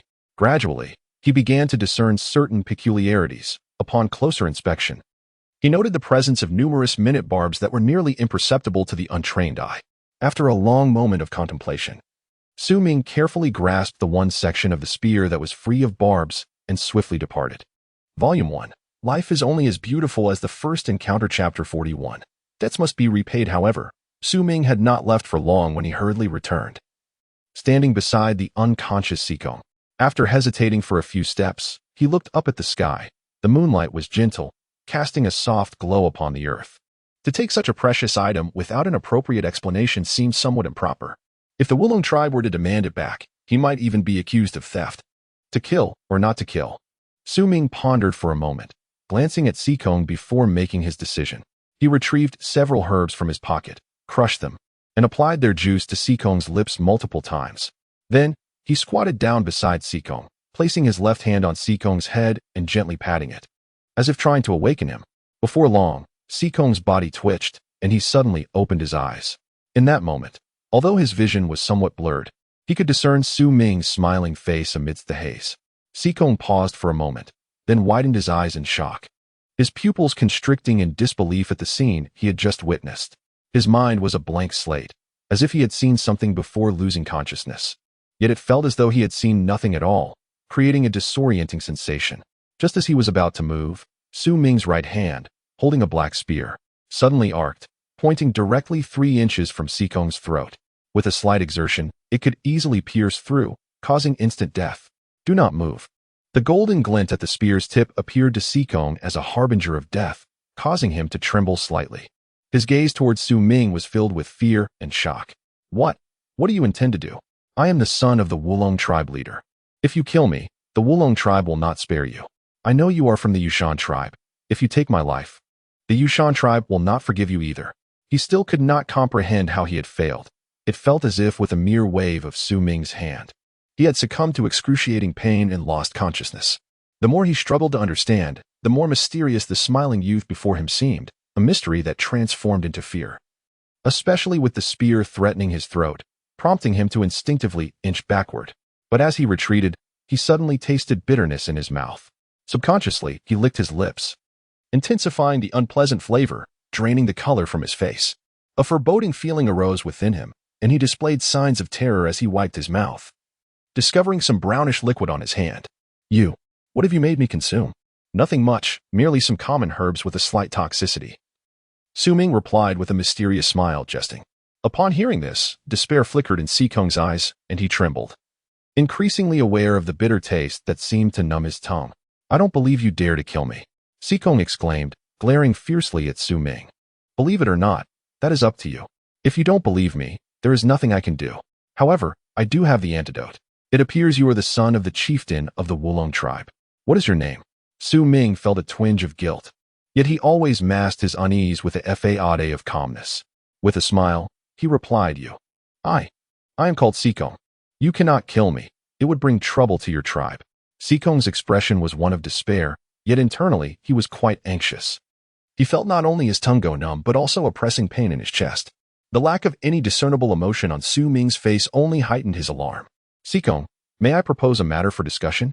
Su Ming inquired, glancing at the luminous moon. Sikong's pallor deepened, and the fear in his eyes was unmistakable, prompting him to nod vigorously. I have taken a liking to that spear of yours. Let us negotiate. How about you sell it to me for 5,000 stone coins? Su Ming blinked with anticipation, gazing at Sikong. Sikong hesitated, his eyes fixating on the spear tightly grasped in Su Ming's right hand, the tip ominously poised at his throat. He dared not refuse, especially given the bitter taste in his mouth and the fact that he had previously pursued Su Ming. He feared that Su Ming had surely administered some form of poison. He considered gambling on the notion that Su Ming would not dare to kill him, for his noble lineage would surely incite a vengeful war between their tribes should he perish. He even believed that, even if Su Ming took the spear, there were countless ways to retrieve it with his father's help. Yet, the bitter taste dissuaded him from taking that risk. He feared the consequences, particularly with the pain throbbing in his head from Su Ming's earlier strike. Sikong hesitated momentarily before hastily nodding in agreement. Su Ming grinned widely, tearing a large strip from Sikong's garments. This action caused a jolt of fear to surge through Sikong, draining the color from his face. Since this is a transaction, let us draft a receipt. It should read, I, Sikong, due to a lack of stone coins, hereby sell this spear for 5,000 stones. Su Ming began, then abruptly reconsidered, shaking his head. No, it should be phrased as follows. I, Sikong, in my capacity as the son of the chieftain of the Wulong tribe, guarantee that due to an urgent matter, I have borrowed 5,000 stones from the Wu Shan tribe, with this spear serving as collateral. I promise to repay 10,000 stones after 10 years, and will not reclaim the spear before then. Should I violate this promise, let the tribe impose punishment. Upon finishing, Su Ming looked at Sikong. Sikong, listening to this declaration, especially the final stipulation, wore a sorrowful expression. As he hesitated, he suddenly noticed Su Ming producing a fragment of an unfamiliar herb from his bosom, accompanied by Su Ming's voice. This is the antidote. Sikong stared at the herb, gritting his teeth. He bit his finger until it bled and inscribed the entirety of the agreement onto the coarse fabric with his blood. Soon, He had completed the full text. Su Ming snatched the rough cloth from him, examining it closely with excitement in his eyes. After carefully blowing on it until the blood dried, he folded it neatly, placed it in his bosom, and smiled at Sikong. Sikong, remember, debts must be repaid. I can only wait for you for 10 years. Su Ming's eyes sparkled with cunning as he set down the herbs and swiftly darted away into the distance.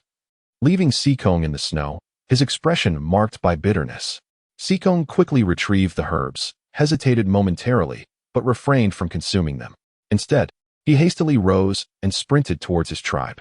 After his departure, a vague figure gradually materialized in the tranquil, snowy landscape, a shadowy old crone, clutching a massive bone staff adorned with a human skull that emanated a spectral glow. Could this be the infant from years past? What sorcery did he employ, that even I cannot discern its nature? I have never witnessed such a thing. The old woman gazed contemplatively at the spot where Su Ming had vanished, her eyes flickering with thought. After a prolonged moment, she turned and walked towards the Wulong tribe, slowly fading into the snow. As Su Ming raced through the forest, he occasionally cast delighted glances at the spear in his hand, unable to suppress a foolish grin. His companion, Little Red, perched on his shoulder, scrutinized the spear with fervent interest, emitting excited shrieks, sensing the immense power contained within it. If you dare obstruct my path to Bai Ling, it seems you have taken a liking to her. This implies that many in the Wulong tribe must be aware of my rescue of Bai Ling. Su Ming paused, lost in thought.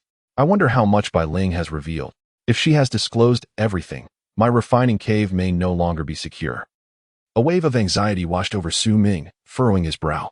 After a prolonged contemplation, he continued his silent journey through the night forest, burdened by his thoughts. Little Red blinked, noticing Su Ming's troubled demeanor. Suddenly, an idea seemed to strike him, and his expression transformed into a grin. He leapt from Su Ming's shoulder and vanished into the woods within moments. Remember not to return to Black Flame Peak or the cave, Su Ming called after him. Glancing back, this forest is Little Red's home, so I need not worry about his safety. The distance to his tribe is not too great. As Su Ming pressed onward, he forced himself to set aside his contemplations and instead focused on hastening towards the tribe. When deep night fell and the moon hung brightest in the sky, Su Ming spotted flickering campfires from afar within the tribe. He swayed, ready to exit the forest, but just then, he heard a rustling behind him. Turning, he saw Little Red excitedly bounding towards him. In its grasp, it held a substantial clump of black fur. Upon catching up with Su Ming, it promptly thrust this tuft into the hands of the strangely expressioned Su Ming. Subsequently, it took several steps back, gesturing towards the mass of fur and then pointing to its own abdomen, performing a series of peculiar movements, seemingly attempting to instruct Su Ming on how to utilize this fur. It then patted its chest, emitting a series of triumphant cries, as if to convey to Su Ming the efficacy of this object. Observing the little red creature, Su Ming gradually broke into laughter. Noticing Su Ming's furrowed brow had relaxed, the little red one also revealed a grin, seemingly convinced that its intuition was correct, that Su Ming had indeed been troubled by this matter. Su Ming crouched down, beckoning the little monkey, which promptly scampered closer. With a gentle gaze directed at the little red creature, he softly patted the fur a few times, feeling a warm sensation rise within him. During my absence, you must remember not to return to the Black Flame Peak, nor to that molten cave. Seek refuge elsewhere until I return to find you. Furthermore, do not disdain the medicinal stones I provided. Consume one daily, paired with the herbs I taught you to recognize. This is of utmost importance. Su Ming smiled softly, casting a final glance at the little red creature before rising and making his way towards the tribe. Volume 1. Life is Beautiful as the First Encounter, Chapter 42. The instruction on the third morning after Su Ming's return to the tribe. A gathering convened at the heart of the clan, led by the venerable elder. Clad in coarse linen garments, his head adorned with numerous white braids, he appeared remarkably spirited. His gaze swept across Bai Ling, Lei Chun, Su Ming, and a girl of similar age named Wu La, who had been identified as possessing the traits of a fierce warrior during the last gathering. Several months had passed, and she had ascended to the pinnacle of the second layer of blood condensation, poised to forge the 11th bloodline and attain the status of a third-layer warrior. Behind the elders stood two individuals. One was the tribe's lookout, Bai Ling's father, whose robust physique resembled that of an iron tower, his eyes gleaming with a gentle warmth. The other was Shan Hen, the leader of the hunting team, whose demeanor was cold and taciturn. Clad in animal skins that accentuated his formidable presence, he rarely spoke. yet commanded deep respect from the majority of the tribe's warriors. His hunting team was crucial for the tribe's sustenance and protection, thus elevating his status significantly within the clan. Our Wu Shan tribe is modest in size, dwarfed by the Fengzhen tribe. Hence, every few years, we must pay homage to Fengzhen to acknowledge their leadership. In previous years, I seldom participated, but this year I shall attend personally. Besides our Wu Shan tribe, the Wulong tribe, He Shan tribe, and several other more remote clans will converge at Fengzhen. Therefore, this journey serves as a test for you, to see if you can stand out among peers from other tribes and uphold the honor of Wu Shan. The reason for selecting you is that you are the finest among us, and this experience will greatly benefit your future. Among you, Bei Ling has participated twice and is familiar with certain details. Feel free to consult him. The elder's gravelly voice resonated around them. Bei Ling nodded affirmatively, his gaze drifting towards Lei Chun and then to Wu La, ultimately resting on Su Ming with a furrowed brow. Elder, will this journey involve a grand trial, as in previous years? Bei Ling hesitated before respectfully inquiring. Upon receiving a nod from the elder, Bei Ling's eyes flickered, and he pointed at Su Ming. Elder, I suggest Su Ming should not attend. He is not a warrior and would be of no assistance. It would be better to reserve the opportunity for other tribesmen. At this, Lei Chun, standing beside Bei Ling, immediately bristled and stepped forward, raising his voice in protest. Does being a non-warrior disqualify him from attending? Bei Ling, what do you mean? Wu La observed the silent Su Ming with a calm demeanor, a hint of disdain flickering in her eyes, yet she chose to remain silent. Grandfather, during each pilgrimage, only 4 younger members of the clan may participate. In the recent grand trial, I was the sole individual from the Wu Shan clan to secure a place within the top 50. This year, with Lycan's presence, perhaps he too may succeed, and even Ula, despite his modest cultivation, has demonstrated the ability to manifest 9 flashes in the presence of the Manchi, potentially allowing him to enter the top 100. Such achievements surpass those of previous years. If we could have another individual join the ranks of the top 100, it would be even more splendid. However, Su Ming is merely a waste of a quota. Bei Ling spoke calmly, casting an angry glance at Lycan, who stood nearby. Su Ming will not participate in the grand trial. I will take him along. Arrangements will be made, Grandfather replied slowly.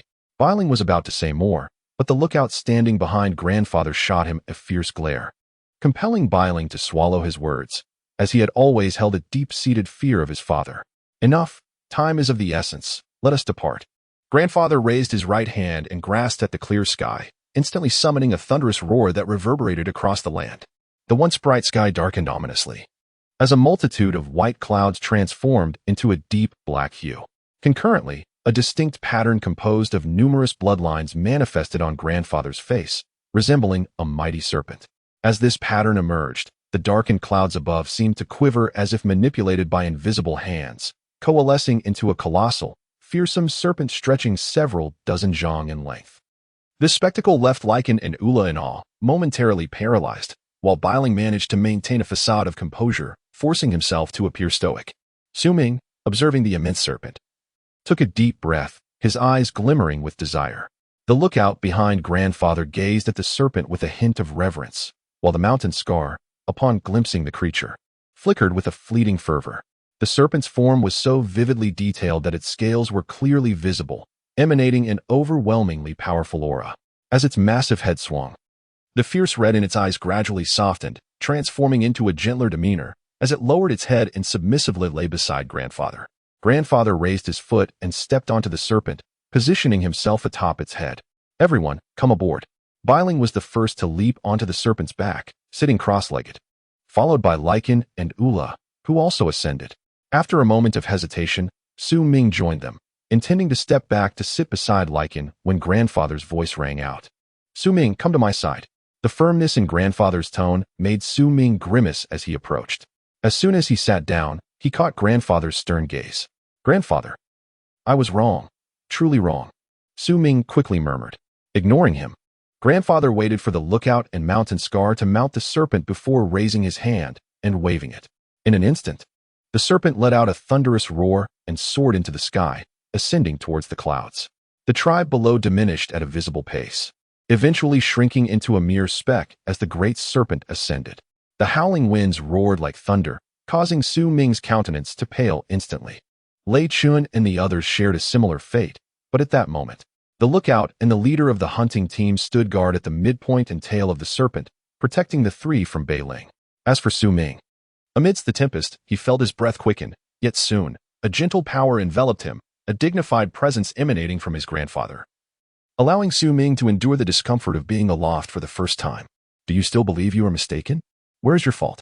It was clearly Na La Su from the Wulong tribe who borrowed 5,000 stones from you, pledging his spear as collateral.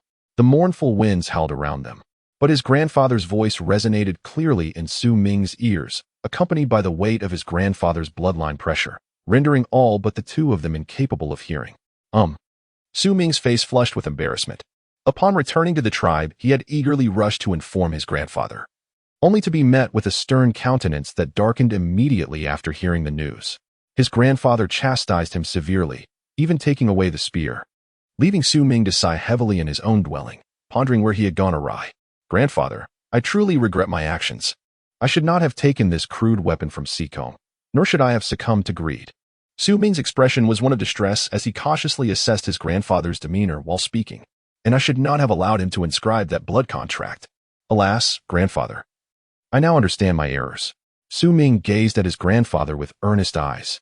Oh, are these your only transgressions? Think again. What else might you have overlooked? His grandfather regarded Su Ming thoughtfully, speaking slowly.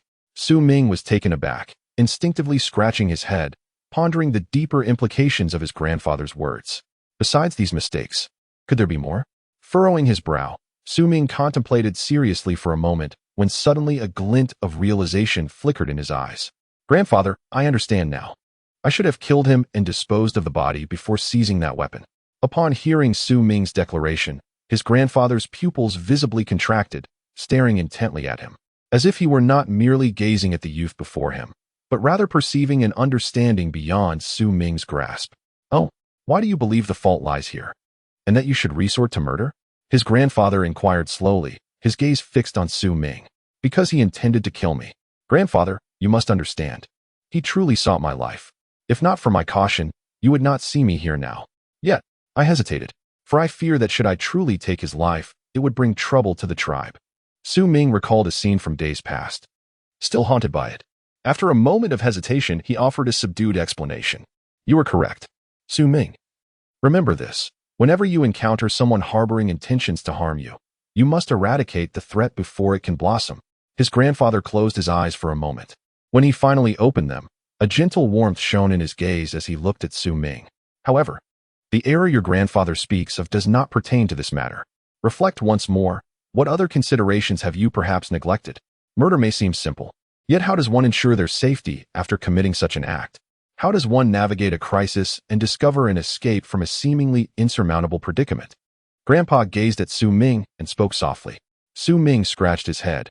He was still a youth. Despite displaying remarkable prowess, he remained fundamentally a boy. The words of Grandpa left him somewhat bewildered, but more than that, he felt a profound lack of understanding. Reflect on this. There is no need to rush for an answer. When clarity dawns upon you, share it with me. Learn to think, learn to ponder. Grandpa closed his eyes. Throughout Su Ming's formative years, such moments were common. Grandpa's guidance played an instrumental role in his development. Su Ming's eyes shimmered with contemplation as he recalled the events of that day. The piercing spear strike outside the Wulong tribe, followed by Sikong's relentless pursuit, culminating in the final confrontation. Time drifted by slowly, and soon half an hour had passed. While traversing the remaining distance to the Fengzhen tribe, a strong wind seemed to rise from the distance, causing the massive python beneath them to shudder, and all upon it felt the tremor. In that moment of jolt, a thunderous realization surged through Su Ming's mind. Grandpa, I understand now, he murmured, his back drenched in cold sweat. Volume 1. Life as Beautiful as the First Encounter, Chapter 43. Mo Sang-o? What have you realized? The elder opened his eyes and gazed at Su Ming. I cannot kill Sikong. Given his status, even as the son of the leader of the Wulong tribe, he cannot invoke the power of the tribe as protective spear. Moreover, it is inconceivable that he could deceive the entire Wulong tribe and pursue me alone. As Su Ming spoke, a chill crept over him, and beads of cold sweat formed on his brow. While it seemed as though he was the sole target of pursuit, the truth was, Su Ming's pupils contracted slightly.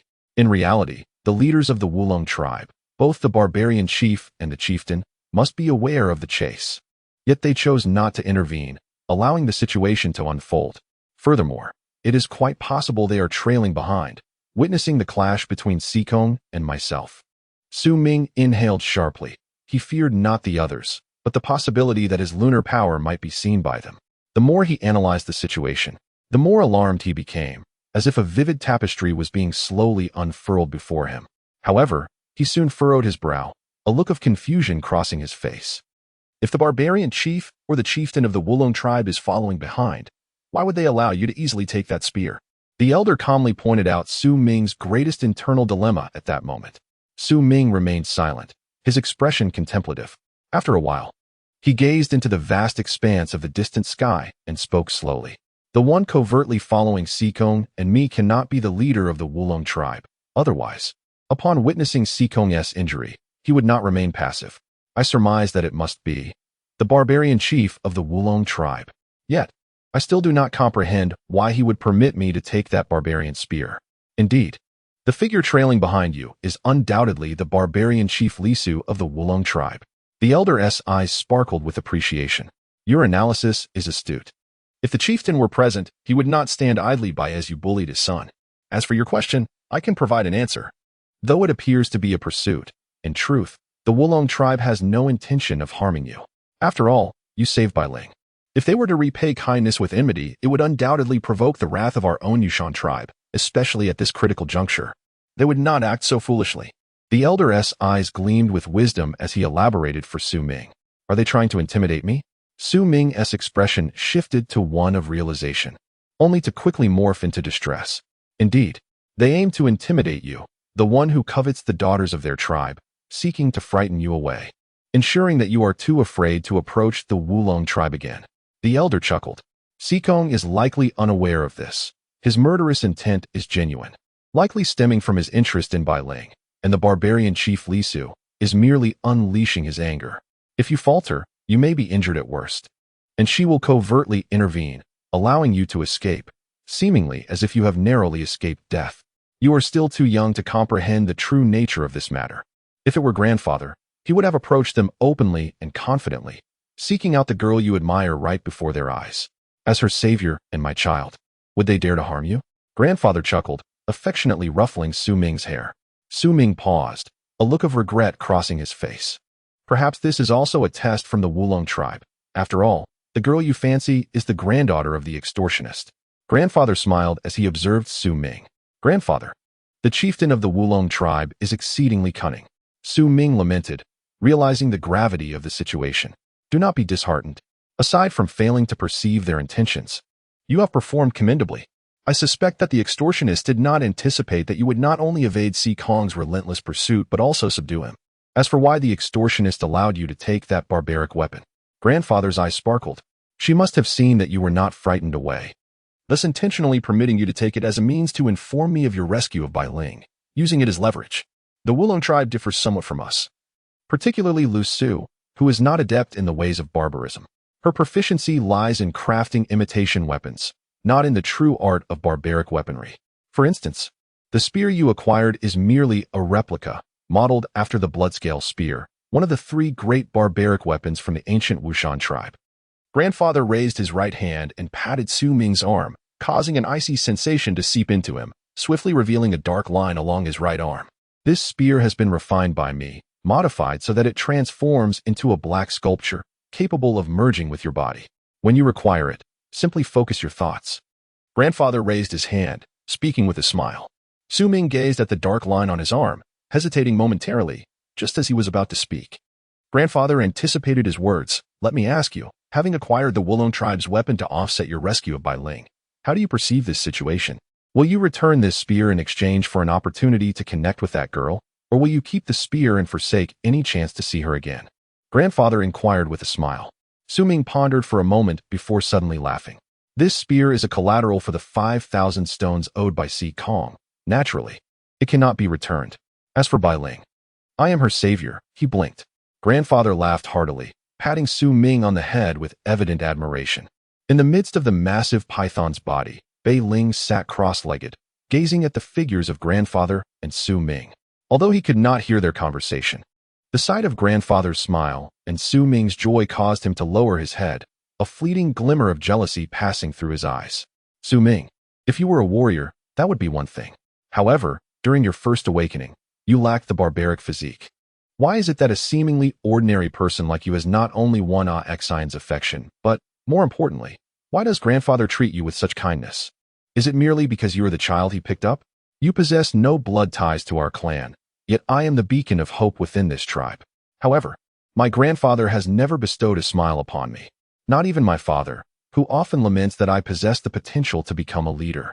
Su Ming, without you, neither Sion nor my father, nor even my grandfather, would regard me as they do now. Su Ming, you have always believed that my indifference towards you stems from Sion, and I have yearned to clarify this misunderstanding. Yet, you remain oblivious to the fact that I have no desire to hear your explanations. A child picked up from the streets. One who is not a true member of the Wu Mountain tribe, and who does not even resemble a barbarian. What right do you have to explain yourself to me? What right do you have to squander my time with your justifications? Bei Ling's breath came in quick bursts, and it took a considerable time for him to regain his composure. When he lifted his head, everything returned to its usual state, still cold, still proud. Standing a short distance away, Bei Ling's father, the leader of the Wu Mountain tribe, furrowed his brow slightly. Casting a glance at Bei Ling before turning his gaze towards Su Ming's retreating figure, letting out a quiet sigh. Nearby, at the tail of the great serpent, amidst the hunting team led by Lei Chun, the chief Shan Hen exhibited a peculiar glimmer in his eyes, lost in thought. For one who is usually taciturn within the tribe, few can discern his inner musings. Time swiftly passed. The journey from Wu Mountain tribe to Fengjin tribe, if undertaken by Su Ming on foot, would typically require nearly 2 days. Yet, riding atop the serpent, they arrived in less than an hour. Catching sight of a grand tribe sprawling across the earth. At the heart of this tribe stood an immense citadel made of mud and stone. From the sky, it appeared modest in size, but as the serpent descended, the citadel unveiled itself vividly before Su Ming's eyes. This majestic structure housed numerous mud and stone dwellings, all arranged with remarkable tidiness, far surpassing the disorderly nature of the Wu Mountain tribe. Though it could not compare to the ancient fire barbarian tribe he had witnessed long ago, this singular citadel alone was beyond the possession of the Wu Mountain tribe. Its towering walls, several zhang high, compelled any onlooker to gaze upwards in awe. Even now, as Su Ming hovered in the air, he felt his spirit sway with astonishment. It was not just him. Lei Chun also leaned over the serpent, peering down with eyes filled with envy and astonishment. Similarly, Ula stared in wonder at the colossal citadel, a sight she had never encountered before. Only Bei Ling maintained a serene demeanor. The vast citadel appeared capable of housing thousands, with ample space to spare. At its very center stood a grand altar, entirely black and shaped like a pentagon, soaring over 10 zhang high. It bore faint totems of birds and beasts, emanating an air of primal essence. This was the most distinctive feature of the citadel. Yet, this singular mud and stone citadel did not fully encapsulate the might of the Fengjin tribe, the dominant force in this region, governing the surrounding lands and receiving tributes from countless smaller tribes. Surrounding the citadel were 6 tribes akin to the Wu Mountain tribe, all of which were directly affiliated with Fengjin tribe, now integrated into its fold. Su Ming gazed in astonishment at the vast tribes sprawled across the ground. The might of the Fengjin tribe surpassed his wildest imaginations. In his mind, such a tribe was akin to the heavens, capable of annihilating any foe. As the colossal serpent approached, Su Ming observed numerous tribespeople below, their heads raised as if to behold them. Among these unfamiliar members of the Fengjin tribe, he sensed, perhaps mistakenly, an air of arrogance. This is the Fengjin tribe. His grandfather's voice echoed from atop the serpent. Once a subordinate tribe of the Wu Shan tribe, now the most formidable tribe in all directions. Grandfather, was our Wu Shan tribe ever as grand as the Fengjin tribe? Inquired a girl named Ula. His grandfather remained silent, a shadow of melancholy crossing his gaze. At that moment, a gentle laughter resonated from within the Fengjin tribe. Mock sang, "It is no small feat for you to arrive at my Fengjin tribe." Volume 1. Life, if only as it was at first glance. Chapter 44. Are you Su Ming? In the heart of the mudstone city, upon the 5-pointed altar, a middle-aged man clad in a purple robe gazed upwards, a smile gracing his countenance. Although Su Ming and the man were separated by a considerable distance, inexplicably, upon hearing the man's voice. Su Ming's mind conjured the man's visage as if he were observing him up close. This extraordinary occurrence sent a tremor through Su Ming's spirit, and concurrently, as the man's laughter echoed, the vitality within Su Ming stirred as if it were beyond his control. It felt as though a mere glance from this man could compel his blood to surge forth violently, leading to an instantaneous demise. This sensation was not unique to Su Ming. At that moment, Lei Chun, Ula, and even Bei Ling experienced a similar illusion. Lei Chun shivered, disbelief etched upon his features. Ula trembled as well, as though the clearly visible middle-aged man before her emanated an overwhelming presence that demanded her to kneel in reverence. Even Bei Ling's father, the chieftain of the Wu Shan tribe, quivered slightly, bowing his head slowly towards the middle-aged man who approached from the altar. Aside from the chieftain, Shan Hen, the leader of the hunting team, breathed heavily, his eyes betraying a fervor and yearning that was exceedingly rare for someone so typically taciturn. The words opening the dust realm resounded in Su Ming's heart, and in that fleeting moment, those three characters illuminated his mind. Opening the dust, treading the void. Barbarian patterns in the sky, words moving barbarian blood, energy shattering the heavens. These 16 characters encapsulated the essence of the dust realm as described in the tome of Beast Hide. Su Ming stood in a daze, observing the approaching figure of the purple-robed man, who appeared to be around 40 years of age, slightly gaunt, yet strikingly handsome. Little of the barbarian traits was discernible upon him, save for the prominent bone rings adorning his ears. The purple robe he wore was unlike anything Su Ming had ever seen, far surpassing coarse cloth or the animal hides he currently donned. As the man advanced, the wind-churning tribe behind him seemed to warp, as if in that singular moment, the world had lost its hue. Everything else faded into oblivion except for him. In that instant, the lament of the wind ceased, and the clouds froze in their transformation. The middle-aged man, with flowing hair and a gentle smile, drew closer. His smile, akin to the warmth of spring, appeared to ease the turbulent energies within Su Ming and the others. However, as he neared, an overwhelming sensation of suffocation arose, as if they dared not draw breath.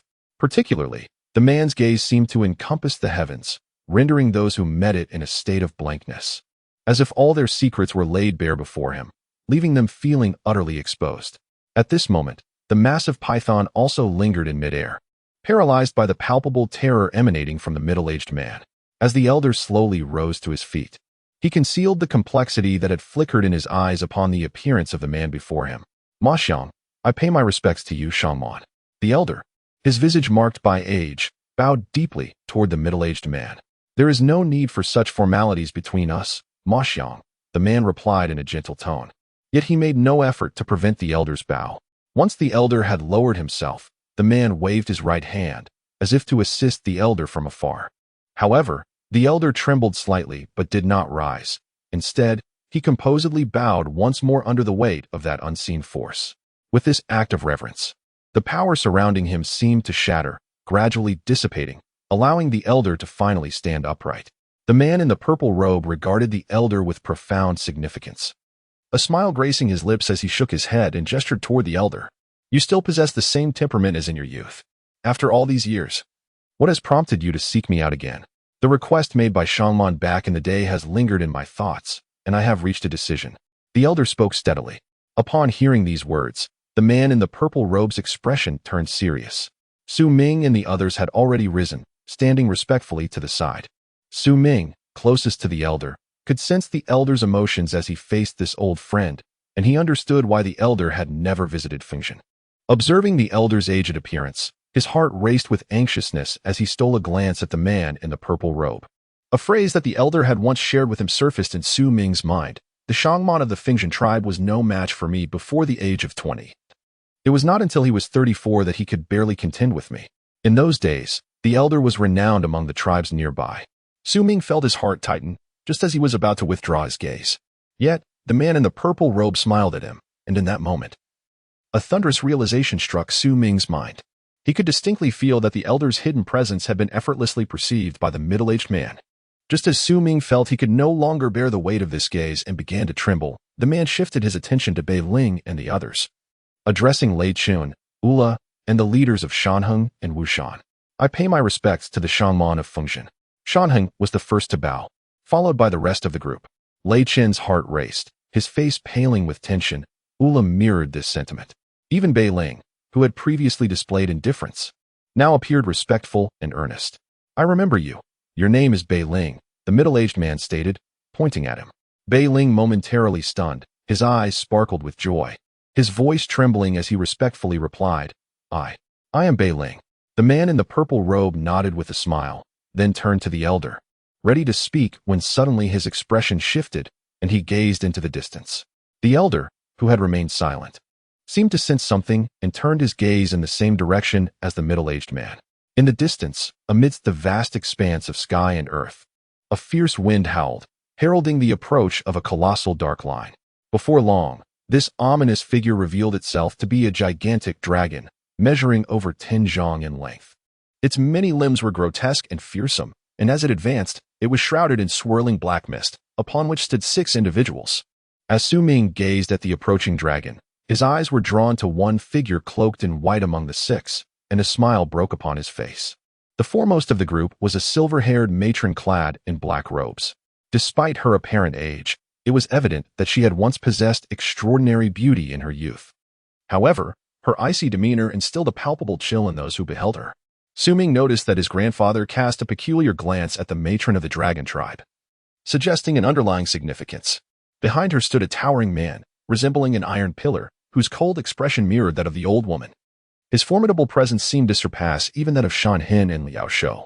Beside the matron was a young girl dressed in white, her enchanting eyes imbued with a deep sorrow that dissipated the moment she caught sight of Su Ming, replaced by surprise and joy as she playfully winked at him. Among the remaining 3, Su Ming recognized one, Sikong, who glared fiercely at him from the back of the dragon, his countenance radiating animosity. The other 2, a young man and woman of comparable age to Su Ming, appeared to be siblings, both silent. The girl, though robust in stature, possessed a delicate beauty. As the dragon drew near, the matron and her companions bowed in reverence to the man clad in purple robes, their expressions imbued with respect. Even the dragon beneath them trembled, seemingly fearful of the purple-robed figure. Maintaining a serene smile, the man acknowledged their homage with a nod. At that moment, a figure swiftly approached from the Fengjuan tribe below, enveloped in swirling purple mist, and gracefully hovered in midair to pay respects to the purple-robed man. This figure was an elder in white robes, Shihai, the one who had taken Su Ming's medicinal stone on that fateful day. Shihai, please attend to our guests, instructed the purple-robed man. Upon Shihai's respectful acknowledgement, he turned his gaze towards Su Ming's grandfather, Mo Sang. Mo Sang, the tribe has offered some mulberry leaves. I recall your fondness for this delicacy from years past. I have been awaiting your visit to savor it together, the purple-robed man continued. Mo Sang nodded slightly, exchanged a few words with Liao Shou, and then rose to his feet. To Su Ming's astonishment, he witnessed his grandfather seemingly tread upon the void, advancing towards the purple-robed man, ascending with him towards the city of mud and stone. As he watched the retreating figure of the purple-robed man, a flicker of yearning ignited within Su Ming's gaze. The opening dust realm. I wonder when I too shall attain such a state. While Su Ming harbored these aspirations, Shihai wore a smile as he regarded the assembly before him. Apart from these younger individuals, you all are old acquaintances. Since you arrived earlier, the rest of the tribes have yet to arrive. It is my honor to host you in Fengjuan City. Within Shihai, there lingered other matters on his mind, yet he maintained a facade of geniality as he led the group towards the muddy stone city. During this time, Lei Chen approached Su Ming, seemingly reminded of the matter concerning the division upon encountering Bai Ling, feeling somewhat guilty, as if standing in Su Ming's presence absolved him of responsibility. Su Ming occasionally glanced at Bai Ling, who reciprocated his gaze with a smile. And in those fleeting moments of eye contact, he felt his heart race. Soon, the members of the 2 tribes entered Fengjuan City, descending upon a vast square where the black dragon dissipated into a dark mist, swiftly merging into the form of an elderly woman from the Wulong tribe.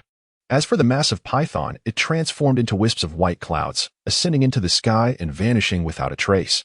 At this moment, the expansive square was already filled with members of the Fengjuan tribe, who awaited their arrival. Under Shihai's guidance, several individuals approached with polite demeanor to show them the way and arrange accommodations for their stay. However, this politeness was merely superficial, concealing an underlying air of arrogance. Led by Shan Hen and Liao Shou, Su Ming and the others were about to depart when a voice emanated from within the Wulong tribe. "Are you Su Ming?" Su Ming halted his steps, turning to see the elderly woman from the Wulong tribe, her expression dark and fixed upon him. Volume 1 Life. If only it were as it was at first sight. Chapter 45. That year at 16, Su Ming felt a surge of anxiety welling within him. A tension rooted not only in the presence of the elder from the Wulong tribe, but also in the implicit connection to Bai Ling's lineage. Additionally, his mind echoed with the speculations and analyses his grandfather had shared during their journey to the Fengtian tribe. Junior Su Ming pays his respects to the elder of the Wulong tribe. With a deep breath, Su Ming bowed respectfully to the elderly woman. Her expression was dark and penetrating as she regarded him, lost in her own thoughts. The surrounding crowd fell silent, their attention drawn to this encounter. Even the guides from the Fengtian tribe turned to observe, and even Hai, who had initially intended to depart, paused, his curiosity piqued. In his eyes, Su Ming appeared merely as an ordinary child, devoid of any discernible strength or vitality. After a brief glance, he redirected his gaze, dismissing the dynamics between the two tribes. His mind instead consumed with anxiety over his prolonged search for the elusive alchemist, which had yielded no leads. Just days prior, the elder had inquired about this matter, leaving Hai at a loss for how to proceed. Did the alchemist perhaps leave this place? Alas, where might I seek him? Standing beside Su Ming, Lei Chun glared at the old woman, scrutinizing Su Ming. Though he held the elder in high regard, he felt no respect for her. Bai Ling furrowed his brow, casting an unfriendly glance at Su Ming, perplexed as to how he had offended the Wulong tribe. Years have passed, and you have grown so much. The old woman fixed her gaze upon Su Ming for a protracted moment before finally speaking, her tone revealing no discernible emotion. Su Ming's anxiety intensified as he stood there. Unsure of what to say, he felt the weight of numerous eyes upon him, a sensation he had seldom encountered and found deeply unsettling. Bai Ling, standing behind the old woman, appeared pale, her hands instinctively clutching the hem of her garment, while Si Kong beside her wore an expression of smugness, glaring at Su Ming with vehemence. Regrettably, the old woman continued to scrutinize Su Ming, her voice low. "Your grandfather merely raised you, failing to impart the wisdom necessary for your refinement, leaving you so utterly lacking in decorum. Have you ever considered your own standing?" Her words, though few, dripped with sarcasm, contrasting sharply with her esteemed position as elder. Su Ming's complexion immediately paled. This was his most vulnerable point, especially in front of so many witnesses. He bit his lip, falling into a heavy silence. "Grandfather." Bai Ling, witnessing Su Ming's ashen face, felt a pang of anguish and spoke up, directing an indignant gaze at the old woman. At Su Ming's side, Lei Chen's eyes widened in fury. He cared little for the elder's identity. Seeing Su Ming humiliated ignited his anger, and he was poised to step forward. However, at the very moment he took a step forward, an unusual light flickered in the old woman's eyes, causing Lei Chun to shudder involuntarily. At that instant, the silent scout of the Wu Shan tribe, who had been standing by, furrowed his brow and suddenly stepped forward with force. As his foot struck the ground, he transformed entirely. A fierce aura erupted from him, enveloping the surroundings. A low, resonant sound echoed outside Lei Chen's body, causing his complexion to pale as he retreated several steps. "Lord Man Gong, is it truly necessary to deal with the children of the Wu Shan tribe in such a manner?" The scout's expression darkened as he spoke slowly. Almost simultaneously as he advanced, a burly man standing behind the old woman abruptly lifted his head and stepped forward, unleashing an even stronger wave of energy than the scout. Following this, the previously silent Shan Hen narrowed his eyes, a cold glimmer flashing within, akin to a venomous snake fixating on the hulking figure of the Wulong tribe. Tension filled the air. Hai, watching from a distance, displayed a hint of scorn at the corner of his mouth. To him, these two small tribes had once been united centuries ago, yet now they stood in such discord. After a moment's contemplation, he chose not to intervene, opting instead to observe the unfolding spectacle. Su Ming lowered his head in silence, while beside him, Lei Chen's anger simmered beneath the surface.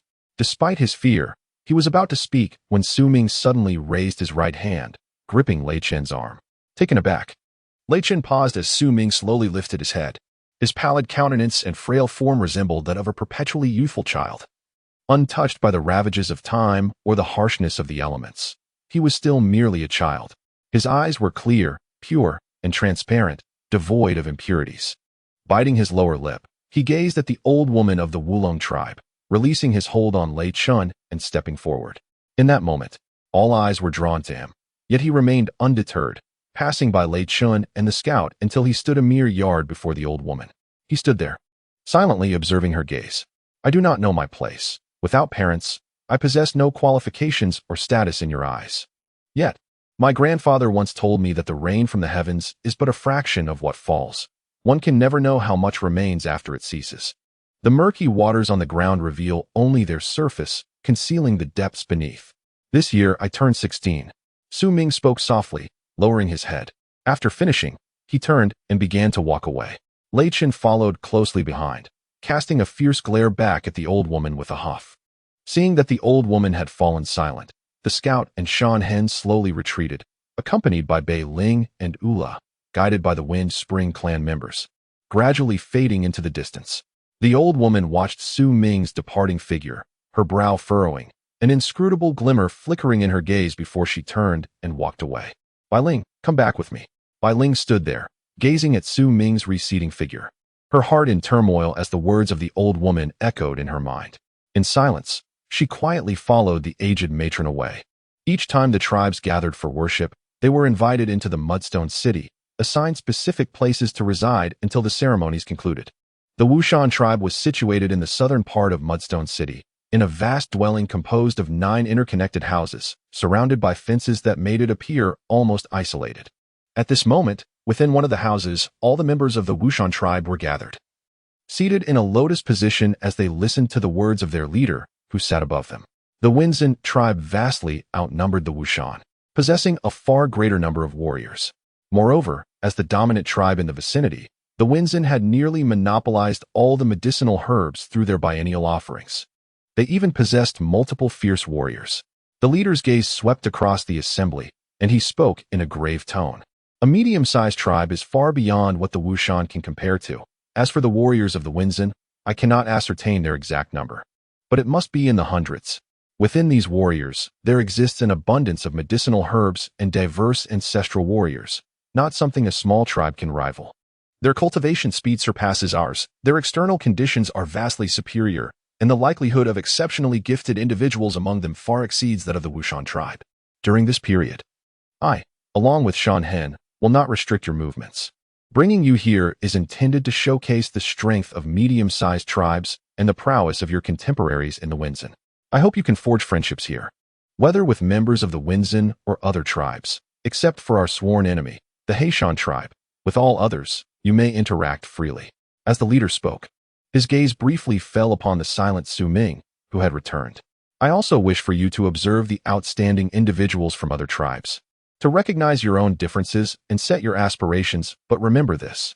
In the Winzhen tribe, personal conflicts are strictly forbidden. Rest assured, this is not just our rule. Other tribes adhere to it as well. Furthermore, your time in the Winzhen tribe will be somewhat extended. The biennial worship also coincides with the great trials of the Winzhen tribe, and achieving a good ranking will bring immense benefits to each of you. Bai Ling, having spent several years in the Winzhen tribe, is well acquainted with this place. Let him introduce you to the formidable contemporaries among your peers. Bai Ling, sitting nearby, nodded in acknowledgement. The Winzhen tribe is home to many strong individuals, particularly among our peers, 7 of whom warrant special attention. The first is named Yuan. This person, as Bai Ling introduced the figures, Su Ming remained silent in the corner, the old woman's words weighing heavily on his heart. Even now, back in this place, her voice continued to resonate in his mind, prompting him to close his eyes and clench his fists. Su Ming, a chilling voice whispered in Su Ming's ear. As he turned, he beheld Shan Hen, the chief of the hunting party from the tribe, seated behind him in a meditative posture. Why did the barbarian leader of the Wulong tribe speak with you?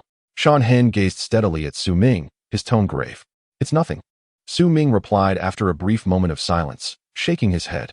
Shan Hen's brow furrowed slightly, a flicker of curiosity igniting in his eyes. Just as he was about to speak, he suddenly turned his attention towards the entrance of the dwelling, while the lookout also focused intently. A figure, appearing to be in his 30s, from the Fengzhen tribe approached swiftly. Who is Su Ming? The barbarian leader summons you. Please accompany me. Startled, Su Ming rose from his seated position and glanced at the lookout above, who nodded slightly. He then exited the dwelling, standing before the representative of the Fengzhen tribe. I am Su Ming, he stated calmly. The Fengshan tribesman scrutinized Su Ming for a moment before turning to leave. After a brief hesitation, Su Ming followed. And as he stepped out of the dwelling, he heard Biling's voice behind him. In previous years, nearly 100 participants entered the grand trials.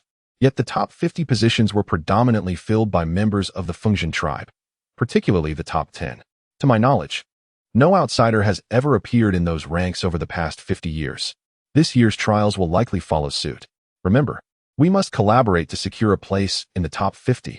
If I can achieve even the last position within that group, it would be a significant triumph for our Wu Shan tribe. Volume 1. If Life Were Only as It Was at First Glance, Chapter 46. The Secret of Grandfather. Su Ming silently traversed the earthen and stony town belonging to the Fengshan tribe.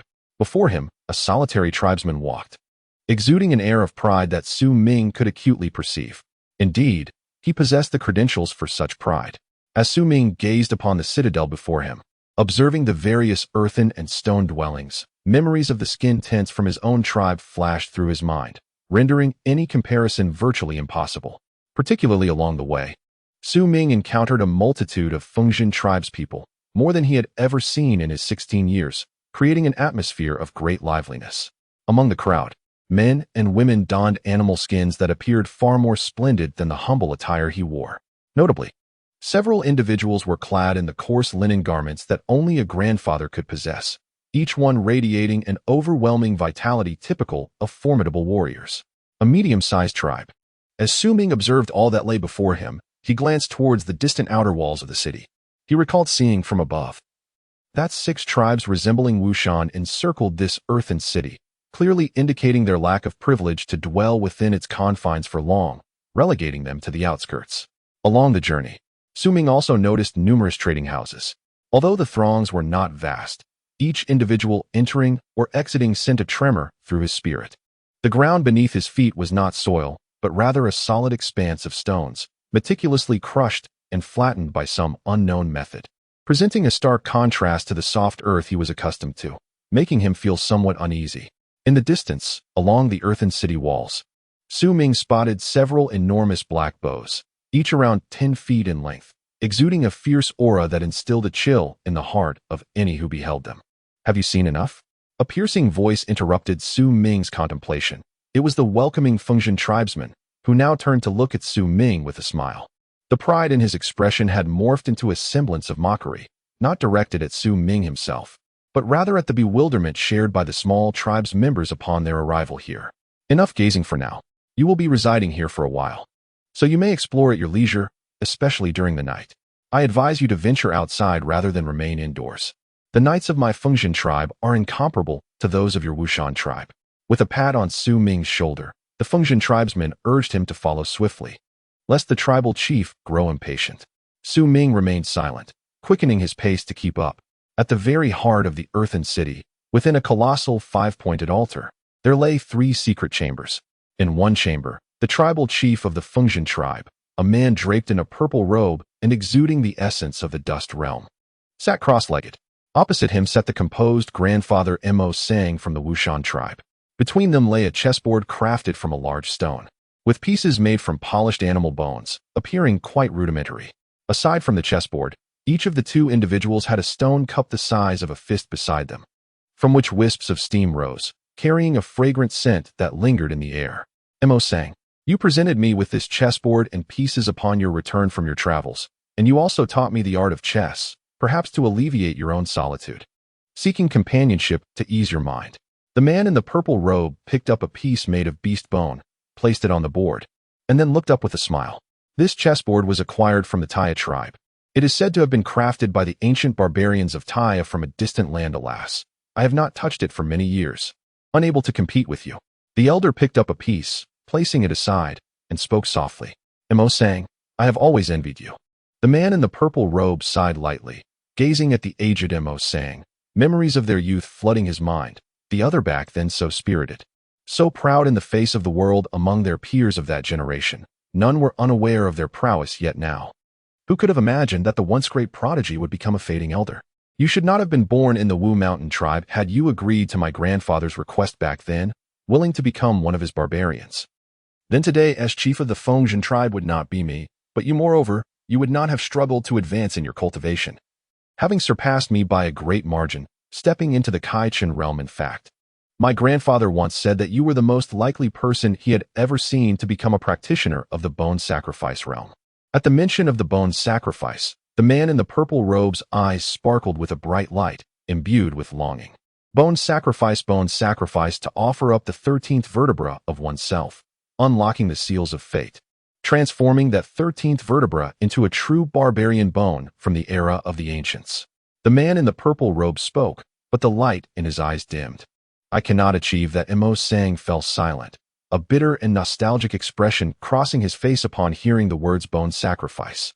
Had you agreed to my grandfather's request back then and taken Wen Yin as your wife, joining Fengzhen, my grandfather would have devoted the entire strength of the tribe to assist you in the bone sacrifice. Once you reach that realm, our Fengzhen tribe would not have remained hidden here. The man in the purple robe smiled bitterly. Jing Nan, it is all in the past. Imo Sang spoke slowly. Indeed, it is all in the past. The man in the purple robe sighed upon hearing Imo Sang finally utter his name. The reason you have come to see an old friend like me this time must be due to that child who stood beside you before. He must be the infant you brought back all those years ago. Fengzhen tribe's chief, Jing Nan, gazed at Imo Sang and spoke slowly. That is one reason. Imo Sang picked up the stone cup, blew gently to disperse some of the rising steam, and savored a sip. I can sense that the recent blood moon is connected to the Black Mountain tribe, perhaps by two of the Black Mountain tribe, has acquired some new fortune. My grandfather set down his stone cup.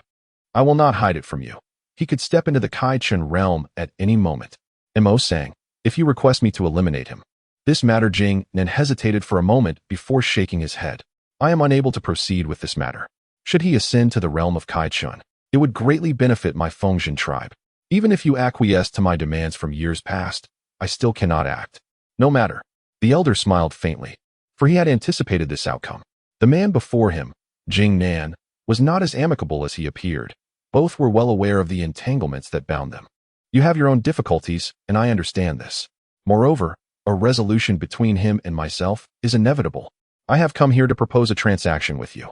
Oh, you say? The fierce chief of the Fengzhen tribe, Jing Nan, subtly flickered his gaze before speaking slowly. The elder softly uttered a phrase, so faint that only Jing Nan could hear. Upon hearing it, Jing Nan's expression remained unchanged, yet he closed his eyes as if in contemplation. The elder refrained from urging him, instead lifting the stone cup and savoring its contents.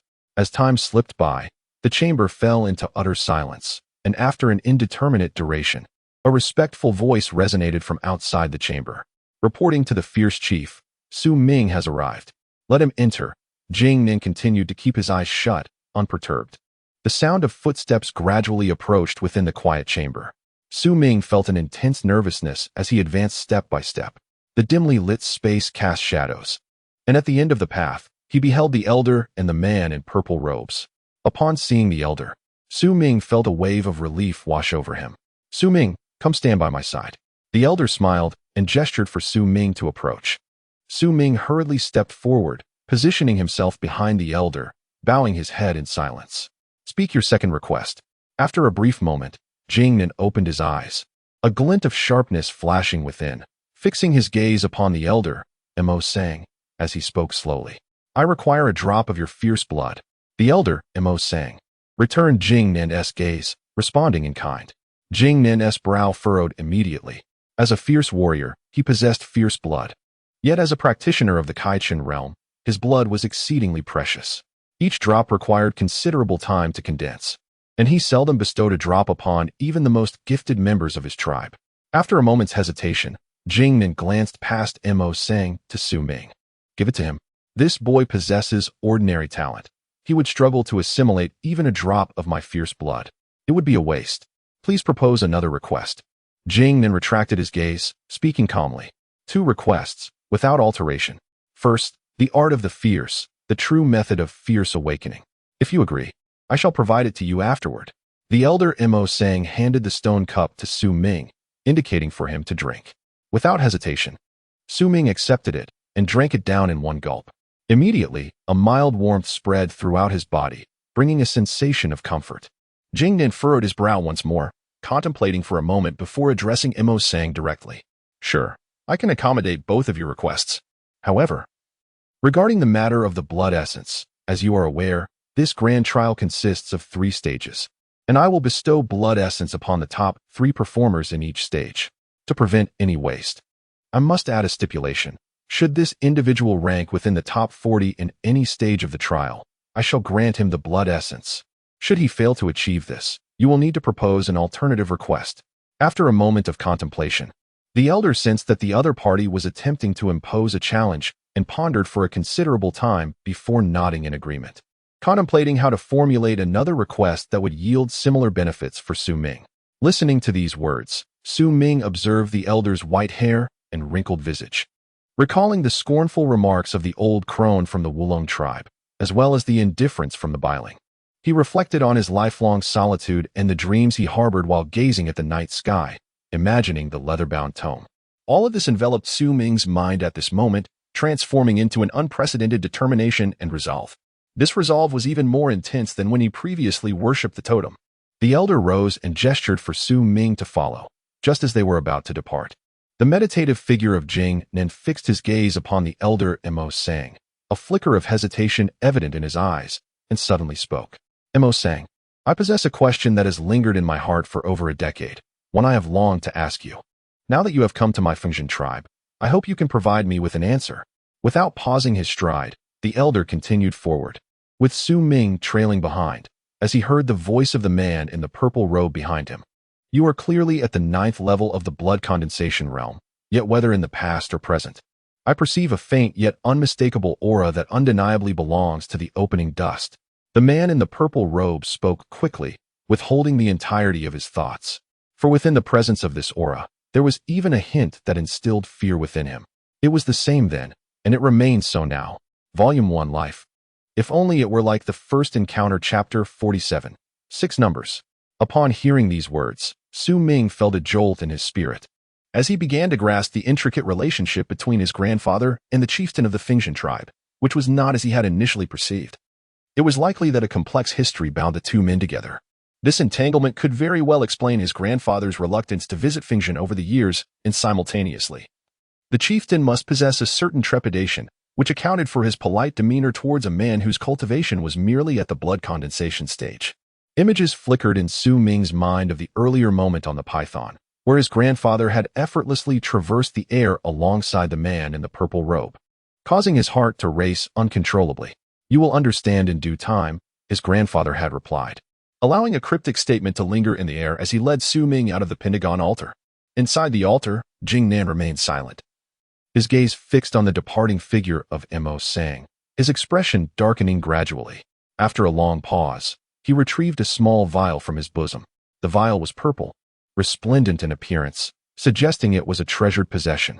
Upon opening it, a fragrant aroma wafted forth. Within lay a singular medicinal stone, clear dust powder.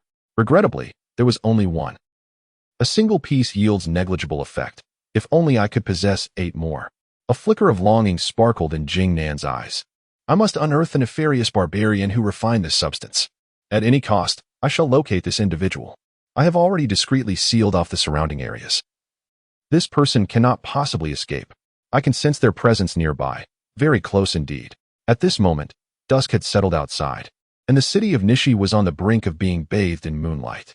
Yet, the tribespeople within the city remained numerous, creating a lively atmosphere. Numerous bonfires had been ignited in various locations, set within unfamiliar apparatuses that floated in mid-air, illuminating the entire cityscape.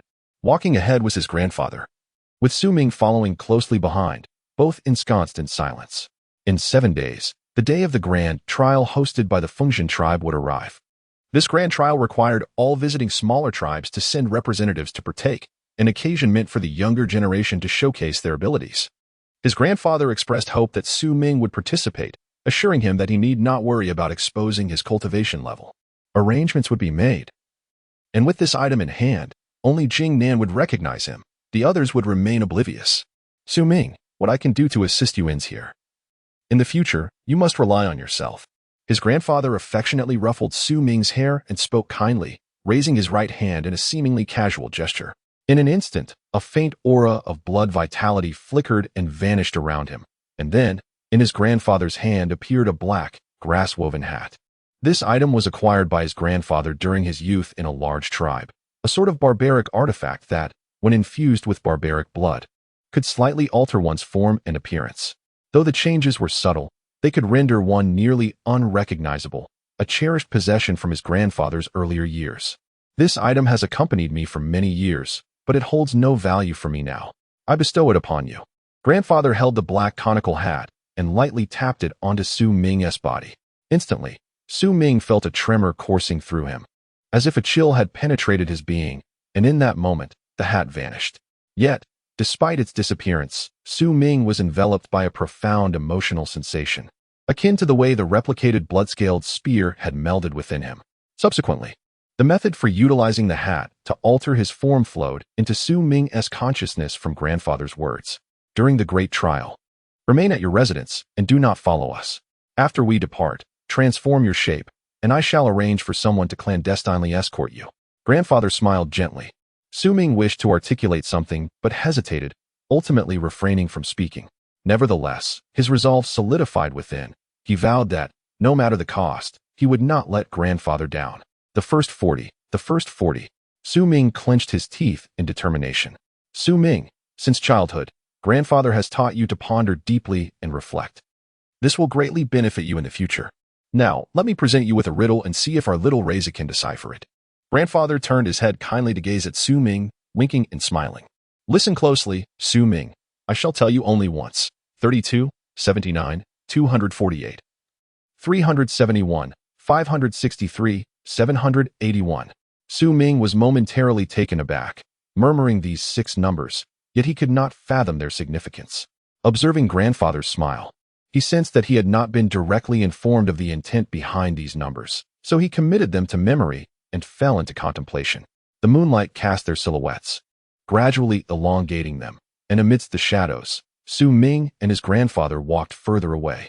Time passed swiftly, and 6 days later, in the deep of night, the grand ceremony of the Fengshan tribe was set to commence at dawn.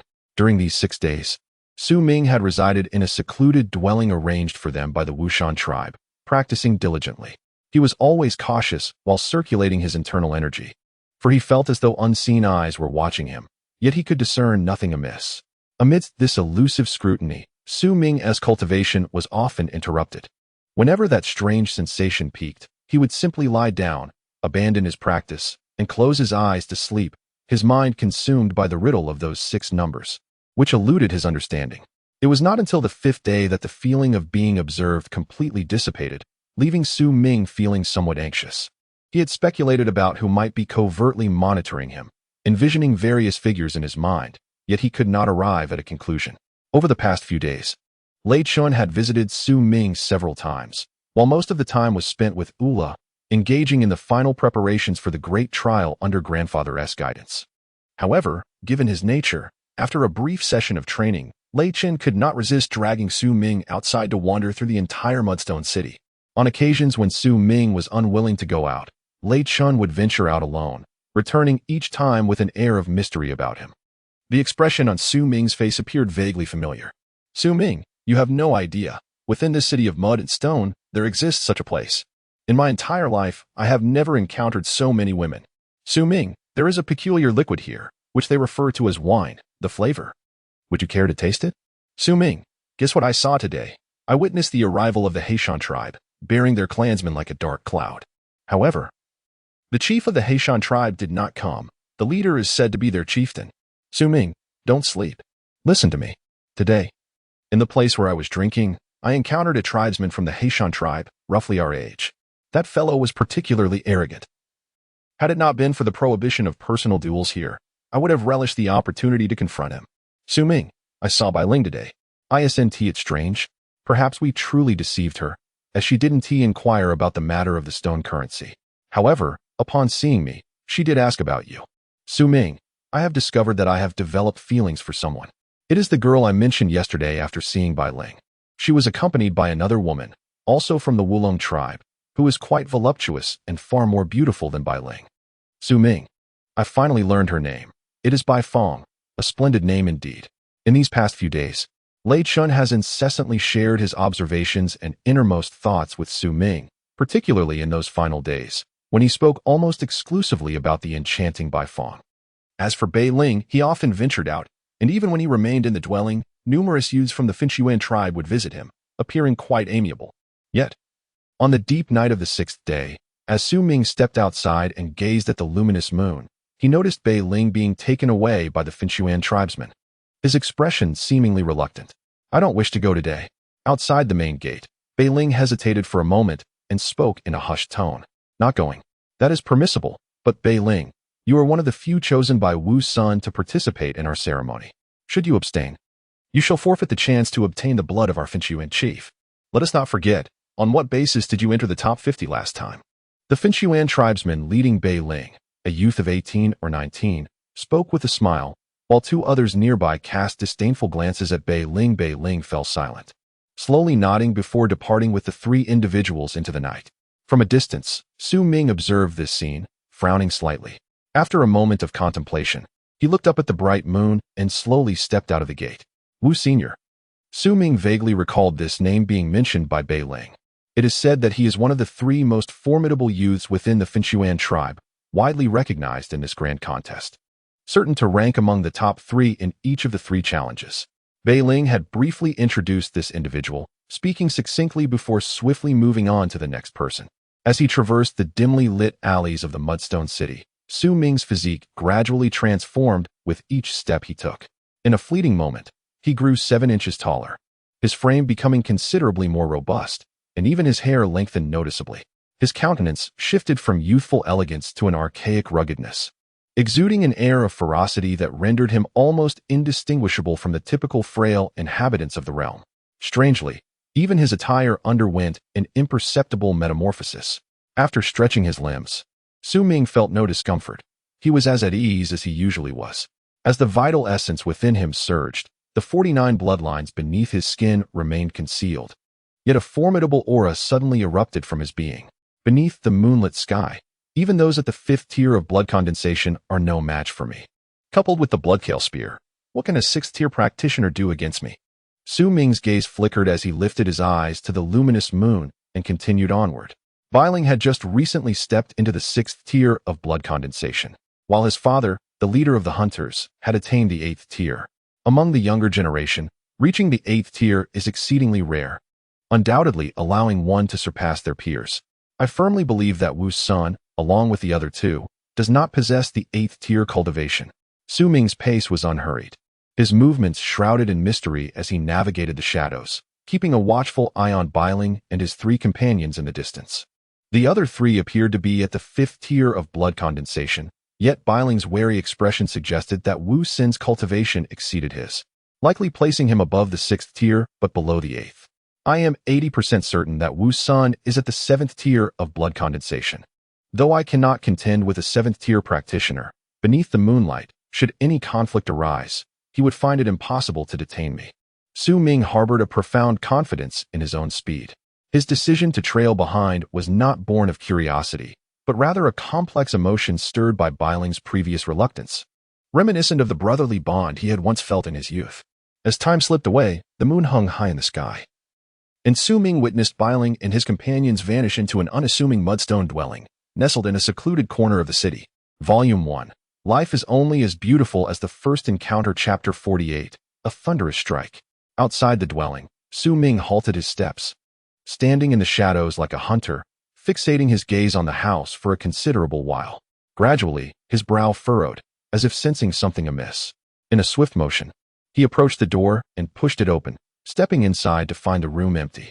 How intriguing, Su Ming murmured to himself, lowering his gaze as his eyes flickered about. At the far end of the room, he discerned a subterranean hole. After a brief moment of hesitation, he crouched beside the opening, examining it closely. He reached in, feeling the dry earth within, clearly indicating that this hole had existed for quite some time. With a glint in his eye, he leapt into the hole, discovering a passageway.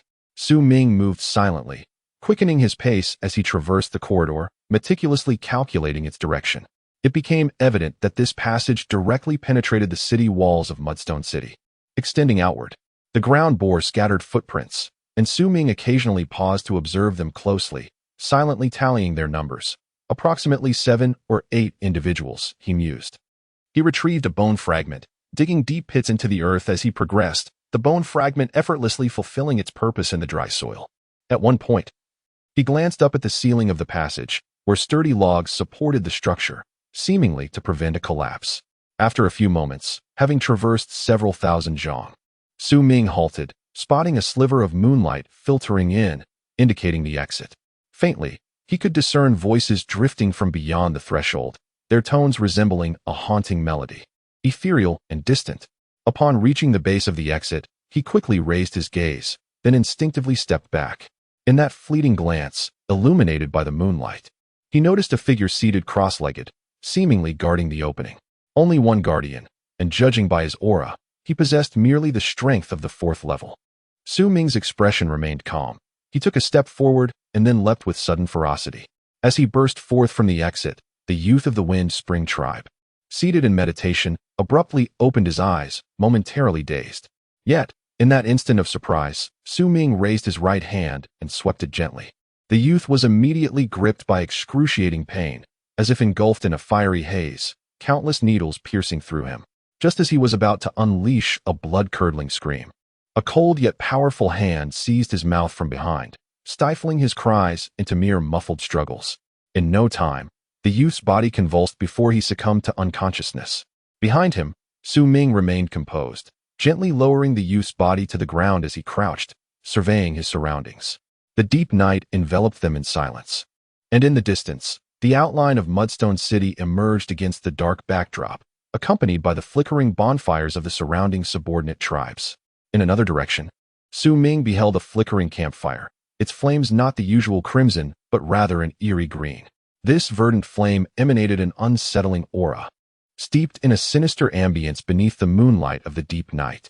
The melodic chants resonated from that green blaze. Furrowing his brow, Su Ming stealthily approached the foreboding sight. Gradually, as he drew near, he crouched down and was struck by a scene that sent a jolt through his very being. The fire, radiating a green luminescence, blazed fiercely, fueled by an abundance of withered branches. Within the blaze, Su Ming discerned several corpses, evidently long deceased, crackling softly as they succumbed to the flames. Surrounding the fire, 7 individuals sat cross-legged. Among them, one occupied a position directly above the fire. The remaining 6 were grouped in threes on either side, one of whom was Bei Ling. The individual seated above, a young man clad in a black robe, was bereft of hair and possessed strikingly handsome features, yet in the fire's glow, a sinister essence emanated from him. Silently, Su Ming remained crouched, his gaze intent. Gradually, he began to perceive certain nuances. It became apparent that 6 distinct auras were emanating from the green flames, being absorbed by the 6 individuals flanking the bald young man, rendering their complexions increasingly pallid and their bodies trembling faintly. Before long, one of the 6 stood and approached the bald young man, kneeling on one knee and striking his hands forcefully against his chest. Instantly, his body quivered more violently, and a drop of green blood was slowly forced from his brow, soaring towards the bald young man. Simultaneously, a similar drop of dark green blood oozed from the center of the bald young man's forehead, merging with the sacrificial blood offered by his companion. Upon the amalgamation of this green blood, numerous bloodlines manifested upon the bald young man's body, subtly hinting at a greenish hue. A formidable surge of vitality erupted from him, prompting Su Ming to narrow his eyes, realizing his previous assessment had been flawed. This individual was indeed not at the 8th layer of the blood condensation realm, nor the 7th, but rather the 6th. He appeared to be at the pinnacle of the 6th layer, seemingly on the verge of breaking through to the 7th. It seemed I have overestimated the Fengxian tribe. Su Ming remained motionless, his gaze fixated on Bei Ling, as, at that moment, aside from Bei Ling, the others gradually stood, having expelled the blood from their brows, wearily returning to their original positions. Wu Senior, over the past few days, I have bestowed upon you more than a dozen drops of phosphor blood, and you are now quite weakened. The grand trial is at dawn. Today, I shall only give you 1 drop, if that is agreeable. Bei Ling opened his eyes, gazing at the bald young man with a complex expression. The bald young man, Wu Shan, with his eyes tinged with green, fixated his gaze upon Bei Ling. Are you reconsidering? Previously, it was mentioned that if you assist me in breaking through to the 7th tier, upon obtaining the blood of the ancestral spirit, I could share a fraction with you. It was the same back then. At worst, You need not participate in the first 2 stages and in the final stage. I would grant you a portion of the spirit's blood, ensuring your entry into the top 50 would be effortless. At this, Bei Ling hesitated briefly, seemingly torn, but soon gritted his teeth, rising to approach, kneeling before Wu Shan on one knee. With a vigorous thrust of his hands against his chest, his body trembled violently, and a drop of green blood shot forth from his brow. However, at the very moment this blood was released, Bei Ling's expression turned weary, as if he were about to rise and retreat to recuperate. Suddenly, he noticed Wu Shan's gaze flicker. His right hand shot up and directly pressed against Bei Ling's unguarded brow. Bei Ling's body trembled violently, on the verge of resistance, yet as that finger descended, it seemed to open a breach in his brow, causing drops of blood to swiftly escape. Fear not. We are allies. I shall not slay you. Merely assisting you to dispel your doubts and offering all that tonight has to offer. Wu Shan's expression twisted into a strange smile as he withdrew his finger, preparing to manipulate the dark green blood that seeped from Bei Ling's brow to merge with all the blood that escaped from him. Yet at that moment, a sudden tremor coursed through Wu Shan's body, his eyes widening in alarm. He scarcely had time to retrieve the floating dark green blood before he abruptly retreated several paces, seemingly melding into the emerald flames surrounding him. A flash of black light erupted, accompanied by a mournful wail, as a black spear, akin to a colossal dragon, surged forth. Soaring over the crowd, bypassing the stunned Bei Ling, and hurtling directly toward the shaven-headed youth, Wu Senator with a thunderous boom, the fire erupted violently, scattering vast quantities of green flames. In that chaotic moment, a robust figure appeared, moving with such swiftness that he stood before Bei Ling almost instantaneously. Raising his right hand to grasp the blood belonging to Bei Ling, along with Wu Shan's dark green blood, all falling into the hands of this imposing man. This man, whose appearance was unremarkable, was none other than Ming, having transformed his form. This blood is exquisite. I shall take it, he rasped, his left hand moving to grasp the black spear embedded in the ground, which transformed into a swirling mass of black mist. Ming spoke slowly, his gaze fixed upon Wu Shan, who was retreating rapidly amidst the collapsing flames. Wu Shan's expression was grave, tinged with a hint of ferocity. Seeking death, Wu Shan roared, and in an instant, a torrent of green energy erupted from his body, swirling around him to form a vague, towering figure 3 zhang high. This green silhouette howled silently to the heavens, arms raised, leaping towards Ming like a zombie. Simultaneously, the others regained their composure, channeling their energy. Yet having previously sacrificed the green blood from their brows more than once, they found themselves in a weakened state. Just as they were about to take action, they beheld Ming's cold smile as he thrust the spear forcefully into the earth. Within his body, an overwhelming surge of vital energy and blood coursed into the spear, causing it to erupt with a dense black mist. At the moment it pierced the earth, a thunderous roar erupted, as if the ground trembled, sending a shockwave centered around Ming that compelled the fragile onlookers to retreat in haste. In the next instant, Ming's figure swayed. Moving with astonishing speed toward Wu Senator concurrently, he raised the spear in his left hand, and amidst the swirling black mist, a vague silhouette of a dark eagle seemed to materialize, its wings unfurled, stirring a fierce wind as it lunged toward the approaching figure, reminiscent of a zombie. At that very moment, the moonlight above shone brilliantly, and unnoticed by anyone, a beam of light appeared out of thin air, merging with the dark eagle, joining the fray against the indistinct green figure. With a thunderous crash, Ming was flung backward, staggering a few steps before swiftly retreating toward the entrance of the tunnel, suddenly diving within. In the instant he withdrew, an enraged roar echoed, revealing the green figure disintegrating, within which Wu Shan's expression twisted in fury, a wound gaping on his chest, blood streaming forth. How dare you injure me? His eyes glowed with a deep green intensity as he charged forward, pursuing Ming. The two figures, one in front and the other behind, vanished into the tunnel in the blink of an eye, leaving the onlookers, including Bei Ling, in a state of shock. They exchanged looks, hesitant to follow. However, it was not long before a muffled thud resonated from the depths of the earth, as if the subterranean passage had collapsed, accompanied by faint echoes of furious roars. After a prolonged silence, Wu Shan emerged from the tunnel's exit, appearing extremely disheveled. A palpable rage enveloping him, yet beneath that fury lay an urgency concealed from prying eyes. I have reclaimed my source of corpse energy and blood, but I shall not refine it tonight. You must find this person for me. He is not a member of the Shan tribe. Locate him, for I shall personally snap his neck. Volume 1. If Life Were Only as It Was at First Glance, Chapter 49, The Third Method. On a moonlit night with a brisk wind, within the earthen city of the Shan tribe, the mournful howls of the wind swept through, seemingly infused with a lingering resentment that stirred the dust of the earth, casting a haze over the moonlit sky. Several silhouettes raced through the depths of the city, as if in search of something, yet ultimately remained lost and without a clue, until the distant horizon revealed a glimmer of white, prompting the figures to gradually disperse. Biling returned to the residence of the Wu Shan tribe, weary and pale. This night had drained him of a significant amount of blood from his brow, leaving him physically weakened to the brink of collapse, and he had witnessed an astonishing battle, albeit brief. The earth trembled with the thunderous roar of a spear that flew through the heavens, and the frenzied roar of Wu Shan echoed persistently in his ears.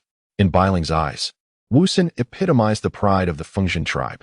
Although both were at the 6th level of cultivation, Biling understood that he could not triumph over his opponent. Indeed, he did not even dare to engage. Wu Shan practiced an extraordinary form of barbaric technique. It was said that the idol he venerated in his youth was one of the most enigmatic and sinister figures within the Shan tribe, requiring the cultivation of corpse energy to consolidate barbaric blood into a corporeal form. Should he reach full mastery, he would be invulnerable to collapse or destruction. Who could it be that fought against Wu Shan? This person's cultivation was inscrutable, yet capable of rendering Wu Shan so helpless must surely possess a formidable reputation. Could it be from the Shan tribe? Biling's expression darkened. He was the strongest among his peers in the Wu Shan tribe, yet he realized that beyond its borders, he was nothing. With these complex emotions and the uncertainty of the impending trial at dawn, Biling returned to his quarters, entering the room that belonged to him. However, the moment he stepped inside, a jolt coursed through his entire being. His pupils dilated, and every hair on his body stood on end as he gasped, his face reflecting shock and disbelief. On the table in his room floated a pool of fresh blood, exuding a faint green hue, shimmering eerily. This blood was the essence forcibly extracted from him by Wu Shan's finger, a manifestation of his entire vitality. After a moment of astonishment, Biling abruptly turned to glance behind him. The darkness loomed, and the surroundings were eerily silent. His heart raced, and after a brief pause, he stepped further into the room, fixated on the familiar blood on the table, his expression fluctuating wildly. Who is he, and why is he helping me? After a lengthy contemplation, Biling grasped the blood, which, upon his touch, instantly melted into his body, transforming into a torrent of warmth, compelling him to sit cross-legged and channel his bloodline. Simultaneously, in another chamber of the Wu Shan residence, Ming sat cross-legged on the ground, his complexion pale, with a trace of blood at the corner of his mouth. Yet, his eyes shone brightly as he gazed down at the dark green blood resting in his palm, a cold smile gracing his lips. This was indeed the pride of the Shan tribe, a figure who would not permit anyone to overshadow him. Destined to remain exalted above all, there is nothing overly concerning. If I can complete the 3rd iteration of the blood-fire convergence with this spear, even if I cannot slay him, severely wounding him will not prove difficult. Ming raised his hand to wipe the blood from the corner of his mouth, a fierce glint flashing in his eyes. It is merely a minor injury. By channeling my vital energy, I can restore myself. However, the martial arts practiced by this individual are indeed quite peculiar. Images of the burning corpse heap and the green flames emanating from it surged in Ming's mind. Should the opportunity arise, I would relish the chance to confront all those proud elites. Yet, observing Wu Shan's frenzied demeanor in the cave, it is evident that this entity holds immense significance for him. Ming glanced at the dark green blood in his hand and carefully placed it into a small vial. After a moment's contemplation, he raised his hand and made a grasping motion in the air, as if a beam of moonlight suddenly appeared, enveloping the vial before vanishing from sight. He tucked the vial into his bosom, closed his eyes, and began to circulate his vital energy, awaiting the arrival of dawn. As time passed, the once pitch-black sky began to lighten, with the brightness of dawn approaching rapidly. This morning would be unlike any other, for it heralded the grand trial hosted by the Shan tribe, in which numerous neighboring tribes would participate, an event held once every few years. Each grand trial not only tests the prowess of the younger warriors, but also serves as a showcase for all tribes, revealing the potential brilliance of their future generations and determining the Fengtian tribe's future stance. As dawn broke, Lei Chun, Wu La, and Bei Ling departed their dwelling, guided by their elders, including their grandfather and the chieftain, along with the welcoming tribesmen from the Fengtian tribe. Su Ming stood outside his dwelling, watching the procession as they departed. He noticed Lei Chun waving confidently in his direction, while Wu La cast a glance imbued with a hint of disdain. Bei Ling's expression remained silent and composed, not sparing a glance at Su Ming. There was also their grandfather, who nodded knowingly with a smile, and the chieftain, whose expression betrayed a hint of regret. Finally, Su Ming caught sight of the taciturn Shan Hen, whose narrowed eyes seemed to scan him with an unusual gleam before they vanished into the distance. As the figures gradually faded from his sight, Su Ming remained rooted in place, though his physique began to transform. In a brief moment, he became a robust young man, his skin slightly darkened, exuding an aura of formidable strength, indistinguishable from that of an ordinary warrior. Yet, this version of Su Ming was different from the one from the previous night. The hat, gifted by his grandfather, which had merged with his being, possessed an extraordinary ability to alter its form at will. Standing there, Su Ming felt no anxiety. Instead, he gazed at the sky, calmly awaiting the moment. He understood that today held great significance for him and was equally important for his grandfather. Today, perhaps Su Ming could soar to great heights, or perhaps he would plunge into the abyss. Su Ming pondered whether an unseen force was at play, manipulating the fates of mortals. As he looked up at the sky, it was a brilliant blue, the azure expanse stretching endlessly beyond sight. All the beings on this earth, who among them can behold the end of the sky? This phrase, a few lines from the leather-bound tome, profoundly impacted Su Ming when he first encountered it. The world often speaks of the realm beneath the heavens. What is this realm? It lies beneath the celestial expanse. If the sky possesses a spirit, it must exert pressure. It bears down upon my people, compelling the barbarians to humiliate themselves. Su Ming's mind was flooded with these reflections. At times, he felt as though the heavens indeed possessed a spirit, albeit one that is frigid, if it were not cold. Why do the individuals he observes range from the proud children of destiny to the quietly ordinary, from those like his grandfather, remarkable yet faded with age, to those like the purple-robed, who rise above all to initiate the dawn? There exists a complexity of emotions within the Northern Ling, alongside Wu Shan's pursuit of cultivation. The might of the heavens transforms into the intangible, bearing down yet enduring, melding into joy. If there is no joy, must one rise in rebellion against the heavens? This phrase is the final segment of the opening lines from the leather tome. Su Ming has never fully comprehended it. Even now, he grasps only fragments. He once inquired of his grandfather, whose response remains etched in his memory. The statement is deceptively simple yet intricately complex. The heavens press down, seeking to compel my barbarian tribe. One must either comply and endure joyfully or rise in wrath against the established order. Yet the final line poses a question. In his grandfather's understanding, perhaps it queries whether there exist other means of resistance besides rebellion. When you grow older, you may come to understand profoundly. If ever you attain the ability to articulate this sentiment, perhaps you will conceive a third path, beyond compliance and defiance. After all, this leather tome represents the final destination of his grandfather's life, the most majestic sacred site of the barbarian tribe he ever witnessed. It is called Dayu. The owner of this leather is the barbarian Lord of Dayu. Su Ming remained silent, gazing at the azure sky. After a prolonged moment, footsteps approached from outside, and a figure gradually drew near. Su Ming withdrew his gaze from the heavens and looked over. Clad in white robes, with flowing white hair and a face weathered by time, yet radiating wisdom, it was Shi Hai. Shi Hai regarded Su Ming, observing the unfamiliar visage before him. He pondered why the barbarian Lord Jing Nen had assigned him this task, to bring someone to clandestinely participate in the grand trial. Follow me. In Su Ming, Shi Hai discerned no extraordinary qualities. After uttering these words, he turned and walked away. Su Ming, maintaining a serene demeanor, followed closely behind. Upon exiting the grand door, Shi Hai flicked his wide sleeves, and immediately, a mist emanated from his being, enveloping Su Ming in an instant.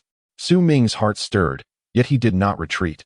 Instead, he allowed the mist to envelop him as he and Shi Hai ascended slowly, transforming into a misty rainbow, soaring into the distance. This marked Su Ming's second time gazing down at the earth from the sky, his heart still tinged with anxiety. Hai, noticing his apprehension, paid it no mind and quickened his pace. Before long, they had leaped over the Fengshan tribe on the ground, heading toward a vast, desolate plain to the north.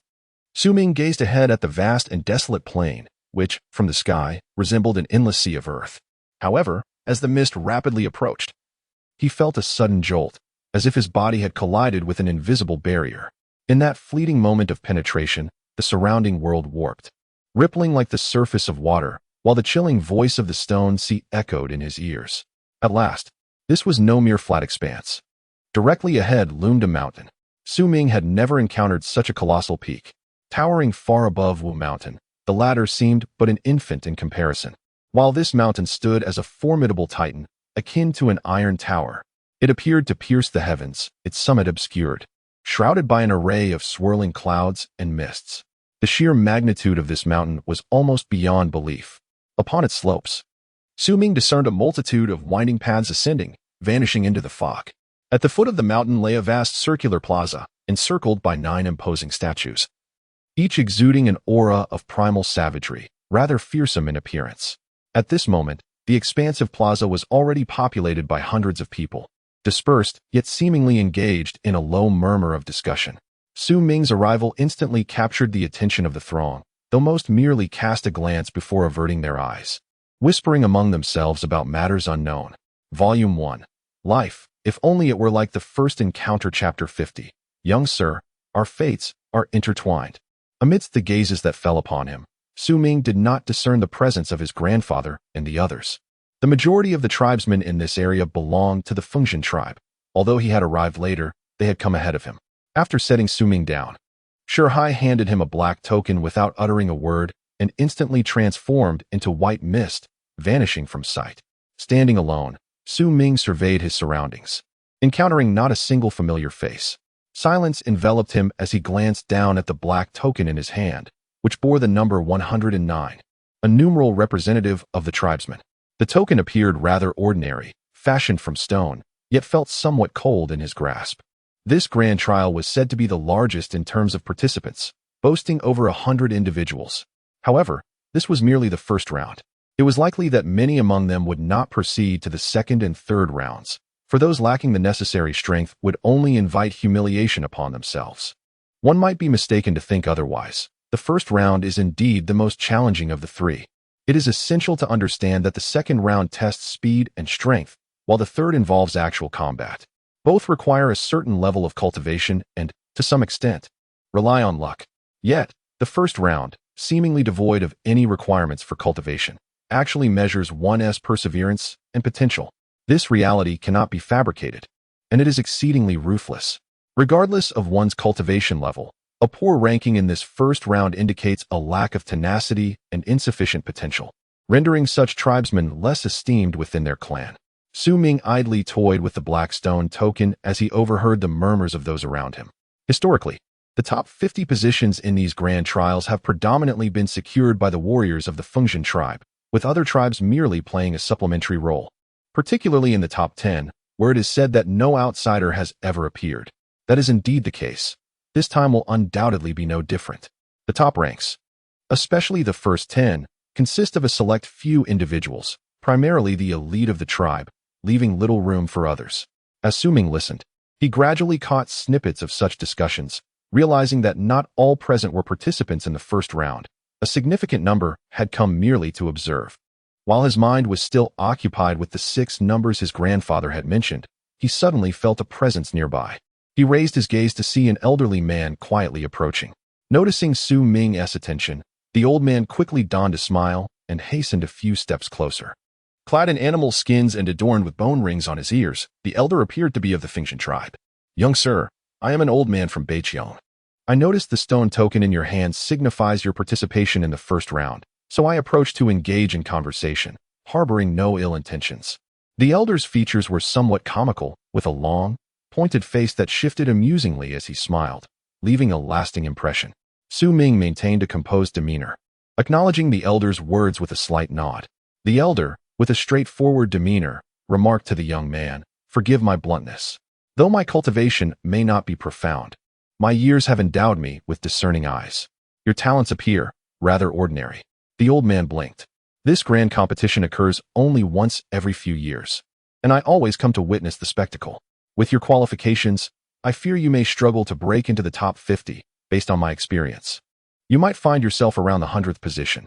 However, the elder stepped closer, a mysterious expression adorning his face. He glanced around to ensure no one was watching before whispering, "You are fortunate to encounter me. I possess a certain herb that can temporarily unleash one's potential. With it, you could very well secure a place in the top 50 in this first round, if you procure more and consume them simultaneously. Even entering the top 10 is not beyond the realm of possibility." The old man discreetly revealed a few herbs from beneath his garments before hastily covering them again, his face radiating a heightened sense of secrecy, anxious about being observed. Su Ming was momentarily taken aback, staring at the elder, rendered speechless. "Do you doubt me?" The elder, noticing Su Ming's expression, leaned in closer and whispered once more, "You are still quite young. Even if this is a ruse, it is worth a shot.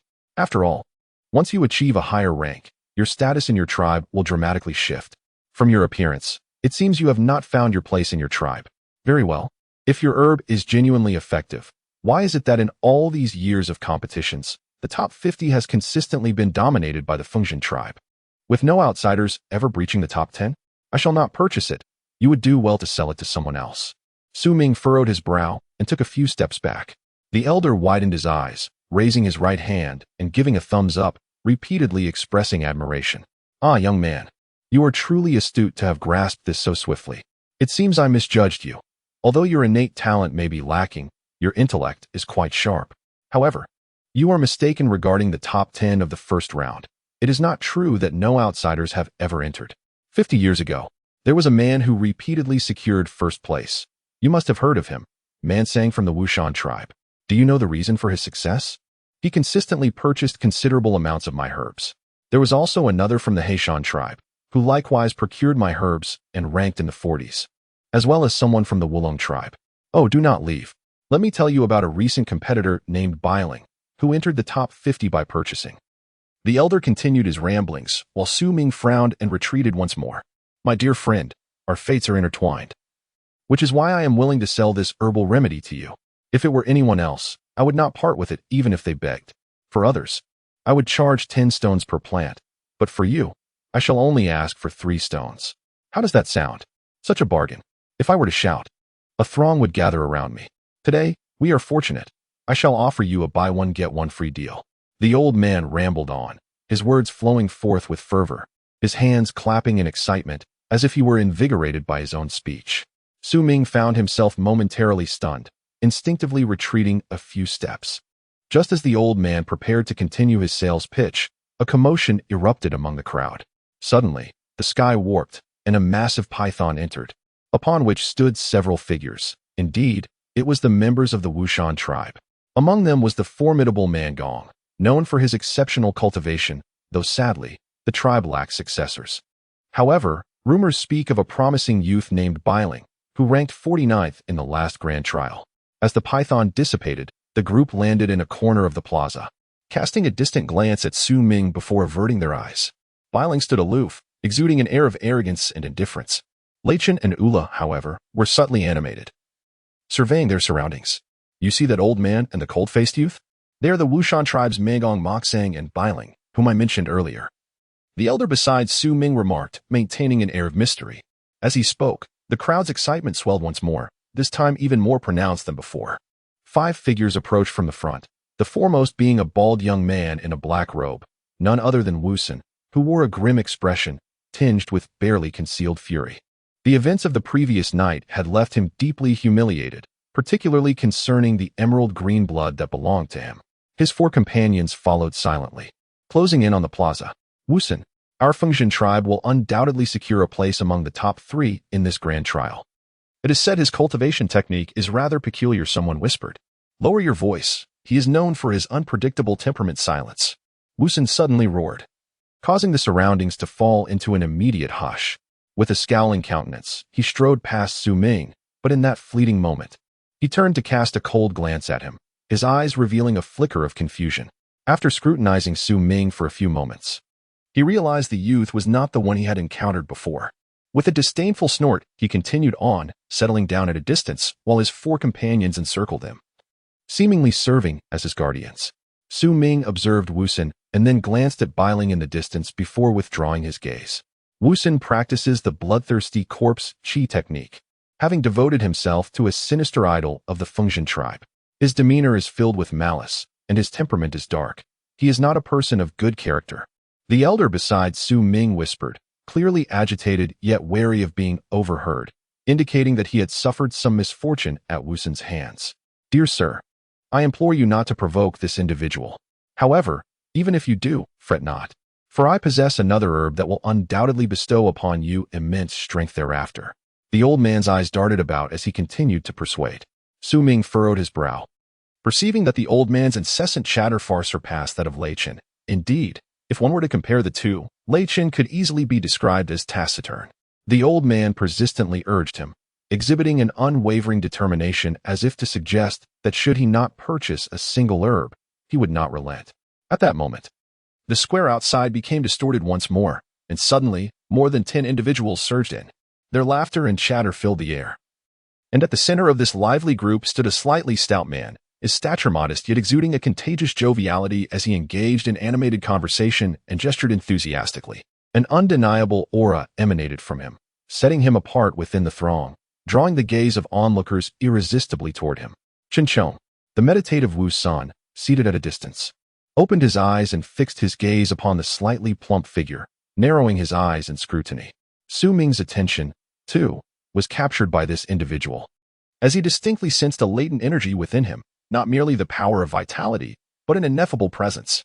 Chen Chong, he is a well-known figure in our Fengshan tribe, renowned for his kindness, far surpassing Wu Shan. The old man whispered eagerly beside him. I must tell you, do not share this with others. For Chen Chong is one of my esteemed clients, frequently visiting to procure my herbs. Volume 1. If Life Were Only As It Was at First Glance, Chapter 51. The Edge. Before long, a considerable number of individuals, aside from the Wu Mountain clan, began to arrive at this first checkpoint. These attendees either came with their respective tribes or ventured here alone. Gradually, the crowd in the square swelled, and the air filled with incessant murmurs, creating a lively atmosphere. After all, such a grand occasion occurs only once every few years, and this time, the turnout was evidently greater than in previous years. Seizing the opportunity amidst the throng, Su Ming hastily took a few strides forward, weaving into the crowd to evade the persistent old man whose incessant chatter had become quite bothersome. Now that he had successfully eluded him, he lowered himself slightly, hoping not to be spotted by the old man, who was scanning the area. Though the crowd was vast, Su Ming found himself surrounded by unfamiliar faces, blending in seamlessly. Standing among them, he felt utterly inconspicuous, as no one paid him undue attention. In truth, he was not alone in this feeling. Many others from different tribes attending this grand trial were also visiting for the first time. Look, that's Wu Shan. I've heard he is an outstanding talent from the Fengshan tribe. Isn't that Chen Chong? His name echoes like thunder. I've heard of him before, but seeing him in person is quite a revelation. He truly possesses an impressive aura. Have you seen Bei Ling from the Wu Mountain tribe? He is said to be extraordinary. Last time, he ranked within the top 50. Making friends with him would surely benefit us back in the tribe, earning us much admiration. Nearby, those who, like Su Ming, were also newcomers, whispered in hushed tones, their expressions revealing envy. This could be our opportunity. If we catch the eye of Wu Shan or Chen Chong and earn their favor, our status in the tribe would undoubtedly elevate.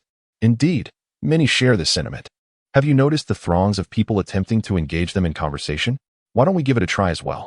A rather earnest-looking young man beside Su Ming smiled and addressed him. Brother, you seem to be here alone. I take it this is your first visit? Su Ming responded with a polite smile, engaging in light conversation with the young man. Brother, it appears not everyone has arrived yet, but it seems the first round is about to commence. How about we approach Chen Chong and strike up a conversation? What do you think? Let us go together. Being alone might mean we won't get noticed. The young man eagerly encouraged Su Ming and those around him.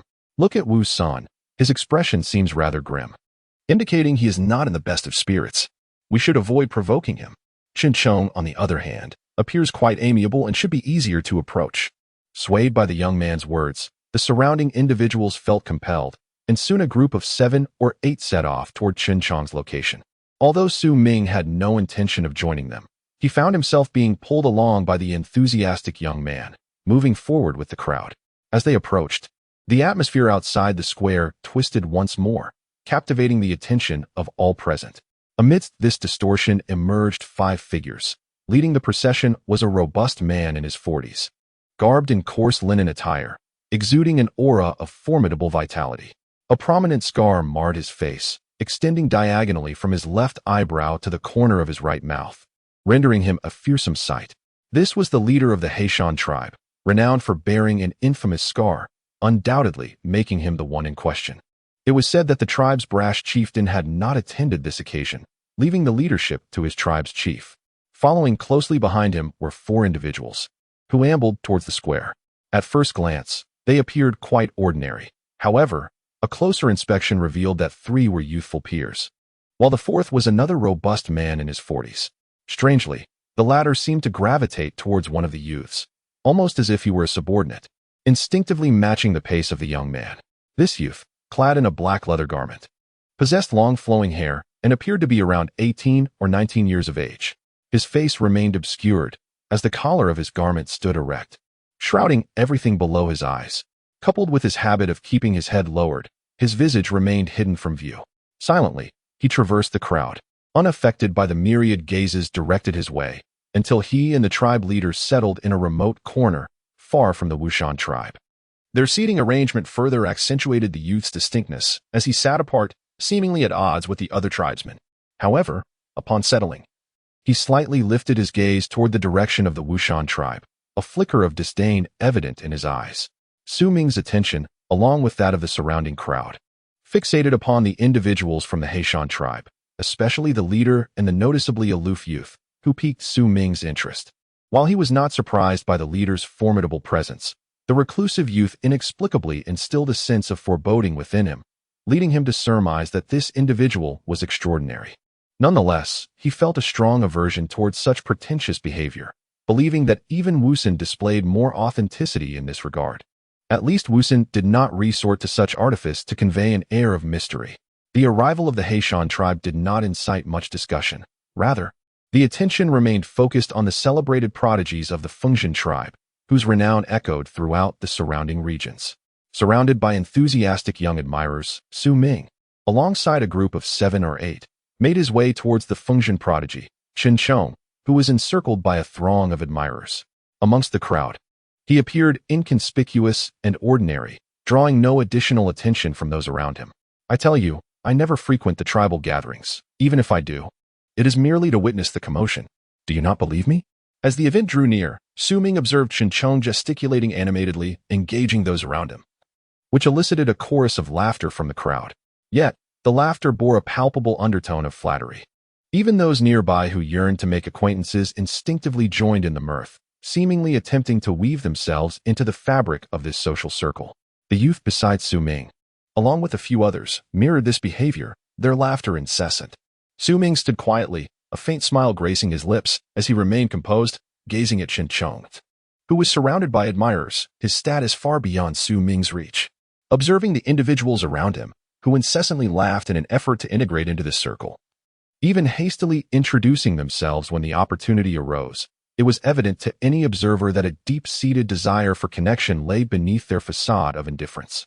At that moment, the Wulong tribe made its entrance from outside the square.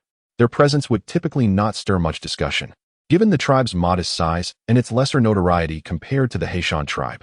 However, as the Wulong tribe emerged, even the jovial Cheng and the brooding Wu Shan, sitting at a distance, lifted their gazes in unison. Joining them in this collective observation were the mysterious youth in black from the Wu Shan tribe, whose face was mostly obscured, along with nearly all the barbarian folk present. Their attention was captivated by a stunning maiden clad in white amidst the Wulong tribe, whose beauty was unparalleled. The jewel nestled on her brow sparkled brilliantly under the sunlight, radiating an untamed allure that could stir the heart. She was Bai Ling. Under the scrutiny of so many, Bai Ling's cheeks flushed slightly, yet she did not lower her gaze. Instead, she swiftly scanned the crowd, and upon locating the Wu Shan tribe, her face lit up with joy. However, as she searched more closely, that joy dimmed when she realized she could not find Su Ming. Bowing her head, Bai Ling followed the elderly matriarch of the Wulong tribe toward the square. At this moment, she remained oblivious to the presence of an unremarkable youth in the distant crowd. quietly observing her. She also failed to notice the flicker of longing and greed in the eyes of the enigmatic youth from the Heishan tribe upon catching sight of her. Wu Shan cast a fleeting glance at Bai Ling before closing his eyes once more. Although Bai Ling was breathtaking, Wu Shan felt no stirrings of desire. The turmoil within him precluded him from contemplating anything else. Su Ming stood there, silently captivated by her exquisite beauty, suddenly acutely aware of the vast chasm that separated him from Bai Ling. A cheerful voice resonated nearby, its volume modest yet sufficient to reach her ears. "Brother Qinchong." Bai Ling looked up to see Qinchong emerging from the crowd, a smile gracing her features, albeit one tinged with lingering melancholy.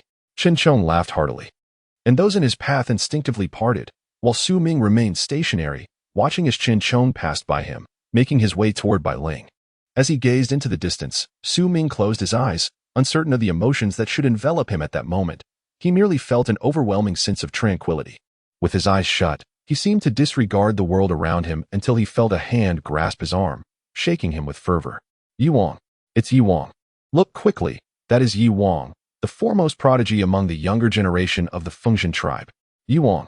He has achieved first place consecutively in all 3 trials of the grand competition. This individual possesses unparalleled talent, being the finest in the vicinity. And it is said that he is the most likely among our generation to ascend to the realm of dawn. Moreover, he has received the full support of the entire Fengshan tribe, the future great leader of Fengshan." Su Ming opened his eyes and beheld a figure approaching from afar across the plaza. Clad in a crimson robe, this individual lacked the shadowy aura of Wu Shan, the celestial brilliance of Qinchong, or the enigmatic demeanor of the black-clad youth from Heishan. He was simply one person, walking alone, step by deliberate step. Volume 1. If Life Were Only as It Was at First Glance. Chapter 52. The Wen Mountain. The red robe like fire. Upon this individual, there exists an intangible flame, capable of blinding all who gaze upon him, compelling them to bow their heads in submission. His appearance is unremarkable, lacking striking handsomeness, and his physique is not particularly robust. Yet, as he strides forth, an ineffable aura manifests in the hearts of all observers. His black hair cascades over his shoulders as Yi Wang approaches slowly. He does not possess the brooding demeanor of Wu Shan, yet within his tranquil visage lies a terror that surpasses even that of Wu Senator. He lacks the celestial charisma of Qinchong, yet even in solitude, he exudes a presence that seems to overshadow all. He does not feign mystery like the youth of the Black Mountain tribe, but as he advances, his inherent power and illustrious name evoke a sense of enigma far beyond that of the cloaked youth. He is enigmatic because he is Yi Wang, the most exceptional peer of the Wen tribe, the proudest of the surrounding regions, and he is heralded as the future powerhouse of Kaichun. He walks with poise, akin to a sovereign, requiring no discourse with anyone. Countless souls, disregarding Wu Shan and Qinchong, instinctively lower their heads and part ways in his presence. No murmurs accompany his arrival. All sounds cease abruptly, persisting in silence until he reaches the very center of the square and sits cross-legged, a tranquility that remains unbroken. After a considerable time, faint conversations gradually stir, as if the surroundings are awakening. "Hey, have you seen the prominent figure? To witness Yi Wang here makes our visit worthwhile," murmurs a simple-hearted youth beside Su Ming, his eyes reflecting envy and satisfaction. Su Ming remains silent for a time, eventually nodding gently, following Yi Wang. Others begin to arrive until, after half an hour, all present have gathered. At that moment, the sky suddenly darkens. Amidst the rolling clouds, a thunderous roar reverberates, shaking the very ground and startling those below, causing them to look up.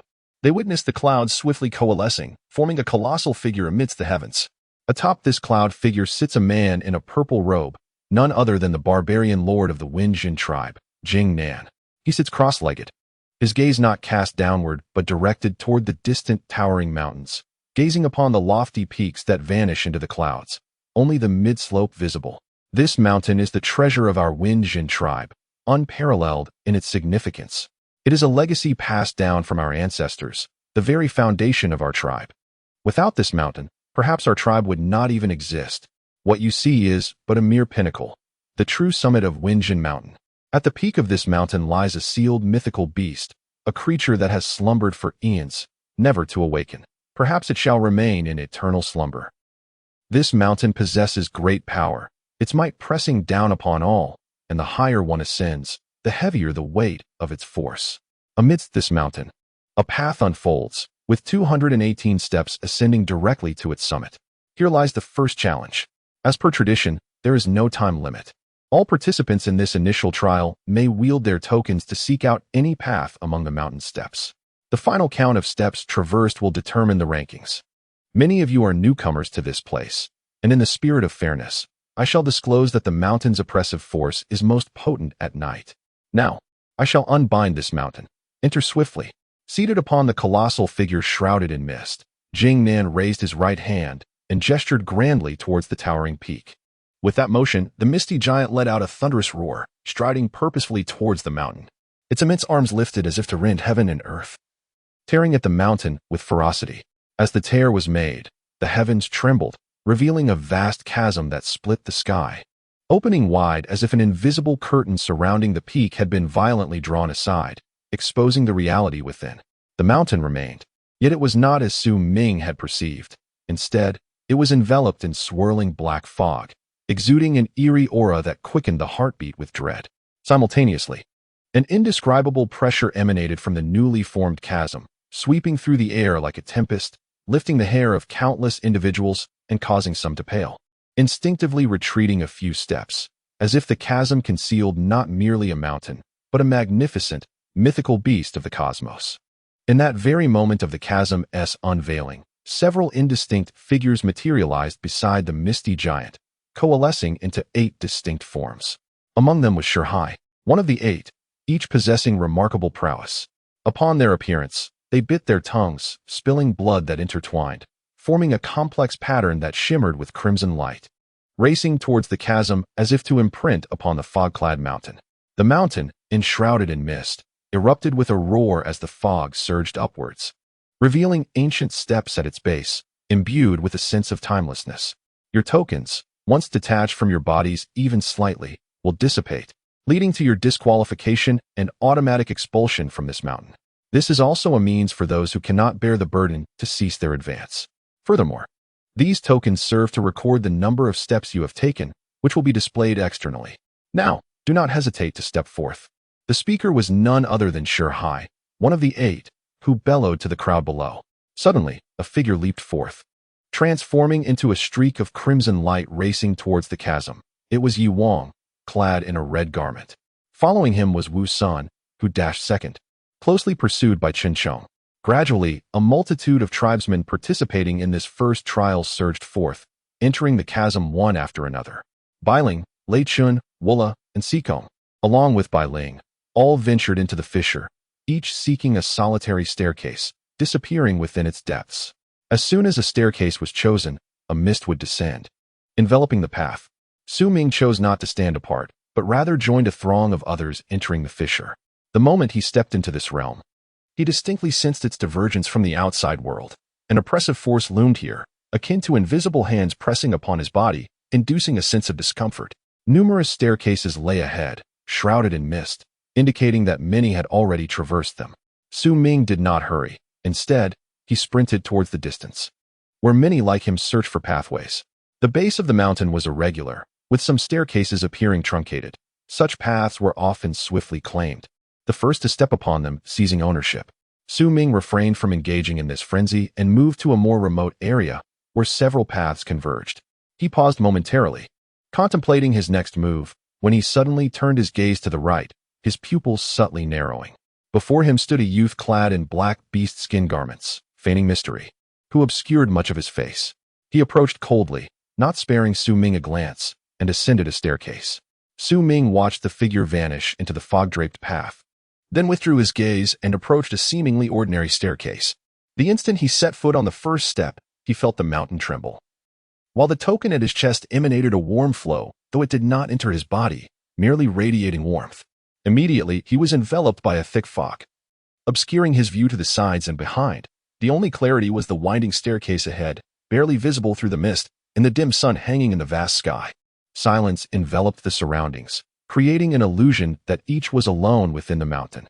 Ming inhaled deeply, refraining from ascending immediately, instead attuning himself to the oppressive atmosphere. After a moment of acclimatization, he lifted his foot, determination and resolve gleaming in his eyes, and ascended step by step. At this moment, he was unaware that as all had stepped into the fissure, it began to close, while the 8 figures from the stone sea in the sky descended, settling in corners of the plaza. The wind-Zhuan barbarian, Jing Nan, also dissipated the cloud-like giant, landing beside a gong, Mo sang. An invisible wave of energy swirling around them, deterring any probing. The plaza remained populated by hundreds, all fixated on the 9 colossal statues surrounding them. Gradually, inscriptions began to emerge upon these statues. First place, Yi Wang, 97 levels. Second place, Wu Shan, 51 levels. Third place, Chen Chong, 47 levels. The fourth place is Bai Su, at the 46th tier, and the 103rd place is Mo Su, at the 6th tier. All those who participated in this initial stage have their rankings displayed clearly through their tokens, revealing the number of steps they have ascended for all to see. Indeed, the first place belongs to Yi Wang, at the 97th tier, surpassing the second by a significant margin. Look, it has changed again. Now at the 115th tier. How swiftly this has progressed. Who is this Bai Su? I have never heard of him. He is not from my Fengxian tribe, yet he ranks so high in the early stages. I heard that in the last grand trial, Yi Wang ultimately reached the 803rd tier. I wonder how far he can go this time. The ascent becomes increasingly challenging, and it is said that throughout history, no one has ever ascended beyond the 930th tier. Fengxian's barbarian prince, Jing Nan, gazed alongside a statue with Mo saying, a smile adorning his face as his eyes swept over the name Mo Su. Mo saying, that must be Su Ming. However, judging by his ranking, entering the top 40 seems quite a formidable challenge. Perhaps I shall relax my standards a bit. If he can make it into the top 60, that would suffice. Grandfather Mo Sang remained silent, his gaze fixed upon the name Mo Su on the statue, enveloped in a profound silence, his eyes betraying a deep-seated expectation. Volume 1. Life is only as good as the first encounter. Chapter 53. The Secret of the 6 Numbers. In the square, hundreds of individuals were engrossed in gazing at the 9 statues, each displaying the same ranking. As they scrutinized the figures, murmurs of discussion arose, punctuated by gasps of astonishment at sudden rank ascensions and expressions of regret for those who had inexplicably fallen. This grand spectacle rendered the competitions within the mountain almost secondary. The collective focus was firmly entrenched here. Among the throng, though not predominantly from the Fengxian tribe, many hailed from various other tribes, suggesting that nearly all surrounding factions had a presence in this momentous gathering. They would herald the rankings from these 3 trials upon returning to their respective tribes, ensuring that the news would be widely disseminated, a customary practice upheld through the years. As time gradually unfolded, Yi Wang, positioned in first place, was noted to have reached the 345th step, appearing to slow his ascent.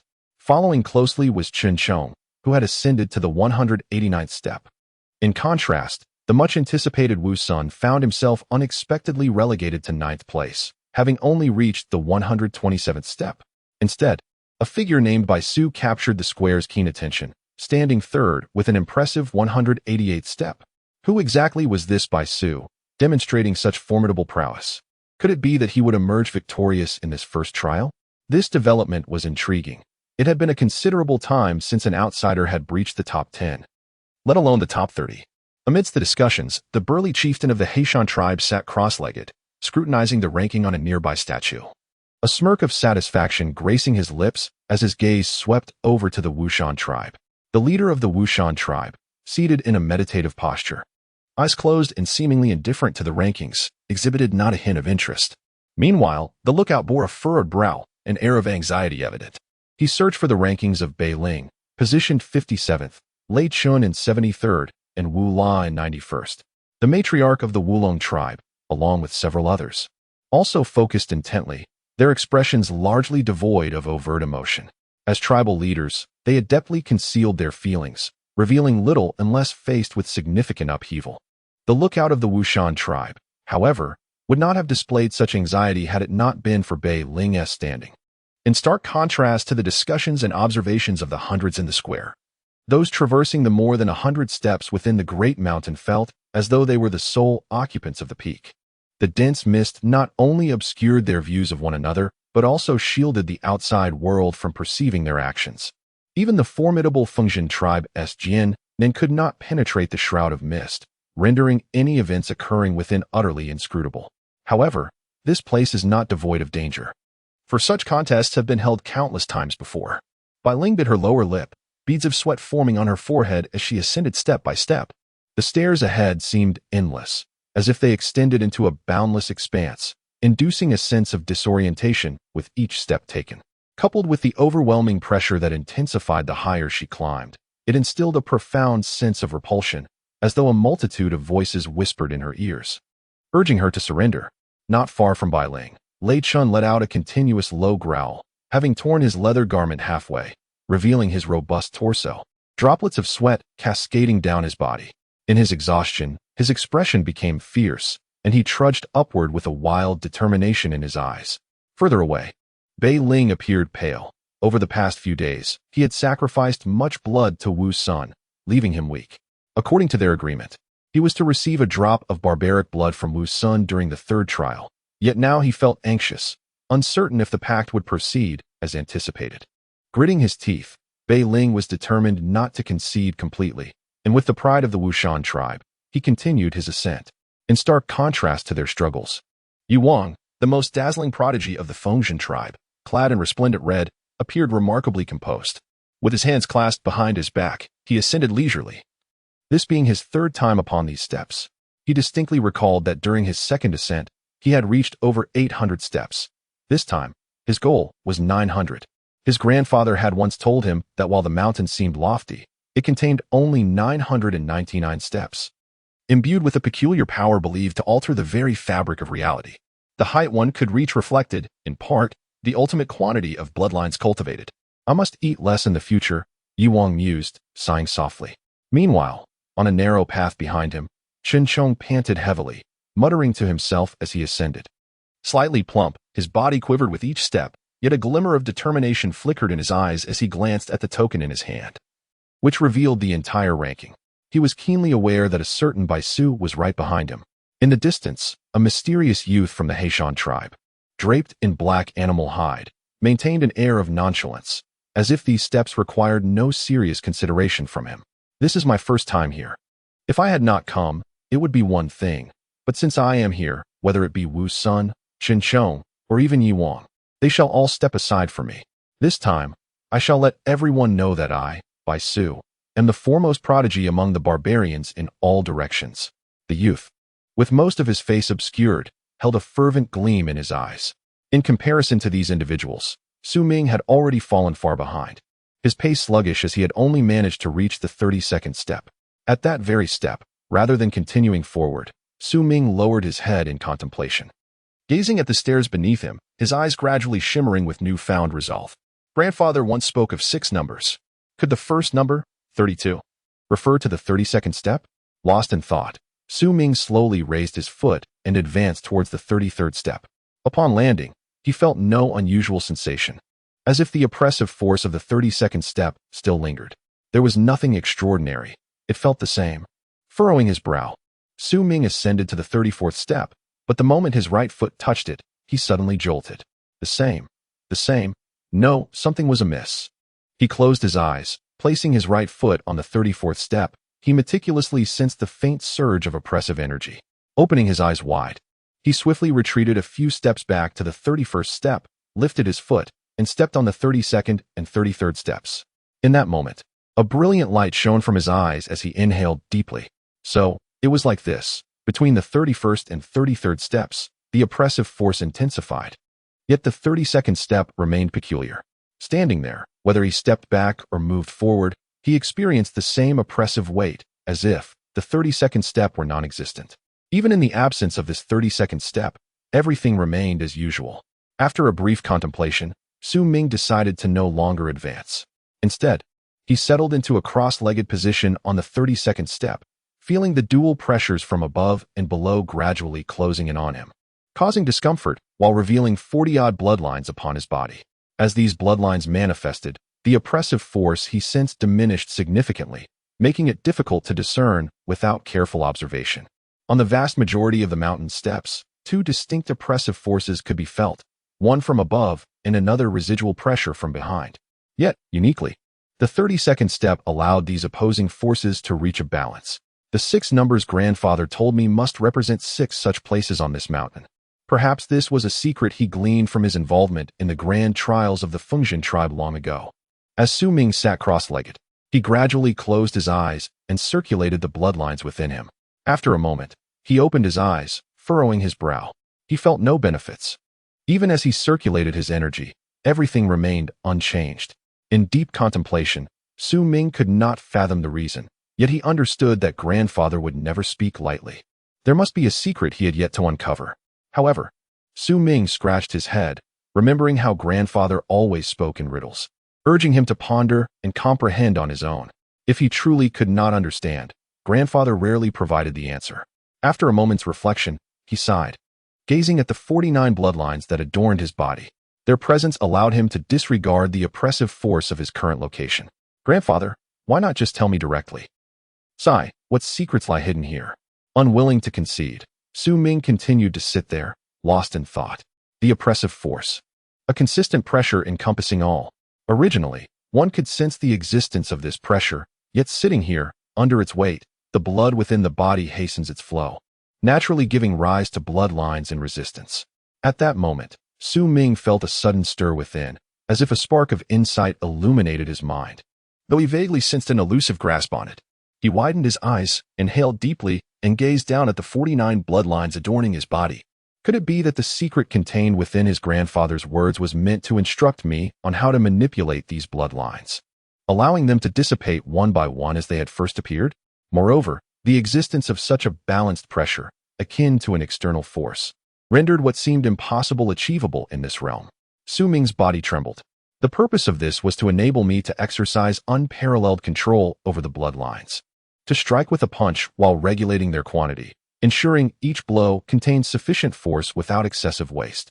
Instinctively, Su Ming licked his lips, closed his eyes, and silently endeavored to manipulate the bloodlines within his body, attempting to reverse their course, not to disperse them all, but to let only one fade away. This proved to be a formidable challenge. Volume 1.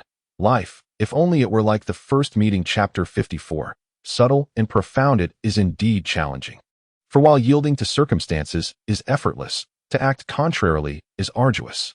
Much like the bloodlines that emerge as the vital energy circulates, they can erupt all at once in a fleeting moment, which is a simple feat. However, to disperse them one by one requires an exquisite mastery over the tempo of one's internal energy, a precision that must attain a level of meticulousness akin to the finest detail.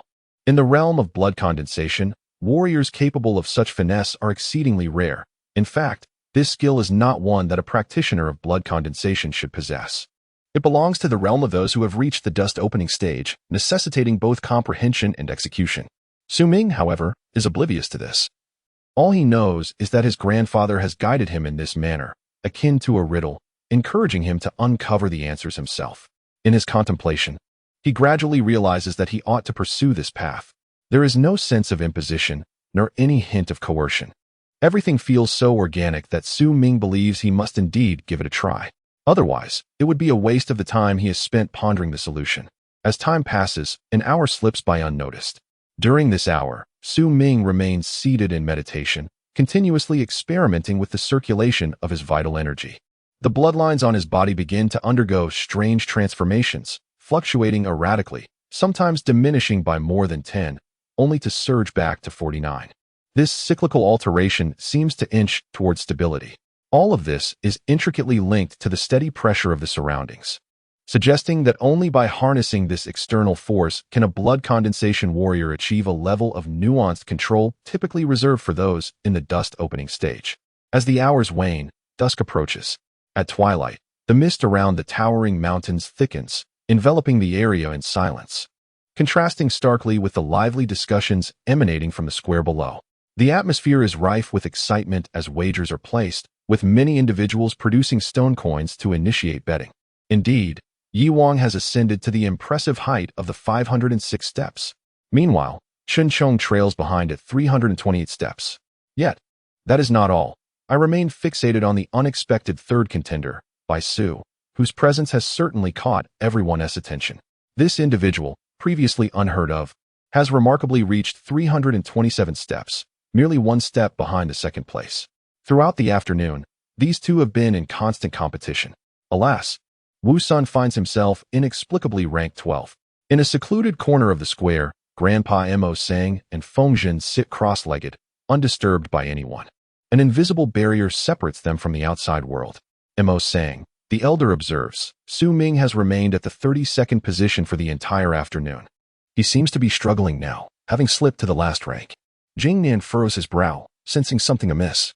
Without uttering a word, Mo Sang gazes at the rankings displayed on the statue, his expression unchanged, yet his heart swells with joy. He knows that Su Ming has comprehended the essence of the challenge. In his view, if Su Ming could grasp it himself, it would be far more precious than acquiring the barbaric blood. As dusk descended, the sky bore both sun and moon, subtly revealing their alternating presence. Su Ming's ranking did not capture much attention. People typically glanced only to see who occupied the last position. At this moment, Su Ming remained seated in a lotus position on the 32nd step, although he appeared unchanged. A closer look would reveal the rapid fluctuation of the 49 bloodlines coursing through his body, at times numbering 46, at times 47, and at times 48. The swift changes were so subtle that they were difficult to discern without careful observation. As the sky transitioned from dusk to night, with the sun completely concealed and the moon becoming clearer, Su Ming's bloodlines underwent a sudden transformation. Out of 10 fluctuations, only once did he achieve 48 bloodlines, gradually increasing to 2, 3, until it reached 8 and 9. At this moment, Su Ming opened his eyes, a flicker of excitement gleaming within them.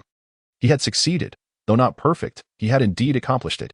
Out of 10 attempts, he managed to make one bloodline vanish on 9 occasions. This single disappearance signified that Su Ming had begun to control the flow of his vital energy, no longer spilling forth like a wild stallion, but rather tethered by a rein. Gradually, as he sat there, the number of bloodlines on his body fluctuated between 47, 46, and 45, until he reached 38, where he felt an inability to maintain control, leading to chaos.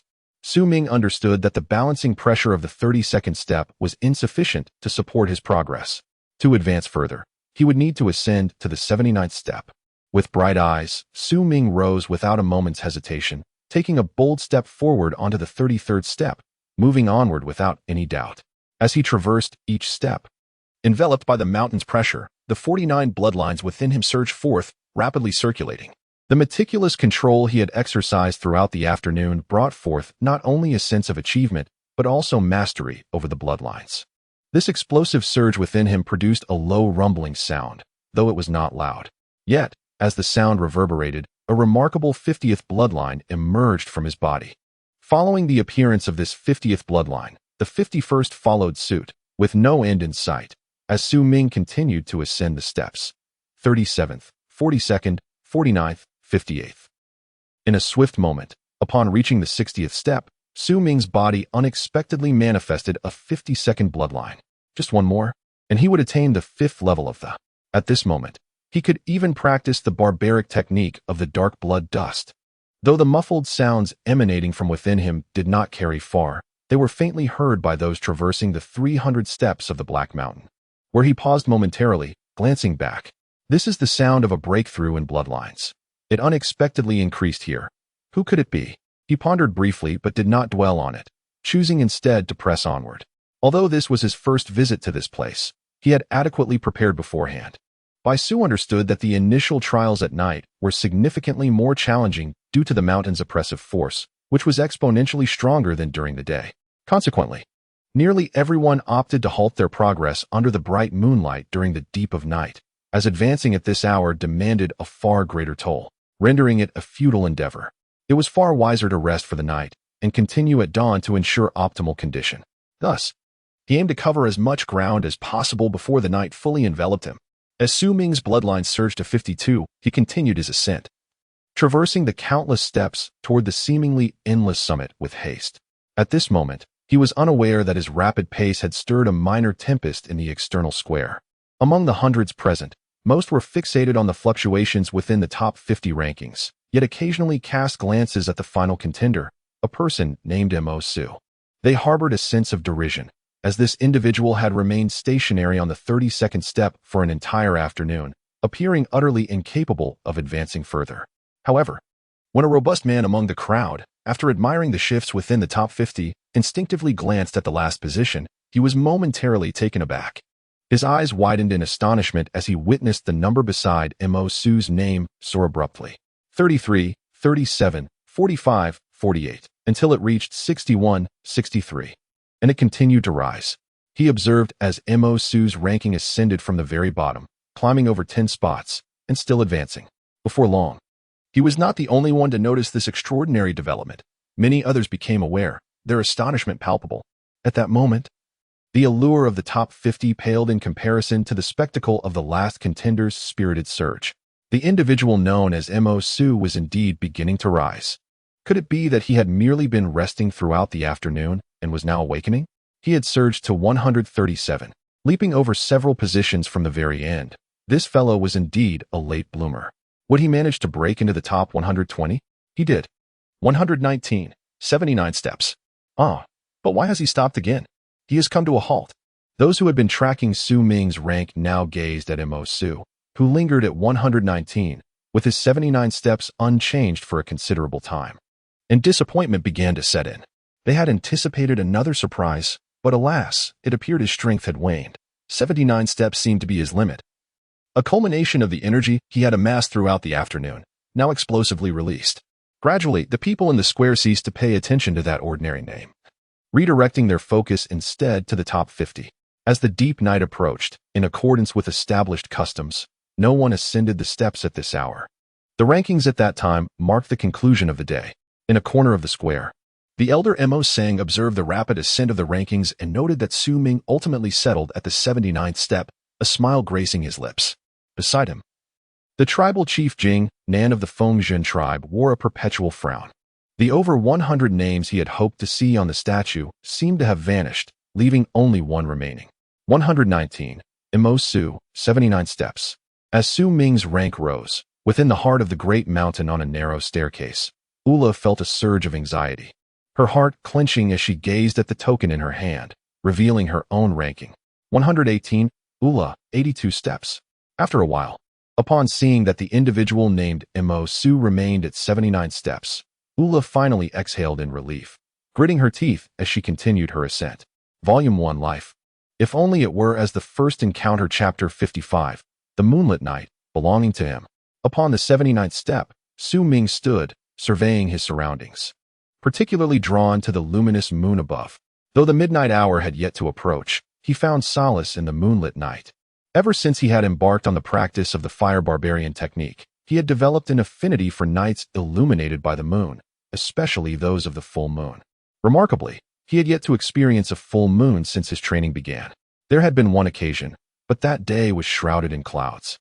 And while he felt a stir within him in the cave, it ultimately yielded no significant transformation. However, Su Ming speculated that had the moon not been obscured, he might have encountered a notable change. Regrettably, it was not a full moon tonight, yet he still felt remarkably at ease. Additionally, he sensed the mounting pressure emanating from the mountain, intensifying with each step upward, seemingly in tandem with the ascent of the moon. The Windstream barbarian lord had once remarked that the mountain's pressure heightened at night, and indeed it was so. Su Ming smiled slightly, unfazed by this reality. In his eyes, the night amplified the mountain's pressure, yet it was also the moment of his utmost strength. At night, Su Ming was far more formidable than during the day. Shifting his gaze from the moon, Su Ming settled into a cross-legged position on the 79th step, inhaling deeply as he attuned himself to the unique ambience of this place. It was precisely as he had anticipated, a pivotal point of balanced pressure along this staircase. Although the pressure here was balanced, it was significantly more intense than that at the 32nd step, rendering it an ideal locale for him to refine his control over his internal energy, allowing for the emergence and reduction of his bloodlines with greater precision. Moreover, at this moment, Su Ming had already begun to perceive the subtle manipulation of his internal energy. Realizing that with the additional 3 bloodlines he had cultivated during his ascent, he was on the brink of achieving the 5th layer of blood condensation. This prospect filled him with eager anticipation. He yearned to discover how many bloodlines he could summon when he progressed to higher steps. Should he find the 79th step unsuitable for his training, With the gradual closing of his eyes, Ming initiated yet another round of meticulous control over his internal energy, seeking to reverse the flow of his vitality, deliberately slowing it in accordance with his will. The 52 bloodlines coursing through him began to stabilize and diminish over time, gradually reaching the limit he had encountered at the 32nd step. However, with the addition of 3 bloodlines, he now found himself with a total of 40 bloodlines remaining as they faded away. Ming remained tranquil, devoid of any urgency, as he continued to circulate his energy, immersing himself in the delicate manipulation of his vitality. Time passed, and soon an hour had elapsed. Within the mountain, many had chosen to forego further ascent, opting instead to sit cross-legged upon a step, nurturing themselves while observing their ranking through the tokens in their hands, waiting for dawn to engage in further contests. Wu Shan gasped for breath, his complexion pale. After gritting his teeth and ascending several more steps, he reached the 295th step, but could endure no longer. He sank down beside him, his expression dark, gazing into the mist, gradually becoming lost in thought. My source of corpse chi. Cursed be that individual who stole my source of corpse chi. Without this essence, my cultivation not only stagnates, but will also swiftly deteriorate. I can already feel my own weakness. This matter must not be disclosed to Grandpa unless absolutely necessary. Should he learn that I have lost my source of corpse chi, even if he helps me retrieve it, I would forever fall from his grace. The thought of such a dire consequence tightened Wu Shan's fists, and amidst his confusion, a flicker of fear emerged. It is imperative that others remain oblivious, particularly those who have offered me their blood. For years, I have been able to dominate them due to my strength and status within the clan. Once they discover my loss of corpse chi, they would likely betray me instantly. What should I do? What should I do? Wu Shan's expression twisted in anguish, his teeth clenched, yet confusion prevailed. Qin, panting heavily, murmured to himself as he walked, observing the bright moonlight piercing through the mist. He contemplated stopping to rest until dawn. However, upon glancing at the ranking on his token, he found that a fellow named Baisu had surpassed him. After climbing just 2 more steps, his unwillingness surged. Damn it, I refuse to believe this. Qin gritted his teeth and pressed onward. Simultaneously, Baisu from the Black Mountain tribe, equally breathless, stared at his token while biting down in determination, confronting the increasing pressure of the mountain steps beneath the moonlight, seemingly in competition with Qin as he forced himself onward. After another half an hour, Qin's legs trembled, and with a mighty shout, he collapsed to the side, bellowing into the silent mist around him. Go on, you can go. Damn it, I'm done for today. I'll be back tomorrow. Unbeknownst to him, Baisu seemed to sense this, taking a few more steps before plopping down onto the ground. Yet a sinister smile crept across his lips as he beheld his ranking. Lei Chun had already settled on the 130-something step, sighing repeatedly, his expression one of deep dissatisfaction. Many had ceased their ascent, yet one individual continued to forge ahead. 563, 567, 572. Remarkably, Yiwang was still progressing in the dead of night. The second place, Baisu, was merely at the 397th step, while Yiwang had surpassed 500. Was he truly willing to disregard the mounting pressure of the night and continue his ascent without pause? No wonder he is regarded as the foremost among his peers. Such perseverance is unmatched by anyone else. In the square, hundreds of onlookers fixated on the top position of the various statues. At this moment, only the first place continued to shift in rank, while all others who participated in this initial trial had come to a halt. 587. 589. It changed again, now to 595. A murmur of astonishment arose from the square, all eyes fixated on the one who stood at the pinnacle of the rankings. Even the leaders of other tribes could not suppress their sighs, feeling a tinge of respect for the young Yiwang. In our tribe, how does Yiwang's extraordinary talent compare to yours in your prime? Questioned the smiling Jing Nan of the Fengjun tribe, gazing at the statue's rankings. Grandfather Mo sang, with a tranquil demeanor, offered a slight smile in response. Indeed, Jing Nan, still smiling, chose not to dwell further on the matter. At that moment, atop the mountain, Yiwang exhibited unwavering determination. Sweat beaded on his forehead. Yet he maintained his composure, hands clasped behind his back as he ascended step by arduous step. Each movement was fraught with difficulty, but he did not waver. Upon reaching the 600th step, he finally paused, a smile gracing his face as he settled into a meditative posture nearby. Last time, on the first day, I reached the 580th step. This time, I have surpassed it by 20 steps. That is satisfactory. I wonder if I will encounter the trial of the 562nd steps again. I suspect it remains as before. No one possesses the qualification to experience the heart's tempering at those steps. As he murmured, a hint of unmasked pride flickered across his visage. The 562nd step was a threshold he had failed on his first attempt, only to succeed on the second. Now, on his third attempt, he felt little concern. In his eyes, none among the participants held the merit to compete with him, nor did they possess any qualification to command his attention. He had not even glanced at the ranking board throughout the day. His competition was not with others but with himself. As he halted, the square below erupted in discussion.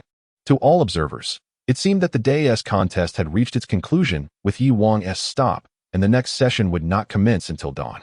First place, Yi Wang. Second place, Bai Su. Third place, Chen Chong. 12th place, Wu Senior. In the top 10 of this first day, only one is an outsider. The rest are all from our Fengjin tribe. However, the 48th and 49th places, Bei Ling and Si Kong, respectively, were also outsiders. It remained uncertain whether these two could maintain their positions in the top 50 come tomorrow, as this was merely the first day. The true test awaited. Where does this Bai Su hail from, to be so remarkable, securing second place and surpassing Chen Chong? From this point forward, he is destined for great renown. Yet, the contest was not over. Unforeseen developments might still arise.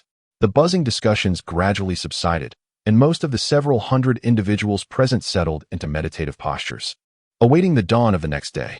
Slowly, apart from the sound of breathing, tranquility enveloped the surroundings. Let us return to the tribe and continue our game. We shall return at dawn to see if your Su Ming can break into the top 50, Jing Nan suggested with a gentle smile, glancing at Mo Sang. Grandfather Mo Sang remained silent, instead gazing at the statue, where Su Ming ranked 123rd, and nodded in acknowledgement. As the two were about to depart, suddenly, the elder's pupils dilated, and those in the square who had not yet rested, glancing at the rankings, immediately let out a gasp. It moved. That fellow named Mo Su has moved. This exclamation instantly caused those who had previously closed their eyes to instinctively open them, revealing expressions of astonishment. Jing Nan, who was ready to leave, halted his steps and focused his attention. Not only he, but everyone in the square, including the leader of the Wu Long tribe, the chieftain of the He Shan tribe, and other tribal leaders, turned their gazes towards the commotion.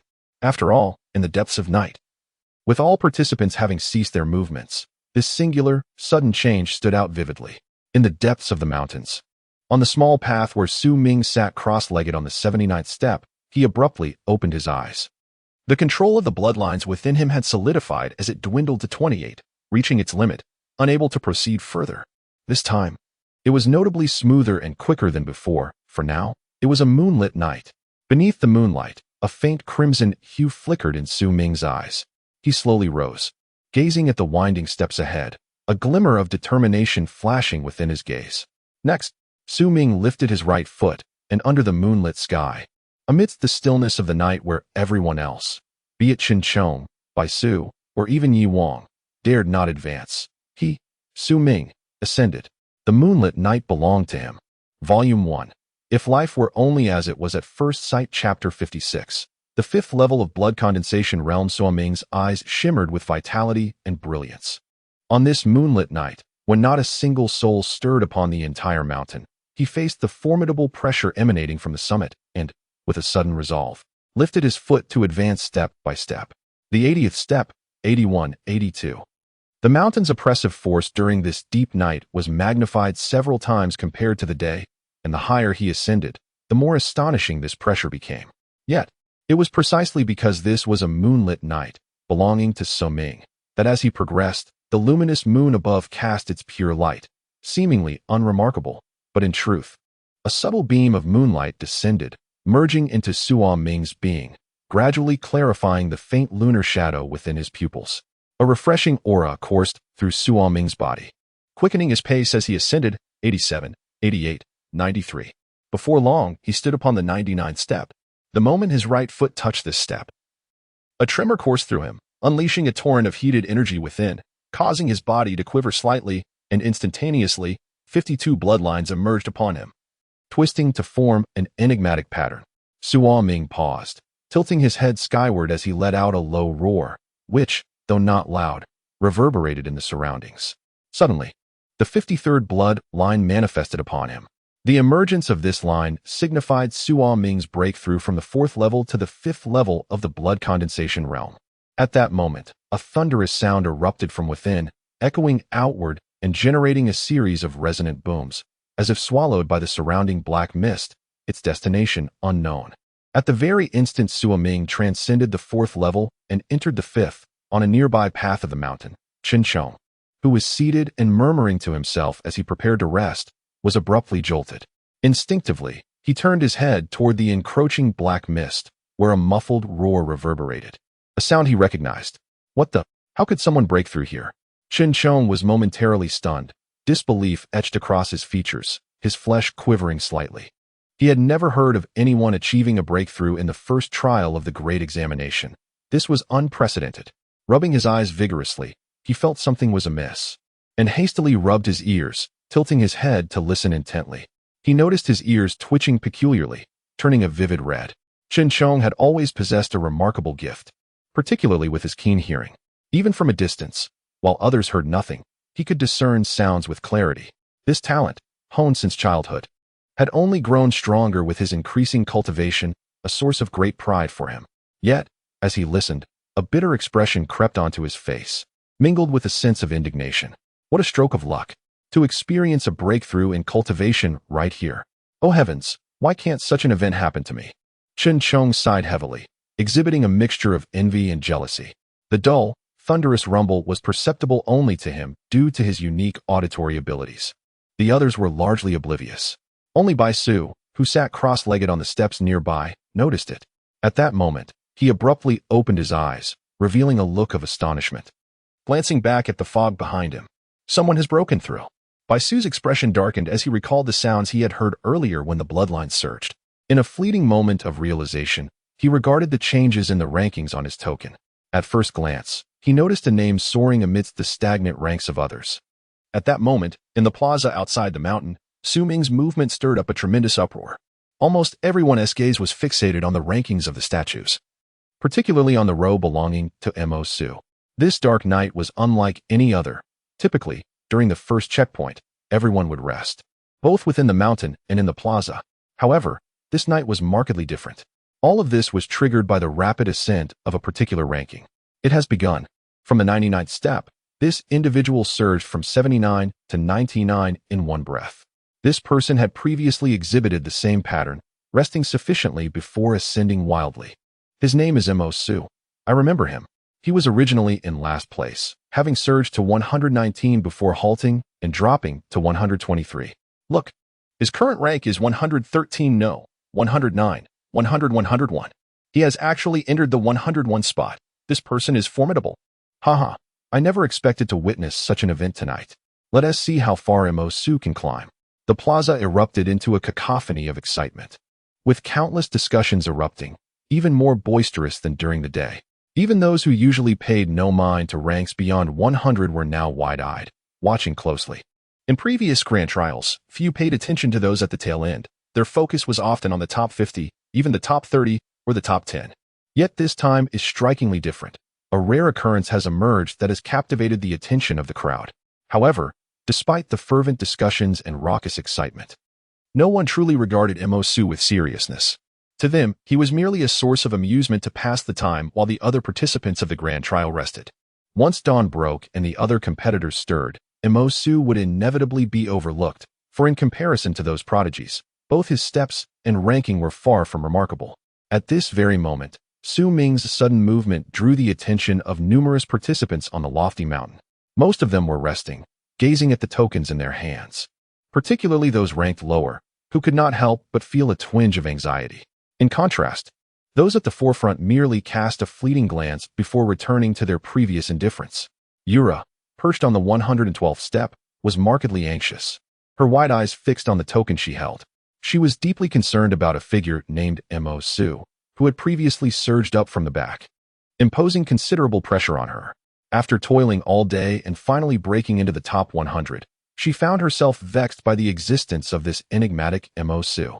Why was he behaving so oddly during this period of rest, particularly under the intensified pressure of the moonlit night? Yura bit her lip, feeling both tense and aggrieved. After a while, she observed that Mo Su, hovering at the 101st position, seemed to exhibit no further changes, as if he had come to a halt, which allowed Yura to breathe a slight sigh of relief. He had reached his limit. At this moment, Lei Chen sat cross-legged on the 135th step, contemplating the token in his grasp and the name Mo Su, though his expression bore a hint of contemplation. Meanwhile, Bei Ling, located at the 206th step, glanced at the rankings but paid it little heed, considering the individual merely a show-off who preferred to move by night rather than during the day. Clearly seeking to draw attention. A trivial display, Bei Ling scoffed. Similarly, on the same tier, the chief of the Wu Long tribe, Si Kong, furrowed his brow. Having scrutinized the token's ranking countless times that day in search of the name Su Ming, yet failing to find it, he had unconsciously disregarded the ascending name of Mo Su. In his view, Su Ming's rank should be comparable to his own, surely not falling beyond the 100 mark. If that were the case, he would find it difficult to accept being outperformed by such a weakling. On another pathway, Bai Ling sat upon the steps, gazing up at the moon, her thoughts adrift and oblivious to the rankings. The crowd in the square, after a prolonged wait, began to display signs of disappointment upon realizing that the ranking of Mo Su at 101 had not shifted, though some appeared relieved. As if this outcome had been anticipated, the leaders of various tribes gradually withdrew their gazes, no longer fixated on the spectacle. The elderly matriarch of the Wu Long tribe slowly closed her eyes, having shown no interest in the events unfolding. The burly chief of the He Shan tribe wore a sardonic smirk, his sole focus resting on Bai Su, perhaps also on Yi Wang, who occupied the top rank.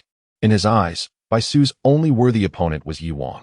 As time passed, and Mo Su's position remained unchanged, the discussions within the square gradually dwindled. This individual evidently amassed considerable strength, deliberately choosing the stillness of the night to launch a sudden assault when others remained motionless. It appears he was acutely aware that he would not ordinarily attract attention.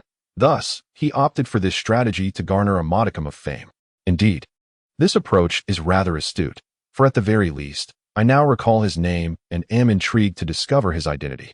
Alas, let us retire for the night. Tomorrow holds greater significance, and the rankings among the top 50 may yet change. Movement. Just as the fervor of the previous moment seemed poised to dissipate, a voice resonated in astonishment throughout the surroundings. There, within the rankings, Mo Su's position ascended once more, the number of steps beside his name escalating at an astonishing pace, leaving the onlookers in disbelief. 100 steps, 103, 107, 112 steps. Volume 1. Life is only as good as the first encounter. Chapter 57. Do you believe it? Su Ming stirred, lifting his foot to tread upon the 100th step. He had lingered at the 99th step for an extended period, for the emergence of the 53rd bloodline had caused a tumultuous surge of energy within him, swirling around his body. This explosive surge necessitated a brief acclimatization before he could forge ahead. After all, the appearance of this bloodline signified a breakthrough in his cultivation rather than a mere enhancement. In that moment of motion, Su Ming suddenly surged forth. His figure illuminated beneath the resplendent moonlight, as if absorbing the lunar glow. In the blink of an eye, he ascended to the 115th step. Without pausing, he felt the mounting pressure emanating from the mountain summit, propelling him forward.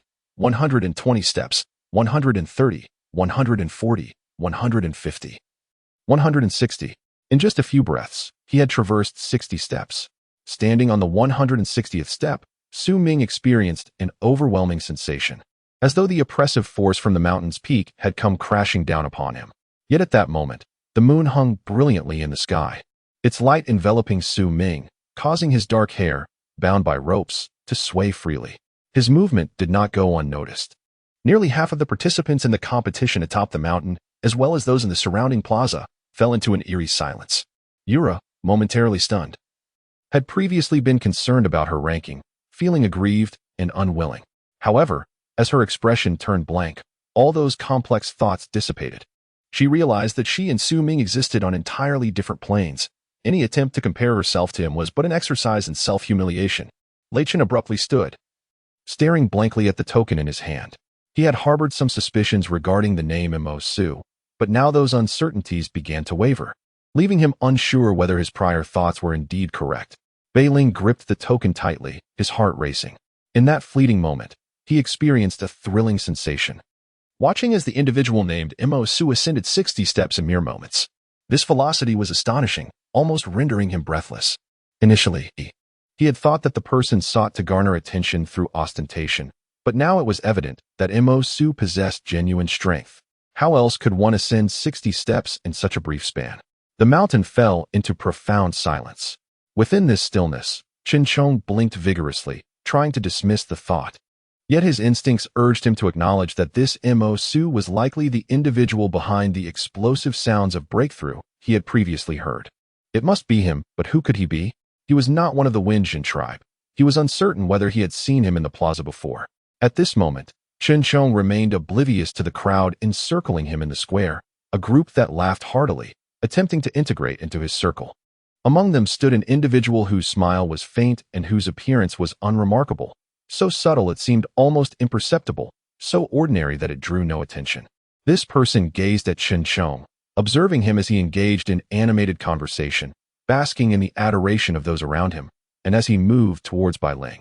Meanwhile, on the nearby small staircase, Bai Su widened his eyes, straining to see through the mist to discern the figure on the path adjacent to him. Unlike Chen Chong, Bai Su was in close proximity and could almost assert with certainty that the individual named Mo Su was situated just below him, obscured by the fog, and alarmingly near. A mere 160 steps away, significantly less than the distance that now separated him, this person posed no threat. If you can approach me, it is not too late to assess your worth, Bai Su mused, a cold smile gracing his lips as he closed his eyes. On the opposite side of the mountain, another staircase, Wu Shan wore a grim expression, his gaze flickering as he focused on the rankings displayed on the plate, particularly lingering on the names of Bai Su and Mo Su. I currently hold the 12th position, having ascended 295 steps. It is futile. Entering the top 10 is beyond my reach, and I sense my strength waning. The one who snatched away my source blood that night must surely be one of these two. Wu Shan was no fool. He possessed considerable intelligence, which allowed him to maintain a certain standing within the treacherous tribe, keeping those, including Bai Ling, under his control. Bai Su. Wu Shan's eyes darted from Mo Su's name to the second-ranked Bai Su, his expression twisting into a snarl, but beneath that ferocity lay a profound apprehension. A person ranked second held an advantage that Wu Shan doubted he could overcome to reclaim his source blood. At this moment, Si Kong appeared tense, his demeanor reminiscent of the earlier Wu La. As he gazed at the ranking, particularly noting Mo Su's position at 160 steps, his heart raced with anxiety over the possibility of being surpassed. It might have been manageable during the day, but now, in the dead of night, he lacked the confidence to continue, especially given his own rank of 49. Being overtaken would drop him to 50, though it seemed a mere one-position difference. The implications were entirely distinct.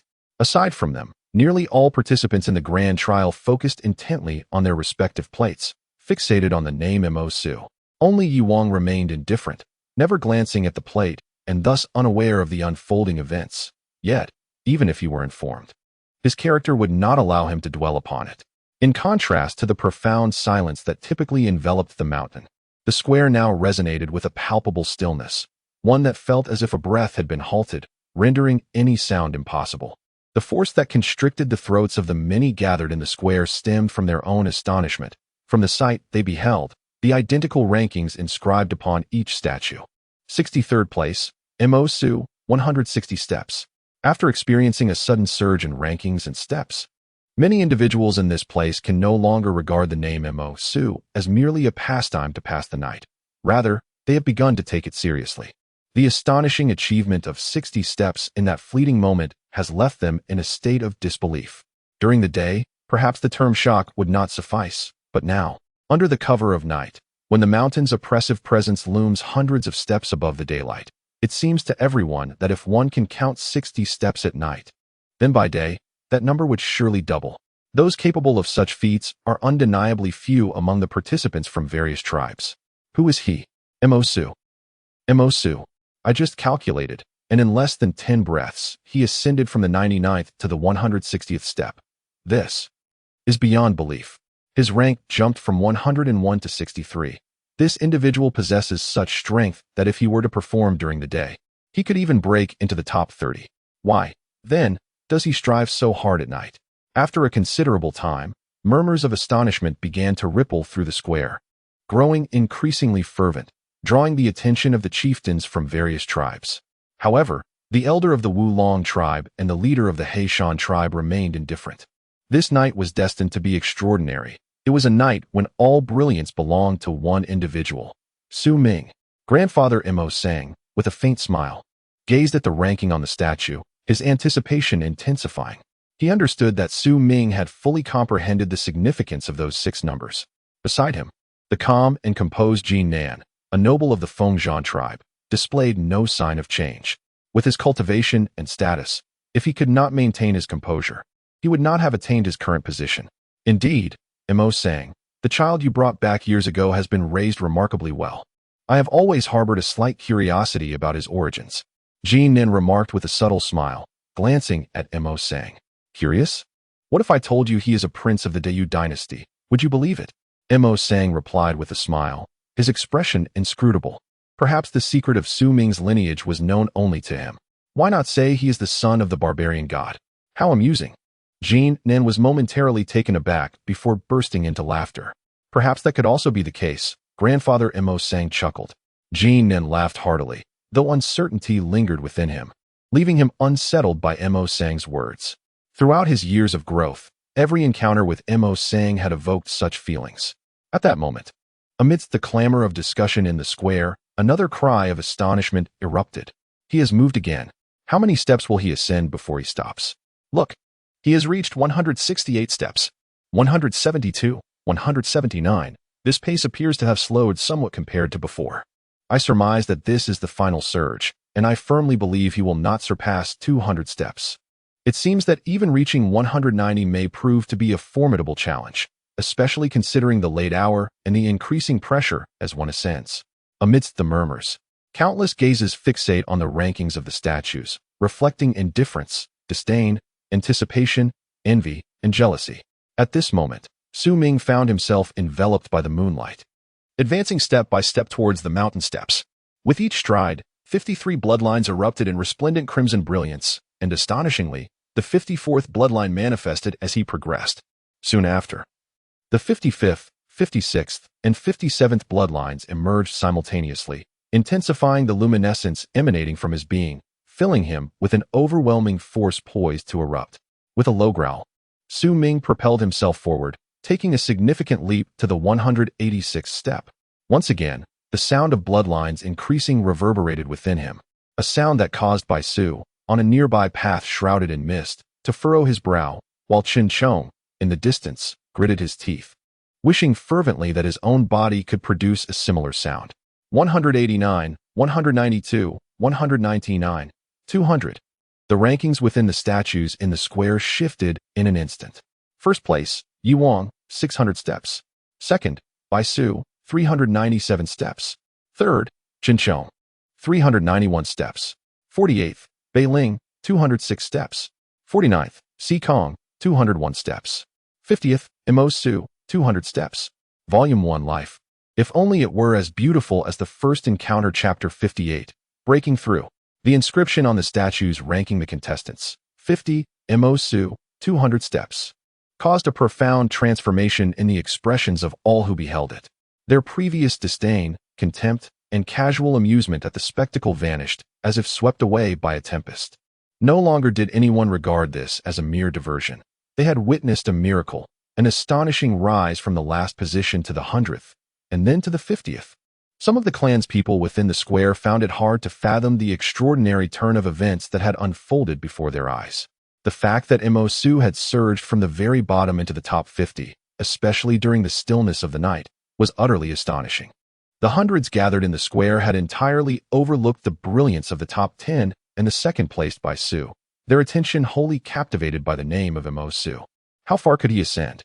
Surely, he must breach the top 30. Some speculated that he might lack the stamina for further advancement, yet regardless, securing a position within the top 50 spoke volumes of his formidable strength. The murmurs of discussion rose and fell, creating a cacophony in the square, which was supposed to be a tranquil night but had transformed into an unprecedented uproar, even more fervent than during the day. Su Ming's entry into the 50th rank drew attention not only from the hundreds present in the square, but also from those competing in the trials within the mountain. Those ranked 50 and below felt a mix of resentment and awe at this sudden ascendant. Meanwhile, those within the top 50 fixated on their ranking tokens, regarding Su Ming as a burgeoning threat. Though the threat was not overwhelmingly significant, it was enough to warrant their concern. However, for those in the top 10 and even the top 20, the concern was minimal. Yet, the most anxious of all were undoubtedly Sikong and Bailing, ranked 49th and 48th, respectively. The arrival of the new contender in the 50th position felt like a lump lodged in their throats. Sikong, his complexion pale, clenched his fists tightly. As the son of the leader of the Wulong tribe, he had toiled hard to achieve this rank and initially felt a sense of pride. But now his heart raced uncontrollably. I must rise. I must rise. I must rise. He silently urged himself, his eyes reddening as he stared at his ranking token. Meanwhile, on a distant path leading up the mountain, Bailing stood, equally tense, his eyes wide as he gazed at the ranking token. Unlike Sikong's internal exclamations, he gritted his teeth and abruptly turned away, resolutely making his way toward the 207th step. As the majority of individuals fixated on their rankings, Su Ming stood resolutely on the 200th step, inhaling deeply. His gaze was as steadfast as iron, and from his being emanated the radiance of 58 bloodlines. Were it not for the surrounding mist obscuring the view, that brilliance would surely soar to the heavens, visible even from afar. Yet, the presence of the fog rendered all of this deeply concealed within the mountains. Feeling the formidable power surging within him, Su Ming lifted his head, peering through the thin mist above, gazing at the luminous moon and the pitch-black sky. He could not fathom why, ever since he had practiced the fire barbarian technique. He had developed an affinity for the night, harboring no aversion towards the daylight, yet lacking any anticipation for its radiance. Who among the creatures of this earth can behold the horizon of the sky? Su Ming murmured, his eyes reflecting a fleeting glimmer that quickly vanished. Nearly imperceptible upon closer inspection, he lifted his right foot and surged forward, stepping onto the 201st and 202nd steps. At the instant his foot descended, on a distant staircase, Sikong abruptly rose, his expression fierce as he let out a deafening roar towards the heavens, fervently advancing as well. He watched in disbelief as his rank plummeted from 49 to 50, a mere difference of one rank, yet it symbolized a chasm of disparity. This was an unbearable reality for the proud Sikong. Had he been suppressed from the beginning, it might have been acceptable, but having once seized an advantage only to be overtaken was intolerable. Gritting his teeth, he defiantly braved the intense pressure of the mountain under the moonlit night, growling as he ascended step by step. Alongside him was Bailing.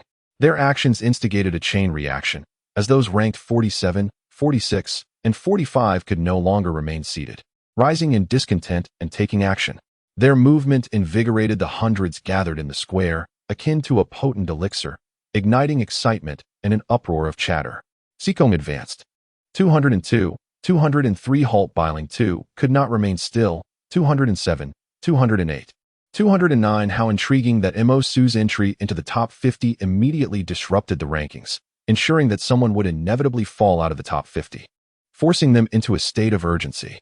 In that moment of escalating discourse, silence fell once more, the murmurs transforming into gasps as all eyes converged upon the rapidly ascending rank. At this instant, even the elder of the Wulong faction, who had remained indifferent thus far, opened her eyes to observe the name pulsating upon the statue beside her.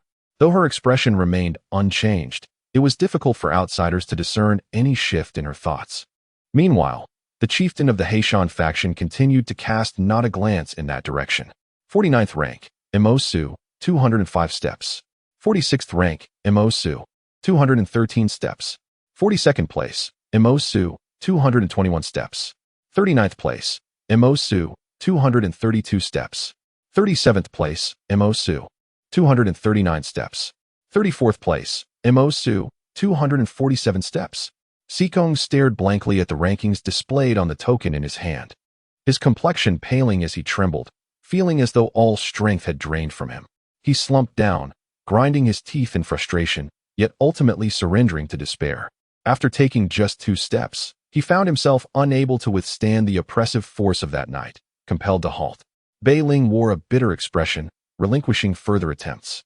He lacked the energy to persist. The night's pressure was beyond his capacity to endure. The others also ceased their progress, gazing at the astonishing Mo Su. who had surged from 50th to 34th place, a wave of helplessness washing over them. Su Ming stood on the 247th step. This could hardly be deemed halfway up the mountain, for in comparison to the seemingly endless ascent, it was merely a small fraction.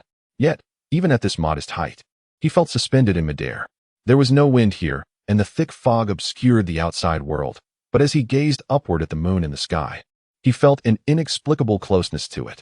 Taking a deep breath, Su Ming lifted his foot and stepped onto the 248th step. The moment his foot touched down, the number of bloodlines on his body surged from 58 to 59.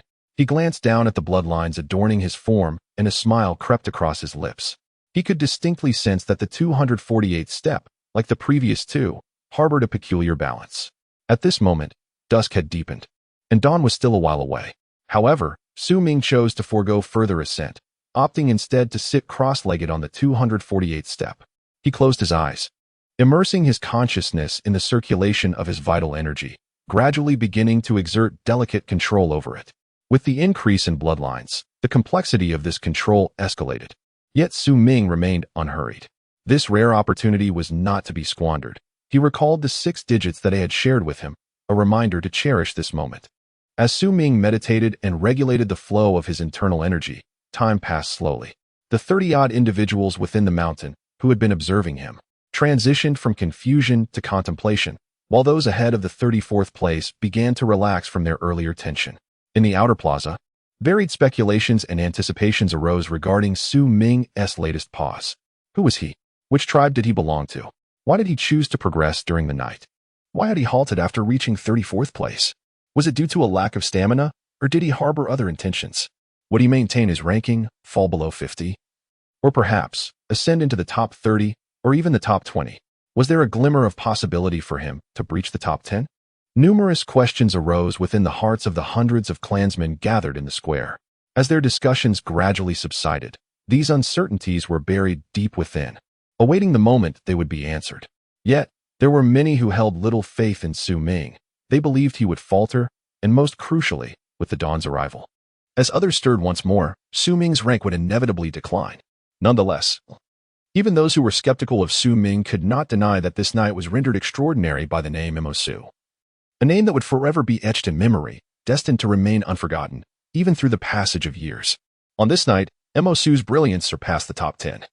Even eclipsing Yi Wang, it was destined that the name Mo-Su would continue to draw attention, even after dawn, regardless of the thoughts swirling within the minds of the onlookers, who harbored a flicker of anticipation towards this name. Grandpa Mo Sang wore a constant smile as he observed Su Ming's ranking.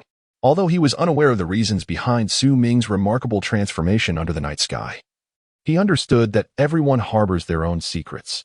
As an elder, his role was not to know everything, but rather to provide protection. Do you believe what I said before? Grandpa Mo Sang inquired, for the first time, addressing Jing Nen beside him.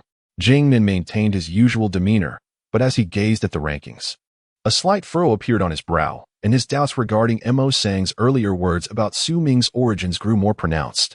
As the night gradually waned, the square descended into a tranquil silence. Nearly everyone fell into silence, each perhaps lost in their own thoughts, yet their gazes occasionally returned to the various statues, fixated on the inscription belonging to Mo-Su. After a considerable time, as a glimmer of white light emerged on the horizon, a new day dawned. Volume 1 Life. If only it were as when we first met Chapter 59, a startling movement. This marks the second day of the first challenge of the grand trial. Almost as the first rays of dawn broke, dispersing the oppressive aura that had thickened overnight upon the black mist-covered mountain, Yi Wang was the first to stir.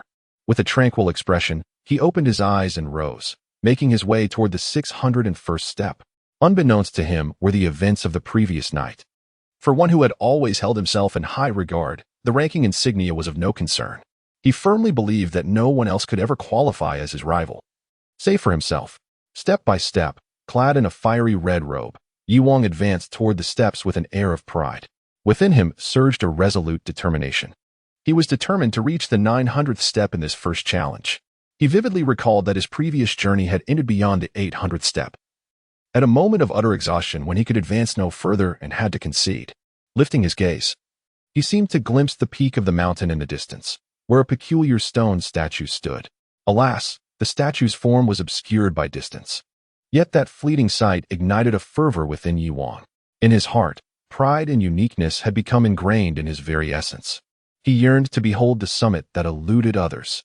He longed to stand there, looking down upon the myriad beings below, with his fiery red robe billowing. He ventured further into the mist, unwavering in his conviction that he was destined to be first, even without glancing at the rankings. At this moment, Chen Chong grimaced, muttering incessantly while gritting his teeth as he ascended. Breathless and fatigued, he did not pause to rest, frequently checking the insignia in his hand to monitor the stern rankings. Baisu consistently maintained a lead of 3 steps ahead of him, as if they were locked in a silent competition. This had been the case since yesterday, and Chen Chong felt a simmering resentment within. Damn it! Either you hasten your pace to widen the gap, so I can stop worrying, or slow down a bit. This way, aren't you tired? If you're exhausted, then so am I. Chen Chong was drenched in sweat, even though it was daylight. The oppressive weight from the summit loomed over him, almost suffocating him with its intensity. Fatigue surged through him like a relentless tide. Baisu, too, was panting heavily. Despite having rested for a night, as they ascended and the pressure intensified, his pride began to wane. Especially upon witnessing Yi Wan's steady ascent beyond the 600th step, which filled him with an involuntary sense of reverence. With the desire to contest for first place fading, he shifted his focus onto Chen Chong, vowing to trample him beneath his feet. To him, Chen Chong was his sole adversary. If he could thoroughly surpass this opponent, losing to Yi Wang in the first challenge would still grant him considerable acclaim. Especially with the current situation, Baisu chuckled coldly, a glimmer of anticipation and fantasy flickering in his eyes. Wu Shan's complexion appeared rather pallid. After a night's rest, his condition had not improved. Instead, as time elapsed, the detrimental effects of the blood loss within him began to manifest one by one. His expression was somber as he walked, occasionally glancing at the ranking within the token in his hand. The second place holder, Baisu, exuded an air of unwillingness. Although Wu Shan remained in 12th place, he understood that his hopes of entering the top 10 had vanished entirely. The individuals ahead of him, who were typically inferior to him within the tribe, now seemed insurmountable. Wu Shan sighed inwardly. In stark contrast to them, Ming appeared remarkably composed. He did not ascend further, but instead sat cross-legged on the 248th step, meticulously controlling the flow of his internal qi and blood. He ensured that the 59 blood vessels throughout his body fluctuated rhythmically, reducing and then replenishing in a steady cycle.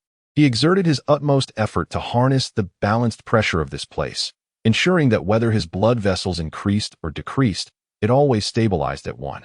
He found this delicate manipulation intriguing, akin to the process of refining medicinal stones, except now he was the alchemical vessel, with his qi and blood serving as the flame, and his body as the semi-finished herbs, regulating the intensity of the flame to refine his physique.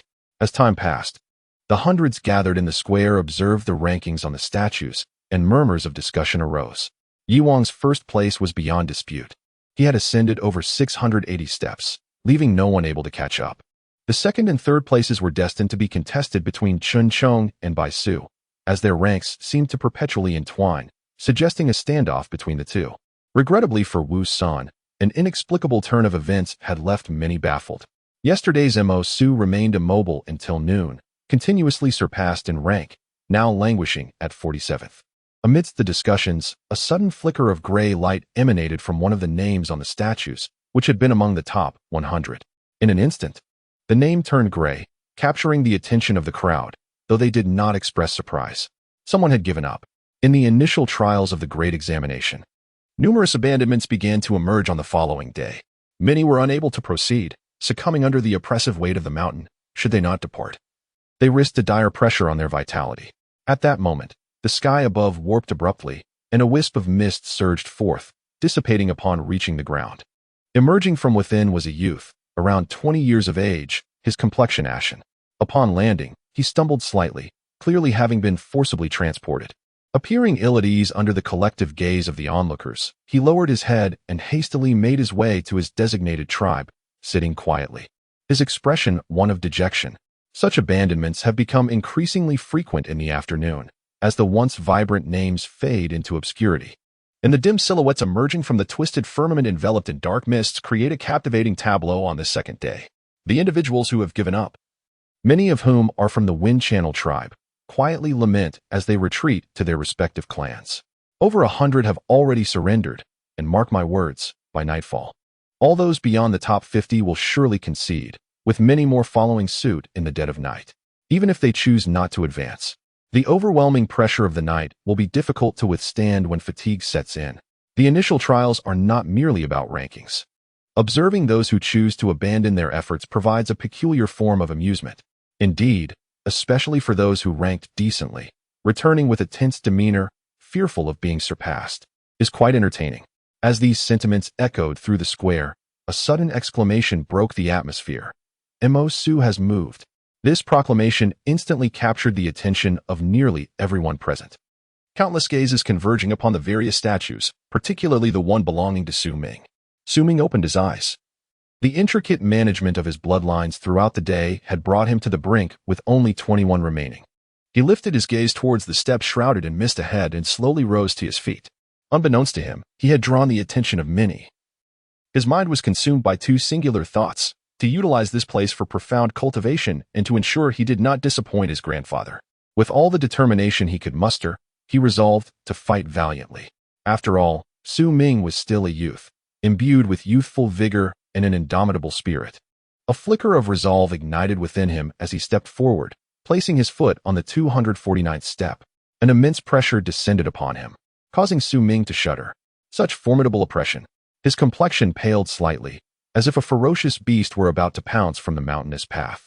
Yet, his determination solidified. As the weight of the pressure bore down, his blood surged powerfully within, revealing 59 bloodlines as he charged forward. 251, 255, 258. Su Ming pressed on, taking over 20 steps in a single breath until he finally stood at the 270th step, where he exhaled slowly. Sweat beaded on his forehead. Traversing these steps under the sun's gaze, without the moon's nurturing, proved somewhat arduous. Nevertheless, the more challenging it became, the more resolute he grew. Crucially, as the increasingly potent pressure bore down upon him, the clash with his 59 bloodlines sparked within him an instinctual anticipation of their potential growth.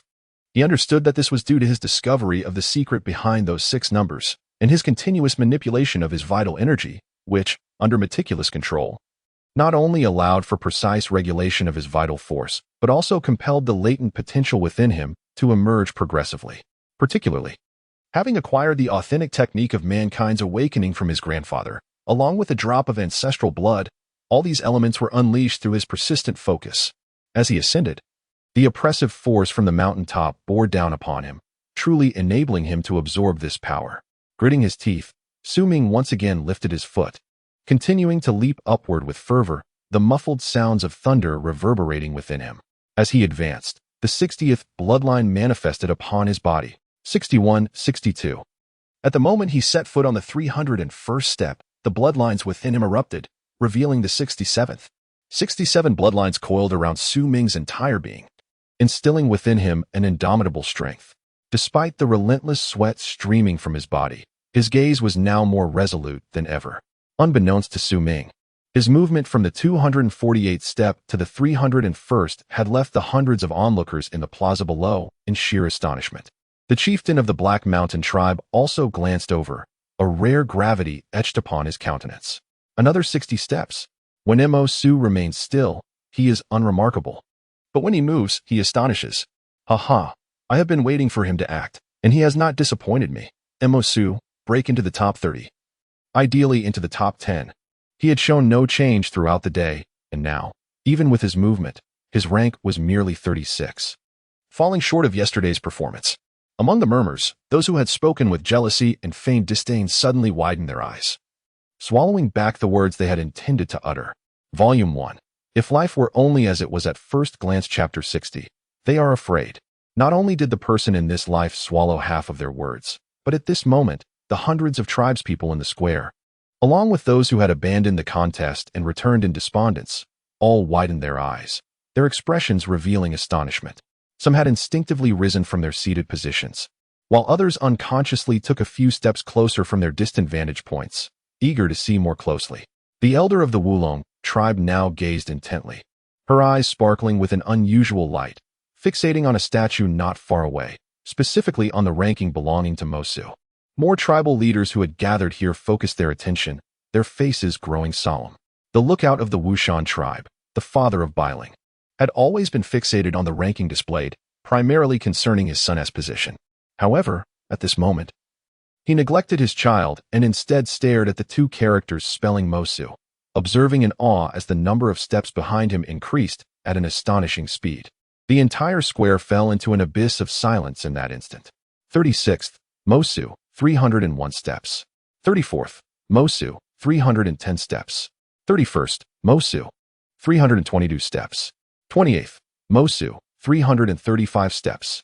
26th, Mosu, 344 steps. 23rd, Mosu, 351 steps. 19th, Mosu, 371 steps. It was not until the name Mosu remained at the 19th position, holding steady at 371 steps after a considerable duration, that a series of gasps echoed across the square. This scene left the majority of onlookers in disbelief, despite having witnessed the miracle of the previous night. The current transformation was a chasm apart. If the events of last night were miraculous, then what unfolded now could only be described as legendary. In less than 60 breaths, ascending from 248 steps to 371, this, a leap of over 120 steps, accomplished in under 60 breaths. Wu Shan could not achieve this, nor could Qin Chong, and even Yi Wang had taken over an hour to traverse that same 100+ steps. Who is this Mosu? Amidst the rising murmurs of astonishment, the square erupted into a tumultuous uproar, the fervor far exceeding that of before, surpassing even last night's excitement. This was merely the afternoon. If the dusk arrives, if night falls, given this person's remarkable prowess from the previous evening, how many steps could they ascend? What position would they ultimately attain? The top 10. This individual is bound to be among the top 10. Among the crowd, there are indeed those consumed by jealousy. However, many still exist who are but humble figures within their tribe, whether it be Qin Chong, Wu Shan, or even those ranked within the top 10, 20, or even 30 and 40. They perceive these individuals as exalted beings, worthy of admiration and longing to connect with. Yet, simultaneously, they harbor feelings of discontent and helplessness.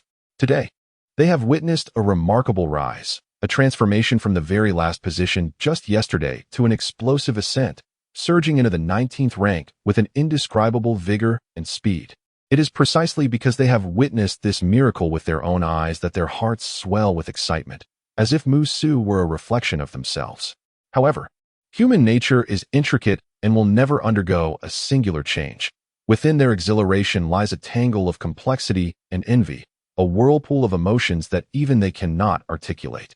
They yearn for Ming to rise, as it fulfills their own aspirations, yet they are deeply envious of his ascent from obscurity, wishing that he might remain forever at the bottom, just as they are. The top 10? I doubt it.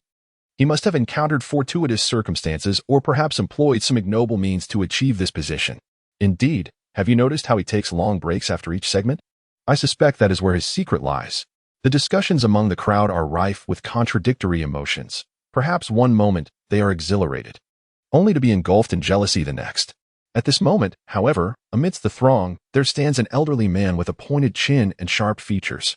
His eyes dart about, seemingly lost in thought, as he occasionally approaches those engaged in conversation. After pulling one aside, he speaks hurriedly into the person's ear, casting furtive glances around as if fearful of being observed. Those who are drawn aside by this elder often wear expressions of surprise, struggling to believe what they have just heard. Many remain skeptical, while others are led away by the elder to a more secluded area, suggesting the unfolding of a clandestine transaction.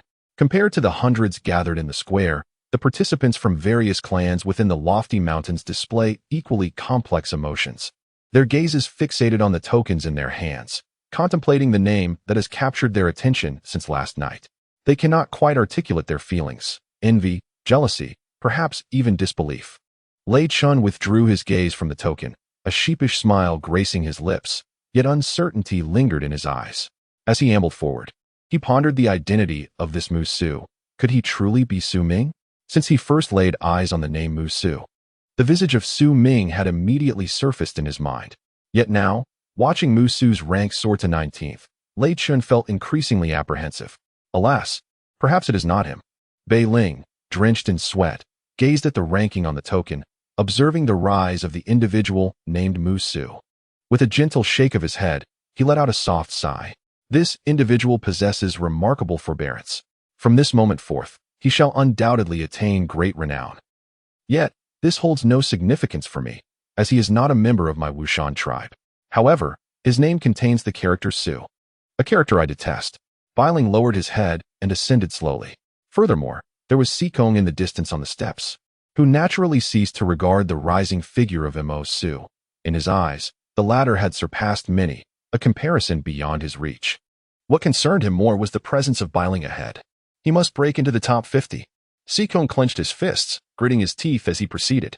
Bai Ling, for the first time, gazed intently at the rankings within the token for an extended period. She beheld the two characters Mo Su and akin to Lei Chun.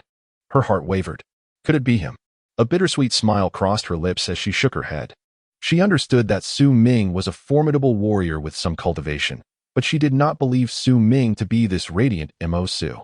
In contrast to these individuals, the one truly anxious was not Yi Wang, who remained oblivious to everything and would care little even if he were aware, nor the duo Ching Chong and Bai Su, who were locked in a standoff, unwilling to relent until a victor emerged.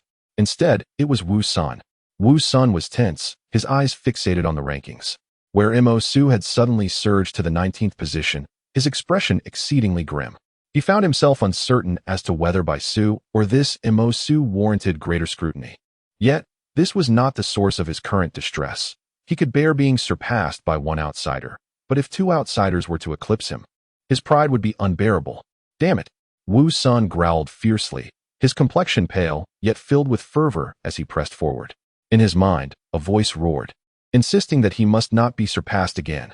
Within the top 20, everyone exerted themselves, and Su Ming's entry instantaneously altered the dynamics of the rankings. Like a stone cast into water, producing ripples while startling the fish beneath.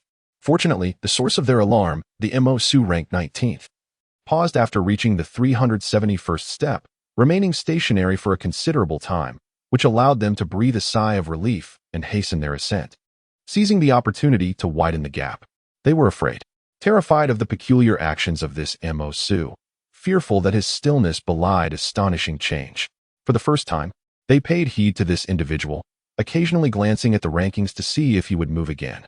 They were notably anxious, harboring a premonition that when this individual next stirred, it would be akin to thunder, likely propelling him into the top 10. Su Ming sat cross-legged on the 371st step. Although he could surmise that he was likely the focus of many gazes, he could never have anticipated that the name he had chosen, Mo Su, had already incited a tempest within this monumental trial. Aside from Yi Wang, no one remains oblivious to this name. In fact, the attention previously directed toward the top 10 has considerably diminished, shifting instead to the ranking of Su Ming, as many await his next explosive emergence. Su Ming, with a tranquil demeanor, closes his eyes, feeling the circulation of bloodlines within him, not 67, but 71. 71 bloodlines entwine around his form, their crimson glow flickering. As they dissipate, they reconstitute time and again. Under Su Ming's meticulous manipulation, not only is his latent potential being unleashed, but his physique is also being refined, enabling him to harness an even greater strength. This cultivates an anticipation for the speed he might achieve upon fully unleashing his capabilities. After all, Su Ming excels in speed. As time flows, dusk approaches swiftly. Throughout the afternoon, mist intermittently swirls across the square, revealing participants who have chosen to withdraw from the competition. Their expressions increasingly diverge, with those ranked higher displaying less despondency, and some even radiating excitement. By dusk, the sky takes on a dim hue. Within the 9 statues, nearly all rankings beyond 60 have turned gray, with only 2 persisting. 67th place, Ula, at the 159th tier. 61st place, Bai Ling, at the 178th tier. Volume 1. If Life Were Only As It Was at First Sight, Chapter 61. Untie the Rope. Regrettably, the resolute persistence of Ula and Bai Ling waned as dusk faded, yielding to the emergence of the moon, which slowly unveiled its luminous presence in the sky, almost simultaneously amidst the distortion of the distant horizon. 2 wisps of black mist materialized, swiftly dispersing into the square, transforming into the pale visages of the 2 women. Bai Ling remained composed. She had exerted her utmost effort. In truth, her spirit for competition had diminished the moment she failed to catch a glimpse of Su Ming. Now, as she returned, Under the scrutiny of the hundreds surrounding her, Bai Ling bowed her head and walked towards her tribe in silence, sitting cross-legged behind the elderly matron. Gazing at the ranking of the statues, fixating on the two characters of Emo Su, biting her lip, lost in thought about what to inscribe. The old woman beside her murmured softly, as if to speak, yet Bai Ling seemed oblivious, neither hearing nor responding. In contrast to Bai Ling's tranquility, Ula was filled with reluctance as she silently approached the residents of the Ushan tribe, greeted by the warm smile and comfort of the lookout. Ula, you have performed admirably. This is your first time participating in the grand trial, and you have already secured a position among the top 70. Return and hone your skills diligently. Strive for the top 50 next time. Ula nodded gently. Though she felt a twinge of dissatisfaction, deep within her heart, there was a sense of pride. She believed her achievements to be commendable. As the lookout had remarked, attaining such a rank for the first time was indeed exceptional.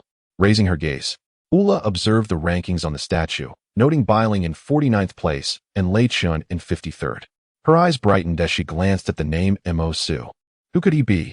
Time often drags on, yet within the fervor of the initial trial, it slipped by unnoticed, and before long, the crescent moon had transformed into a brilliant orb, high in the firmament. Midnight was drawing near, and the oppressive aura from the mountains began to intensify. Lei Chun conceded, ultimately finishing in 52nd place. As he emerged from the mist onto the square, his expression remained unclouded. He wore a cheerful smile. Upon his exit, many greeted him, clearly indicating that during his time in the Ushan tribe, he had made numerous friends. Upon returning to his place within the Ushan tribe, Bai Ling and Sikong followed suit. Emerging with the black mist, Bai Ling, still aloof, secured the 49th rank, fulfilling his aspiration of entering the top 50. This entry was markedly different from years past. Previously, he had relied on Wu Shan's assistance to achieve such a rank, while this time, it was solely his own merit. Bai Ling was confident that had he not given Wu Shan ample blood from his brow in the preceding days, his rank might have been even higher. With sufficient pride, he made his way towards the Ushan tribe. Ula, you have done well. Though you did not enter the top 50, your rank is commendable. However, do not become complacent. There are 2 more trials ahead. Bai Ling cast a glance at Ula and spoke slowly. Yulong promptly rose to her feet, gently nodding her head as her gaze towards Bai Ling radiated respect.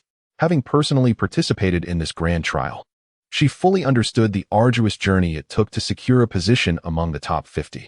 As for you, Lycan, you should be capable of entering the top 50. Currently ranked 52nd, it is of no consequence. During the second round, you must exert yourself. Only the 3 of us from the Wu Shan tribe are participating, and we must give it our utmost effort. Bai Ling said calmly, her eyes fixed on Lycan. He lowered his head, remaining silent. In the distance, Sikong returned, his expression one of dejection. Ultimately, he ranked within the 50, trudging back to his tribe with a downcast demeanor. He glanced at the silent Bai Ling, poised to speak. But upon receiving her frosty gaze, he promptly swallowed his words. As time passed, gradually, some individuals in the top 50 began to relinquish their efforts. Their names faded to gray, and with the return of more participants to the square, the atmosphere grew increasingly lively. Those who placed in the top 50 often returned with expressions of immense pride, drawing a crowd of well-wishers who offered congratulations, accompanied by peals of triumphant laughter. While some chose to give up, others, like Chen Chong, persevered with fervent determination. He was drenched in sweat, his face twitching from exertion as he trudged onward up the mountain steps. Gasping for breath, it felt as though countless stars danced before his eyes, threatening to overwhelm him. Yet, his murmurs persisted relentlessly. "Damn it, I'm exhausted," he exclaimed. 537, you cursed Baisu. 538, you wretched Baisu. 539, damn you, Baisu. I'm not finished with you yet. Chen Chong wiped the sweat from his brow, his expression turning wild, his muttering growing louder. Am I insane for competing with you? Curse you, Baisu. If I collapse, I'll haunt you as a ghost. He continued, 538, wait. No, it's 539. With a grimace, Chen Chong pressed on, his breathing becoming thunderous, his body straining under the increasing pressure as he crawled forward. His heart raced as if on the verge of bursting. The sheer volume of sweat was evident, leaving a trail of moisture on the steps behind him. I'm utterly exhausted. You're trying to kill me, aren't you? This sweat, I must have lost weight this time, Chen Chong gasped, but suddenly he perked up, his ears twitching as he listened intently for a moment before bursting into laughter. Exhausted? You dare to compete with me? Damn you, Baisu. His uniquely keen ears had caught the sound of heavy breathing from a nearby staircase, no less labored than his own. Baisu, equally disheveled, was drenched in sweat, his eyes ablaze with determination. Engaged in a fierce contest with Qin Chong for an extended period, he gritted his teeth and climbed upward with fervor. The exertion had brought sharp pains to his chest with each breath, yet he remained resolute in his refusal to surrender. Qin Chong, I will surpass you. I am the strongest among my peers, second only to Yuan. However, as one ascends higher, particularly after surpassing the 500th step, the intensity of the pressure becomes exceedingly terrifying, especially under the cover of night. Qin Chong and Baisu found that while the daylight offered some respite, the approach of midnight made their journey increasingly arduous. The others who persevered shared a similar plight, particularly Wu Shan, who resolutely pressed onward step by step, determined not to be overtaken. Though he may not secure a place in the top 10, he was adamant about maintaining his 12th position. As the deep night swiftly approached, the oppressive force of the mountain reached its zenith, prompting some individuals to halt their ascent.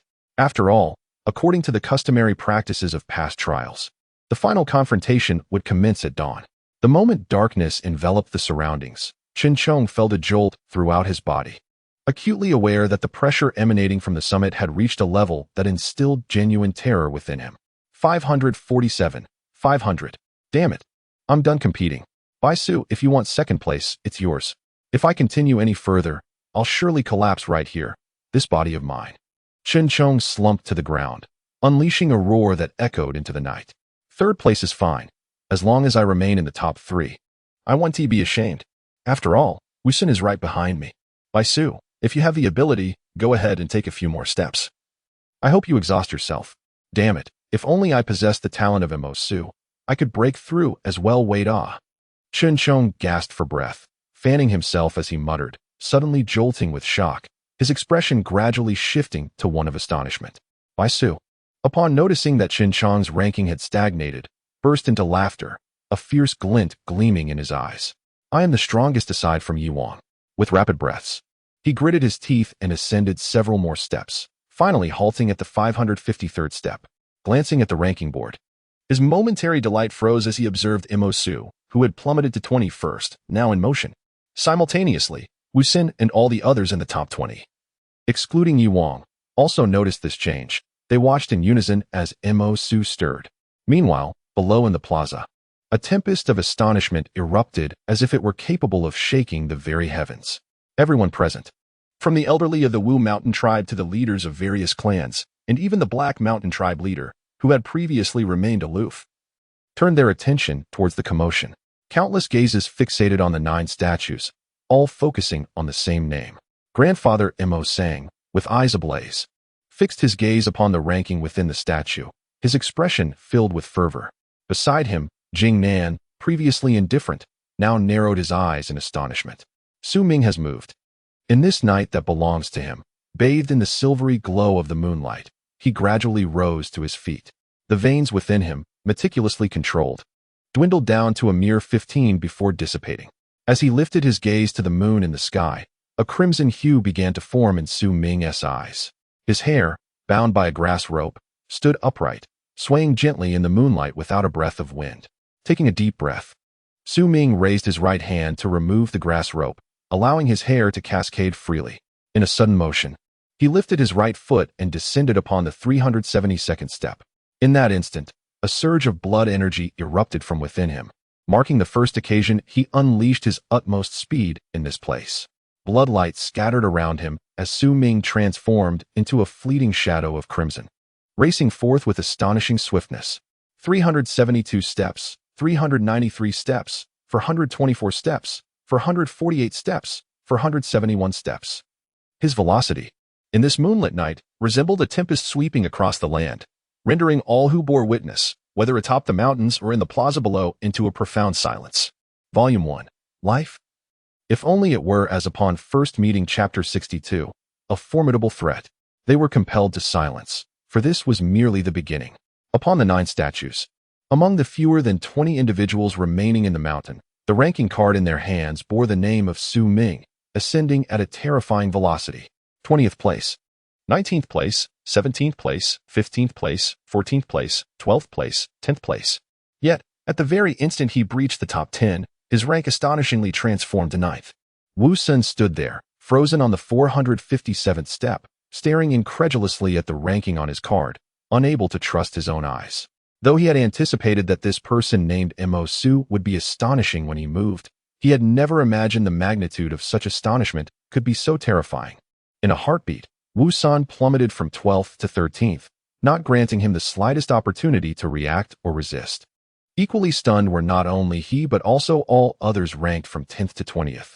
In an instant, their standings shifted, instilling a profound sense of powerlessness within them. Leaving them no time even to contemplate resistance, only awe and shock remained.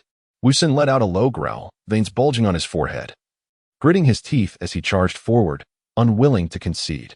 With his movement, all those ranked below Su Ming rose from their rest, gritting their teeth and pursuing.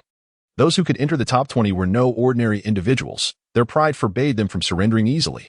At this moment, regardless of the intensifying pressure of the night, they all sprang into action.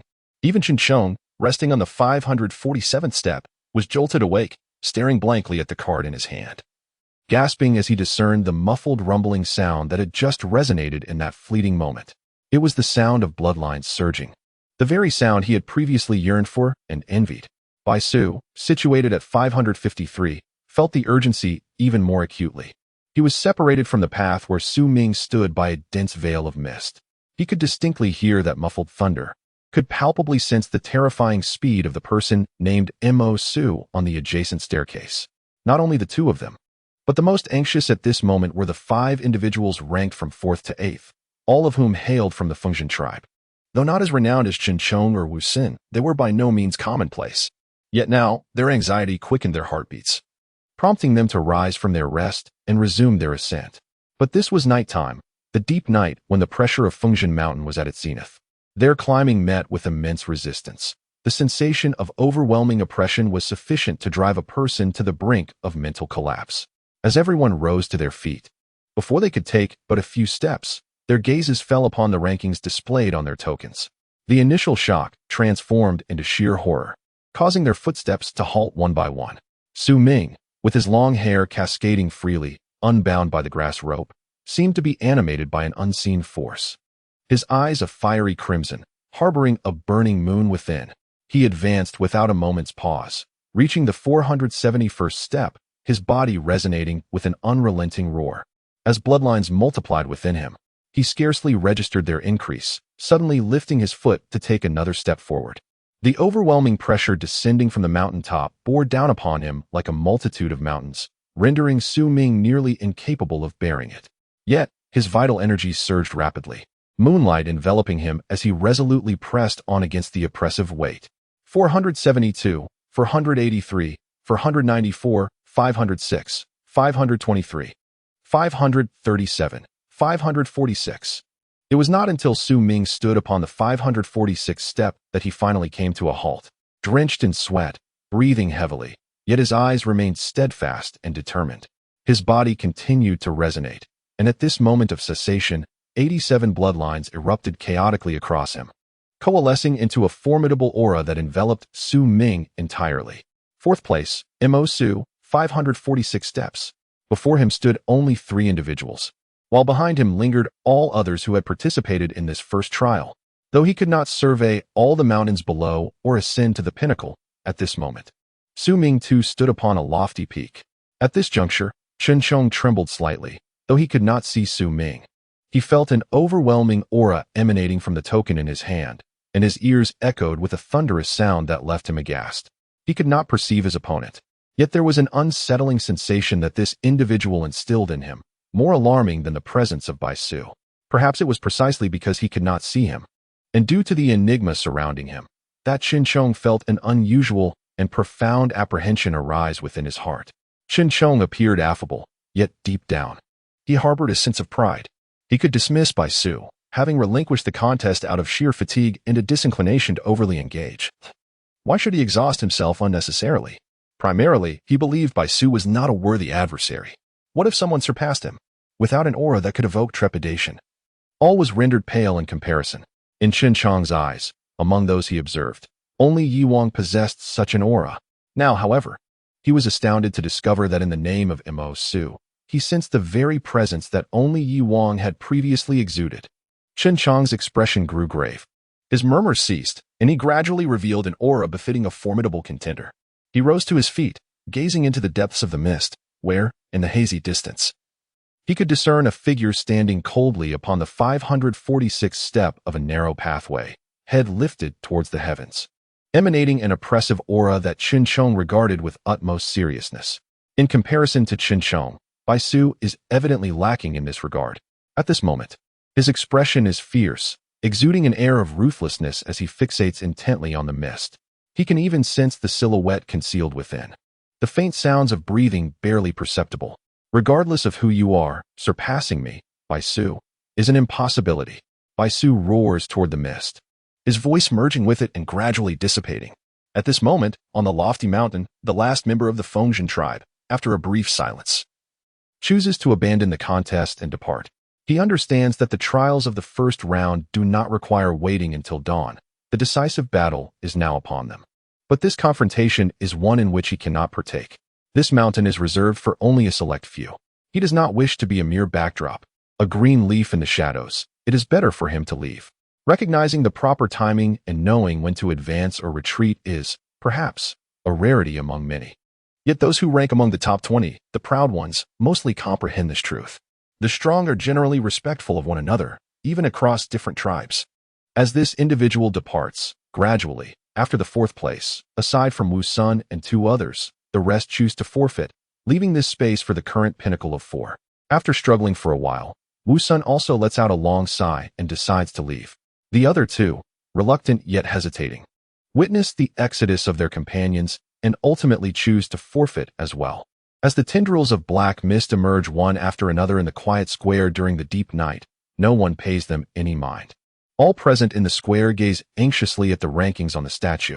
The elder of the Wu Long tribe rises, her expression grave, and the robust man beside her mirrors her seriousness. Not only they, but individuals from all tribes share the same sentiment. No one remains seated. Not even the chieftain of the Heishan tribe, who now wears a sullen expression, fixated on the rankings depicted on the statue. Bei Ling, Si Kong, Bai Ling, Lei Chun, Ula, and all others remain silent, their eyes fixed on the standings. Even those proud individuals who have returned to the square do not mind the lack of attention to their arrival. Instead, they all gaze at the statue, at the 4 names that shine amidst a sea of gray. A gong Mo sang, too, observes intently, while Jing Nim beside him reveals no thoughts. Equally focused on the scene, Su Ming stands on the 546th step, taking a deep breath. The oppressive atmosphere here is formidable, making it difficult for him to maintain his previous speed. He lifts his foot and ascends to the 547th step, progressing upward step by step. His pace is unhurried yet steady. In his ears, the faint sounds of roars from within the mist seem to hint at someone speaking, yet he does not listen closely. Continuing onward, step by step, past each level, Chen Chong wears a serious expression, refraining from uttering another word or glancing at the rankings on the tablet.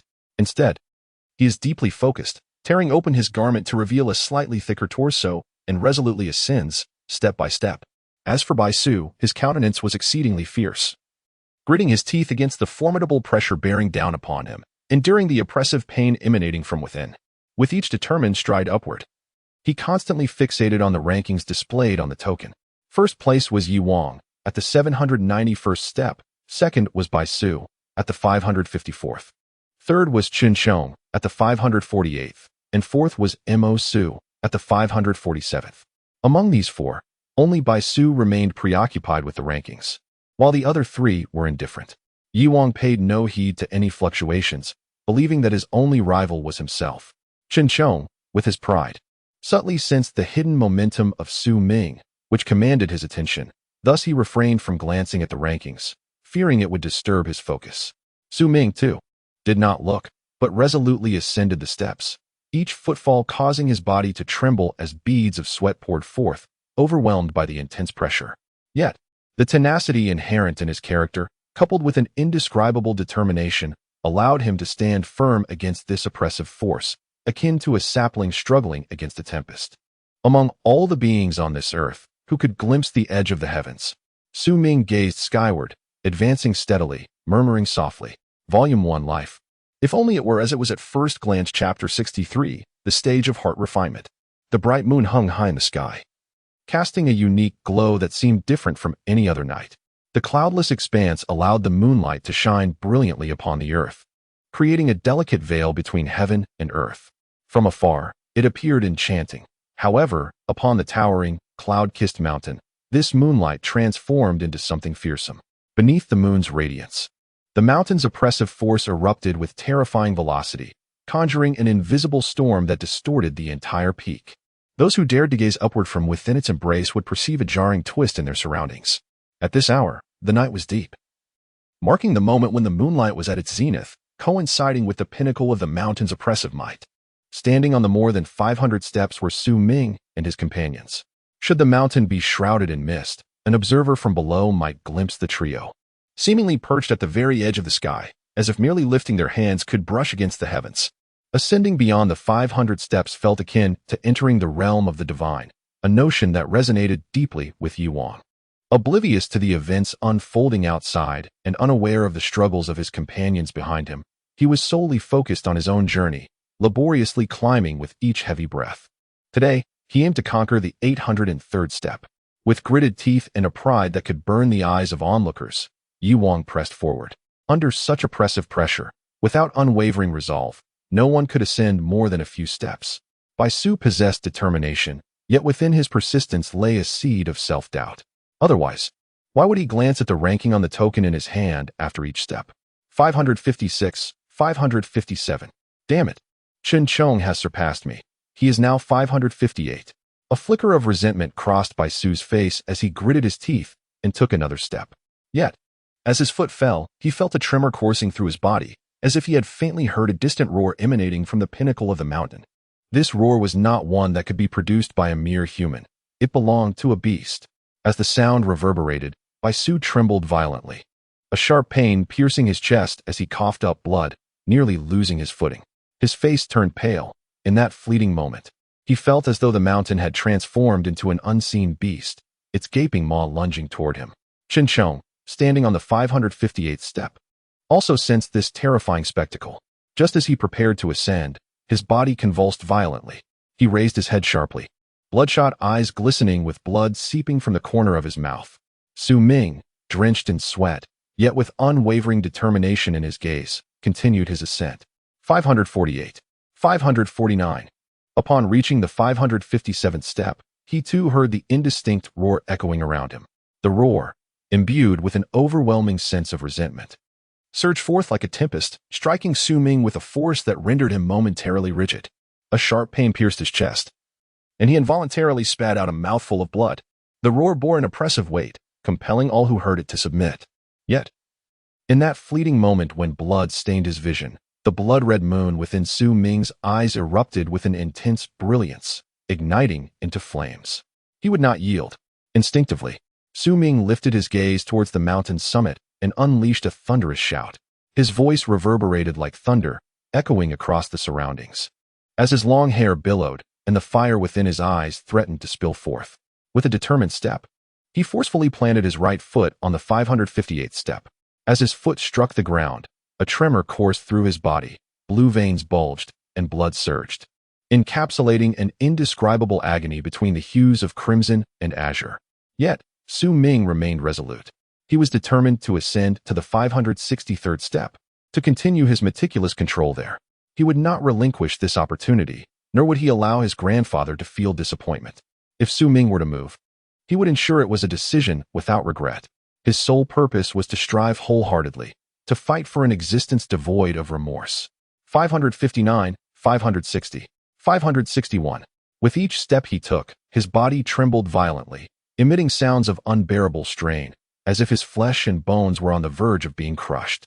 The pain was nearly insufferable for a 16-year-old boy. Just 2 more steps, only 2 more steps. Ming's heart roared, urging himself to reach the 563rd step. With a fierce growl, Ming raised his foot once more, taking yet another step. As he did so, he felt as though the world around him trembled. In truth, he understood that it was not the earth shifting nor the mountain shaking, but rather his own body succumbing to the strain. This sensation of upheaval drained the color from his face. He looked skyward, and the heavens appeared to recede, as if the entire sky was slowly shifting away, and time itself seemed to elongate in that instant. Ming could feel his body gradually succumbing to gravity, collapsing backward, as the ground remained still and the mountain stood unshaken. 562 was a formidable threshold. A bitter smile curled at the corners of his mouth. The earth may not shift, nor the peaks waver, but should he falter, everything would remain unchanged. Grandfather, why is it that when I run, the trees beside me seem to move? I find myself bewildered, unsure if it is my body that is in motion or if the trees are receding. Grandfather, what does this mean? In the depths of his anguish, memories of a childhood question surfaced in Ming's mind. Eyes can deceive you, Su. When you grow up, you'll understand that what you see is not always the truth. Perhaps your eyes are merely tricking you. Do you see that tree? Has it truly moved? Or is it your body that is in motion, or perhaps something else? Ming recalled hearing this response, feeling somewhat bewildered and unclear at the time. Yet now, as the memory resurfaced, he paused momentarily. The earth remains unchanged, the mountains steadfast. It is the movement of my body that seems to set everything in motion. However, in truth, the earth has not shifted, nor have the mountains. What is truly in motion is? Ming's eyes widened suddenly, an inkling of understanding beginning to dawn upon him. What moves is my heart. In my childhood, as I ran, it was my body that moved, while the trees stood still, yet through my eyes, it appeared as though the trees were in motion, all due to my heart. My heart was deceived by my eyes. It is my heart that stirs. The earth, the mountains, the trees, everything remains as it is, even if my body moves. If my heart remains unmoved, nothing will change. Even the body can deceive. The eyes, the body, everything can mislead the heart, making one feel as if they are in motion. A tremor coursed through Ming as he grasped this revelation, an overwhelming roar echoing in his mind. So intense it left him dizzy. As the sensation of vertigo gradually faded, he found himself momentarily frozen in place. He looked down at the step beneath him and then surveyed his surroundings. At this moment, he was still standing on that very step, his right foot on the 562nd step, his left foot on the 561st.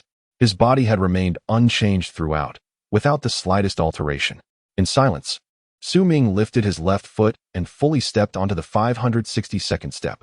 He took a deep breath, his eyes reflecting a newfound clarity. I understand now. If the heart remains unmoved, all things remain unmoved. This is the essence of profound insight.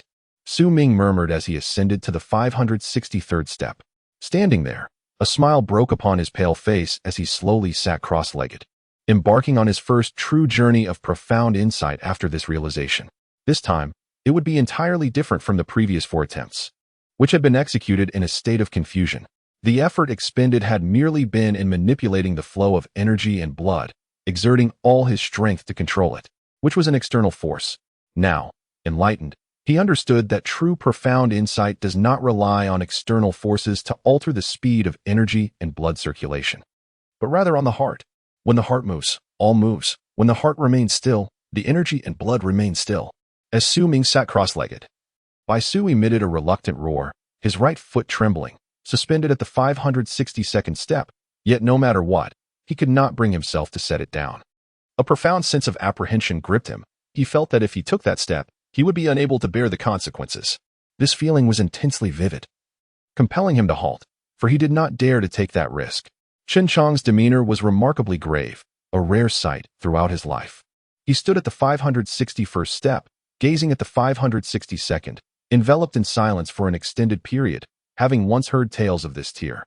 After a while, Chen Chong clenched his teeth and took a step forward, but at the very moment his foot descended, he froze as if turned to stone, his eyes vacant.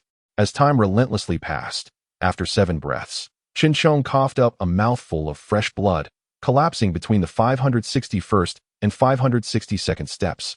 Ultimately, he could not ascend, failing to surpass the arduous heart-refining staircase. Yet, in comparison to Bai Su, Chen Chong possessed a heart capable of transforming into that of a true warrior. The plaza lay in utter silence, devoid of discussions or uproar. Most people breathed heavily, their gazes fixed upon the rankings displayed on the statue, their astonishment overshadowing all other thoughts. The first place went to Yi Wang, at the 803rd step. The second place belonged to Mo Su, at the 563rd step. These two lines of text captured everyone's attention. Mo Su, an ordinary name, once unheard of before the Great Trial, yet now resounding with fame. As time gradually passed, this night was destined to be extraordinary, surpassing even the previous day's intensity. Belonging solely to those two individuals at the pinnacle, whose ultimate confrontation awaited. In the plaza, no one exhibited impatience. They silently awaited the moment when the two would finally move. As the deep night faded and dawn approached, the ranking behind the name Mo Su on the 9 statues stirred. This movement did not invoke a change in the heavens or a tumult of winds. Instead, it erupted like a tempest within the hearts of all who beheld it.